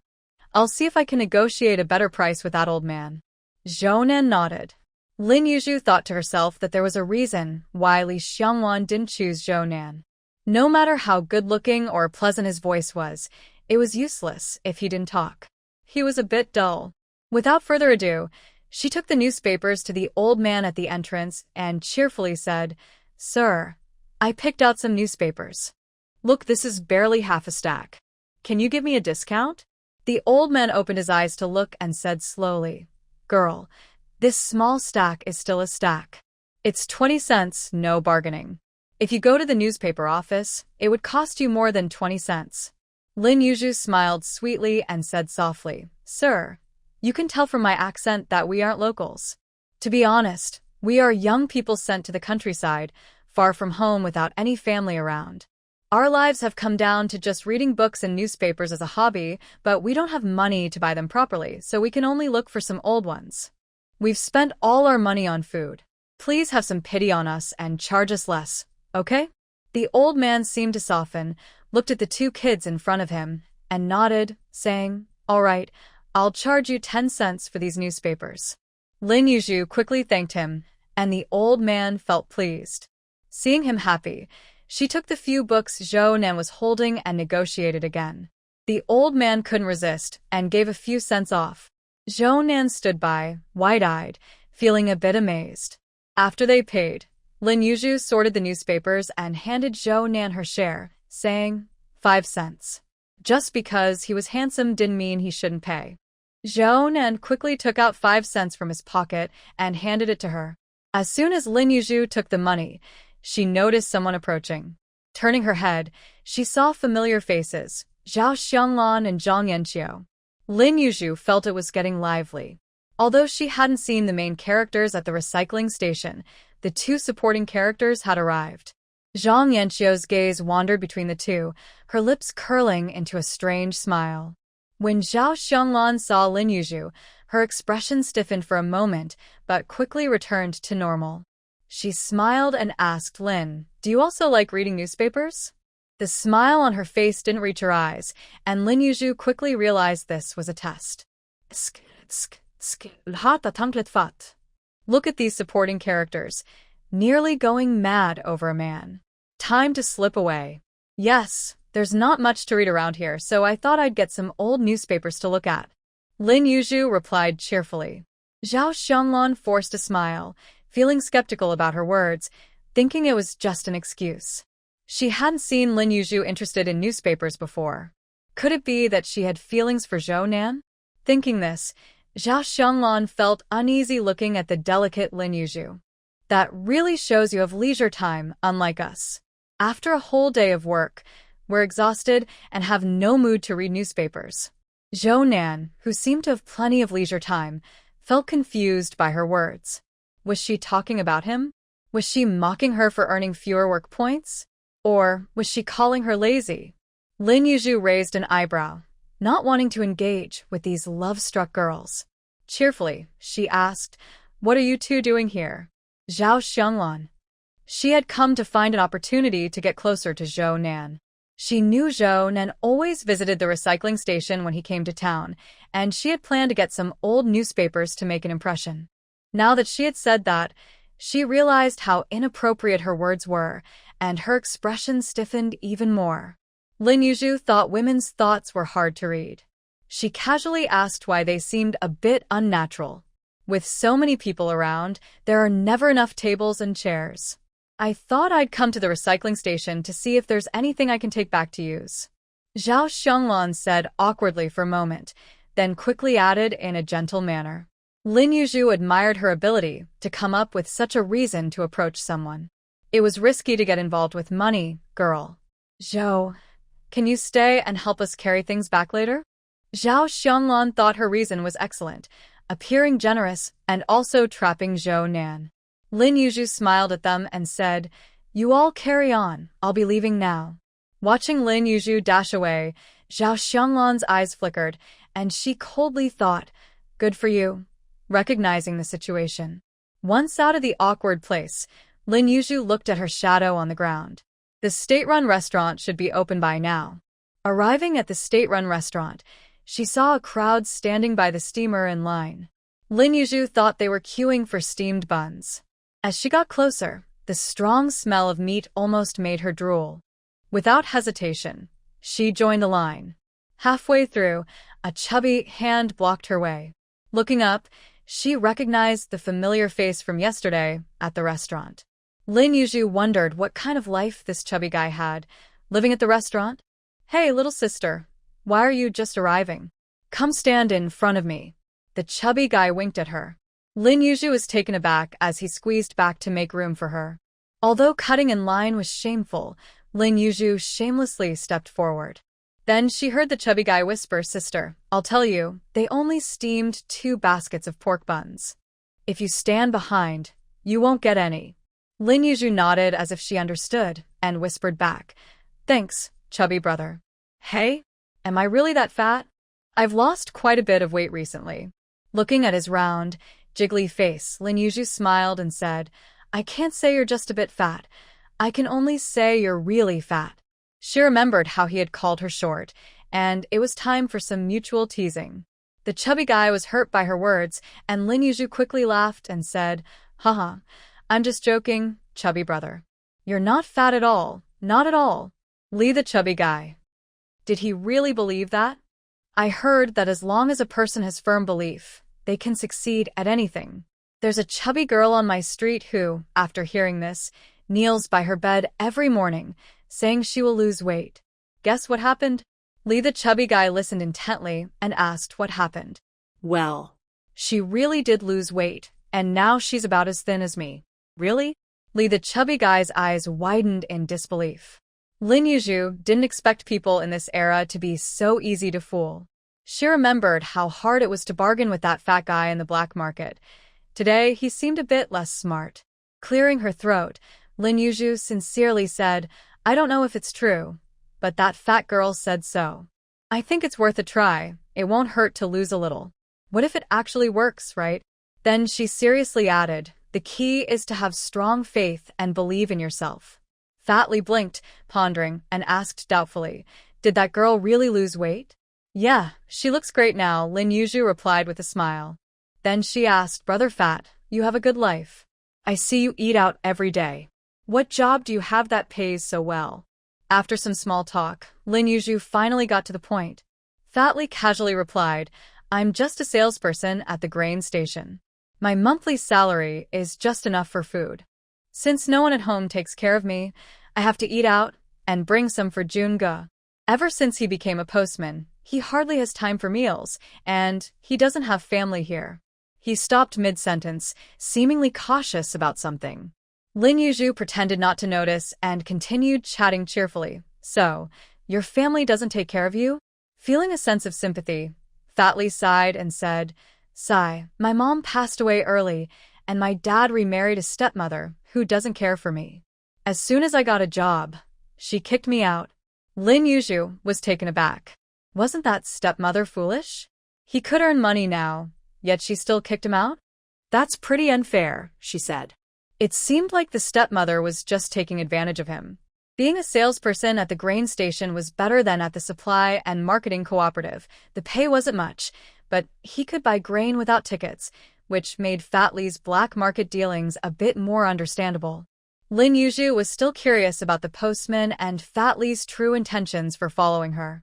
She had analyzed it later and thought they were probably interested in her goods, testing her with the few words exchanged at the restaurant. Did they want to know the source of the goods?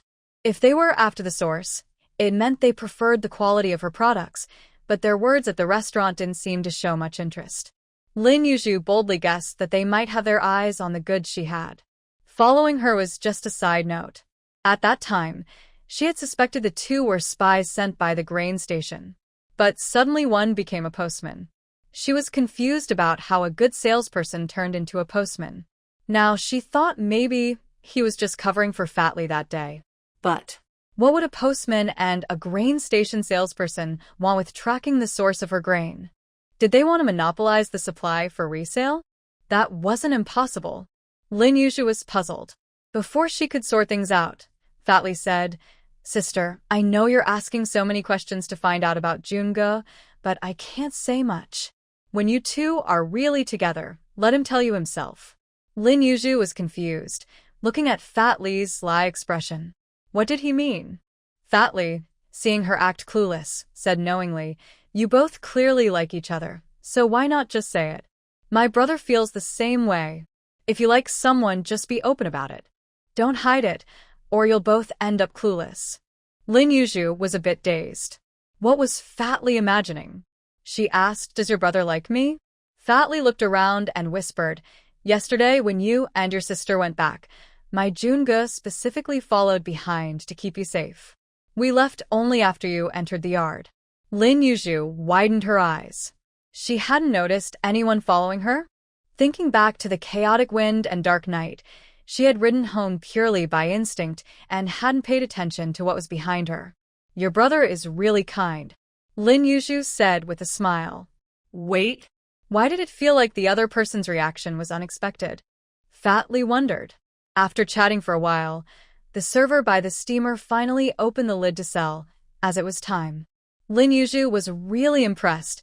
They wouldn't even start selling half a minute early. The line finally started moving, and when it was her turn, there were still half a steamer of pork buns left. Seeing the long line behind her, she didn't want to take them all and ordered half a pound instead. The server remained as indifferent as usual, handing her 3 buns wrapped in oil paper. Lin Yuzhu took the warm buns and stepped out of the line. After waiting a bit for Fat Li to finish, she said, Brother Fat, I wasn't trying to pry into your conversation today. I think you misunderstood. We're not that familiar. Fat Li, seeing her serious expression, wondered if he had really misunderstood. He nodded slowly and said, maybe I was wrong. Could it be my brother has a crush? Lin Yuzhu stared at Fat Li for a while, speechless. Having a brother like that was lucky enough not to drive her crazy. Well, I don't know about that. Lin Yuzhu chuckled.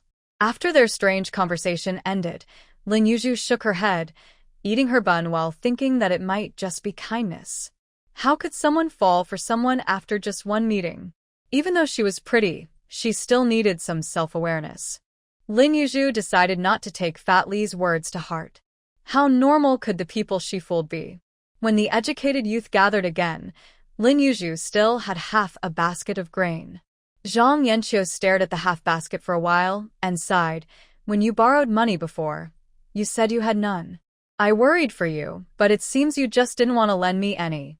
Some people are like that. They know the truth but still ask for proof, ending up with nothing but embarrassment. After deducting the money I spent on grain, I really don't have extra to lend anyone. Lin Yuzhu smiled at her, as if to say, isn't that normal? Should I starve myself to help you? Dong Tiantian now knew that Zhang Yanqiu liked Li Xiangbei. She thought about how someone from a regular family who couldn't even afford grain could dare to aim high.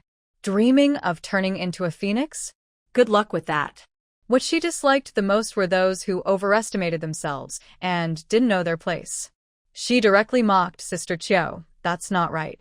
Who would starve themselves for someone else? That takes a lot of guts. Zhang Yanqiu's face instantly turned pale.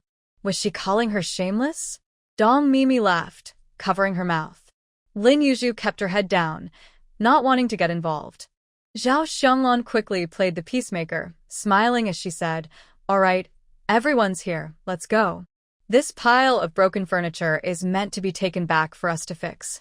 Everyone, please help carry a bit. Looking at the pile of broken tables and chairs behind Zhao Xianglan, Lin Yuzhu was speechless. It would take so much effort to carry them back. She looked at Zhao Xianglan with bright eyes and asked, do I get my share too? Lin Yuzhu's question almost made Zhao Xianglan lose her composure. Her smile became less natural. I thought your new home had everything, so I didn't bring anything for you and Xiangwan, she said. Lin Yuzhu nodded and excitedly replied, then I'll help you carry some. Zhao Xianglan had the same idea. She bought so much furniture because of her involvement, and she felt it was unfair not to make Lin Yuzhu contribute.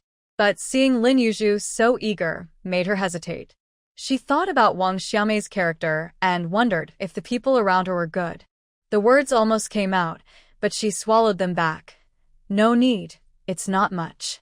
We can carry it ourselves. Li Xiangwan, hearing this, happily stood by without moving.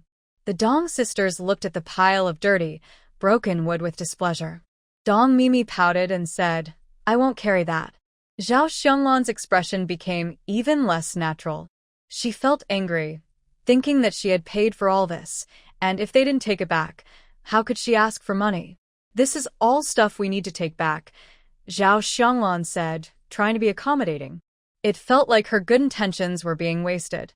Dong Tiantian frowned and asked irritably, "What good is this junk? It's missing pieces and can only be used for firewood.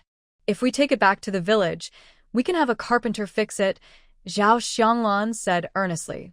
"But getting someone to fix it costs money. Wood is cheap in the village and carpenters charge for their skills. If we have the strength to carry it back, we might as well just hire a carpenter," Dong Mimi said, looking at Zhao Xionglan as if she were foolish. Lin Yuzhu was glad she had the foresight to buy meat buns to fill her stomach. Otherwise, she would be starving while watching them argue.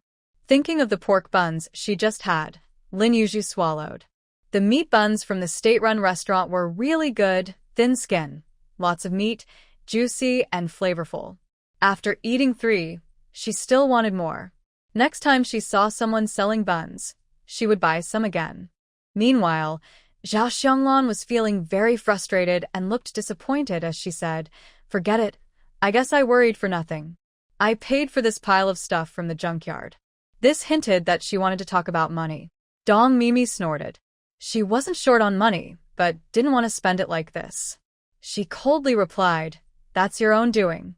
Zhao Xionglan pressed her lips together, her eyes filled with anger. She felt that her patience was only making the other side push further. Seeing her like this, Dong Tiantian moved a step closer to Dong Mimi, and the tension between them rose. Wang Yang looked back and forth, sensing a fight might break out, and quickly stepped in, saying gently, "We guys can carry this stuff back. Come on, everyone, let's help out." The male youths reluctantly came over to help, all looking a bit unhappy.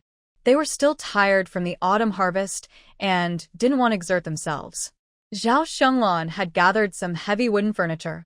It looked nice but was heavy, especially the table missing a leg. Lin Yuzhu wondered how the 3 of them managed to transport this junk. Looking at Zhou Nan, whose clothes were dirty and wrinkled, Lin Yuzhu shook her head. Was Zhao Xionglan a bit clueless? Once they hit the road, the male youths had to take turns carrying the table. After a few rounds, they all looked unhappy. Zhao Xionglan wore a stern face, feeling wronged. She was the one who spent money and effort, yet it felt like she was getting nothing in return. Right now, she looked down on everyone, especially Lin Yuzhu, not because of what she had done. Lin Yuzhu sneezed several times, tightened her clothes, and thought she should put on an extra layer. After a long time, they finally found a bullock cart. The driver shook his head when he saw their table and chairs, refusing to take them. He was protective of his bull. Lin Yuzhu thought if he wouldn't take them, he should at least take her. She cheerfully offered him a hard candy and asked if he could give her a ride. The driver, holding the candy, smiled and agreed. Seeing this, Li Xiongwan quickly handed the driver some jujubes. The driver, delighted and seeing how pretty she was, agreed to take her along too. So Lin Yuzhu and Li Xiongwan got on the bullock cart together. The Dong sisters had no snacks except for some peach crisps. They hesitated to offer them, asking the driver if they could pay for a ride. The driver quickly shook his head, seriously saying, "You're not trying to get me into trouble, are you? Besides, my bull can't carry more people." The Dong sisters. Just watch the cart leave. Zhao Xionglan and Zhang Yanqiu wished they could pull the 2 off the cart, their minds racing with questions of why. Li Xiangbei watched the cart disappear, feeling increasingly bitter. Wang Yang patted him on the back, comforting him, "You'll probably feel better in a couple of days."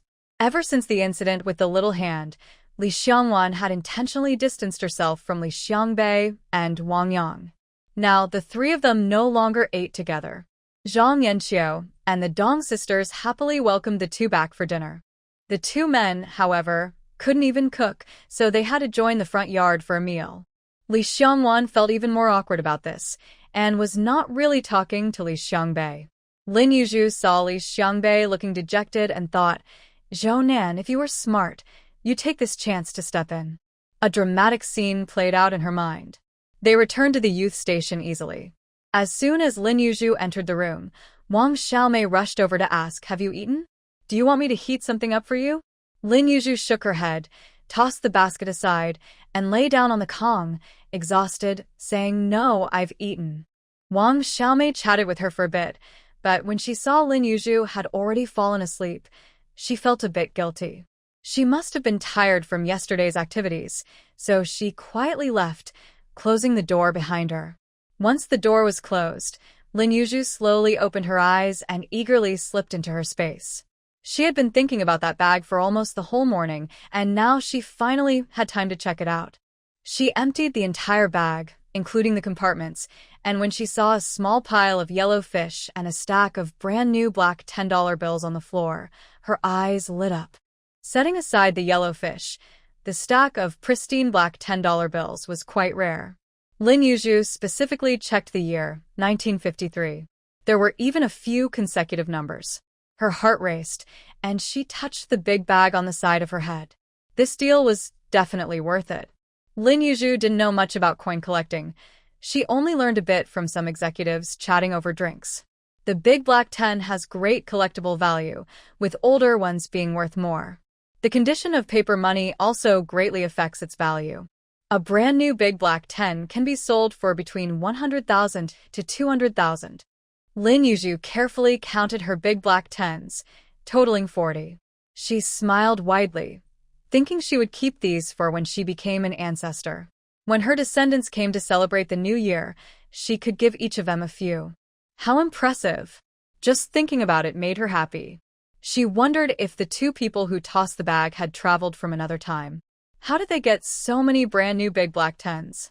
In a way, there are very few big black 10s circulating in the market now, so most of these new bills were likely specially collected. Among the people she knew, only the female lead had such foresight. She was also a time traveler. Could it be that the female lead was collecting big black 10s on the black market? It wasn't impossible. After some wild guessing, Lin Yuzhu decided to put her thoughts aside and store the money safely in the warehouse. This warehouse could even preserve fresh crops, so it could surely keep some paper money safe. Thinking about it, the warehouse was quite charming. The system. The 1973 small yellow fish could be exchanged at the bank for about 260 yuan, but on the black market, it was already being sold for over 500 or even more. In large black market transactions, gold bars were often used for trading. Big bags of coins were less convenient, so the big players preferred gold bars, which were discreet and easier to handle. As for the claim that gold isn't valuable, that's just something said to ordinary folks. Some savvy families know to keep gold hidden and don't sell it easily. In novels, it's not impossible to trade a bag of rice for a gold bracelet. You might just encounter a fool. In short, gold can be traded on the black market, but Lin Yuzhu had no way of knowing who ultimately ended up with it. Feeling happy, she sorted through the small yellow fish, exactly 20 pieces.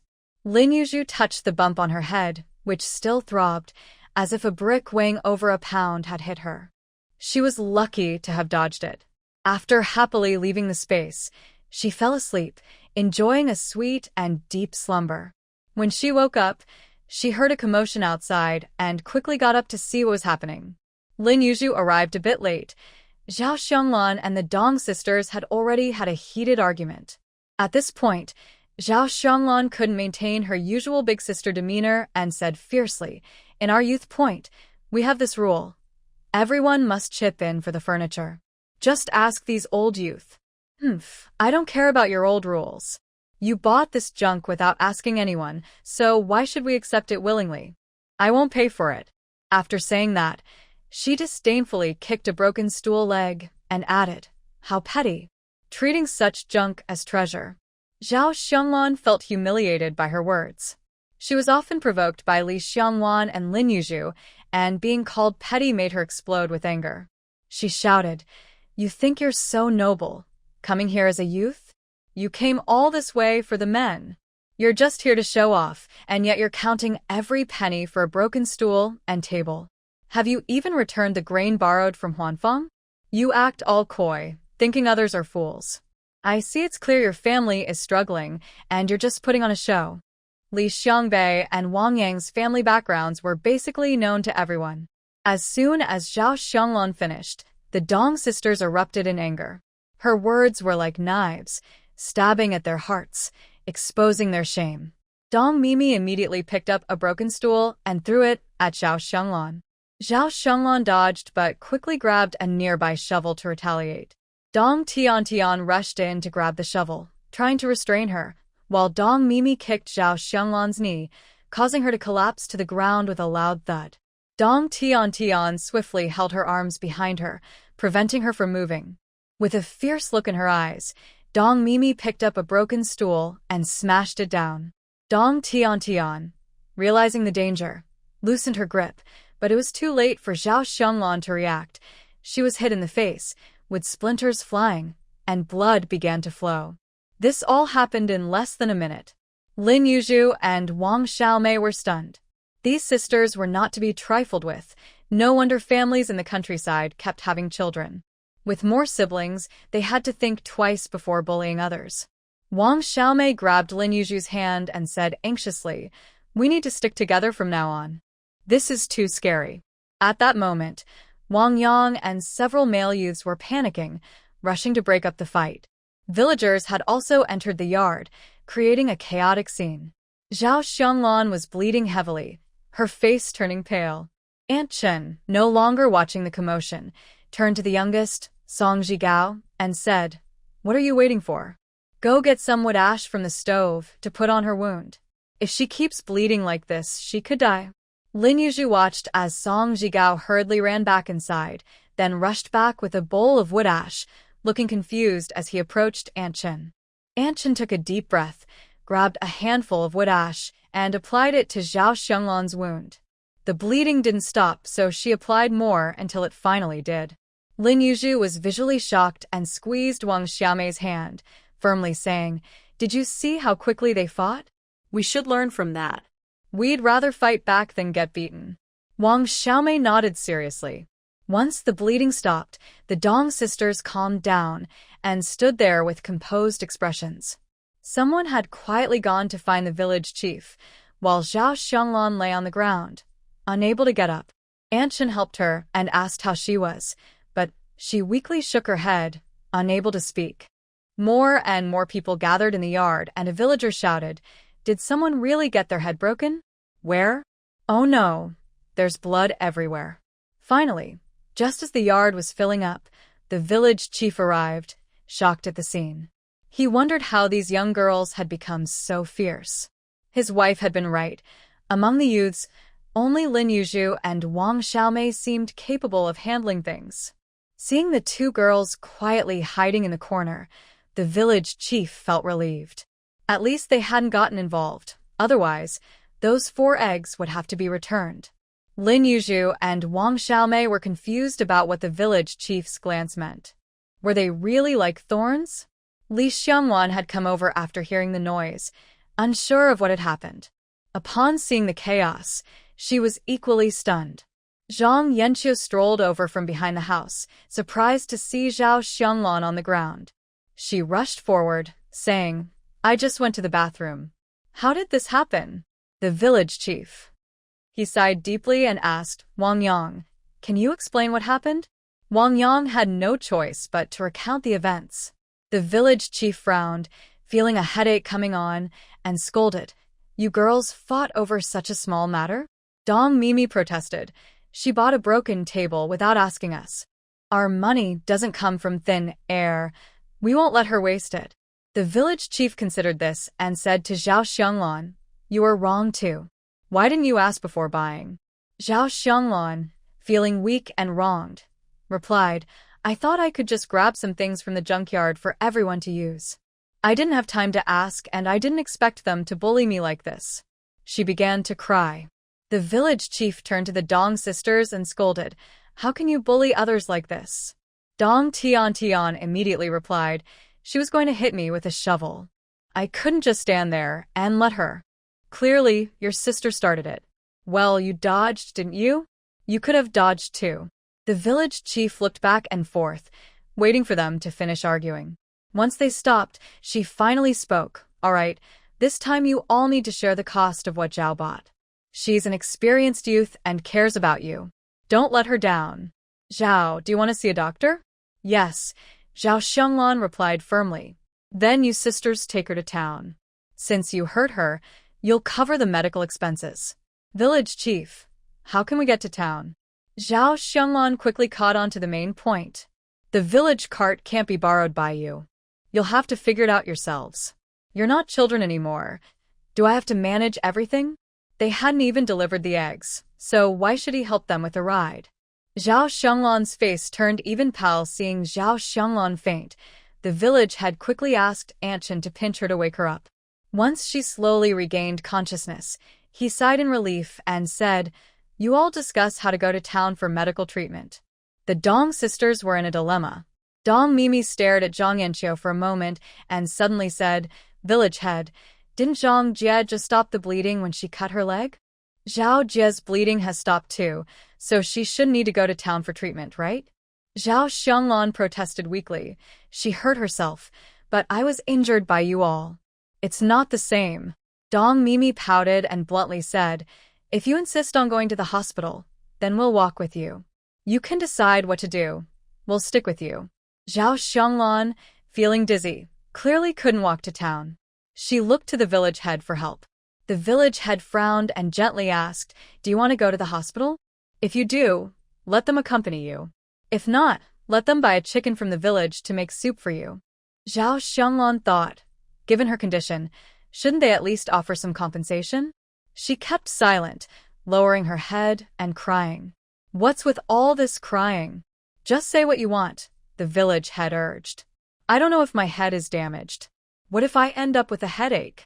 Zhao Xianglan said glumly, touching her head. The village head immediately said, Then you two sisters should take her to the hospital and see what the doctor says. Zhao Xianglan. The Dong sisters exchanged serious looks and reluctantly nodded. Lin Yuzhu realized the village head was just scolding both sides without helping anyone, merely trying to smooth things over.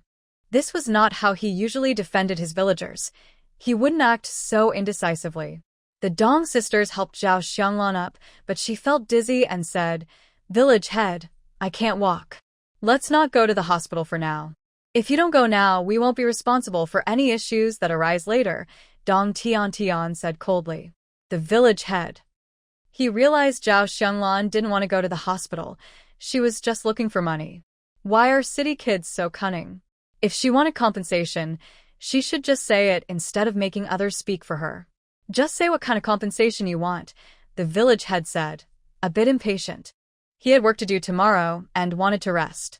Zhao Xianglan stiffened and said, I can't just take this beating for free. The Dong sisters' expressions darkened, and they let go of her. Zhao Xianglan nearly fell but managed to steady herself. Seeing her like this, the village head felt a bit sorry for her. He turned to the Dong sisters and said, You two should compensate her with 5 yuan and a hen. Do you agree? Dong Mimi scoffed, Fine, but next time, let Zhao Jie keep her mouth clean, or she might earn another 5 yuan. She could afford that amount. The village head almost lost his composure. What did that mean? Would they hit her again? Were city girls really that ruthless? Wang Xiaomei tightened her grip on Lin Yuzhu's hand, feeling that if they hadn't moved out, she might have been the one to get hurt. Just thinking about it made her break out in a cold sweat. Lin Yuzhu, confused, looked at the Dong sisters, who seemed to have been inspired by something. And so, the matter was resolved in a muddled way. The Dong sisters bought a non-laying hen from a villager, alive, and tossed it onto the kitchen floor, implying they wanted to kill and cook it themselves. They had paid for the chicken. Zhao Xianglan was so infuriated by their attitude that she almost fainted again. In the end, it was Zhang Yanqiu who helped her kill the chicken and make soup, while the Dong sisters watched mockingly. The rich chicken soup tasted bland, as if they were drinking something given out of pity. Zhao Xianglan and Zhang Yanqiu were filled with hatred for the Dong sisters. Aunt Chen, who had learned a bit from an old doctor, sent over some anti-inflammatory herbs for Zhao Xianglan to brew herself. After that, no one cared for her injury anymore. That night, Lin Yuzhu sneezed, feeling as if someone was cursing her from behind. The wind howled that night, and Shouho and Nyoge huddled together in the dilapidated little house, shivering. Nyoge, should I sneak back to get some warm clothes?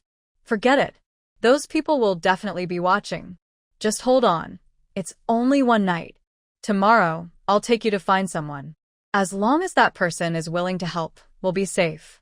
He thought about how his brothers had mysteriously disappeared and decided not to let his only little brother act alone. Brother, I'll listen to you. I don't know which brat stole our bag. I curse him to be impudent. The only response was the howling autumn wind. After a while, Shouho asked, Brother, what do we do next? Will that person help us without anything? Don't worry, you can't put all your eggs in one basket. Tomorrow, we'll find a chance to go back to my mother's place. Okay, brother. Is that person now a sent-down youth? Supposedly. The first light of dawn streamed through the window. Li Fati got up, dressed, and opened the curtains, kneeling on the Kong with a sincere expression, murmuring, I will lose weight, I will lose weight, I will definitely lose weight. His gaze was determined and earnest. Shun Bojun looked at Li Fati in confusion. Was he out of his mind? In just one night, the news about the youth station spread quickly. Thanks to the Dong sisters, Lin Yuzhu and Wang Xiaomei successfully stepped back, becoming the new queens of the youth station. The next day at work, everyone was chatting excitedly. What? You say Wang Xiaomei and Lin Yuzhu? They're old news. Those two are pretty but useless, far worse than the Dong sisters. I heard recently that Li Xiangbei beat up the scorekeeper. He just went up and hit him without any reason. Wow, is that why the scorekeeper looks so battered? I wonder what happened. Sure, I'll tell you when we get back. Can't talk about it here. Why are all these youths from the capital? Why is Wang Yang the most useless one? People are really different. Hey, we knew from the start he was a loser. Look at Wang Xiaomei and Lin Yuzhu. They seemed impressive at first, but now they're not. Who knows how much they'll be bullied later. Lin Yuzhu, Wang Xiaomei, and Wang Yang. After the autumn harvest, everyone gathered at the grain storage to work. The older women were gossiping right next to Lin Yuzhu and Wang Xiaomei. Lin Yuzhu felt overwhelmed. Was her carefully maintained image about to collapse? Her body was the first to give in. After working all morning, she felt no better than during the harvest. She missed her parents, her real mom and dad. Her deepest childhood memory was of not eating properly at the table, leaving rice grains in her bowl. Her dad would sadly teach her to the farmer. At that time, she couldn't understand his feelings, but now she truly realized how hard-earned every grain of food was. Thinking of this, Lin Yuzhu felt a sense of loss.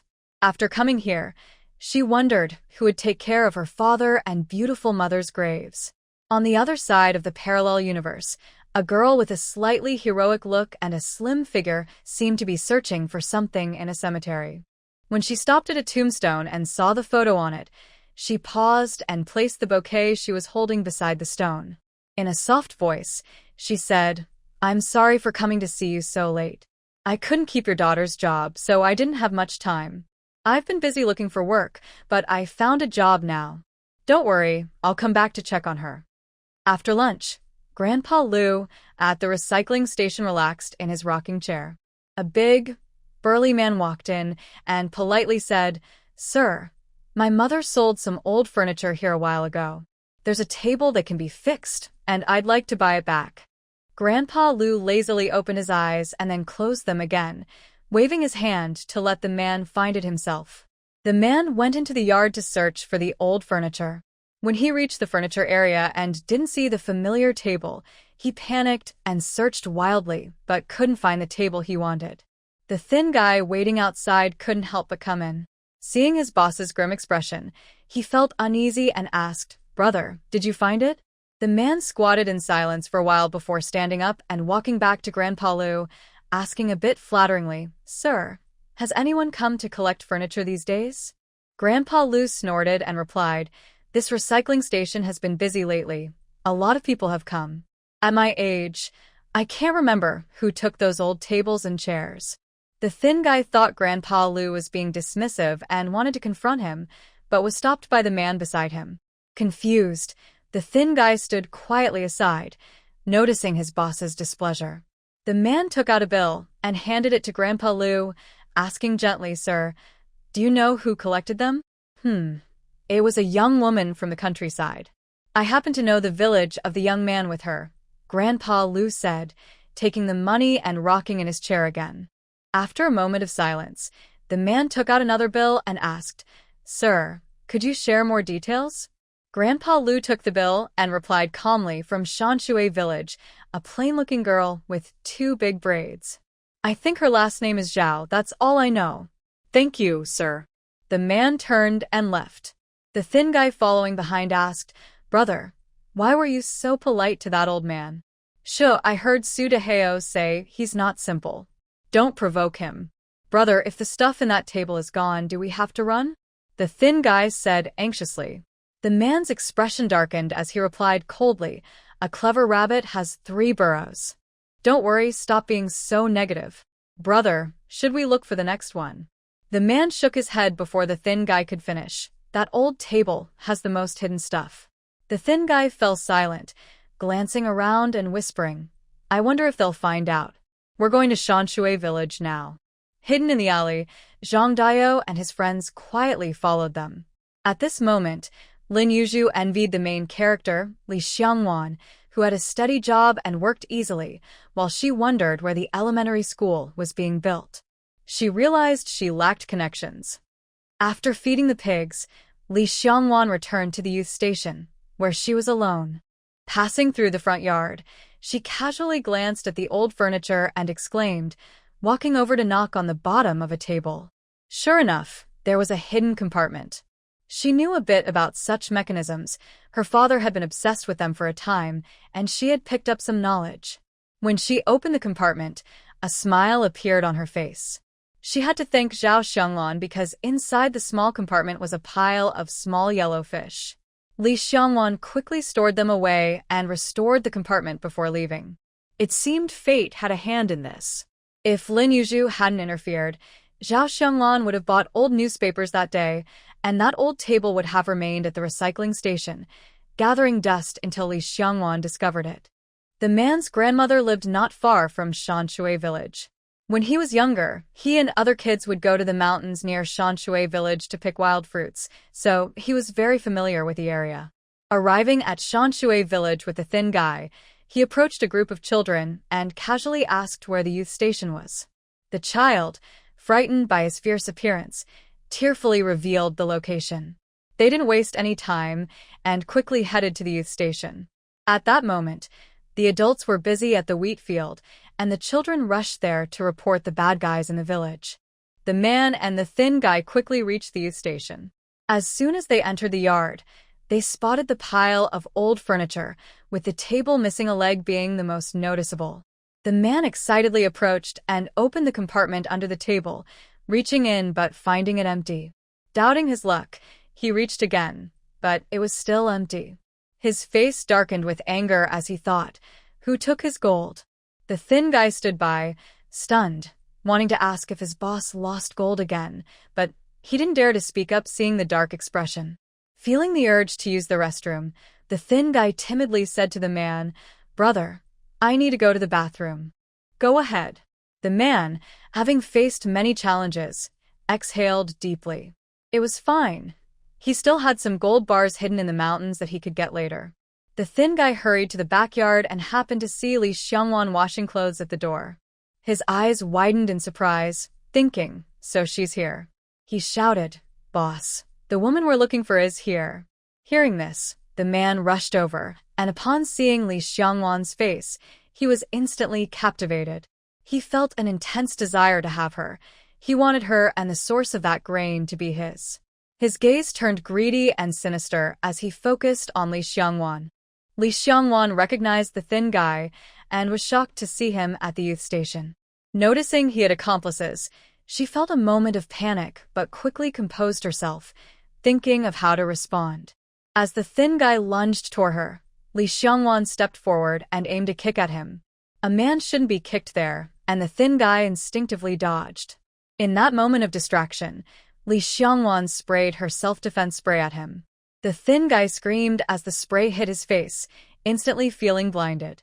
Li Xiangwan dashed past him, grabbing a washboard and swinging it at the approaching man. Brother Niu looked at Li Xiangwan with a fierce and crazed expression. He liked this spicy woman, like a venomous snake ready to strike and hold on tight. Li Xiangwan, suppressing her inner panic, approached calmly and swung the washboard at Brother Niu without hesitation. Brother Niu barely cared, raising his hand to block it, scoffing at the idea that a woman could have enough strength to make him cry out in pain. Just as he was feeling proud, he suddenly felt a sharp pain below, which struck his brain instantly. It turned out that this woman had feigned her attack. The pain made the veins on his forehead bulge, and he broke out in a cold sweat. After kicking him, the woman walked away.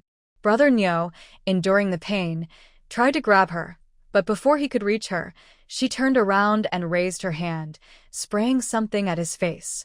Brother Niu had no idea what had just happened to him. He never wanted to experience that kind of pain again. Li Xiangwan watched Brother Niu struggle on the ground, no longer caring about anything else. She swung the washboard at him again, and then turned to run, her heart pounding like a drum. She knew she couldn't show any weakness. As long as she reached that person, she would be safe. Meanwhile, the children in the wheat field were crying and shouting about bad people in the village, angrily asking where the youth station was.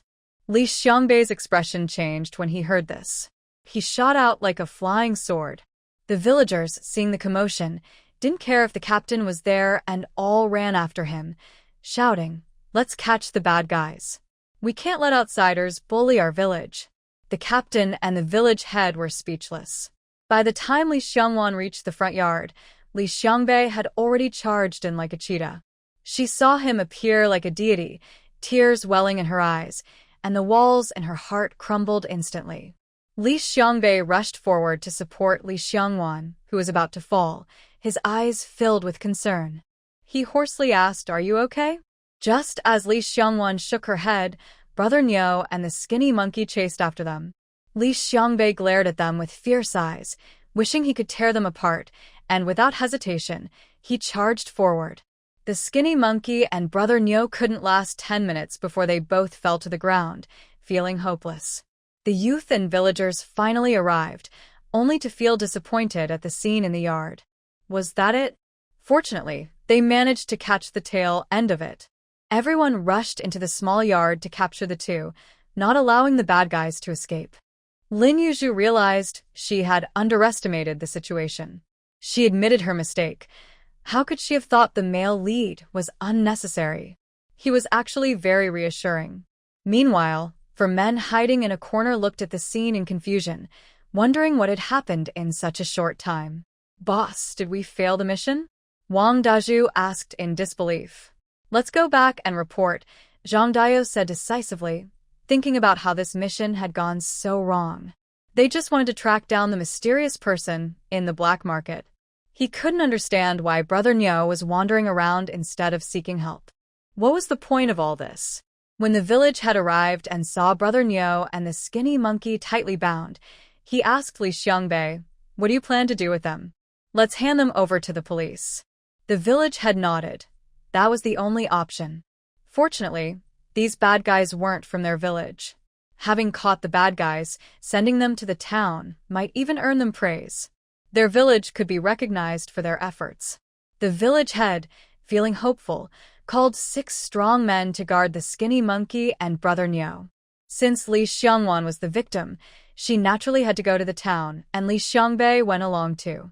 Wang Xiaomei looked at the two and said enviously, Li Xiangbei and Li Xiangwan really make a good pair. Lin Yuzhu nodded. How could the author's own daughter and son-in-law not match?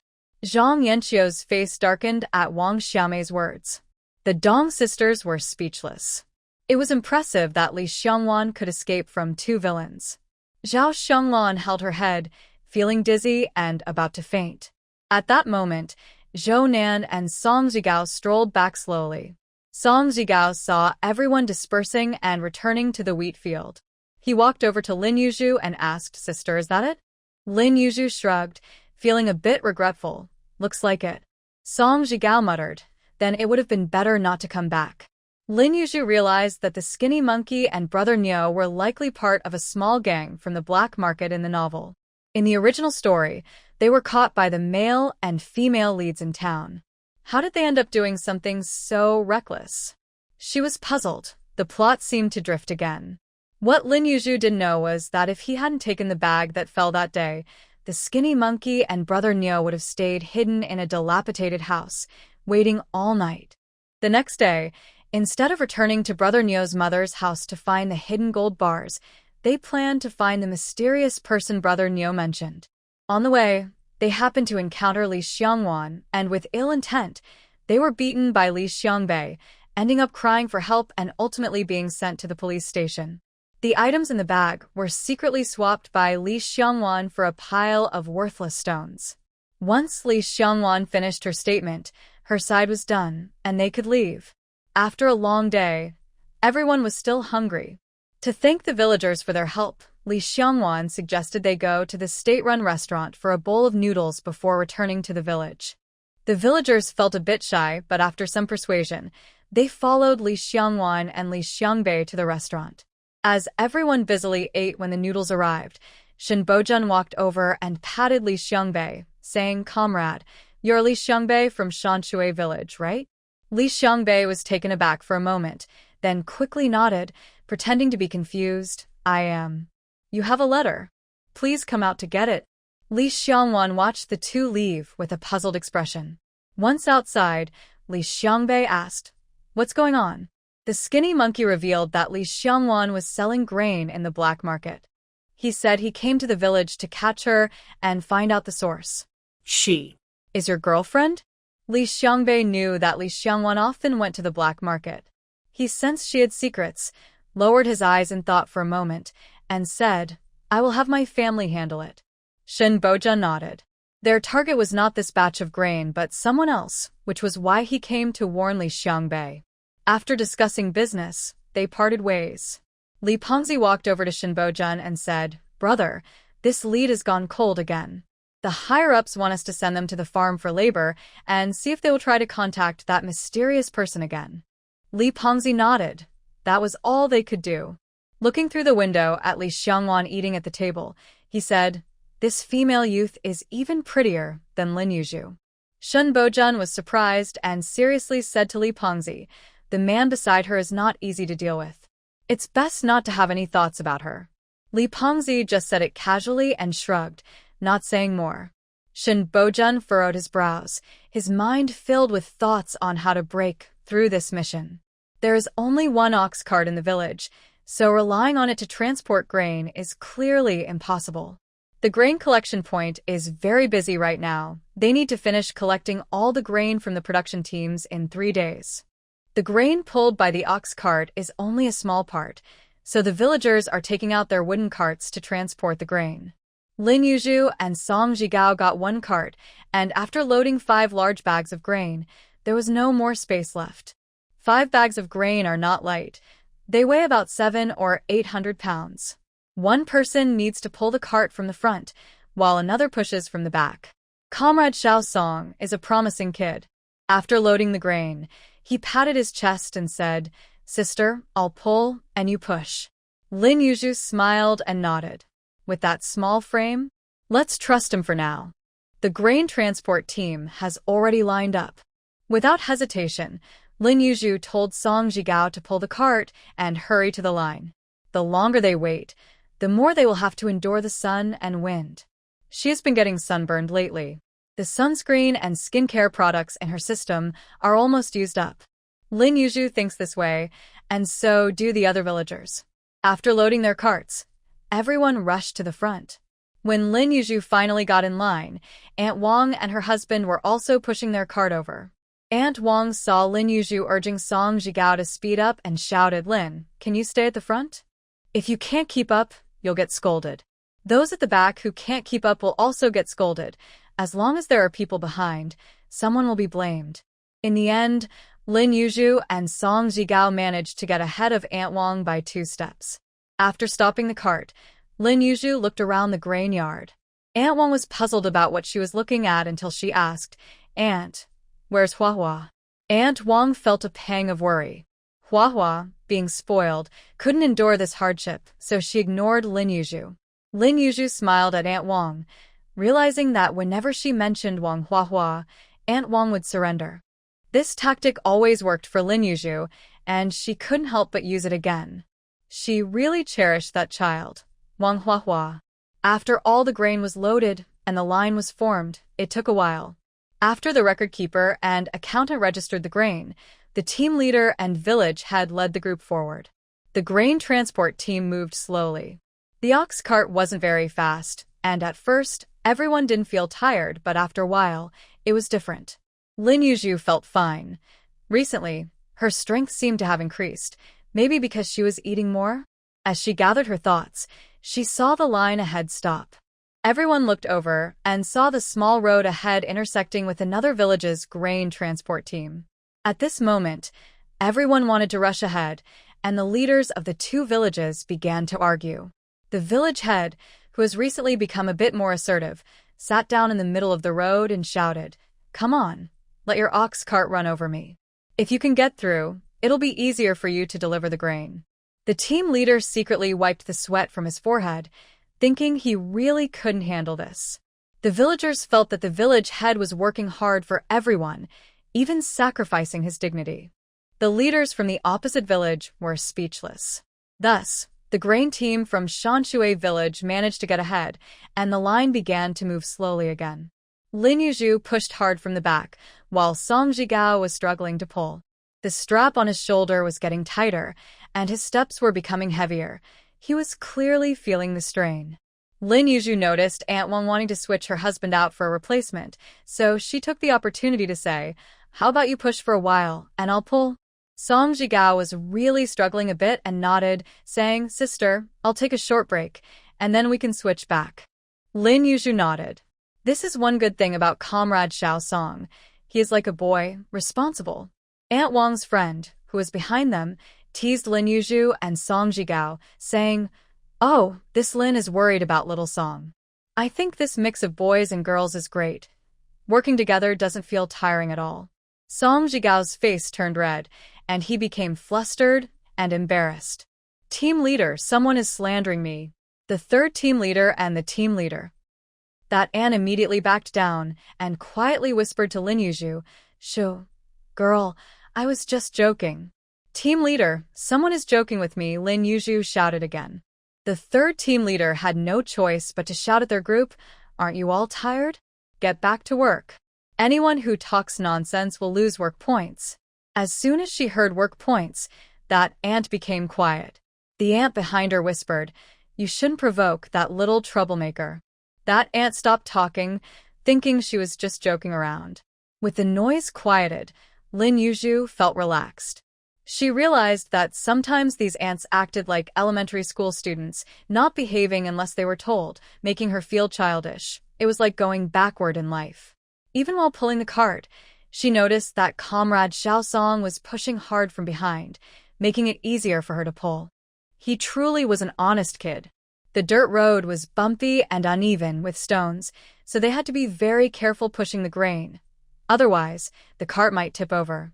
Lin Yuzhu didn't know how long they had been pushing the cart, but by the time they reached the town, she was drenched in sweat. When they arrived at the grain collection point, Lin Yuzhu was stunned. Outside the grain collection point, there was already a long line, and inside, there were so many carts and people that it made her head spin. Lin Yuzhu finally understood why the village head was willing to sacrifice his dignity to get ahead.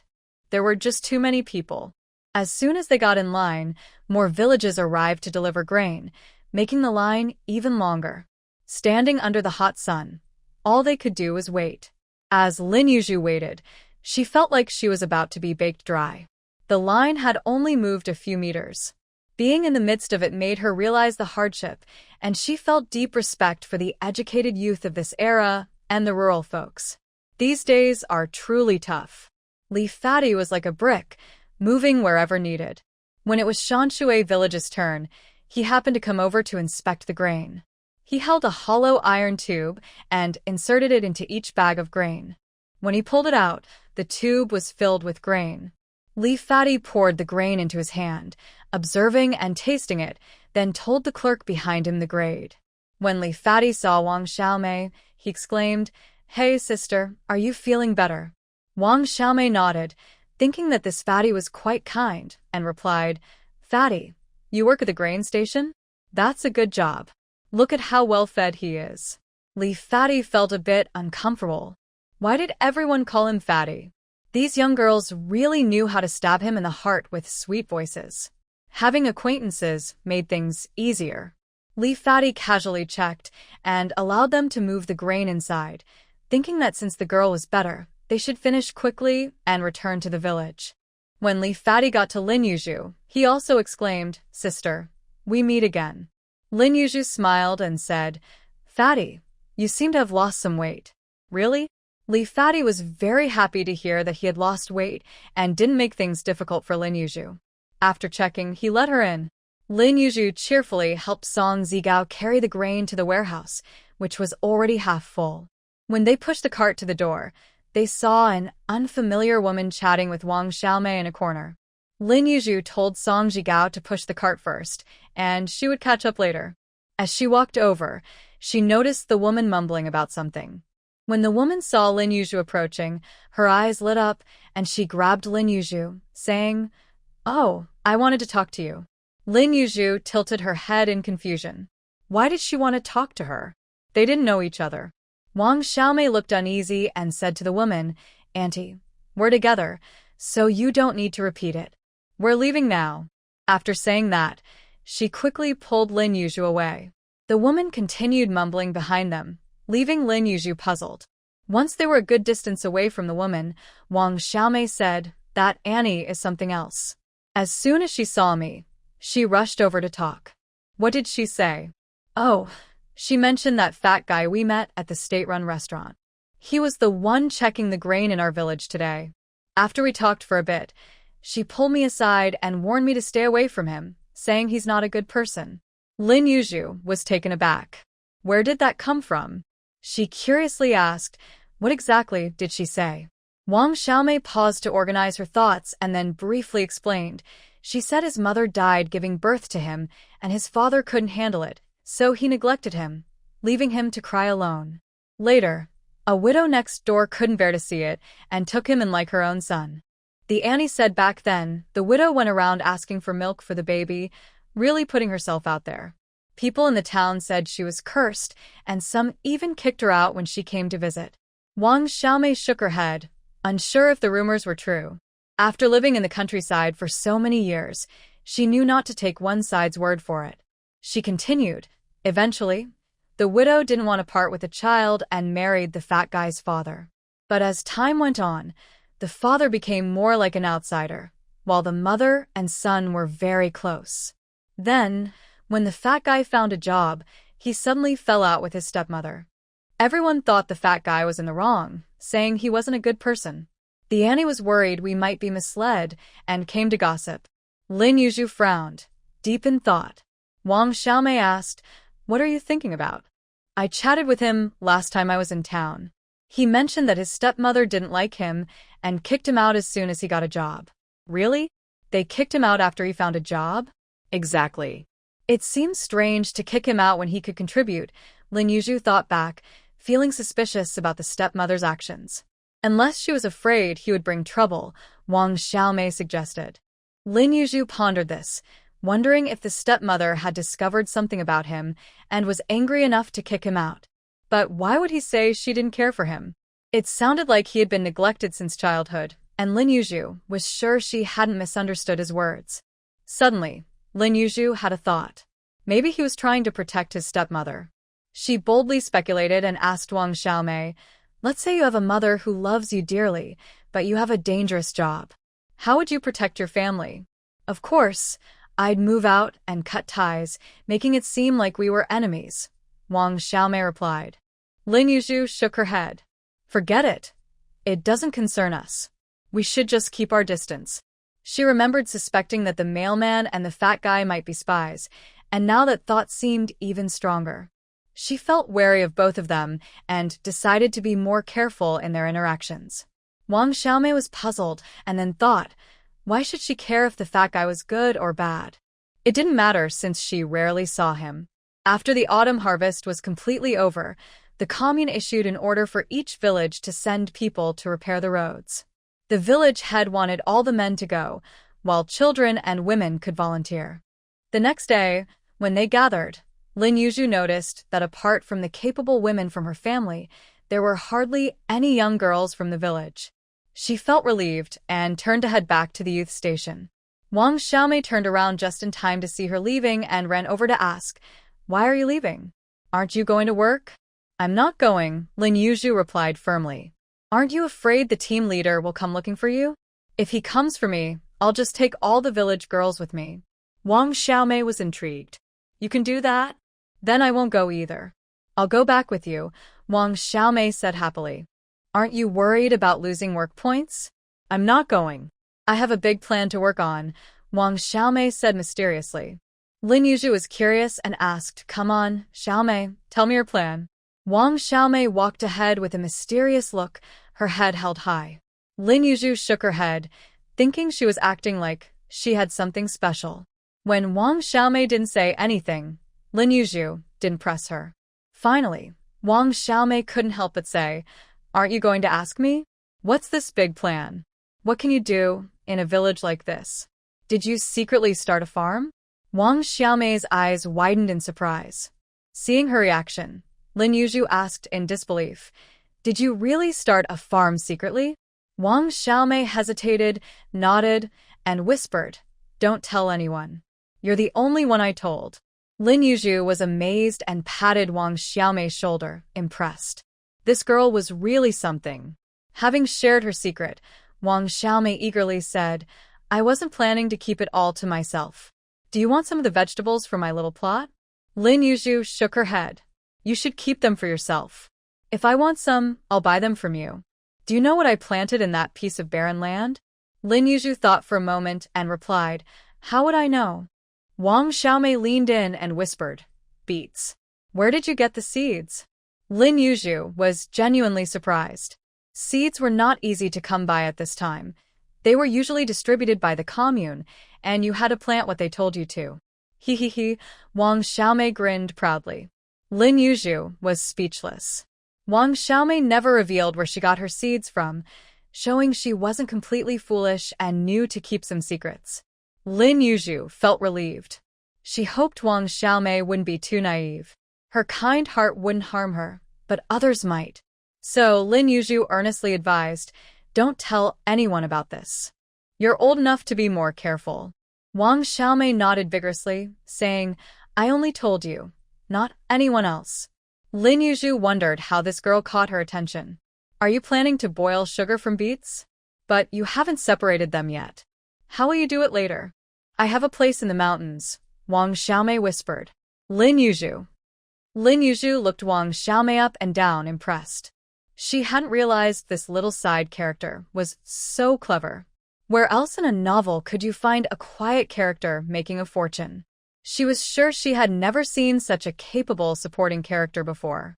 Wang Xiaomei, feeling proud under Lin Yuzhu's gaze, walked a bit lighter and said, "I'll take you to see it sometime."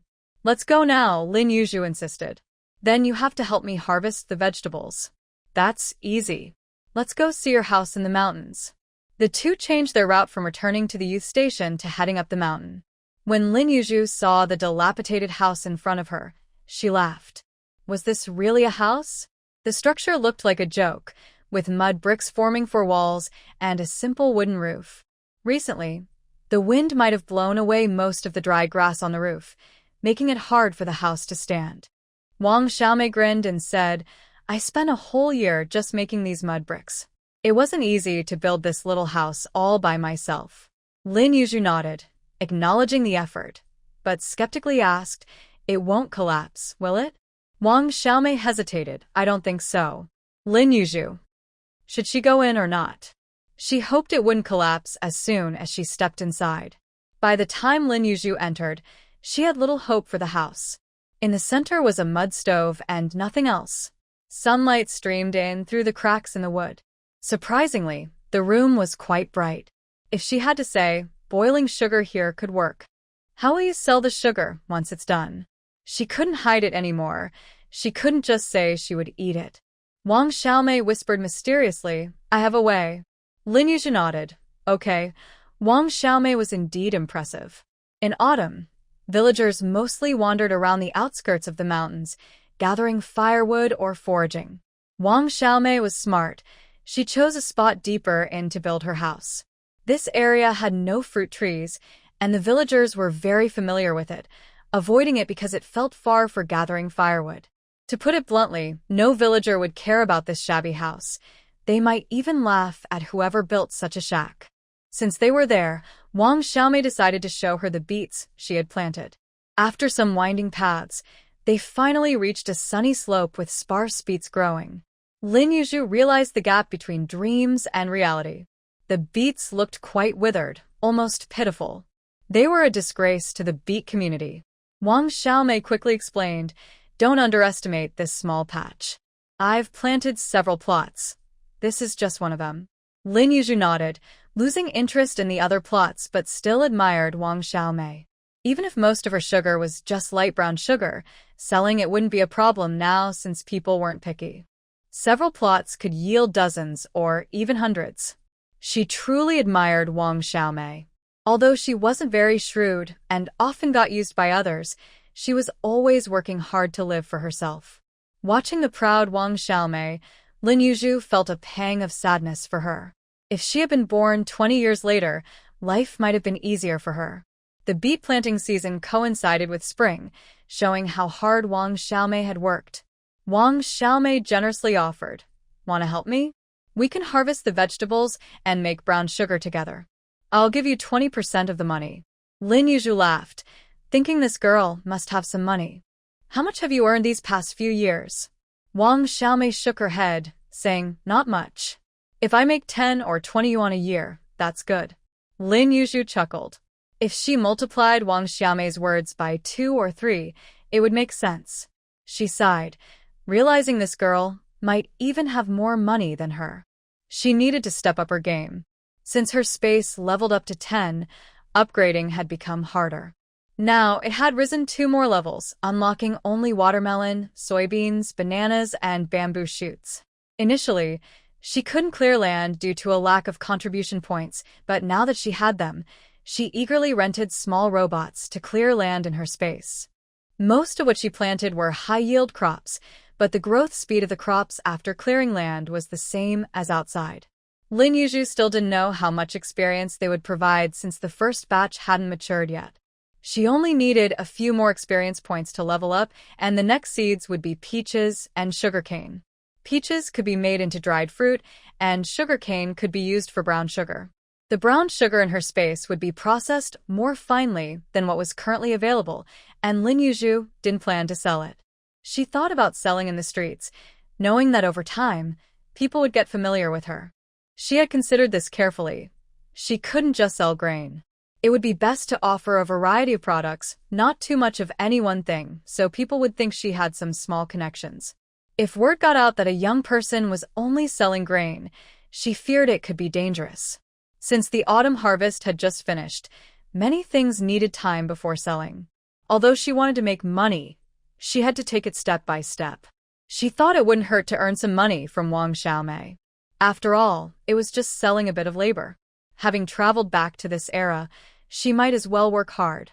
30%, Lin Yuzhu said, holding up 3 slender fingers. Her hands looked nice, though not as fair as before. Wang Xiaomei pouted, "I got the seeds, I planted the vegetables, and I provided the tools for boiling." 40%, Lin Yuzhu added another finger, sighing. She needed to keep moisturizing her hands. They were dry. 30%, 30%. Wang Xiaomei didn't want to continue the discussion. If they talked more, it might fall apart. Wang Xiaomei wasn't really foolish. When it was just her and Zhao Xianglan at the youth station, Zhao Xianglan was lazy and would claim to be unwell during firewood gathering season. This suited Wang Xiaomei just fine, so she didn't hold it against her and focused on her own work. Strangely, This year, Zhao Xionglan, who usually rarely visited town, kept following the youth to town without buying anything. Wang Xiaomei wondered how she had changed. If she had acted like this before, selling would have been much harder for her. This year, she aimed for a big haul and had cleared a lot of land, but she didn't expect so many people to come to the youth station again.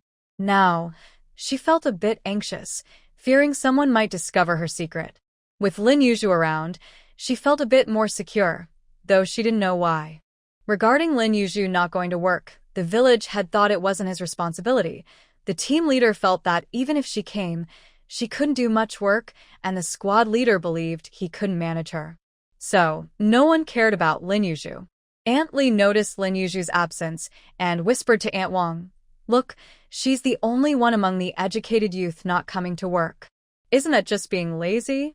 Why do you care?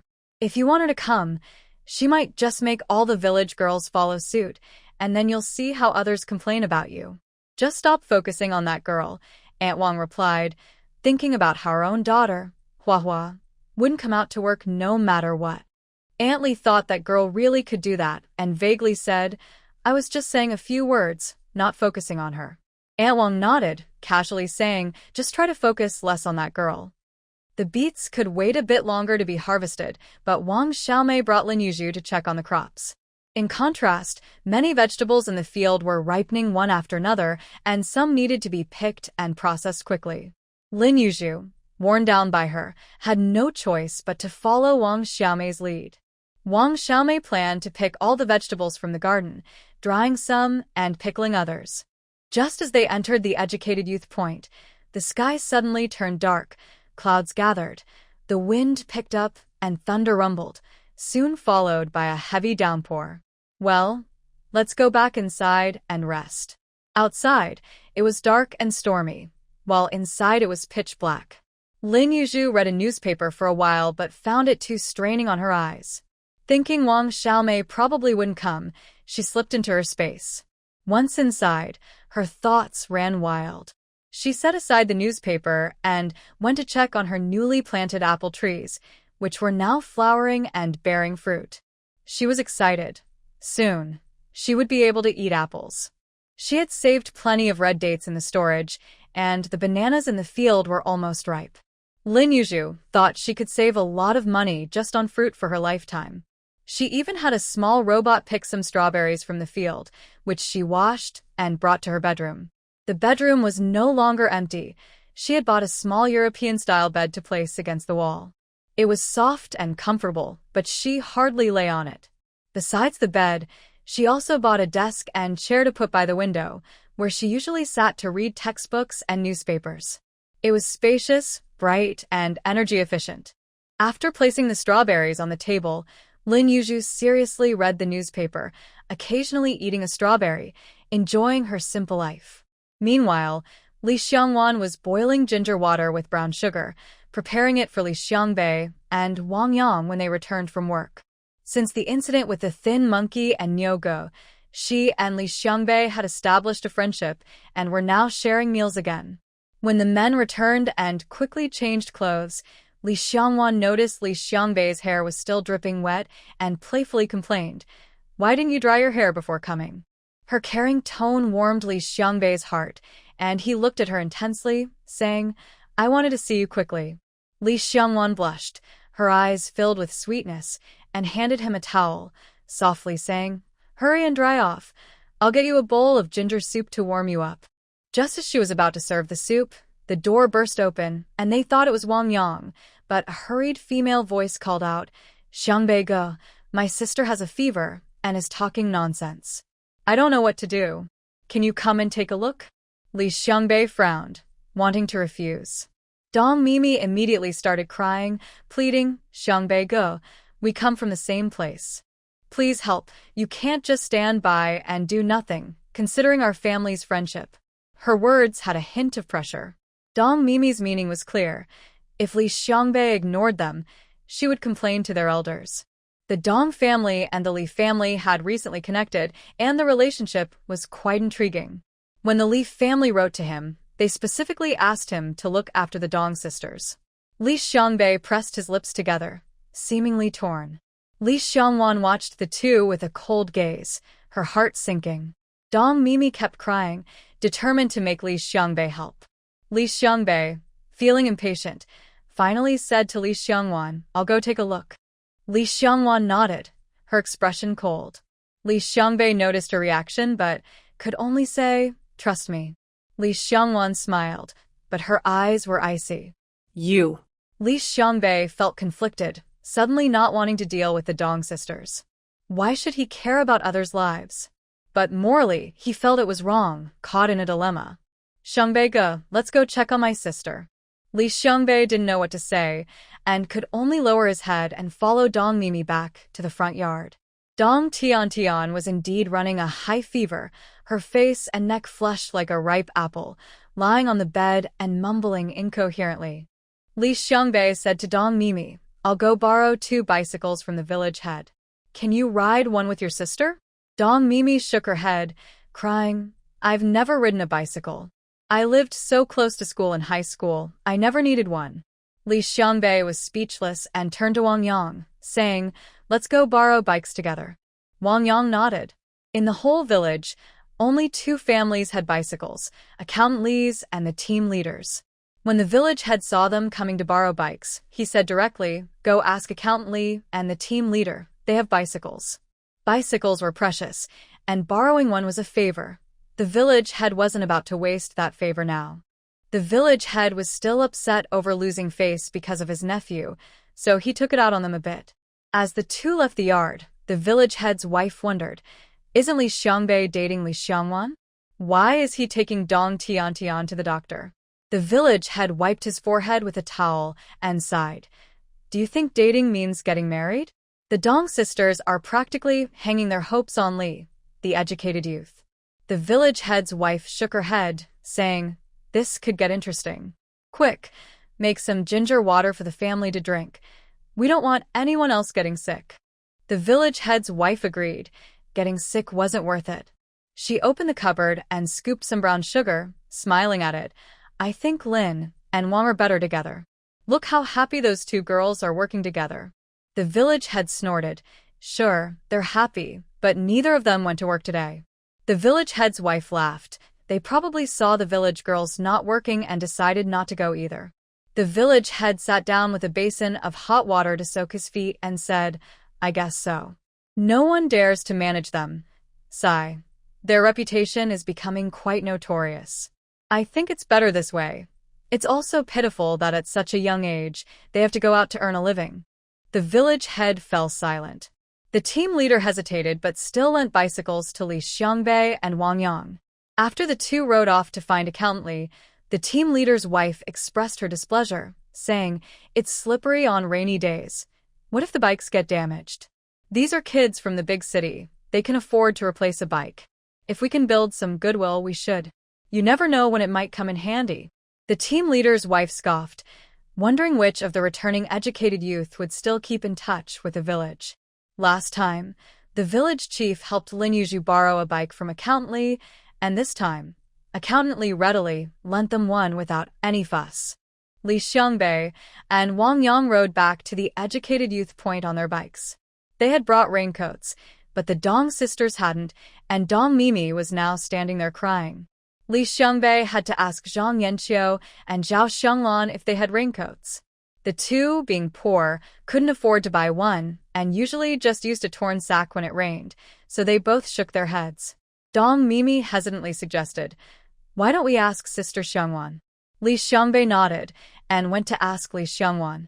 Li Xiangwan coldly said she didn't have one, but Li Xiangbei knew she did, making the atmosphere very awkward. Wang Yang noticed Li Xiangbei hadn't returned, and ran over to see what was going on. Upon entering the room, he sensed something was off, and went outside to ask Wang Xiaomei and Lin Yuzhu. These 2 were currently well off and actually had raincoats. Wang Yang first borrowed from Wang Xiaomei. As she handed over the raincoat, she asked what it was for.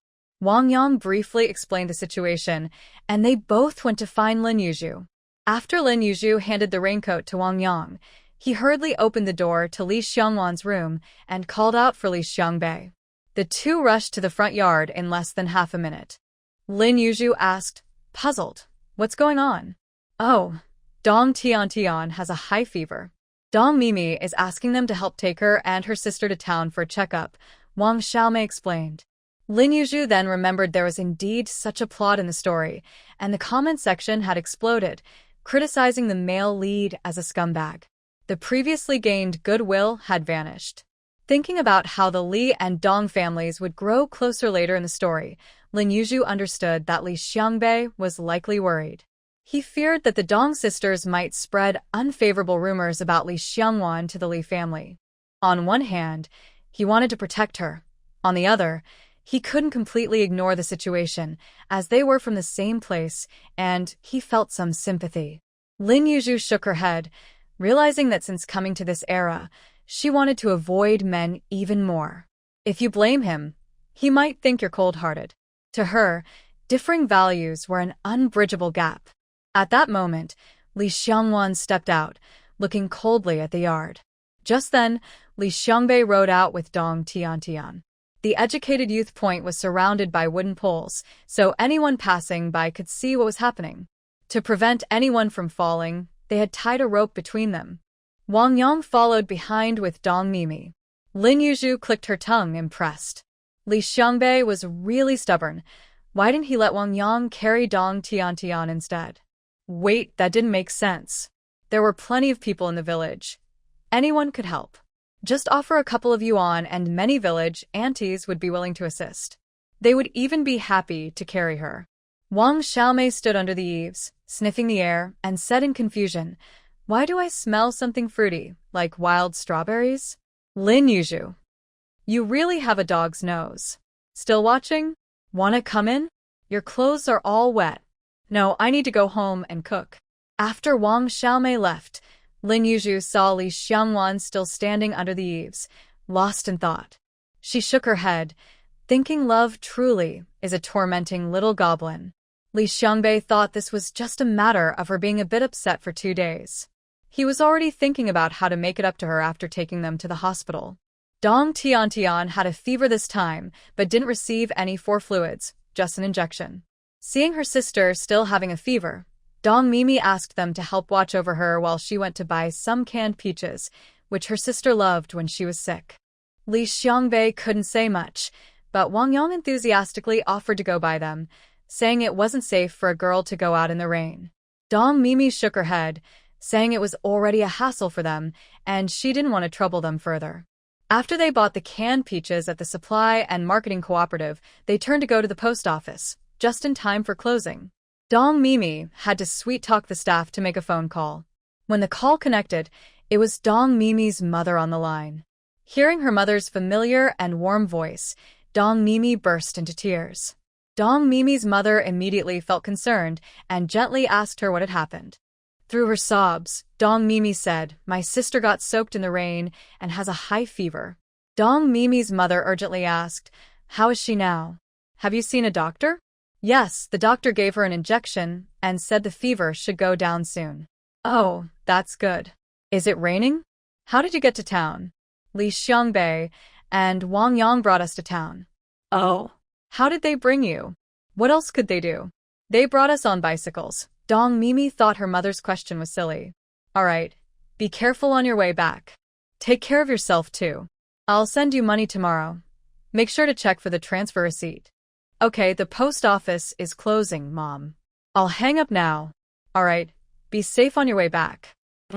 When Dong Mimi returned to the hospital, Dong Tian was showing signs of recovery. The redness in her face was fading, and she was slowly waking up, thanking Li Xiangbei and Wang Yang repeatedly. Once her fever completely subsided, the doctor prescribed some fever-reducing medicine, and the 4 of them prepared to head back. The Dong sisters originally planned to treat the 2 to a meal at the state-run restaurant, but Li Xiangbei, thinking of Li Xiangwan, declined. After returning to the educated youth point, Li Xiangbei set down his bike and hurried to the backyard, but when he pushed the door, it wouldn't open. His expression stiffened as he knocked on the door, but no one answered. That day passed in a blur, and everyone, including Lin Yuzhu, thought the matter would just end with a 2-day Cold War. However, they had no idea that more dramatic events were yet to come. Lin Yuzhu wanted to applaud the author, as she never expected the story could develop to such a melodramatic extent. She didn't even know how she had managed to finish reading it in the first place. After a few days of Cold War, Li Xiangbei came to find Li Xiangwan to make peace, but she still faced him with a cold expression.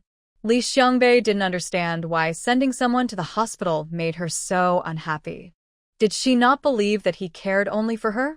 Feeling gloomy, Li Xiangbei left Li Xiangwan's place, and Wang Xiaomei shook her head in pity as she sat at the door. The rain outside continued to fall softly, and the dimness inside the house created a sense of oppression after a while. Wang Xiaomei and Lin Yuzhu occasionally sat under the eaves to chat and pass the time. Once Li Xiangbei walked away, Wang Xiaomei whispered, "Li Xiangwan is still angry." She didn't dare to speak loudly, afraid of being overheard. Lin Yuzhu glanced at the tightly shut wooden door next door and said lightly, "It seems she won't forgive him anytime soon." Wang Xiaomei was puzzled and asked, "Why is she so angry?" Li Xiangbei couldn't just ignore her when she was sick. They are from the same place, and Wang Yang went with him. Nothing bad would happen. She just needs to cool off for a few days. If this keeps up, she might freeze him out completely. Lin Yuzhu thought this was probably a difference in perspectives due to the times. How could she explain it to Wang Xiaomei? People like them, who grew up watching Qiangyao dramas, were all experts in recognizing insincerity. Lin Yuzhu sighed and said to Wang Xiaomei, "You can't let someone else sleep next to you while you're awake." Wang Xiaomei looked confused. Wasn't it just about helping someone get medical attention? Why was it about sleeping? Wang Xiaomei shook her head, not quite understanding. Lin Yuzhu looked at the cloudy sky, showing no signs of clearing.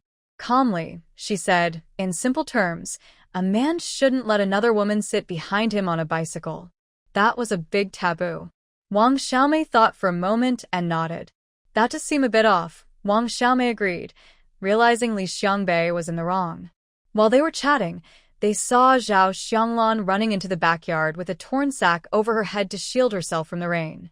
She was looking for Li Xiangwan. When she reached the door and knocked, no one responded, so she softly called out, "Xiangwan, it's me." After a moment, the door opened from the inside, and Zhao Xianglan stepped in. Wang Xiaomei frowned. What is she up to? Lin Yuzhu silently watched the door, noticing that Zhao Xianglan had been much more restrained lately. Had she been scared? In the original story, these two had a good relationship. Zhao Xianglan was portrayed as a caring older sister who comforted the female lead during her low moments, earning a lot of affection. Now, it was unclear how their relationship would develop. Wang Xiaomei, after watching the scene, sighed. When will this rain stop? The light rain continued to pour, and it seemed like it would last for a while longer. Lin Yuzhu hoped the rain would stop soon. She still had a lot to do. Meanwhile, Zhao Xianglan, acting like an older sister, half concerned and half reproachful, said, "What's going on with you and Li Xiangbei?" He looked like a wilted vegetable when he came back. "How long have you been angry? It's time to move on." Li Xiangwan remained silent for a while before replying, "I just find it pointless." Her tone was cold and somewhat disheartened. Zhao Xianglan's eyes flickered, and she asked eagerly, "Are you thinking of breaking up? You need to think this through. A good man like him will be taken by someone else if you let go. Have you seen how attentive the Dong sisters have been lately? And that little Zhang, well, let's not even mention her. She doesn't see the situation clearly. Li Xiangbei wouldn't end up with her. Don't be too angry with him." Hearing Zhao Xianglan defend Zhang Yanqiu, Li Xiangwan regarded her with a bit more respect and coldly replied, "Let him be with whoever he wants. It doesn't concern me anymore." "Are you really planning to break up?" Li Xiangwan didn't nod or confirm, her face showing stubbornness. Zhao Xianglan sighed in worry and said, "I won't tell you not to act impulsively. You probably wouldn't listen anyway. Just think about it. Neither of those two can cook, and the food is all in your place. They're eating off your supplies in the front yard." Wang Yang is too shy to say anything, but doesn't Li Xiangbei care about his pride? "Xiangwan, if you don't want to break up, you need to ease up on him. If this continues, the Dong sisters might take advantage of it." "How would they take advantage?" "Not yet, don't rush. Li Xiangbei still only cares about you. But Xiangwan, Even a strong man can get tired of waiting. Over time, unexpected things can happen. Li Xiangwan turned her head away, feeling even angrier. If it was so easy for someone else to take him away, then let them. She didn't need a man. Zhao Jia, I know you mean well, but I really don't want to talk about him right now. Zhao Xianglan sighed in resignation. Then I'll leave. My injury still hasn't healed. Just be careful with those sisters. Don't provoke them. They're fierce, and it's not worth getting hurt over them. I was too foolish before, but now I see clearly. Li Xiangwan understood Zhao Xianglan's hidden intentions. She knew what Zhao Xianglan meant in her words. She didn't mind Zhao Xianglan's little schemes. People with schemes were easier to manage. Having such a person around wasn't something to fear. They could be used as pawns. It was just a way to pass the time. Li Xiangwan looked at Zhao Xianglan's still healing wound and told her to wait a moment. She found a box of ointment for wound healing and handed it to her. Zhao Xianglan held the small white porcelain bottle with a smile, saying, "Thank you, sister. You're the kindest in this courtyard." Her eyes turned red with gratitude. Li Xiangwan gently advised her, "Be careful with your wound on the way back. Don't let the rain make it worse." Zhao Xianglan nodded and picked up the torn sack at the door as she left. Once outside, she noticed that Wang Xiaomei and Lin Yuzhu had already gone back inside. Zhao Xianglan looked at the smooth, cool porcelain bottle in her hand, reflecting on how the ointment looked good from the outside, and she felt a sense of disparity between people. Zhao Xianglan had her own little cleverness. She sincerely believed that among all the young women in the courtyard, only Li Xiangwan was truly kind-hearted. Despite her aloof and indifferent demeanor, she was actually the easiest to talk to. There was no direct conflict between her and Li Xiangwan, so there was no need to clash. Previously, she had been foolish, and jealousy was useless. It was better to build a relationship and gain some benefits. Just a few words of concern, and she received such a good thing in return. She kept telling herself not to be foolish, but the bitterness in her heart couldn't help but rise. The light rain fell steadily, and the roof made a soft tapping sound. The scrap yard in town was no longer as lively as before. The old man in charge of the scrap yard was enjoying his peace, having moved his rocking chair inside, and was now lazily rocking back and forth. Before long, a young boy entered, bringing a chill with him. He took off his raincoat, shook off the water, and hung it on the door, shivering. Old Lu squinted and said, "Didn't I tell you to come less often? Why are you here now?" "Second Grandpa, my brother sent me to tell you that someone over there might be watching us." Old Lu stopped rocking and thought for a while before saying, "Got it." The boy didn't say anything more. Just as he was about to speak again, he heard the old man ask, "Keep an eye on your brother. Don't let him get too fond of that girl. She seems strange. It's best to use her, but feelings should never get involved. Don't let him get confused. We will eventually leave." The boy nodded, confused. "Second Grandpa, I think you're misunderstanding. My brother doesn't seem to have that intention. At least not right now. What do you know? That girl looks a lot like the girl from the Lu family. She's so beautiful, it's as if she grew from his heart. How can it be good for him to look at her every day?" The boy fell silent, feeling that Second Grandpa was overthinking it. If his brother liked that girl, he might believe it more. The Lu family sister isn't. Stop talking so much. Don't ask too many questions. It won't do you any good. Keep an eye on that girl and see what secret she has. Now go back." The boy agreed and hurriedly put on his raincoat before leaving. The messy scrap yard was left with only the old man. The rain continued to fall, making people restless. Lin Yuzhu had been cooped up at home for days, only looking forward to this little excitement. Li Xiangbei came by 3 times a day, morning, noon, and night, like an ancient greeting. However, each time he left disappointed. Eventually, he got a bit annoyed and asked Wang Yang to come and move the grain. Lin Yuzhu and Wang Xiaomei leaned under the eaves, surprised. Were they going to eat separately again? Love really can stir things up. But they didn't expect even more chaos to follow. After they finished moving the grain and left, Li Xiangwan went to the front yard, and soon after, they saw Zhao Xianglan and Zhou Nan coming with more grain. Lin Yuzhu felt like she was about to burst with excitement. Zhou, you can really do it. Once the three of them entered the house, Wang Xiaomei whispered excitedly, "What's going on? Did Li Xiangwan and Li Xiangbei break up? And what about Zhao Xianglan and Zhou Nan? Are they together?" Lin Yuzhu. She didn't know about the first part, but surely not the second? From that noon onward, the three of them officially started eating together. Of course, Zhao Xianglan still went back to sleep in the front yard. This made the Dong sisters laugh with joy, sitting in the house and teasing Zhang Yanqiu about why she didn't go with them. Zhang Yanqiu remained silent, but she didn't mind. She was very happy that Li Xiangbei had finally returned. After lunch, Lin Yuzhu yawned while reading the newspaper. Just as she was about to doze off, she heard someone knock on the door and call for her, waking her up. She got up to open the door and looked around in confusion at the people in the yard. What had happened in such a short time? The village head stood in the backyard in a raincoat, addressing the young people.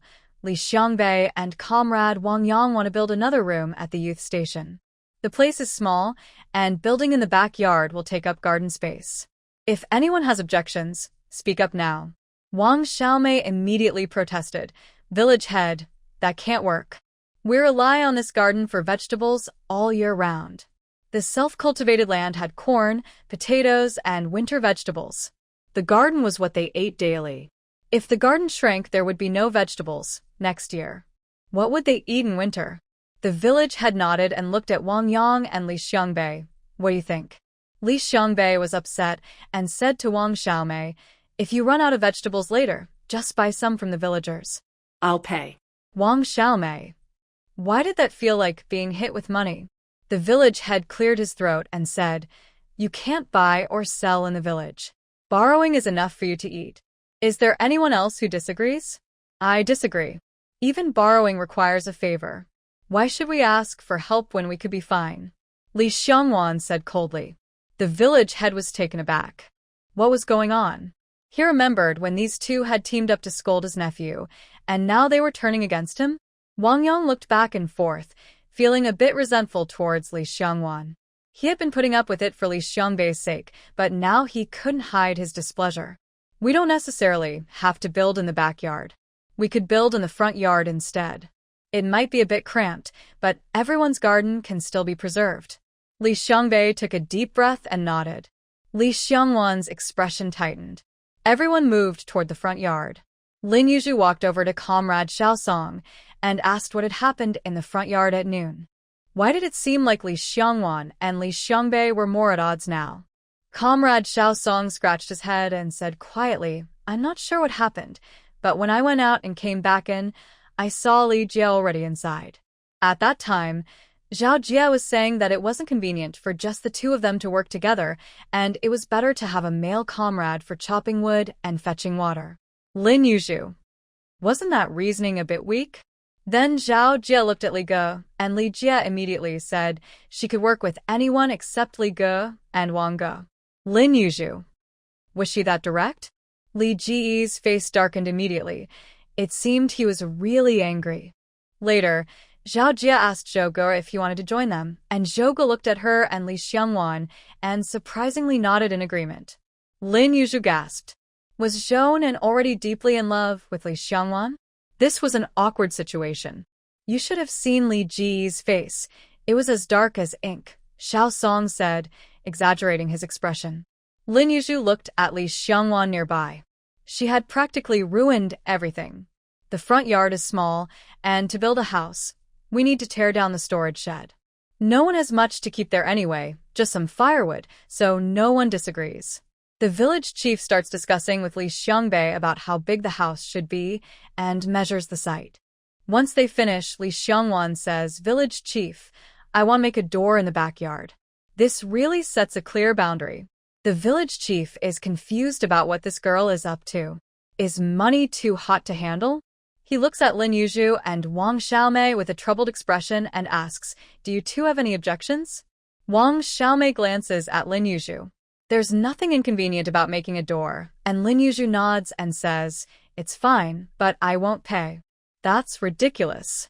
She could take a few steps forward to lose weight, but She won't spend any unnecessary money.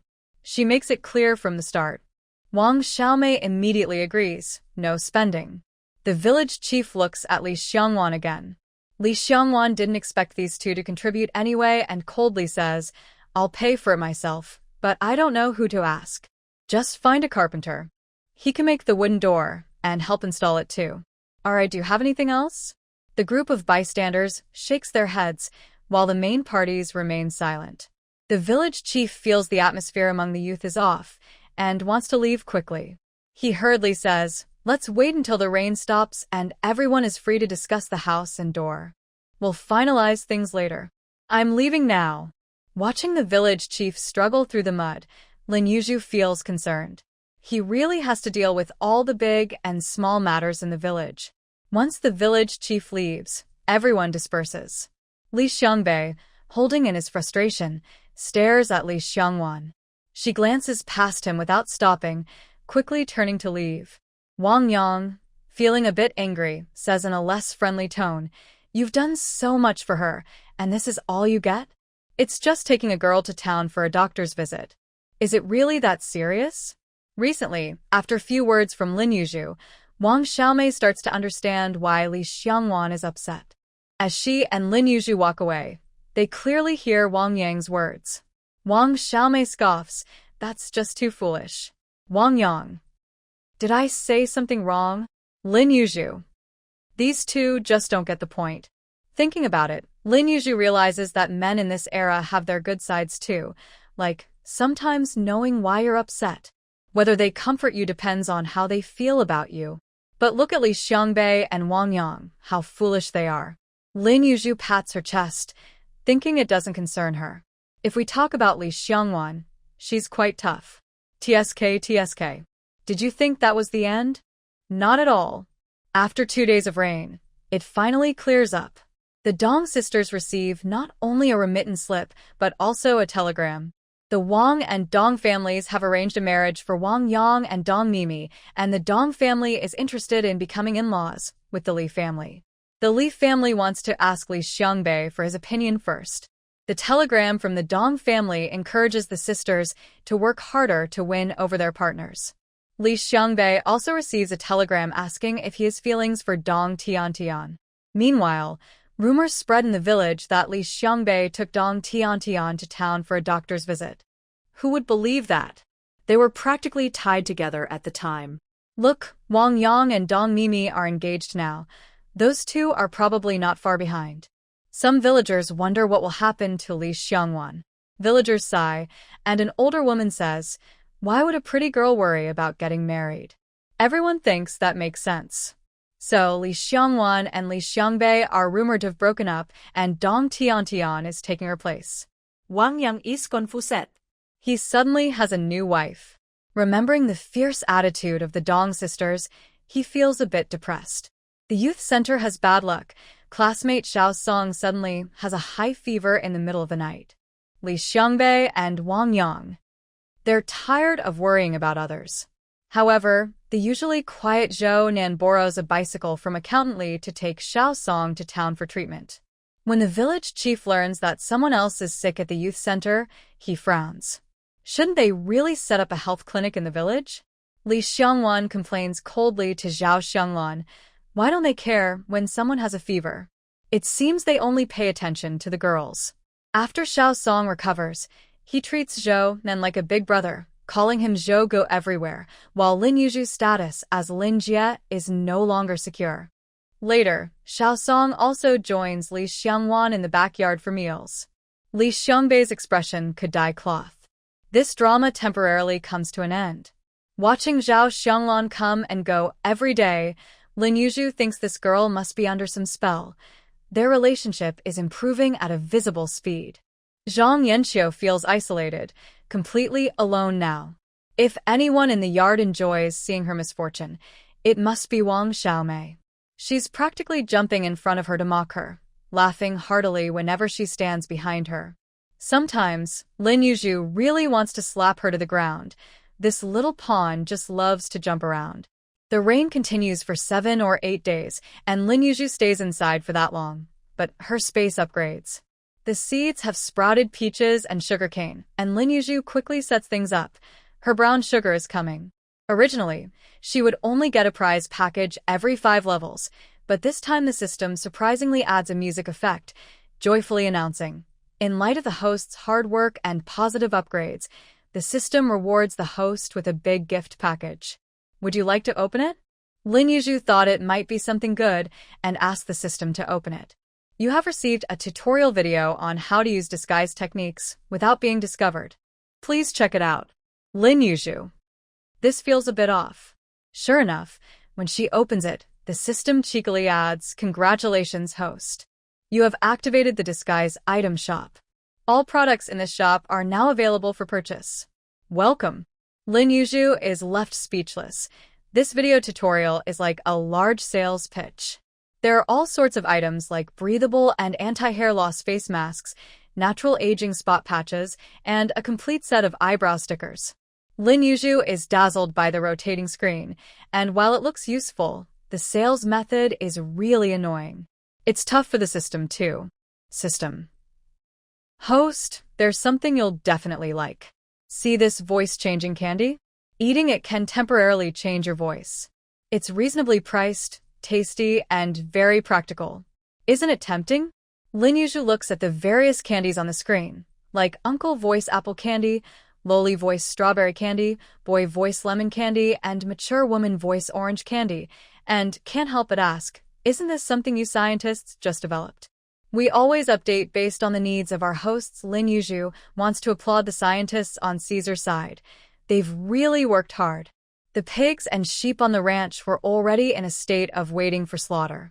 Among the pigs and sheep raised earlier, the sow had given birth to 8 piglets, and the ewe had 1 lamb. When the 8 chubby piglets appeared on the screen, they were incredibly cute. Lin Yuzhu thought about how much meat there would be in a month or 2, and she almost drooled. For now, she didn't plan to slaughter the sow and the ewe. She would wait until the piglets were weaned. As Lin Yuzhu was about to speak while petting the little robot's round head, the system interrupted. The second-generation robot cannot slaughter medium-sized animals. Please do not put it in a difficult position. As a reminder, the third-generation robot included with the cabin can slaughter medium-sized animals and can also have its living skills selected in advance. Lin Yuzhu paused with her hand on the robot's head, thinking about how she would kill a pig. The little robot blinked its eyes, standing there waiting for its owner's command. In the end, Lin Yuzhu gave in, cleared 50% of her contribution points, and upgraded the cabin. Watching the many first-generation robots come out of the basic room, carrying tools back and forth in front of her, she felt more and more that the system was a scam. How could these first-generation robots build houses but not slaughter a pig? The system remained silent. The cabin was built simply and roughly on the basis of a thatched hut, tearing down the straw house and rebuilding it with wooden boards. It even covered her furniture with plastic sheets. She would have to wait 2 days for the pork. After leaving the space, Lin Yuzhu, feeling inspired, opened the tutorial video and learned a lot. She bought a few fake face patches to stick on her face. Although the change was subtle, her skin tone was completely different, resembling a boy's face, looking much more natural than just using foundation. As long as the fake patches didn't fall off, this purchase was worth it.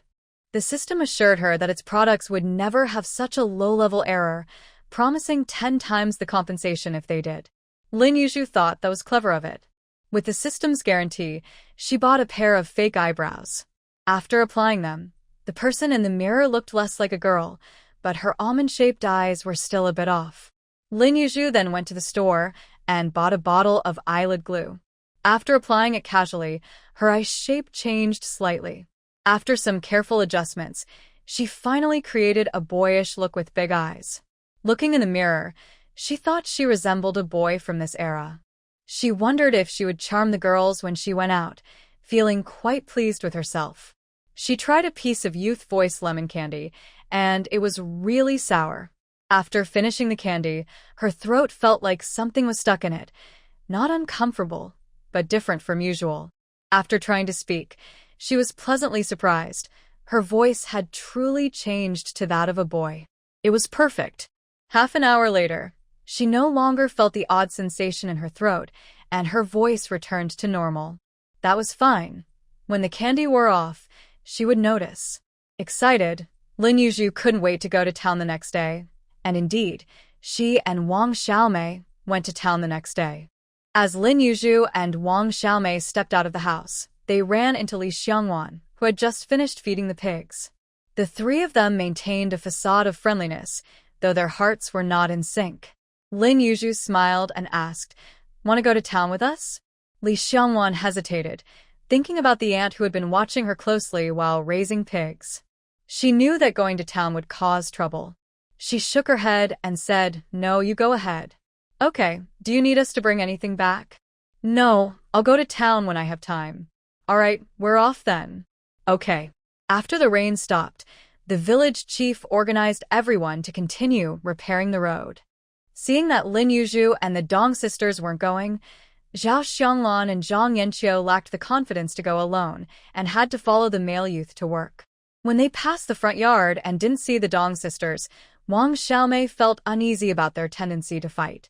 Noticing no one was around, she quickly pulled Lin Yuzhu away, fearing she might go ask the sisters if they wanted to join them in town.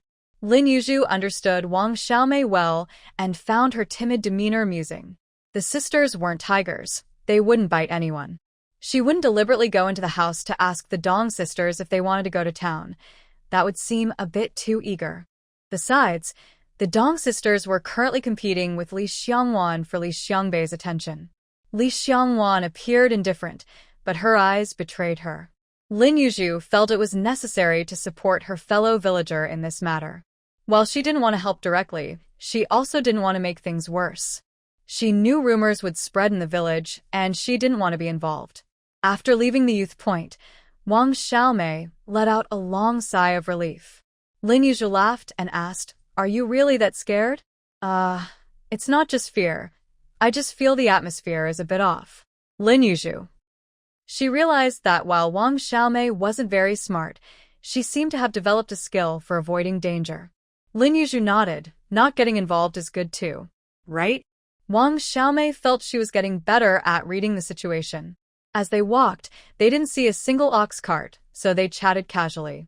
Wang Xiaomei thought of Li Xiangwan again and shook her head, saying, "I originally thought raising pigs was an easy job, but it's not. Look at her, a perfectly good person tied down by a few pigs. Now she can't even get out." Lin Yuzhu. Do you really think she and Li Xiangbei have separated for good? Could Li Xiangbei really be with Dong Tiantian? If they were together, wouldn't it be awkward? Wouldn't we have to draw a line between the back and front yards? Hey, what do you think the Dong and Wang families think?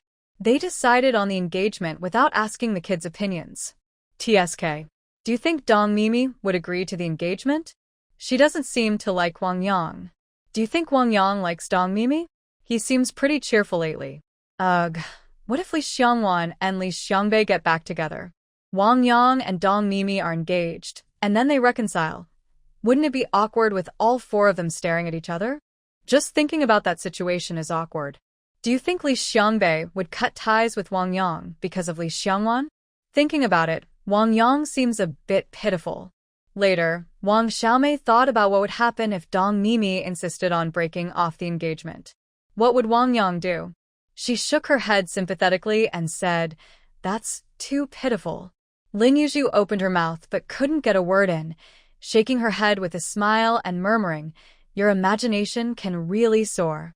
As they approached the town, Wang Xiaomei looked troubled. Lin Yuzhu knew that Wang Xiaomei wasn't just here for a casual visit, so she said, "You should go find your relatives." Don't worry about me. Wang Xiaomei felt this was a bit ungrateful and hesitantly suggested, "How about I take you with me?" Lin Yuzhu was surprised.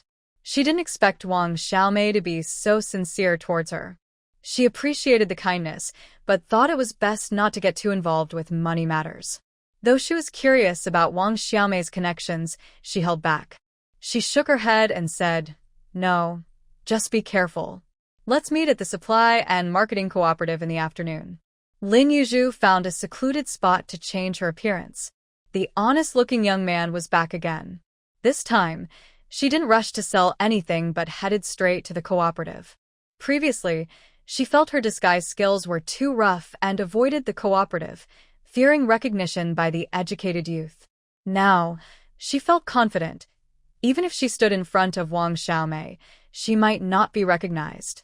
One must believe in oneself and have strong faith. With 2 liquor tickets in her pocket, Lin Yuzhu walked confidently. At the cooperative, it was still crowded and lively. Many older women were lined up at the fabric counter, creating quite a scene. Lin Yuzhu peeked in, hoping to get a piece of red floral fabric, but shook her head and went to the liquor counter instead. The liquor counter was manned by a young girl who looked a bit shy. Lin Yuzhu approached and quietly asked, "Hello, do you have mitai?" The salesgirl stared at Lin Yuzhu for a while, and for some reason, her face turned slightly red. She nodded and said, "There's 1 bottle left. Do you want to buy it?" Yes. "It's 7 yuan a bottle, plus a liquor ticket." Lin Yuzhu nodded, took out the money and ticket, and noticed the girl seemed a bit dazed. Lin Yuzhu reminded her to take the payment, and the girl snapped back to reality. The girl tilted her head and asked, "You look unfamiliar. Are you a sent-down youth?" Lin Yuzhu was surprised that the girl wanted to chat. She shook her head and said, "I came here with my parents due to work transfer." The salesgirl nodded, but before she could ask more, a new customer interrupted, and she handed the mitai to Lin Yuzhu and attended to the other customer. Lin Yuzhu touched her nose and quickly slipped out of the cooperative. As she left, the salesgirl shook her head, muttering regretfully, "If only he were a bit taller and not so thin." Lin Yuzhu never expected that while she had little luck as a girl, being a boy made her somewhat popular. She placed the liquor in her basket, which actually went directly into the system's warehouse, planning to seal it later. This time, she didn't intend to sell grains. By the time she reached the small forest near the canned food factory, she already had 40 pounds of red dates in her basket. The older brother named Su Daho, recognized Lin Yuzhu, but took a moment to remember. He asked, "Didn't you come here to sell grain last time?" Lin Yuzhu, looking innocent, said, "You have a good memory, brother Su. I brought some big dates this time. Would you like to buy them?" After she set the basket down, Su Daho looked at the bright red dates, took one to taste, and nodded, saying it was sweet. He then checked the quality and asked, "How much do you want per pound?" 80 cents. Su Daho shook his head. 70 cents. Lin Yuzhu shook her head vigorously and said, "Brother, these dates were hard to get. They were 70 cents when I got them. You can't expect me to earn nothing. My mother is sick, and I have younger siblings. Can you give me a bit more? Your accent doesn't sound local." Lin Yuzhu sighed deeply and shared her struggles. "My mother married far away and isn't treated well. After my father passed, our house was taken by relatives. My mother had no choice but to bring us back to her family. It's tough here too. They helped us get a room but couldn't do more. My mother's health is poor, and now the whole family relies on me." Su Daho's younger brother felt sympathy. He understood hardship, having to support his elderly mother and younger siblings. He chimed in, "He doesn't seem to be lying." After a moment of silence, Su Daho said, 75 cents a pound. Lin Yuzhu nodded eagerly, smiling, okay. After receiving 30 yuan, Su Daho casually asked, "Why haven't I seen you selling grain again?" Lin Yuzhu laughed innocently, resembling a naive boy, and said, "Brother Su, that batch of grain was just luck. I can't always get it. These dates were almost a fight to get." Su Daho thought, is it really that competitive now? After chatting a bit more, Lin Yuzhu quickly left, exhaling deeply. Selling grain every time wasn't feasible. Zheng Dama was a familiar face at the textile factory. While others preferred apartments, she thought they were cramped and preferred her old house. Her family didn't take the apartment offered by the unit, so they continued living in the old area. Lin Yuzhu found Zheng Dama's unique perspective interesting. She easily reached Zheng Dama's door, knocked a few times, and waited for her to answer. When Zheng Dama opened the door, she looked a bit confused at first. After a moment, she recognized Lin Yuzhu and smiled. "Oh, they say girls change a lot. You've changed so much in just a month that I almost didn't recognize you." "Come in." Lin Yuzhu scratched her head, not saying anything, letting Zheng Dama fill in the gaps. Zheng Dama thought it was strange how this person hadn't visited in a while, and now here he was. When Zheng Dama asked for Lin Yuju's name, she only gave her nickname, saying to call her Wood from now on, a name she planned to keep. Zheng Dama felt warm seeing Lin Yuju and kept glancing at the basket behind him. When Lin Yuju set it down and uncovered it to reveal a basket of dates, Zheng Dama's smile faded, and she said disappointedly, "Wood, why aren't these grains?" It wasn't that she didn't want the dates. The local food station sent dates to the county, and there weren't many available in town. Sometimes, people even needed dates for celebrations. But no matter how rare the dates were, they couldn't compare to the necessity of grain. Lin Yuju sighed and said sadly, "They aren't allowing much grain lately. People like us can't compete." Getting these dates was pure luck. Zheng Dama. Lin Yuju perked up and said, "Auntie, I have plenty of eggs under these dates." "Really? Auntie, if you say that, I feel much better." Without food, eggs become especially precious. Aunt Zheng was quite happy to see the eggs under the jujubes. Aunt Zheng helped Lin Yuju call for people a couple of times and had her own thoughts. Lin Yuju noticed that Aunt Zheng wasn't in a hurry to go out, so she knew there was something she wanted to say. So, she took her time. Aunt Zheng pulled her to sit in the yard and gently asked, "You're really capable. Where did you get these eggs?" Lin Yuju scratched her head and smiled innocently. "I collected them from different families in the countryside. I didn't take too many from each place, just 1 or 2 from each house. It took me several villages to gather 10 pounds of eggs." Aunt Zheng nodded and asked with a smile, "And where did you get these jujubes?" Lin Yuju pretended to be nervous and said softly, "Auntie, the source is from a relative, so I can't really say much. The fact that I could get some is thanks to my relative. It's not that I'm hiding anything, there are too many twists and turns involved. Every time I go to pick them up, I end up sweating a lot." Aunt Zheng's expression changed subtly, and after a moment of awkward laughter to ease the tension, she said, "You know, Auntie can't help you carry the risk for nothing." Lin Yuju looked at Aunt Zheng with bright eyes, her smile revealing her white teeth, and said cheerfully, "If you say that, I feel much better." Aunt Zheng. "Auntie, I feel bad asking you to help me for free. How about this? You buy from me, and I'll only make a couple of cents per pound. What do you think?" This made Aunt Zheng's heart skip a beat. She thought about how her husband's fixed salary wouldn't be enough to save for their son's wedding. Once Aunt Zheng understood, she became even closer to Lin Yuju and began to share how tough life was at home. Seeing her expression soften, Aunt Zheng asked, "What price are you planning to sell these jujubes to me? And how much for the eggs?" Lin Yuju replied honestly, "Annie, the jujubes are 80 cents a pound. The eggs are hard to get right now. As soon as I collect them, others follow. The price has gone up to 57 cents each. I won't charge you too much. Let's say 6 cents each, just to cover my efforts. My mother is waiting for money to buy medicine." Aunt Zheng smiled on the outside but calculated in her head. She said earnestly, "Then please give me a better price on the jujubes so I can earn a bit more. Life is tough for me too. There are only 2 people in my family earning a salary. Please understand." Lin Yuju thought for a while and reluctantly lowered the price by 5 cents. Aunt Zheng praised her kindness, showering her with compliments. But then she noticed there were only 20 pounds of jujubes and thought it was a bit too little. She asked, "Is this all the jujubes you have? Will there be more?"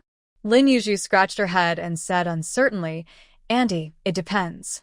If I can get more, I'll definitely bring them to you. All right, I have plenty of connections. Just send them over when you can." Lin Yuju smiled, trusting Aunt Zheng. Not only was she well-liked in the area, but she also had relatives who could help. After receiving 22.50 yuan from Aunt Zheng, she didn't linger, quickly moved her goods, and left. Before exiting, Lin Yuju reminded Aunt Zheng to be careful when selling. She didn't want her hard-earned connections to go to waste. Aunt Zheng laughed, "Don't worry. I've been around long enough to know the ins and outs. I know who's good and who's bad." Lin Yuju felt relieved after hearing that. Not long after leaving, the strange feeling in her throat disappeared. Lin Yuju realized the candy had lost its effect, so she didn't waste any more time with Aunt Zheng and hurried off. She went to the Coal Yards family area, where Aunt Lin was a very nice person. Hearing about Lin Yuju's difficult situation, she helped her find buyers without haggling. If anyone tried to negotiate, Aunt Lin would firmly refuse, saying she wouldn't sell. It seemed they really acted like family, and the neighbors joked that Aunt Lin treated her like a daughter.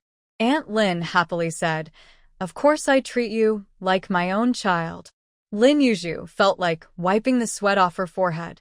When Aunt Lin opened the door this time, she looked closely before recognizing her, patting Lin Yuju and saying, "You've gotten even prettier these past few days.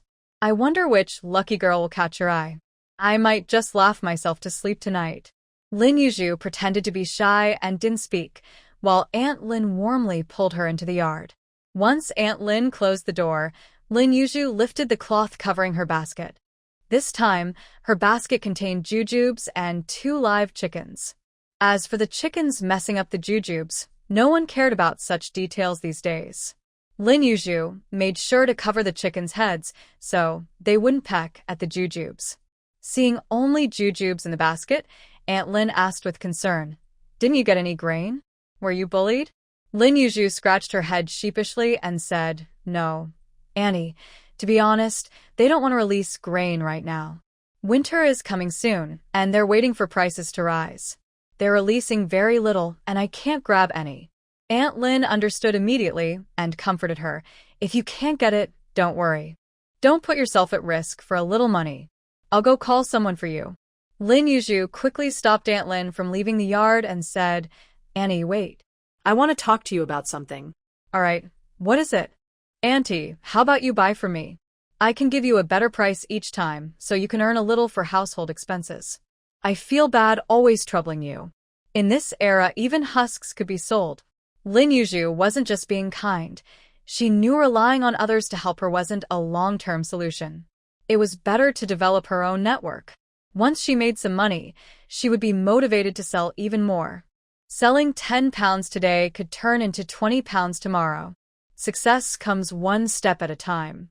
Aunt Lin looked at Lin Yuju with increasing warmth and said, "I knew you were a good person. Your uncle told me to be cautious, but I can see he's far off. I could tell you were a good person the first time I saw you." Lin Yuju chuckled, wondering why Uncle Lin didn't seem to like her. She made a note of it. There's nothing that a bottle of liquor can't solve with an old man. If one bottle doesn't work, then 2 will. Lin Yuju priced the jujubes at 70 cents per pound and the hens at 5.50 each, collected 25 yuan, and chatted for a bit before leaving, feeling a bit embarrassed under Aunt Lin's kind gaze. She felt overwhelmed.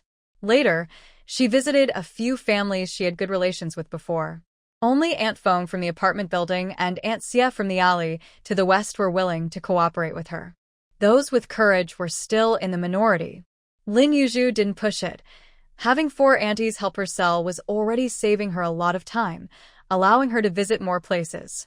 Thinking about the piles of red dates in her space made Lin Yuju smile. She really loved those red dates. She sold some grains and oil in places she hadn't been before and made over 70 before stopping. With Shouho and Nyoga caught, Lin Yuju planned to check the black market. She initially intended to go to the black market near the hospital, where she was familiar, but thinking of the fat guy and the mailman made her hesitate, so she headed to the train station instead. The train station was crowded and chaotic. After searching for a while, Lin Yuju realized these people were quite skilled at hiding. She never would have guessed that they were doing small business in a scrap metal ditch. This place wasn't even discreet, but it was easy to escape if something happened. A section of the fence had been broken by the black market people. After squeezing in, Lin Yuju found a suitable spot to set down her basket, looking around nervously, fearing someone might come and raid her. It felt very unsafe. As soon as she squatted down, many people came over to ask about her goods. Upon hearing they were red dates, most seemed uninterested, with 8 out of 10 wanting to buy grains instead. Some noticed the quality of the red dates was good, with some wanting half a pound and others a pound, and even a few wanting to buy by the piece. Lin Yuju decided to sell them for 2 dimes for 10 dates.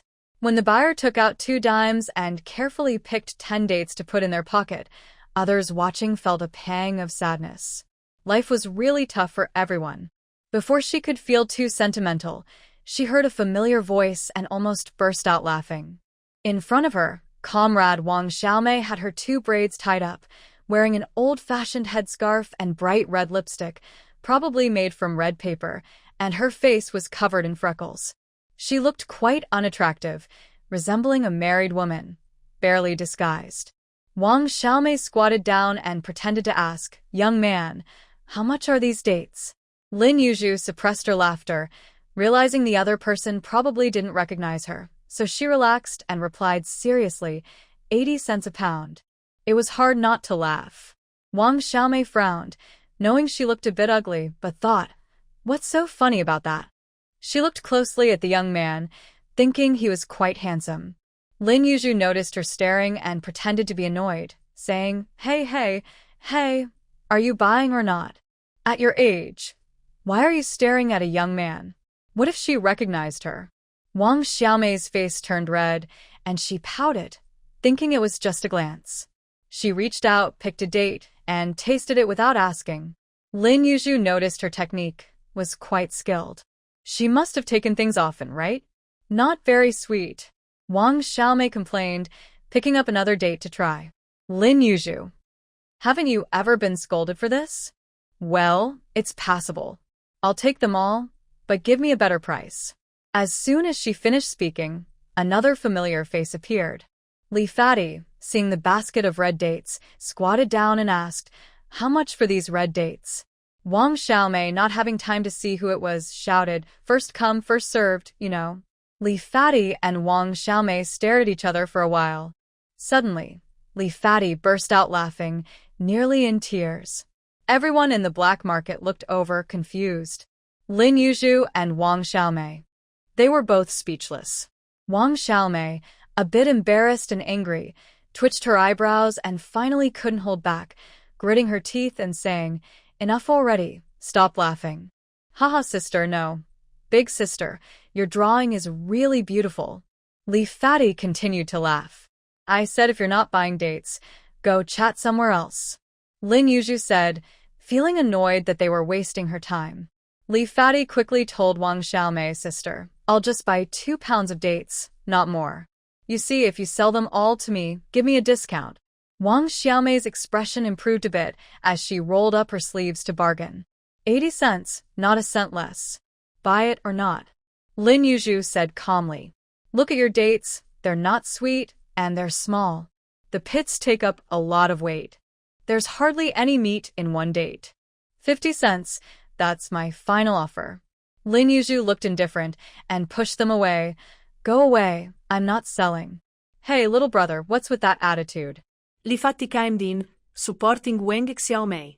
Lin Yuzhu shot him a cold glance and said, I bought them for 60 cents and you want me to sell them for 50? I'm not here to lose money. Don't think you can bully me just because you're bigger. 65 cents, take it or leave it. If you don't want to buy, leave me alone. Li Fati thought it was odd that people kept calling him fat lately. He felt he had lost weight and needed to work harder on his diet. Wang Xiaomei reluctantly accepted the price, mumbling, lost. Lin Yuzhu. Just pretending. After taking 26 yuan and 25 cents from Wang Xiaomei, Lin Yuzhu grinned, Annie, if you see me again, I'll sell you at this price. Wang Xiaomei. Am I that old? Ugh, I thought this young man was handsome just now, but now he looks ugly. Lin Yuzhu thought she shouldn't get 2 big dates for free, haha, mainly just teasing her. Li Fati squatted beside Wang Xiaomei, dividing the dates, and comforted her. You're not that old. This kid just doesn't know how to talk. Lin Yuzhu hummed happily, I love Beijing Tiananmen, as she left with her basket. I'm off to the state-run restaurant after coming out of her space again.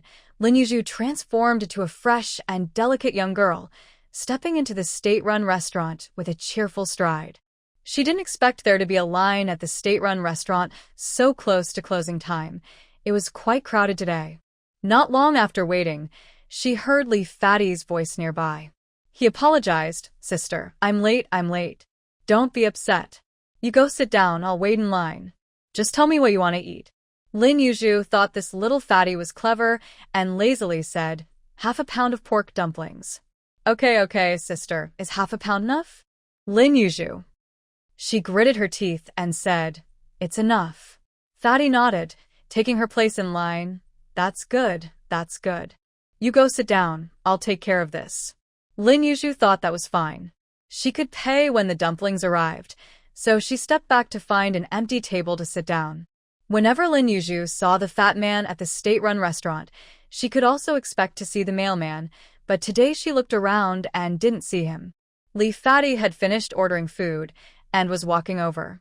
Noticing her looking around, he said, My brother isn't coming today. He has a whole bag of letters to deliver. Lin Yuzhu blinked. She was indeed looking for the mailman, but explaining it would make things more complicated, so she casually said, That job must be quite tiring. Li Fatty nodda. It was indeed tiring. They had received tips about a group they were tracking, and one of the contacts was a young intellectual, but they didn't know which village he was in, so his brother was assigned as the mailman. Letters could reveal a lot. They had to record where the letters from these young intellectuals came from, who sent them, and their relationships. They also needed to gather information about the young intellectuals in each village. Fatty felt he really couldn't handle that job. Lin Yuzhu noticed that every time she talked to Fatty about the mailman, he wouldn't go into much detail. Their identities made her even more suspicious. Since he didn't want to discuss it further, there was no need to continue. She didn't want to get herself into trouble. To avoid awkwardness, Fatty chatted casually, and with Lin Yuzhu's cooperation, they ended up feeling like they had known each other for ages, almost wanting to become sworn siblings. Li Fatty said directly, Sister, if you need anything in the future, just ask me. I won't refuse to help. Lin Yuzhu smiled and said, Fatty, I do have something to ask. What is it? Do you know anyone in the Education Bureau? Can you help me find out something? Li Fatty thought carefully about whether he knew anyone in that field but couldn't recall anyone right away. He asked, What do you want to find out? I heard from others that the leaders in the commune are planning to build a primary school in a village, and I want to know which village it will be. Lin Yuzhu didn't really expect Fatty to help. She was just trying to make conversation. Sure, I'll help you find out. If I get any news, I'll have my brother tell you when he delivers the letters. Lin Yuzhu thanked him with a big smile. When the dumplings were ready, they went to get them. Li Fatty bought 2 portions and took out a lunchbox from his backpack, putting 1 plate of dumplings inside. Seeing this, Lin Yuzhu casually asked, Fatty, can you really save money eating at the state-run restaurant every day? Fatty almost blurted out that 2 salaries could save money but caught himself and cheerfully said, We don't have time to cook, and we can't just eat leftovers every meal, haha. Lin Yuzhu smiled, her eyes sparkling with innocence. During this meal, Li Fatty didn't reveal anything useful. When they arrived at the supply and marketing cooperative, Wang Xiaomei was already there. Lin Yuzhu handed her 2 steamed buns and asked, Do you want to eat? Wang Xiaomei nodded eagerly. She was starving after working all morning. Watching her devour half a bun in just a few bites, Lin Yuzhu couldn't help but laugh. She must have been really hungry. They waited for Wang Xiaomei to finish eating before entering the cooperative. After the rain, the weather had turned cool. The autumn wind at night made the glass windows rattle. Lin Yuzhu suddenly remembered she hadn't bought putty, and this time she had to get it. If the wind kept blowing like this, she was worried the glass might break. Fortunately, they had it in stock, 5 cents for a small bag. Lin Yuzhu bought 2 bags. Wang Xiaomei, feeling a bit embarrassed, said, I have money. I can buy it myself. Lin Yuzhu tilted her head and replied, You definitely need to buy your own. Wang Xiaomei. Why are you buying 2 bags then? Lin Yuzhu burst out laughing. Sister Xiaomei, how about I buy you a bag? This feels a bit awkward. Wang Xiaomei pouted and bought a bag for herself. Lin Yuzhu cheerfully reassured her, I borrowed a lock from Li Xiangwan before because mine didn't have one. Her lock is better quality than the cooperative's. I bought one from the cooperative and returned hers. So, buying this putty is like returning the favor. There was another reason Lin Yuzhu didn't elaborate on. Recently, while it was raining, she and Wang Xiaomei often sat under the eaves watching the excitement, and maybe something they said made Li Xiangwan suspicious. One day, She asked Wang Xiaomei if she had any relatives with the surname Ma. Wang Xiaomei was confused, and Li Xiangwan laughed and said, I think her name is something like Ma Mimi. She's a really nice girl and looks a lot like you. Lin Yuzhu remained calm, listening to Li Xiangwan ramble. She imitated Wang Xiaomei's confused expression, wondering if Li Xiangwan suspected she was from another time and was testing her. Lin Yuzhu felt she needed to do something to align with the behavior of people from this era to reduce the female lead's suspicions. After hearing Lin Yuzhu's explanation, Wang Xiaomei nodded in understanding and suddenly remembered Zhao Xianglan, asking curiously, why did Li Xiangwan suddenly get along with Zhao Xianglan? Lin Yuzhu shook her head, saying softly, I don't know about that. Their relationship hasn't been bad. Seems like it, Wang Xiaomei said casually.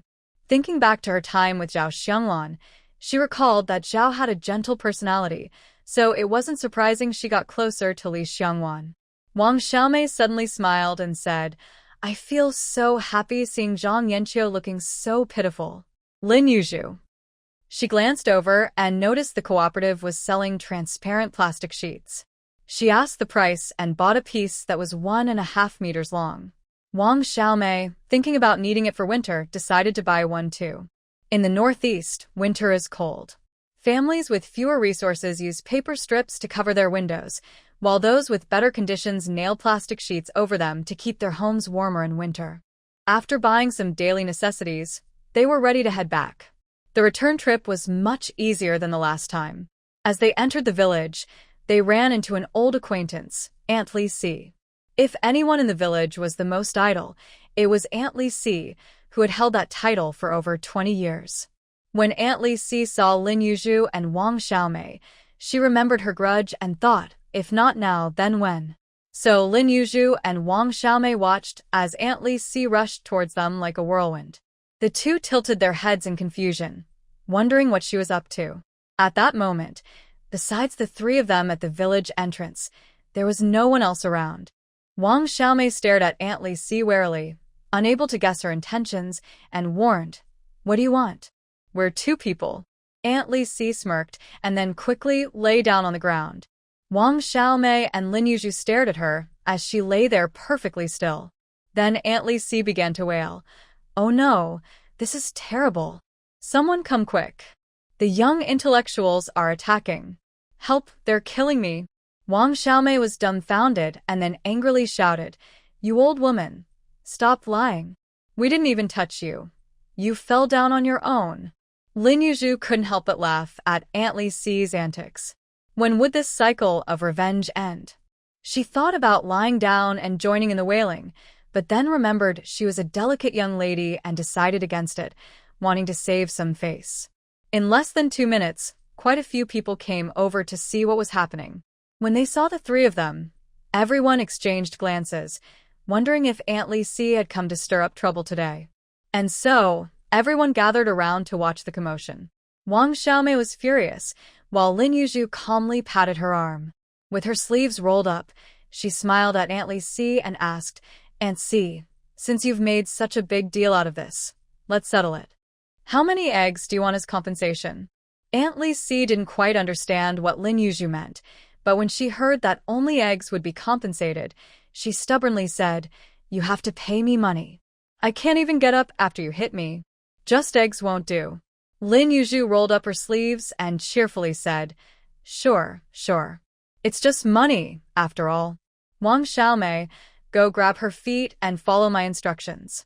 The onlooking aunties exchanged glances, wondering what was going on. Wang Xiaomei, confused, followed the command and ran to grab Aunt Li Si's feet. Lin Yuzhu held onto Aunt Li Si's arms, and at Lin Yuzhu's signal, they lifted Aunt Li Si up.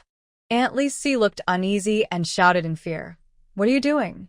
Lin Yuzhu ignored her and told Wang Xiaomei, Swing her a bit first, higher, so we can throw her farther later. Wang Xiaomei. Lin Yuzhu thought that since Aunt Li Si wandered around every day, it was actually beneficial. She was light and easy to lift. Aunt Li Si felt dizzy and disoriented from being swung around. Being older, she struggled to cope with it and felt her head spinning. She saw that mischievous girl Lin Yuzhu smiling above her, asking, Aunt C, how much do you want me to pay you? 1 yuan? 5 yuan? Or 10 yuan? I need to know how far to throw you. Then Aunt Lee C was swung even higher. Aunt Lee C started to panic. If she really got thrown, her old bones wouldn't handle it. She struggled to get down. When Lin Yuzhu and Wang Xiaomei let go, Aunt Lee C tumbled and crawled away, looking a bit dazed and unsteady. The crowd burst into laughter. Wang Xiaomei wiped the sweat from her forehead and laughed along. Lin Yuzhu watched Aunt Lee C, curious about what she would do next. Once everyone dispersed, the village aunties began discussing again. Those young women from the Educated Youth Program are really something, right? Look at the Dong sisters and Li Xiangwan. Even 2 big men couldn't handle them. These new girls are something else, each with their own ideas. Who can handle them once they marry into a family? Lin Yuzhu wondered if she had gained some fame from this. Wang Xiaomei excitedly asked, "Did you just scare her? Or did you really want to throw her?" Lin Yuzhu looked at Wang Xiaomei and said seriously, "If scaring her doesn't work, then I have to throw her." She was really trying to extort money. Wang Xiaomei replied, "Aren't you afraid of paying?" Lin Yuzhu laughed and said, "If she gets hurt and goes to the hospital, it'll be easier to treat her. No need for her to pretend to be in pain. If she really gets hurt, it's simple. We'll just treat the injury and not acknowledge anything else. Besides, after the doctor, I'll only have to pay for 2 eggs. Last time I got hurt, I didn't make her pay." Wang Xiaomei. When they returned to the Educated Youth compound, Li Xiangwan and the carpenter were discussing how big to make the door. This was getting serious. Wang Xiaomei poked Lin Yuzhu and quietly asked, "How much money do you think Li Xiangwan brought from home? I feel like she never lacks money, and I haven't seen anyone from her family contact her. Didn't she say she has relatives?" Wang Xiaomei suddenly realized, oh, Lin Yuzhu meant relatives in the literal sense, and it seemed she had misunderstood.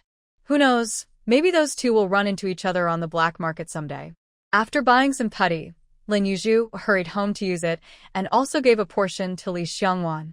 Li Xiangwan took it, puzzled, wondering why she was given a lump of mud. "Hey, you don't know what this is?" Lin Yuzhu looked at her in surprise. Li Xiangwan was a bit confused. Why would she know about a lump of mud? Lin Yuzhu smiled, pressed a small piece of putty into the window gap, and after sealing the glass all around, it was indeed much more stable than before. After seeing this, Li Xiangwan understood what the lump of mud was for, realizing she was from another time and didn't know many things. Earlier, she saw Lin Yuzhu carrying a roll of plastic sheeting and wondered if she was planning to make a shelter to grow vegetables in winter. She looked at Lin Yuzhu closely and tentatively asked, "I saw you bought some plastic sheeting. What are you using it for?" Lin Yuzhu smiled and said, "It gets cold and windy in winter. If we nail the plastic sheeting outside the windows, it will keep the house warmer. You might not know this in the south." Upon hearing this, Li Xiangwan dismissed her earlier thoughts, laughing at herself for overthinking. After all, how could there be so many time travelers in the world? Lin Yuzhu gazed at Li Xiangwan, who was lost in thought, and then shifted her gaze away. When night fell quietly, Lin Yuzhu counted her total wealth in her space. Not bad, she had over 700 now, just a step away from becoming a 1,000 yuan household. How far could a 10,000 yuan household be? Haha, thinking of the newly bought mitai, Lin Yuzhu planned to buy some plastic wrap to seal it, but hadn't bought it yet when various wine cabinets appeared before her. Sometimes, she had to admit the system was quite annoying. Shouldn't they check if people have money before promoting? Lin Yuzhu closed the screen and directly put the mitai into storage, deciding to wait until she had money to buy a wine cabinet. Why was she so poor? Thinking this way, the 700 plus in her pocket suddenly didn't feel so good anymore. After the clear weather, the workers continued their tasks. Lin Yuzhu and Wang Xiaomei tidied up the vegetable garden. Despite being a small plot, it produced a lot of vegetables. They could even pickle a whole jar of garlic eggplants from the eggplants they picked.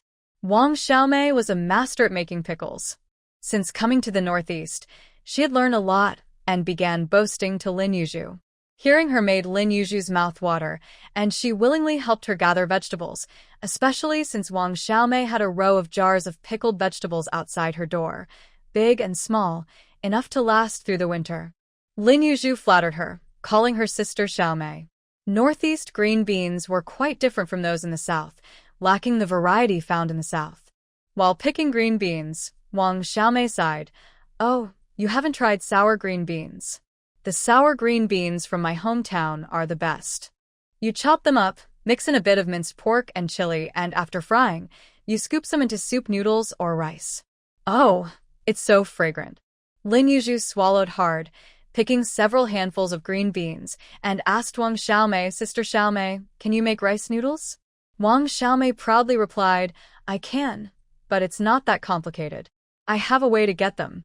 After a while, I'll make soup noodles for you." Lin Yuzhu tilted her head, pondering. If she could get things from the south so easily, she boldly asked, "Sister Xiaomei, do you have relatives who drive big trucks?"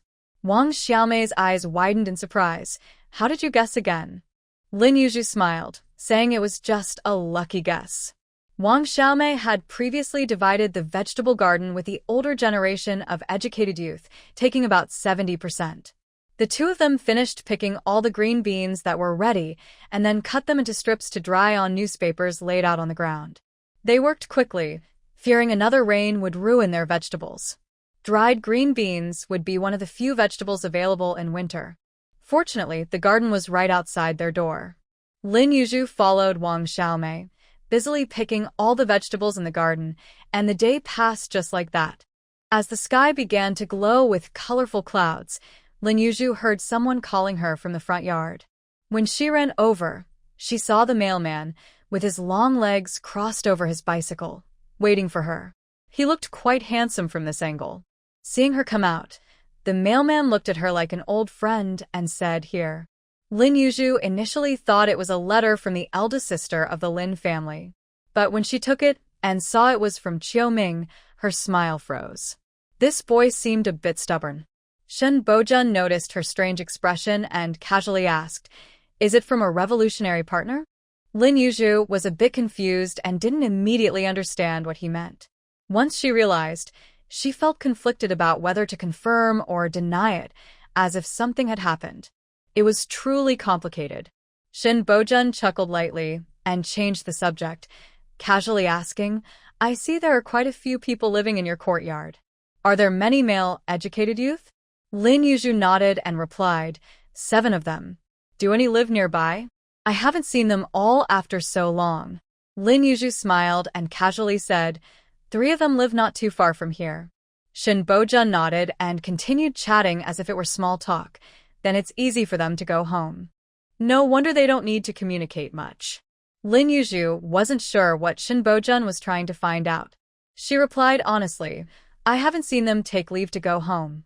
They haven't missed work at all." Shen Bojun smiled and changed the topic again, saying, "You've worked hard. By the way, Fatty mentioned yesterday that you were inquiring about building a primary school?" Lin Yuzhu thought this shouldn't be related to their investigation, right? "Yes, someone in the village heard that the commune was going to build a primary school, but there's been no news since. I just wanted to ask." Shen Bojun thought for a moment and said, "I know some people. I can help you ask when I have time." Lin Yuzhu blinked and smiled. "Thank you so much." Shen Bojun chuckled and pedaled away on his bicycle. Lin Yuzhu watched him go far before returning to her thoughts.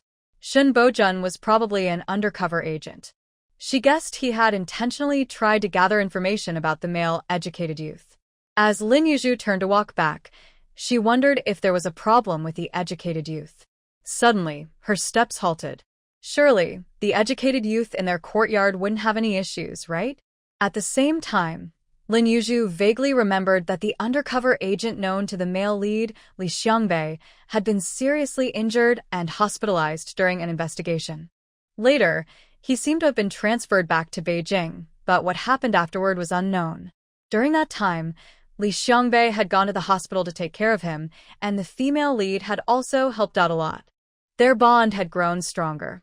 The undercover agent only appeared in a few fragments, mostly lying unconscious in bed, serving as a tool to enhance the relationship between the male and female leads.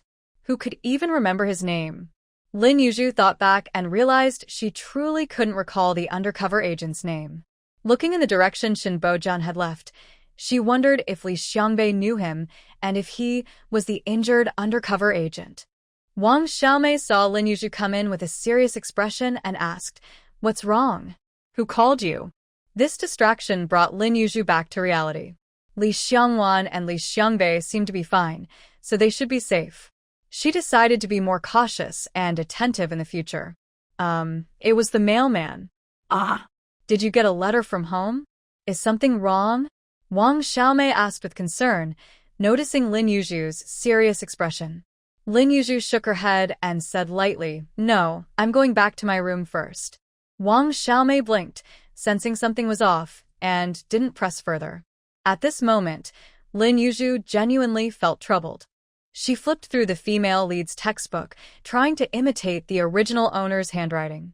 It was fine for the Lin family, who didn't pay much attention to her, but what about Xiaoming? That was hard to say. Once back in her room, she unfolded the letter to read it closely. In the letter, Xiaoming clearly expressed some anxiety, asking if she had received his previous letters. The style of the letter had changed significantly. There were no harsh words, just heartfelt reminiscences of their past, almost like a plea to hold on. The letter ended with him looking forward to her reply. Xiaoming truly was like a childhood friend next door. If she continued to ignore him, it seemed a bit unkind. Lin Yuzhu reluctantly pulled out some paper to write back. Her elegant handwriting crafted a response. This man is about 6 feet tall, with a handsome appearance that captivates. It seems all past events were mistakes. It's better to part ways and find happiness separately. No more thoughts, no more connections. Looking at her beautifully written reply, which was about 70 to 80% similar to the original, she hoped it wouldn't be recognized. But given the content, he probably wouldn't pay much attention to the handwriting. Lin Yuzhu looked at her reflection in the mirror and murmured, "Don't blame me. I can't date for you, right?" This was truly a messy situation. At the same time, she heard the little system's voice. "The wooden house has been completed. Please choose the living skills for the 3rd-generation robot. The options are sewing and cooking." Lin Yuzhu. Just 2 options? Yes, Lin Yuzhu thought for a moment and asked, "Will the cooking robot be able to press oil?" Yes. Suddenly, a screen lit up before her, showing various oil presses. They are available for rent, Lin Yuzhu. In the end, Lin Yuzhu chose the cooking robot. Once it entered the space, the small thatched house transformed into a little wooden house. The interior of the room didn't expand, but the benefit of building the wooden house was that she could buy 1 to 3 generations of robots for use, provided she had contribution points. She was more curious about the 3rd-generation robots. When she saw them, Lin Yuzhu didn't know how to feel. They still looked like chubby little figures, but now they had 2 legs that could walk. Oh, and their fingers were more agile and waterproof. Looking at the 3rd-generation robot, which was only half a head shorter than her, Lin Yuzhu patted it and said, "3 fatty, start pressing oil." She rented the cheapest oil press from the system and took out all the soybeans from the warehouse to give to the 3rd-generation robot. She also bought a few 50-pound oil barrels for storage, thinking she could sell soybean oil after some time. The oil in the market was expensive, and its taste was quite different from freshly pressed oil from this era.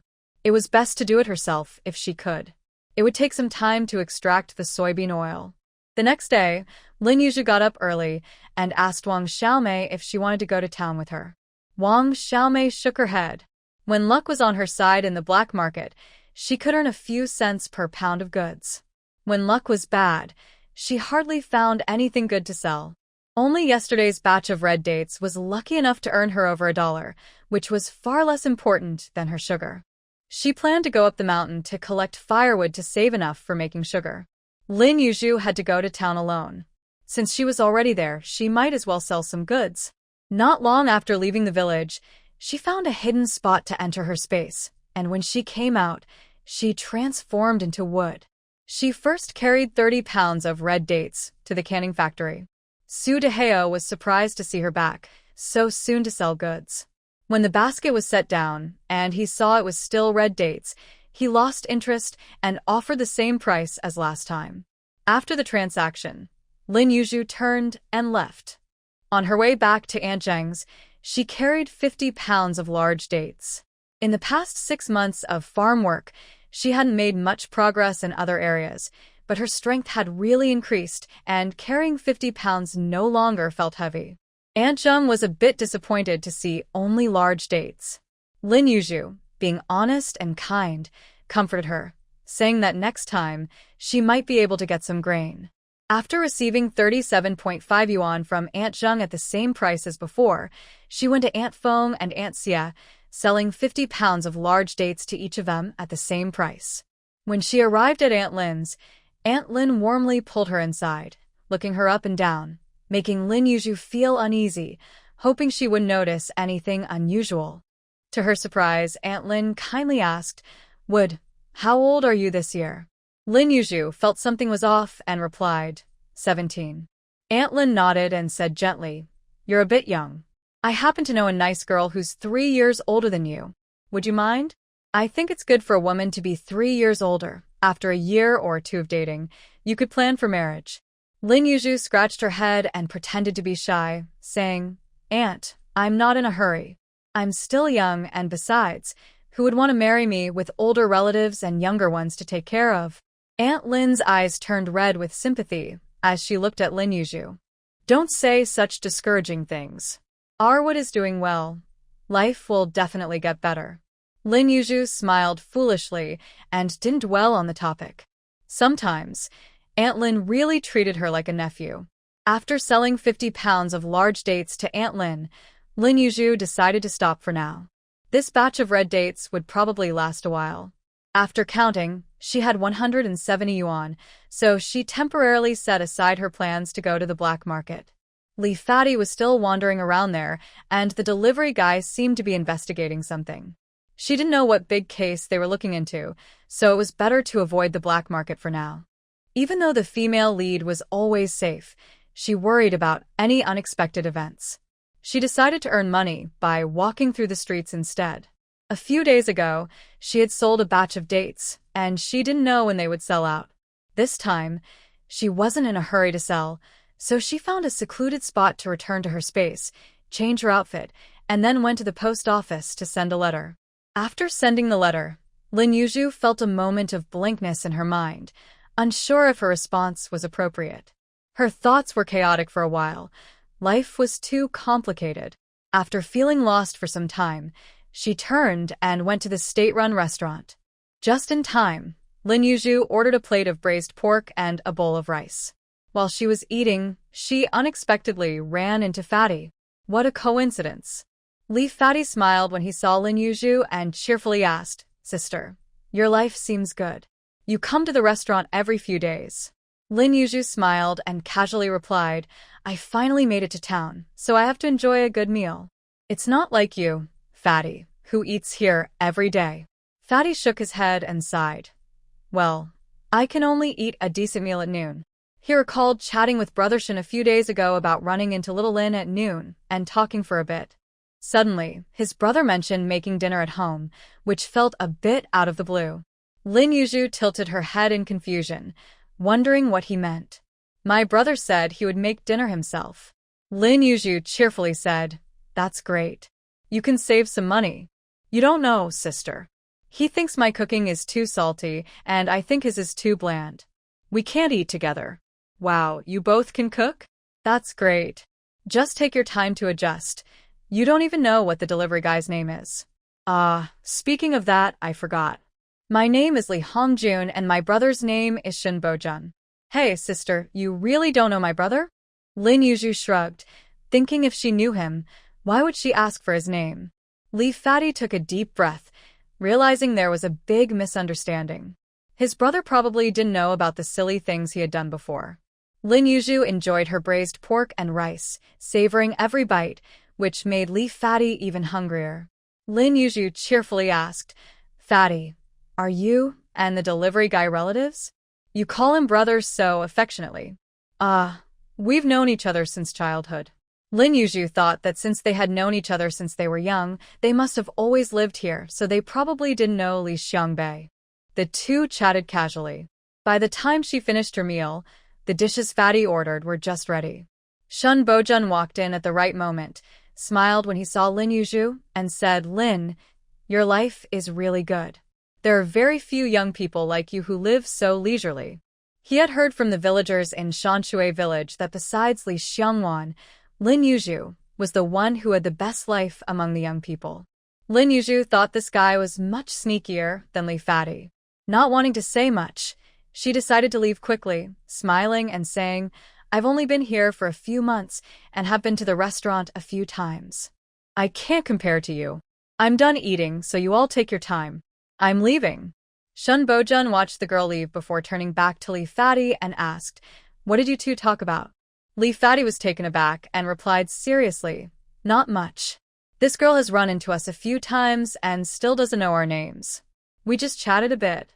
Shun Bojun nodded and said calmly, "Be careful when talking to her." Huh.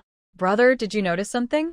Shun Bojun shook his head and said, "No, but from what I've heard from the villagers, this girl seems to be quite clever, not as simple as she appears.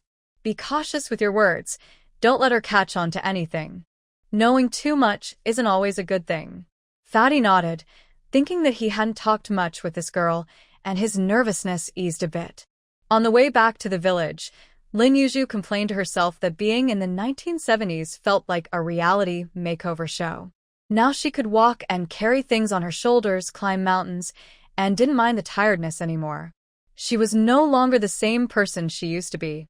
She had waited a few days for Aunt Li Si, but there was no sign of her, which left her feeling a bit disappointed. Once she entered the village, she looked around for Aunt Li Si, but couldn't find her. She wondered where this aunt had gone. This family relied on the younger son's allowance and was as lazy as possible. With such a burden, it was questionable whether he could ever get married. Shaking her head, Lin Yuzhu walked back. As soon as she entered the youth station, she saw Zhao Adong and Zhao Xianglan coming out of the house. She was surprised. Weren't they supposed to be working on the road? Since the fight with the Dong sisters, Zhao Xianglan seemed to have become much more reserved. She smiled at Lin Yuzhu and asked, "Did you go to the town again?" Lin Yuzhu nodded and replied, "I went to mail a letter." "What about you two?" They looked like they were about to head out. Xiao Zhang fainted from exhaustion at noon, so they brought him back, and now we're going to continue working. Lin Yuzhu thought to herself that no one could be as unlucky as that supporting character. After exchanging a few polite words with Zhao Xianglan and watching them leave, Lin Yuzhu focused her gaze on Zhao Adong. On the surface, he seemed fine, but her impression of him was that he was good-looking but quiet, with a personality not much better than Zhou Nan's. Back in the backyard, Wang Xiaomei came out and looked surprised to see her. "You're back already? It doesn't take long to mail a letter." The downside of communal living was that everyone knew when someone went to town and for how long. Secrets were becoming harder to keep. Wang Xiaomei cheerfully approached her and said, "Zhang Yanqiu fell ill again today. I had a feeling she wouldn't last long. Look, she's sick again. If we hadn't moved out, we'd have to take care of her again." Lin Yuzhu didn't know how to react to her sly expression. Wang Xiaomei had collected firewood all morning and returned for lunch and a short rest. In the afternoon, Lin Yuzhu went with her to gather more firewood. Not to mention how much firewood was needed for making syrup, they also needed to stock up for winter. On the way up the mountain, Lin Yuzhu noticed that even the little kids were climbing up, some picking wild fruits, others gathering firewood, along with some village women who weren't working. Everyone had similar goals. Lin Yuzhu and Wang Xiaomei decided to clean up the area from the foot of the mountain to the shed. Wang Xiaomei emphasized that it was a house, not a shed. Lin Yuzhu reminded her to focus, and the two began their energetic firewood gathering adventure. They left half of the firewood next to the shed and brought the other half back to the youth station, or else it would be too easy to raise suspicions if they returned empty-handed. Every time Li Xiangwan saw them laboriously bringing firewood back from the mountain, she felt grateful for her space. She usually transported firewood directly into her space and brought it out near the youth station when no one was watching, quietly gathering a lot of firewood. If Lin Yuzhu hadn't been feeling better and stronger lately, she might have struggled with gathering firewood. Sometimes, when she and Wang Xiaomei split up to collect firewood, she would sneak some into her space, and before long, she had accumulated quite a bit. Compared to working, she really couldn't match Wang Xiaomei. Wang Xiaomei always brought back about half more firewood than she did, and sometimes she would tease Lin Yuzhu for carrying back less. Lin Yuzhu didn't bother to respond, telling her to take it easy and not to overexert herself. She was a bit too eager. She didn't know if her body could handle it. After they cleaned up a small area, they noticed there were indeed fewer people around. Wang Xiaomei excitedly urged Lin Yuzhu to keep gathering and chopping firewood, aiming to clear the area at the foot of the mountain completely.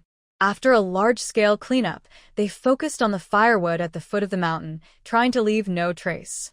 In just a few days, no one came here anymore. Some groups of women who came to gather firewood were dumbfounded when they reached this area, cursing whoever had cleaned it out so thoroughly. They had no choice but to go elsewhere. Wang Xiaomei and Lin Yuzhu wiped the sweat from their brows in the woods. If those women were persistent, they might figure out who the culprits were. The firewood in the yard increased day by day. Zhang Yanqiu couldn't handle the hard work of road construction and stopped going to work. Seeing Lin Yuzhu and Wang Xiaomei so busy gathering firewood, she stopped them one morning, wanting to join them. Wang Xiaomei exchanged glances with Lin Yuzhu. There was no way they would let her come along. They were planning to start digging beets and making syrup today. Wang Xiaomei directly retorted, "There's plenty of firewood on the mountain. You can go gather it yourself. Why do you want to come with us? Do you expect me to help you carry it back? Do you think our relationship is that close? Or are you relying on Lin Yuzhu? She struggles to carry her own load. How could she help you?" She even took a jab at Lin Yuzhu. Lin Yuzhu turned her head away and sighed. Forget it. She would be the bigger person. Zhang Yanqiu didn't look at Wang Xiaomei, but said to Lin Yuzhu, "Yuzhu, we came here together, so we should help each other, right? I just want a companion to gather firewood with. I can carry what I can. I don't need your help." Lin Yuzhu stared at Zhang Yanqiu for a while and noticed her sincerity and a hint of expectation. Was she trying to pull her in as a partner? Actually, besides Zhao Xianglan, Lin Yuzhu was the only one left for her to connect with. Wang Xiaomei realized this too and felt anxious. No way could she let Lin Yuzhu be taken away by Zhang Yanqiu. She was momentarily speechless, glaring at Zhang Yanqiu. "I'm not easy to get along with, and I'm too smart for my own good. We're just not a good match. Different paths, different goals," Lin Yuzhu said quietly, staring at Zhang Yanqiu. Wang Xiaomei thought Lin Yuzhu was rejecting Zhang Yanqiu and proudly lifted her chin, looking down on her. Zhang Yanqiu understood the implication of Lin Yuzhu's words. In Lin Yuzhu's calm gaze, she felt as if all her dark sides were being exposed. It was then she realized Lin Yuzhu had seen through her completely. Was she telling her that she looked down on someone like her? Zhang Yanqiu glanced at Wang Xiaomei and quickly understood. Lin Yuzhu was scolding her for trying to harm Wang Xiaomei, and her words were also defending Wang Xiaomei. Wang Xiaomei worried that Zhang Yanqiu would put on a pitiful act to gain sympathy, so she coldly said, "We're not on the same path. You should find Zhao Xianglan. She's the softest-hearted one. Maybe she'll take you to team up with Li Xiangwan." After saying that, she hurriedly pulled Lin Yuzhu away.